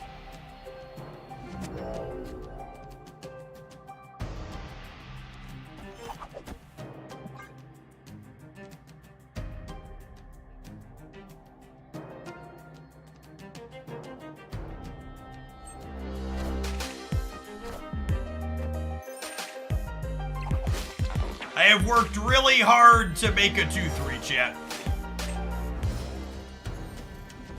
Stand in awe of my 2-3.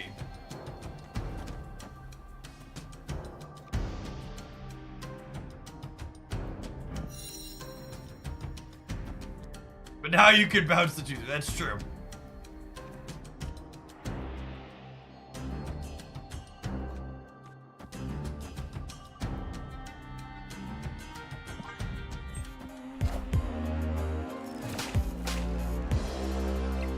Nico eat White Widow. I think I want to pick these up and then Doc Ock next turn, yeah?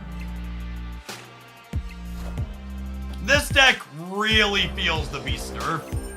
It really, really wishes that it could keep the discount on Ghost Spider and Dagger here.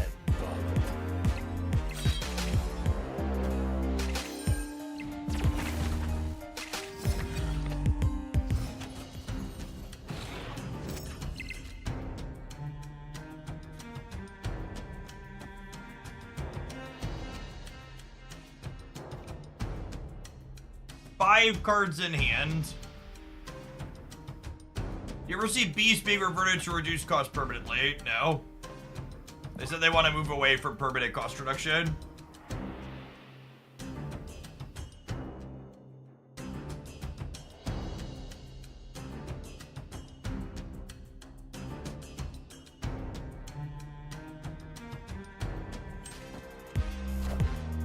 Kneel before Galactus.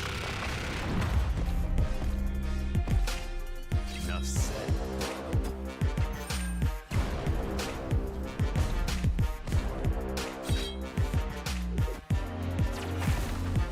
Enough said, bub.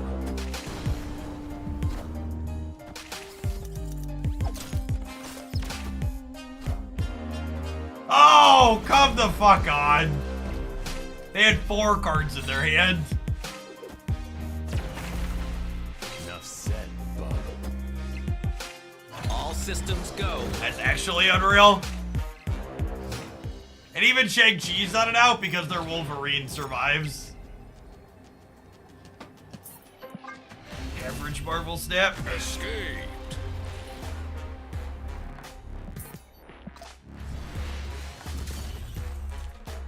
Here, you know what? I'm gonna say one more thing about deck-based matchmaking, and it's also not a surprise that we're on the topic of deck-based matchmaking when we've left sub-only chat. That's all. I'm gonna say that to start. The thing about deck-based matchmaking, chat, it is, yes, it is possible for Second Dinner to create deck-based matchmaking. It's not impossible. It's a software thing they could do. However, creating deck-based matchmaking, the very idea of it ignores 2 things.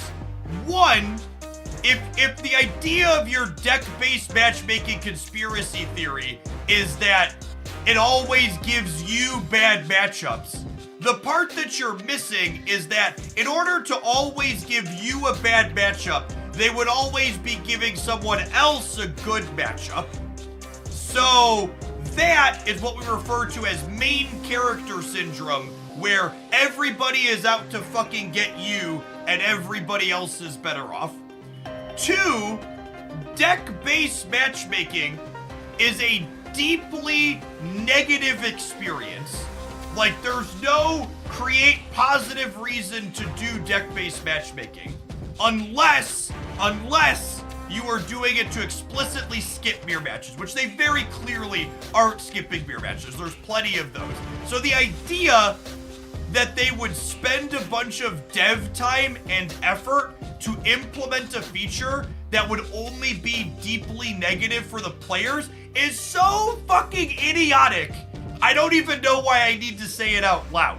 There are so many things on their to-do list that they need to program and work on and fix that no, they are not spending dev hours making the user experience via matchmaking strictly worse for everyone. God. If it makes people feel better too. YouTube. The worst part about YouTube chat is when I ban someone who's fucking stupid talking about deck-based matchmaking, it doesn't tell them they're banned. It just shadow bans them. So face man, just so you know, YouTube's not telling you, but you're fucking banned on my channel now. Take your stupid shit and get out of here. Holy gamer. That's the worst. Gotta let them know personally that they're banned, because the platform only shadow bans them.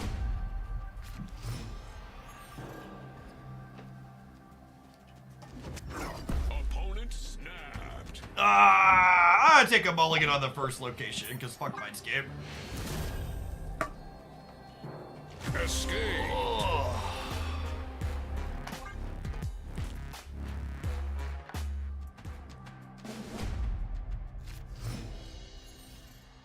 Snap.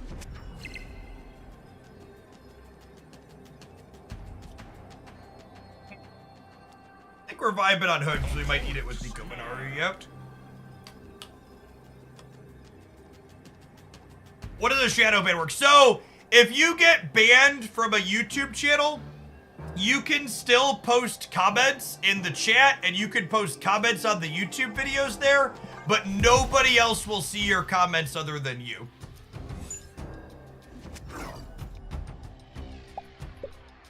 It's a shadow ban. YouTube actually doesn't have an option to do anything other than shadow ban. No, the creator doesn't even see them. It just doesn't, straight up doesn't tell you anymore. Doesn't let you know.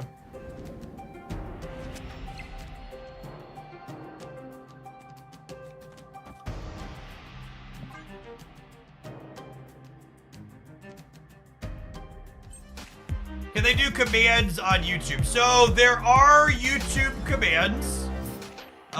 YouTube supports bots, but I don't have a bot set up over there. Escape. The primary bot that I use for all of my commands is Switch only. Not Zemoing Hood. I wanted to eat these and then kick a rock across.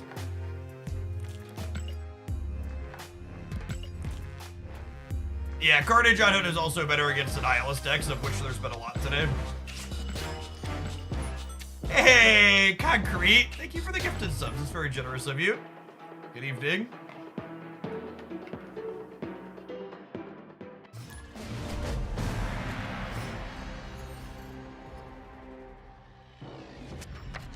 Opponent snap. Oh, snap.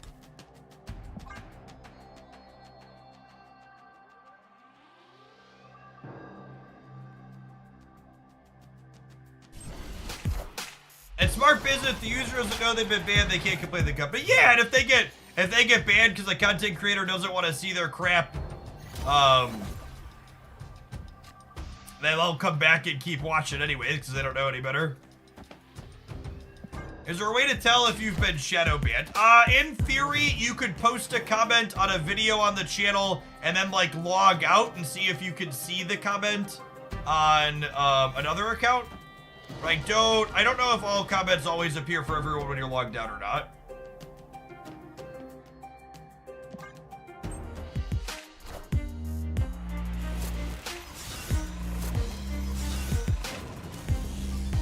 Oh, you know what, gamers? White Widow's Bite into Clintar is a combo.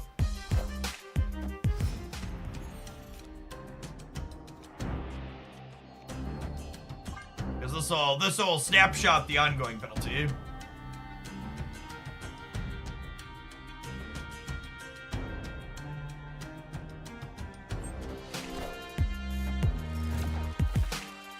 There's a handful of locations that White Widow's really good into, huh? Clintar, Luke's Bar, Death's Domain.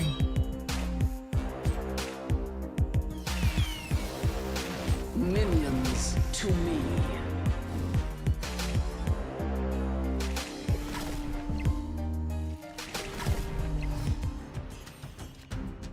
Ooh, Space Throne's a good shout. Definitely good into Space Throne.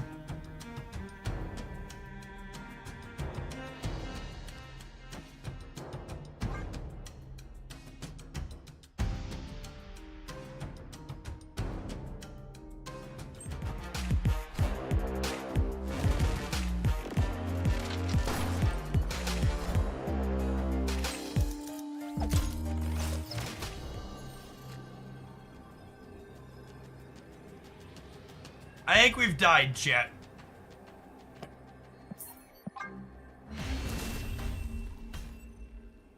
Escaped. Alright, I think I'm giving up and playing Cerebro 2. All of these other... I wanted to get a highlight with something else with White Widow in it. Enjoy your pace, teleplayer. Enjoy your pace.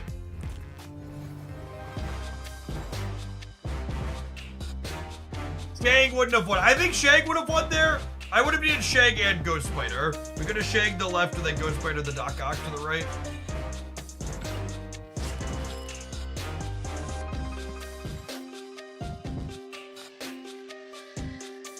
She's actually good in Cerebro 2 in the context of she's good curved into Storm. So she has some synergy there at least.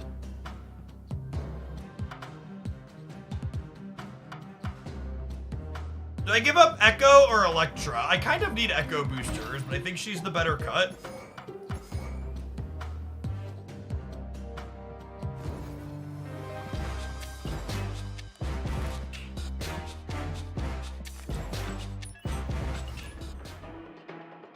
What was that Sinister variant? That was a cash bundle variant a number of weeks ago. Months ago? Probably months ago at this point. Think about trying to do some kind of control with like Goose and White Widow. I mean, that's basically what this is, yeah? Oh, snap. Cerebro 2 is a tempo control deck.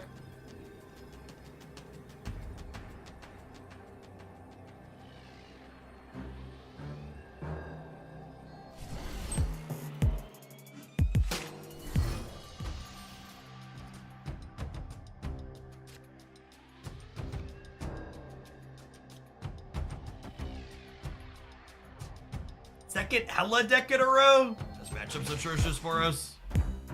Oh, you know, I probably should have Goose somewhere else. I want to storm this against Ella.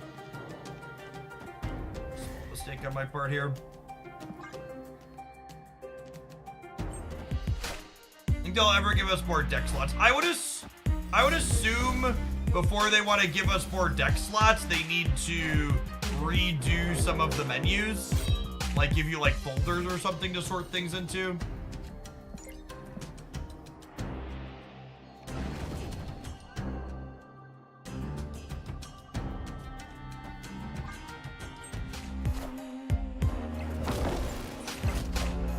The order here is technically wrong, but we're also not winning this without Cerebro, so it probably doesn't matter.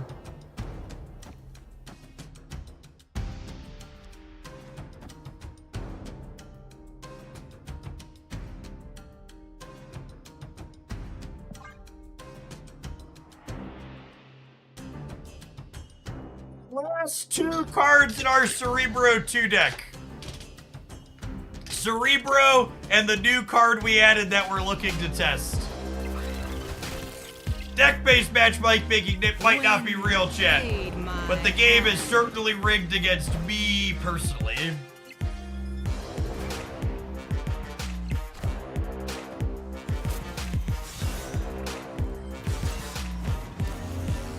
Classic rigged Marvel Snap energy. Oof. Oof.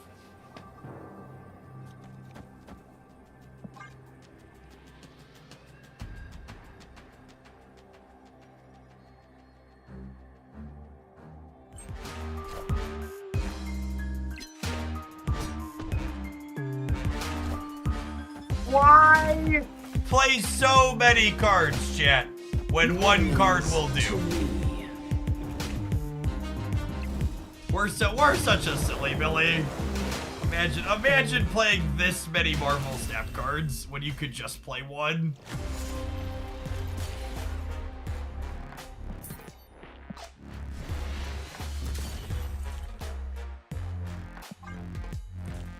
I'm too young to gamble on Hella.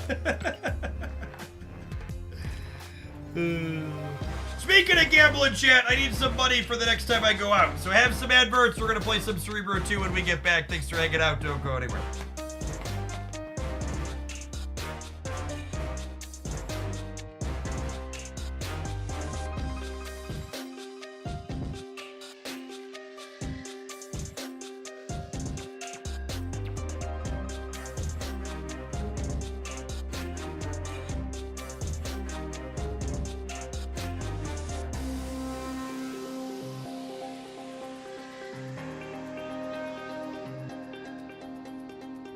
People want Jean Grey. It's me. I'm people. I think I'm gonna vibe on Cerebro too, unless it feels terrible. And we'll save Jean Grey for tomorrow. I promise we will spend some time curving Nebula into White Widow into Jean Grey. And in general, I try not to feature decks that have bad Series 5 cards in them like Jean Grey, just because most people don't have those bad cards.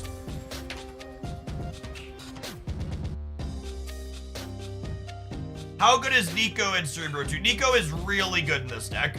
So obviously the demon mode isn't good, but outside of the demon mode, most of her other modes have a use.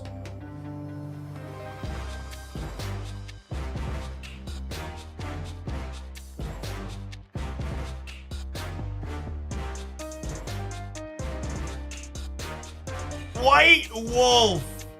Well, obviously we need to play something like this purely so we can have the deck name at some point.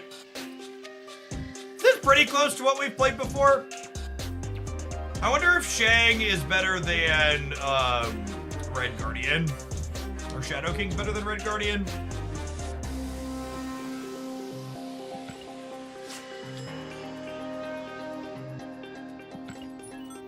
If Glenn Jones cares about my personal happiness, we'll get 2-3 Viper back on Thursday.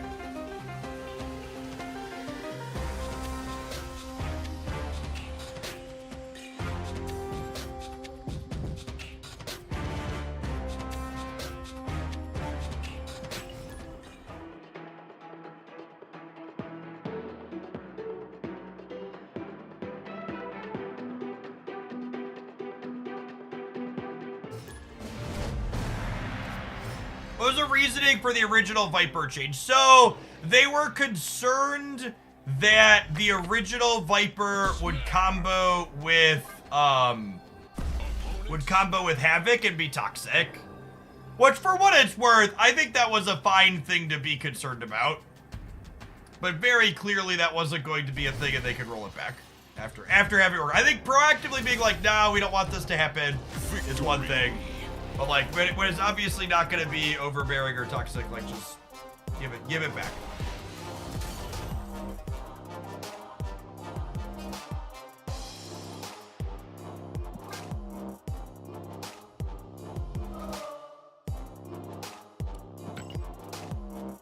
Ah, I need one more. Boost me, baby, boost me.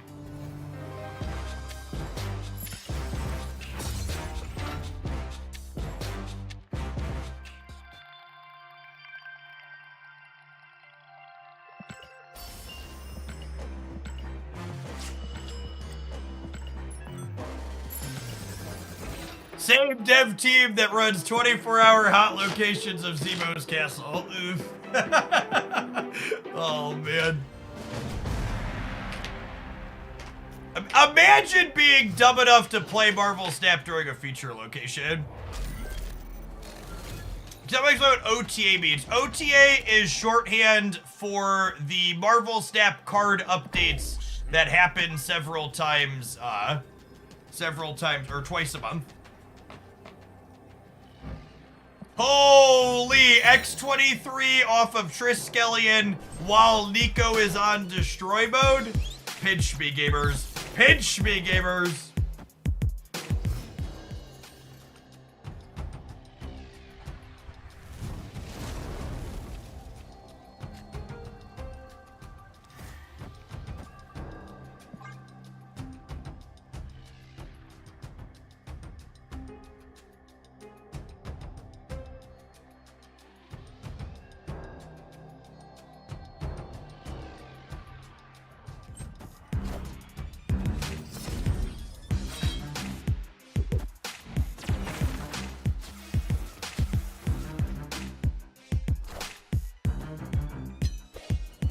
Yondu on the nose here.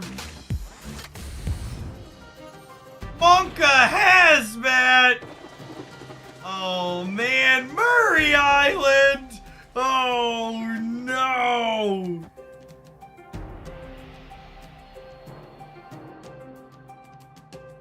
Okay, I'm gonna let the island trigger once, and then we'll storm it. Consider yourself pinched. I want to get off of Benjamin Brode's wild ride, please. Please, I would like it to stop. Please make it stop.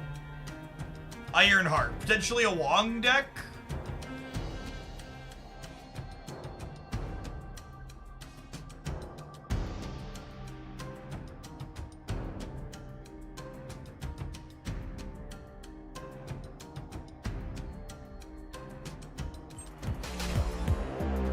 Wind, aid my hand. Oh no!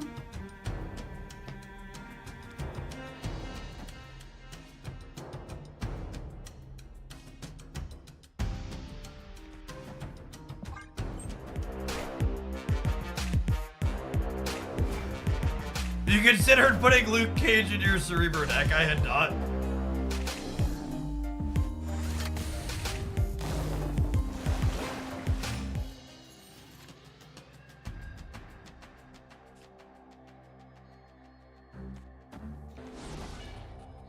Wins every time, gamers. Wins every time.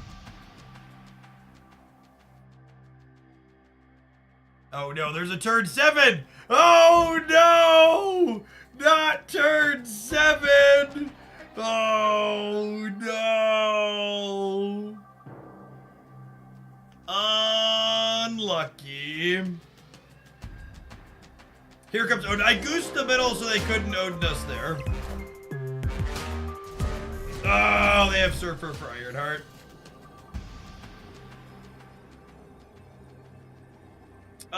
Does this beat Odin? They'll be at 10 here. I'll be at...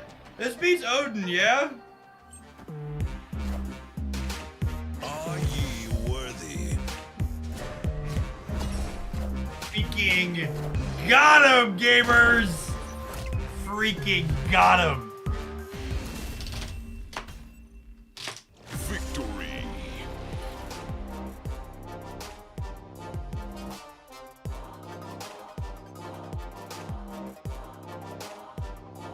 Oh, what a slog of a match.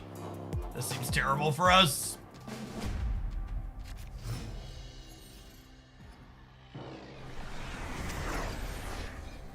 %100% win rate, something like that.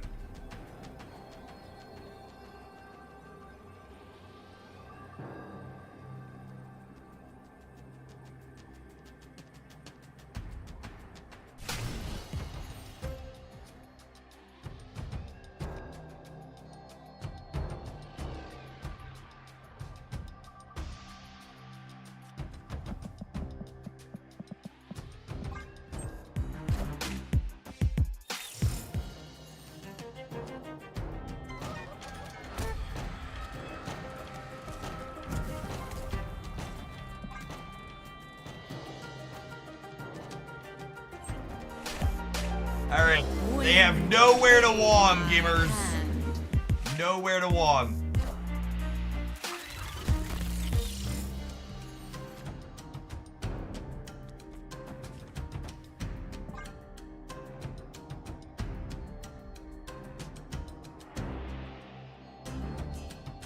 They could magic us? No, shh.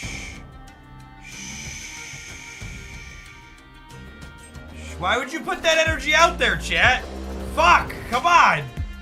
I'm trying to win a game of Marvel Snap here.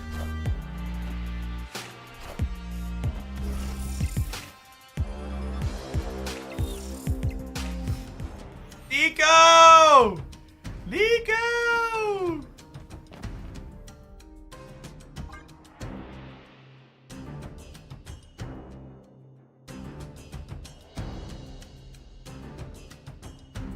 Chatter costs us the game. Dude.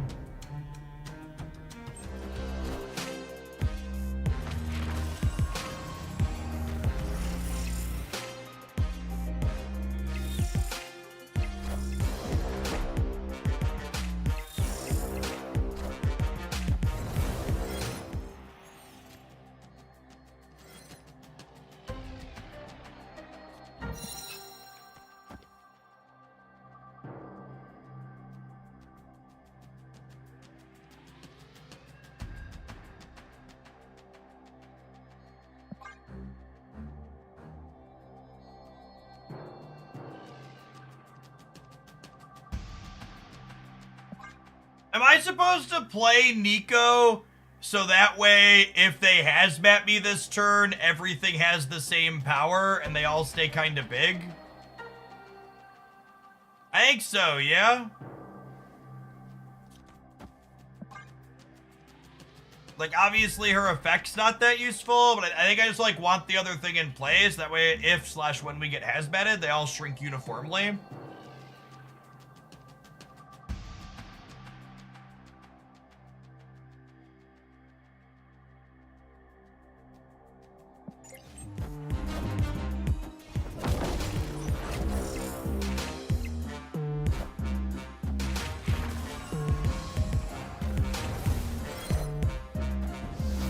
Marvel steals your Cerebro buff. No?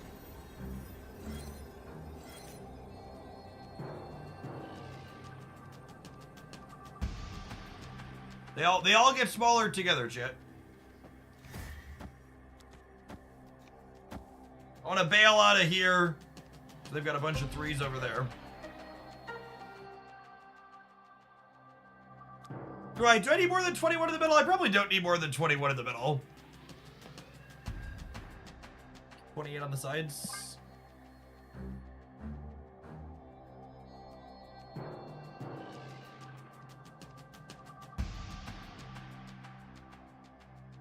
Incoming hazmat Odin. They can't hazmat Odin on here because there's a big house here, and Odin still costs 4, despite the double reduction.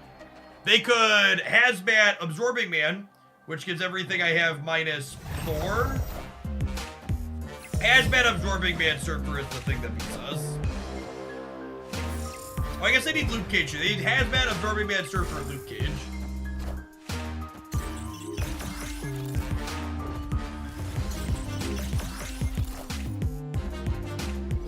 Oh, no Surfer? And this can't be Hazmat and Cage, yeah?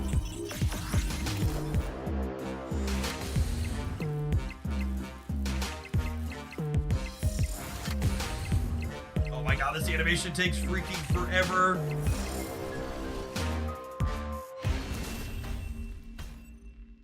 Victory. White Widow looking extra shy. Actually just refusing to show up.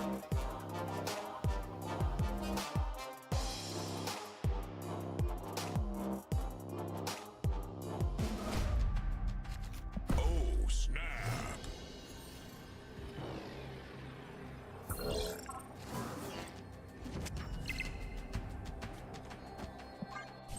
So, small note here about Cerebro 2. In most other decks, when you play your Nightcrawler on 1, you want to play it into the unknown locations in case you hit, like, Murray Isle or Stark Tower. In Cerebro 2, however, you don't want this to get bigger, and you should be playing it into the known locations as consistently as possible.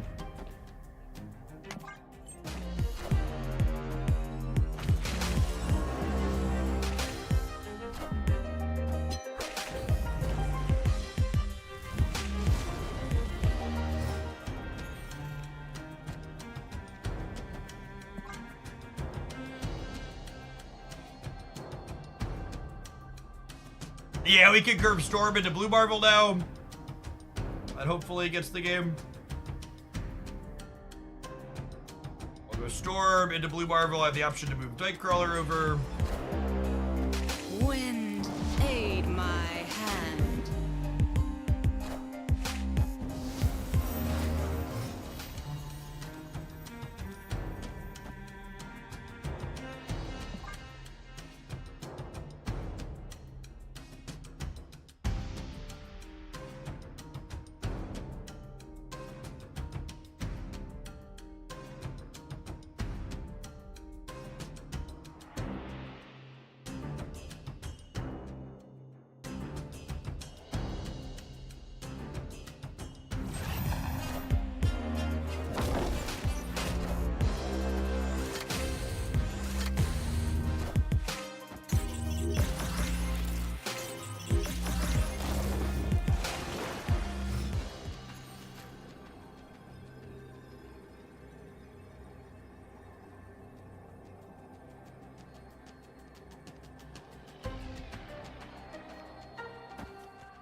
It's just this.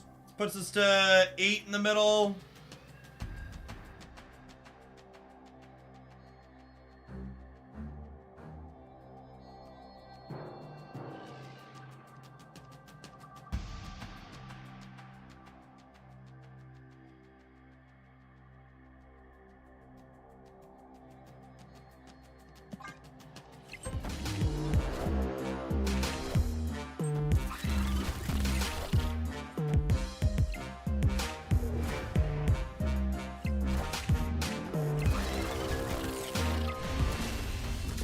White Widow, is White Widow better than Sinister? Nope, doesn't look like it.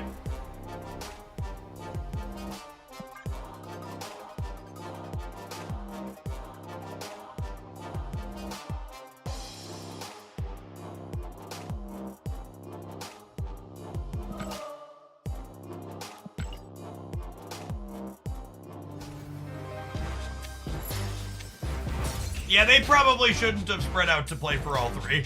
They were locked on the right, they probably should have gone all in on one.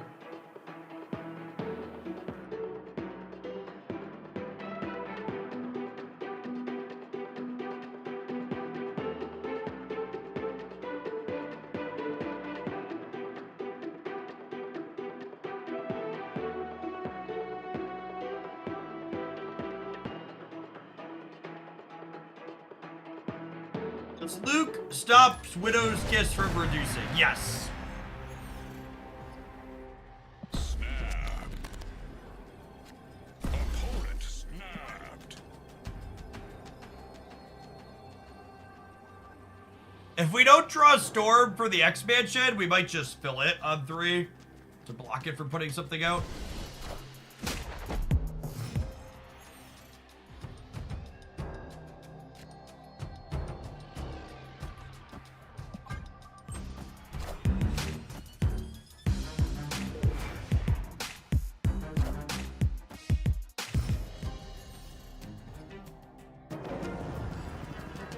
Chat, is it a mirror match?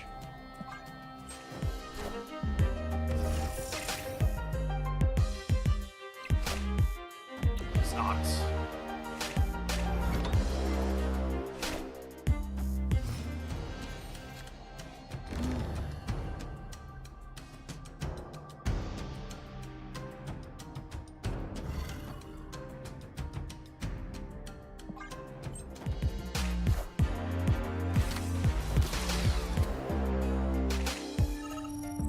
Got him.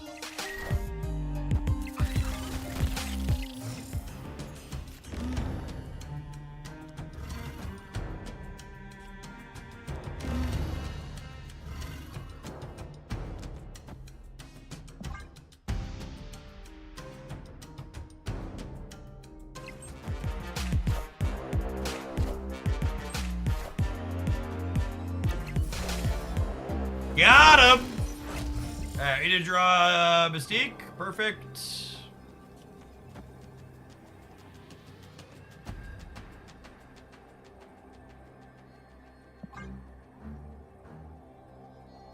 Freaking Guardians of the Galaxy got nothing on me, gamers.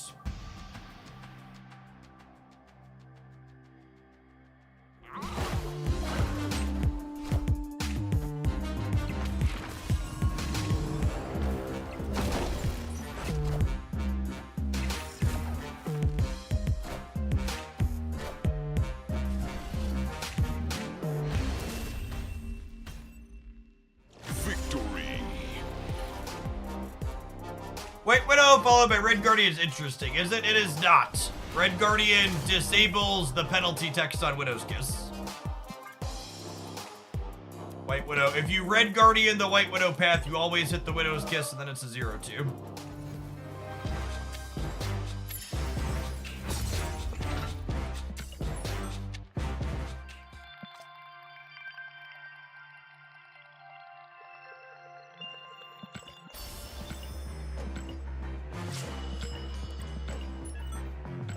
Yeah, the Widow's Kiss is not a 0-4 that gets bigger. It's a 0-0 that gets smaller.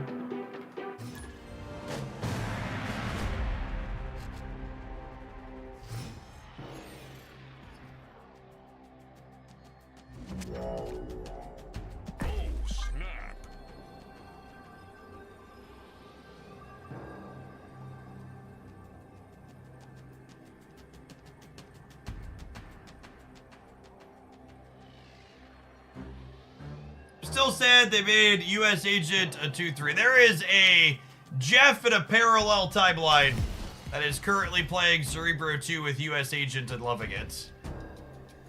I'm happy for him. I'm happy that that gets to be a thing that he experiences.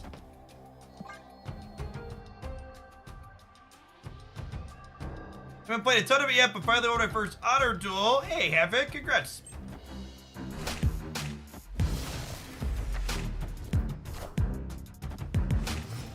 We really need them to not have taken our blue marble. In order to win a game like this one, it's gonna make or break based on if we can get Marvel to power things up usually.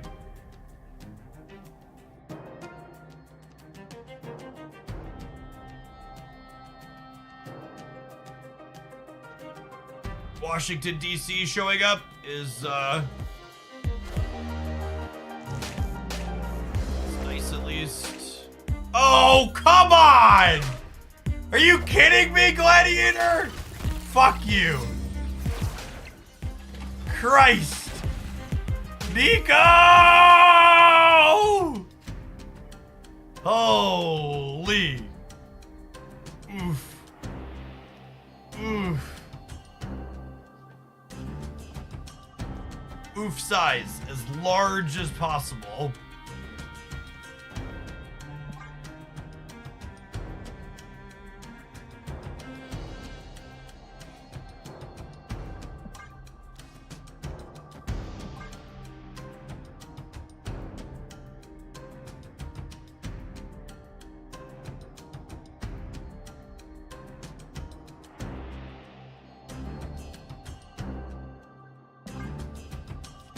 Corbin and Blue Marble for the board control. I don't hate that. Yeah, it's a good submission.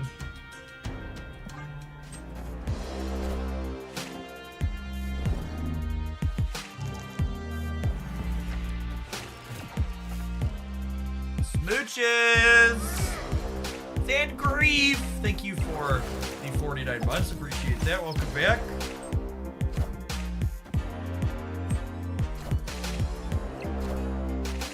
Wind, aid my hand.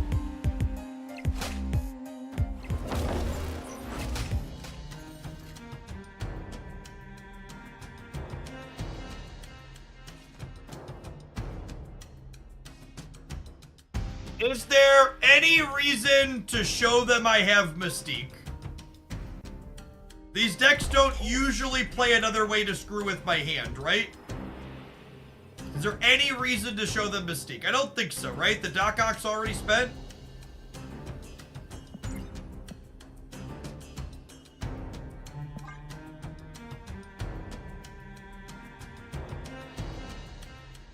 Stay. I think we might juke him.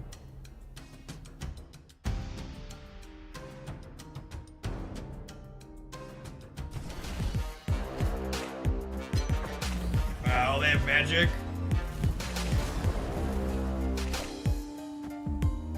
Spider Ham. Spider Ham's a reason.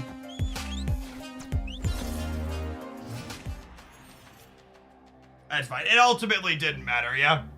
We're not beating their Red Hulk. Escaped.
Black Bolt. Yeah, the more popular versions of the opponent's build don't play Black Bolt. Some of the ones sit on release, but those ones got optimized out.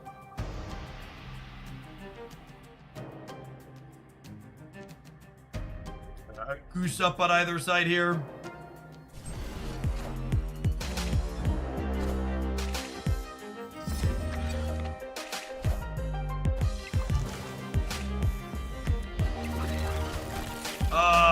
Thanks.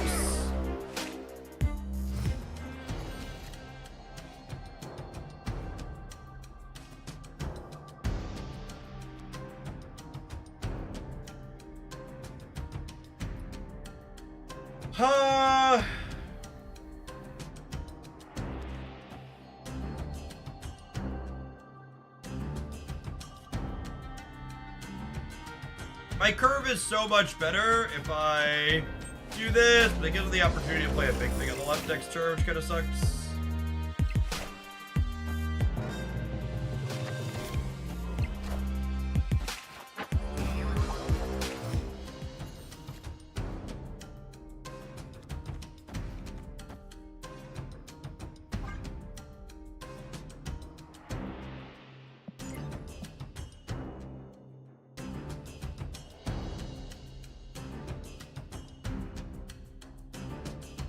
I think Blue Marble is sad. It would have gotten us extra stats in on the right.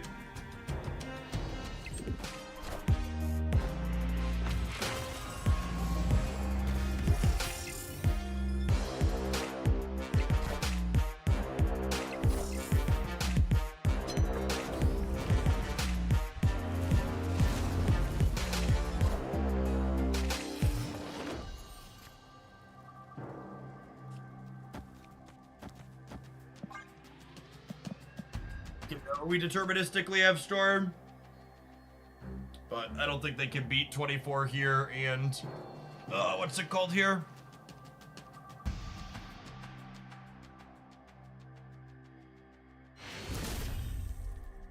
Victory. Yeah, the Maximus actually didn't matter. We only had one card in our deck yet. So the Tempo Max is fine when there's one card left. No harm, no foul.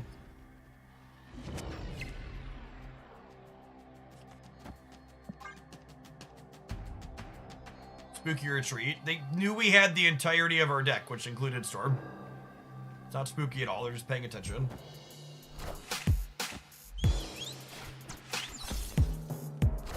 Paying attention is cheating, gamers.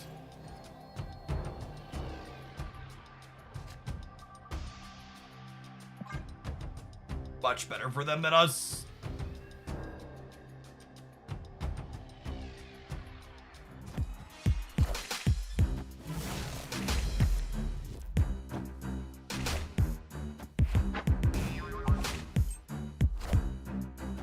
Wind, aid my hand.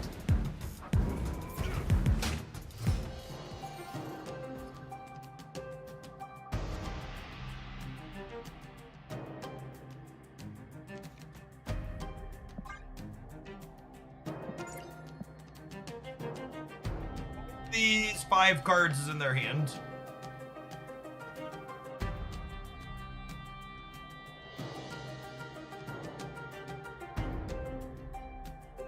Played Magic for 15 years. I've never read a card. I don't plan to start. Honestly, fair.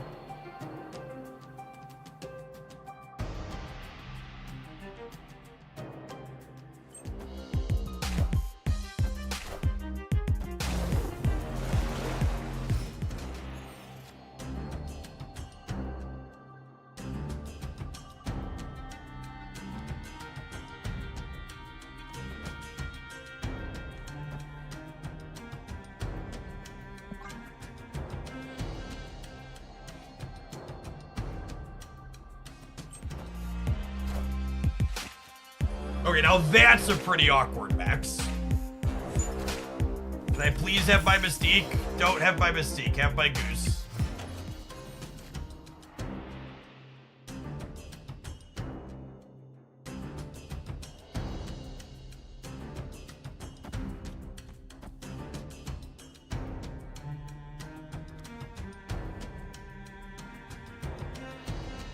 Can their deck ever get bigger than A tier?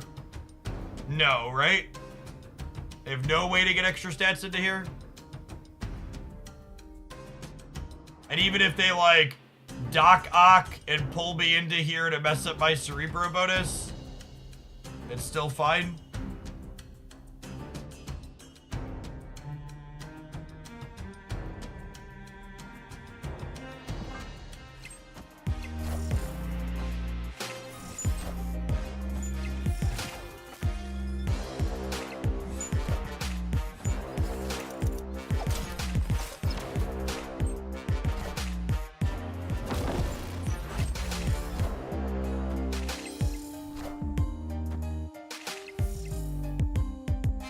All systems go.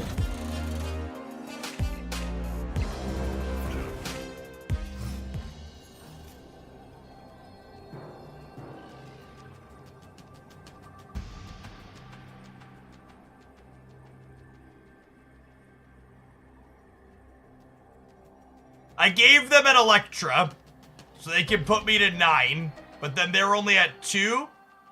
I think they can only get to 6, yeah?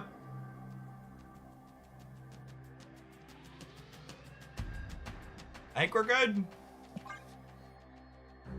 I probably should have snapped them, honestly.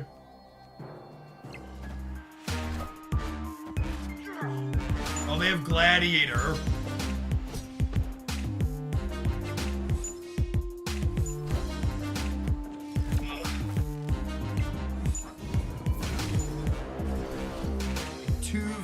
Points.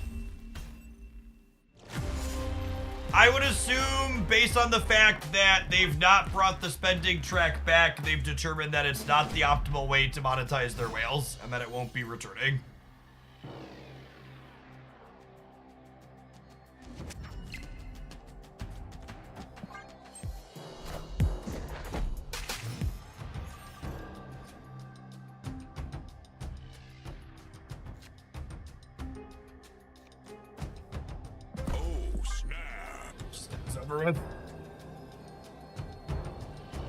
What's a spending track? There were a couple of months where there were bonuses on the Newverse website for how much money you spent in a given month. Yeah, I think the spending track made people realize how much they were spending in total and microtransactions, and it probably hurt spending overall. Would be my best guess as to why it stopped.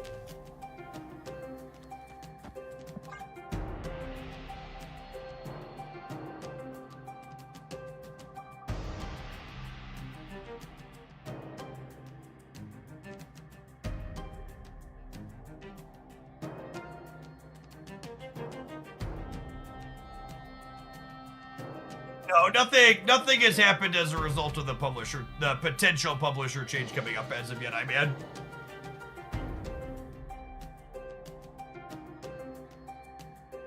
All I'll say is, if the result of the track being removed is people spending less money, it'll come back, but I'd be kind of surprised if that was the case. Holy gamer. Just play your shit, please.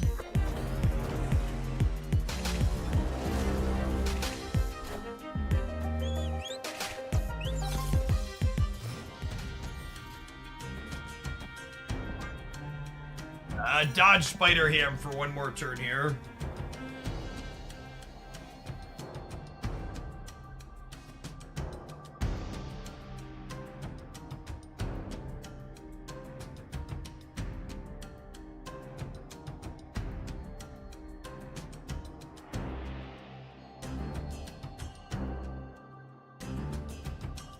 My number one wish list request for Marvel Snap is an overhaul to the Conquest timers.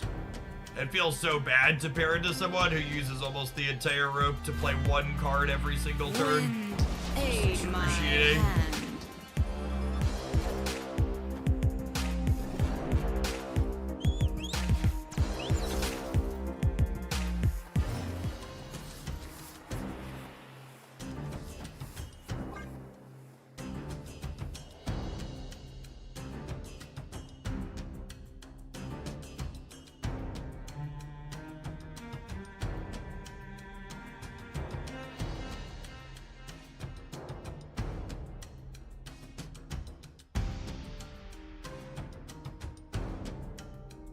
Dodge Pig for a turn.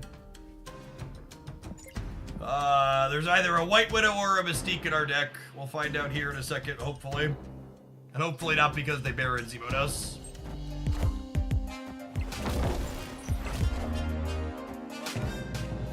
Yee!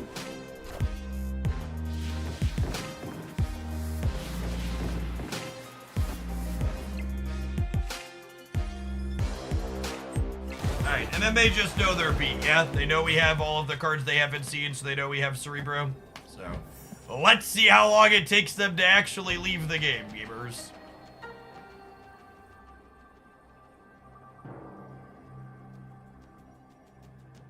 Oh, you know what? We could get Red Guardian and lose the game, yeah?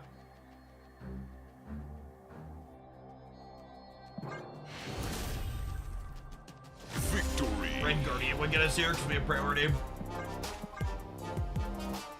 Oh yeah, definitely a retreat later game worth that much shit roofing us.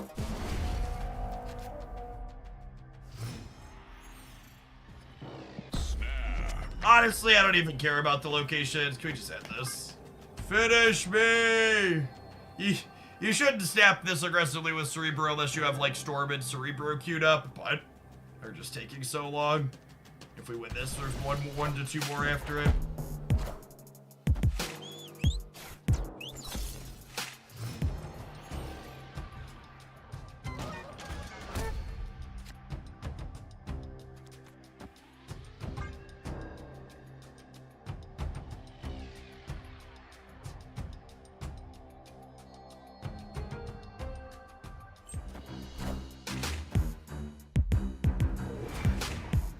White Widow feels like she's in a tough spot on release.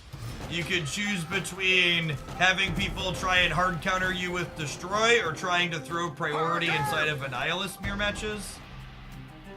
Neither of which feel like particularly compelling gameplay, in my opinion.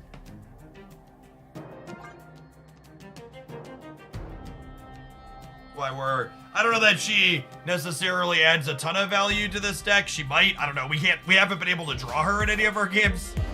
But at least you don't just get like hard countered or play a kind of crappy mirror.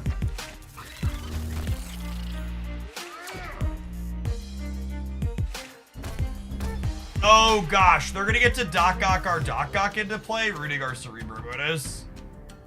That's actually kind of atrocious.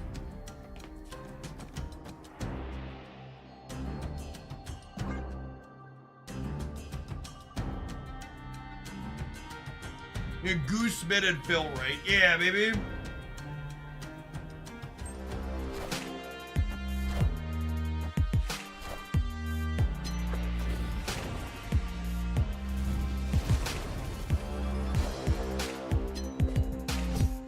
Oh, losing Nightcrawler hurts.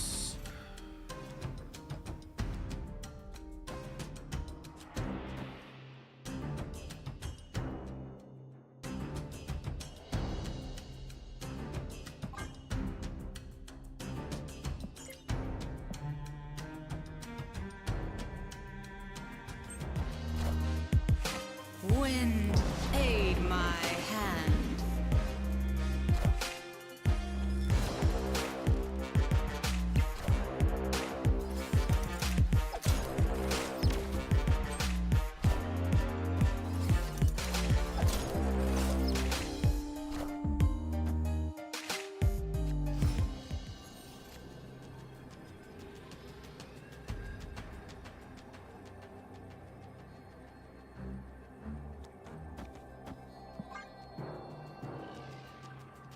Wait for them to take their entire turn.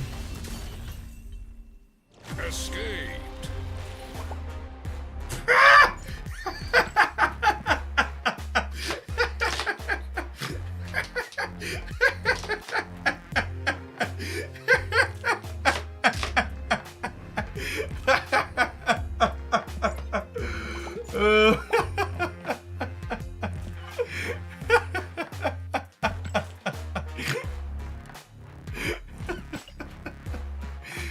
Oh man.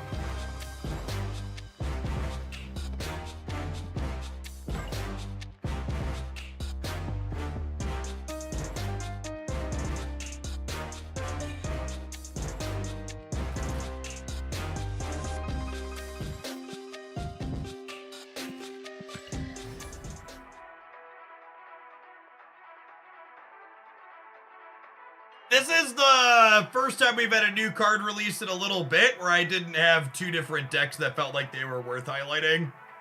So, there won't be a Widow highlight on the Jeff Hoagland channel tonight. This deck felt good. We'll have this deck on the edited channel tomorrow. Widows and Birds felt pretty reasonable.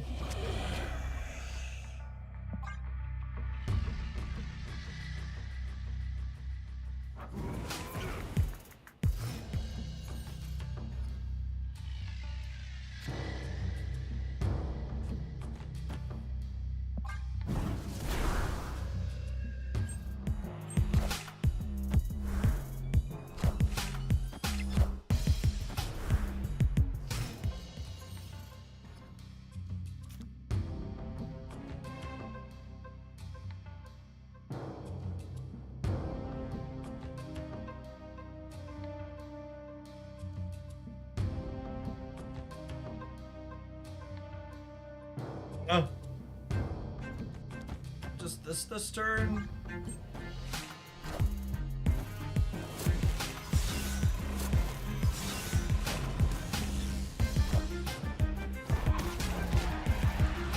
My initial impression of Widow is I would be kind of surprised if she's a must-have card. Probably going to be a safe skip.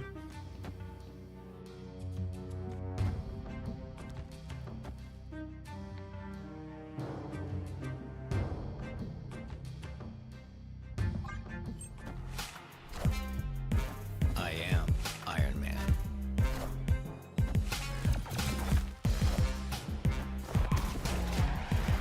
That being said, if you're missing Nico Badar in chat, this is a great, Nico Badar is a great card. Consider going in on Nico.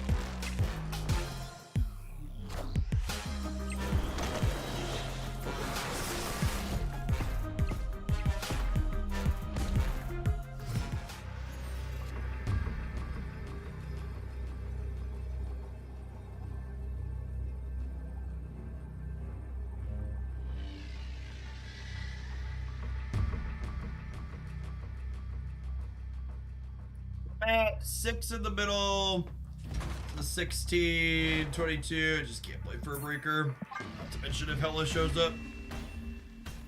Escaped. Alright, Jen, it's 5 o'clock. I'm gonna go ahead and bounce. I'll be back tomorrow. We'll try some other stuff, but I don't have time to put a new deck together. There'll be a highlight with this one tomorrow. We had a pretty solid run with it earlier.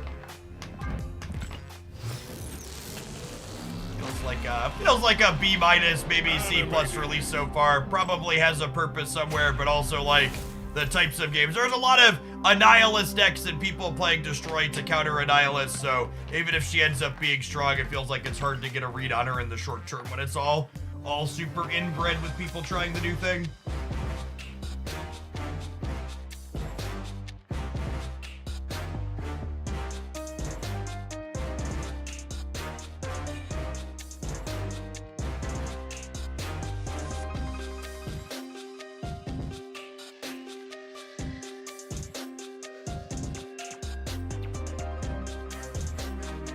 Alright, chat, we're gonna raid Montana. I did a collab with them and Super Tech God a little bit back. That was fun. So check them out. It looks like they're rocking some stat. We'll check. We'll be back tomorrow morning.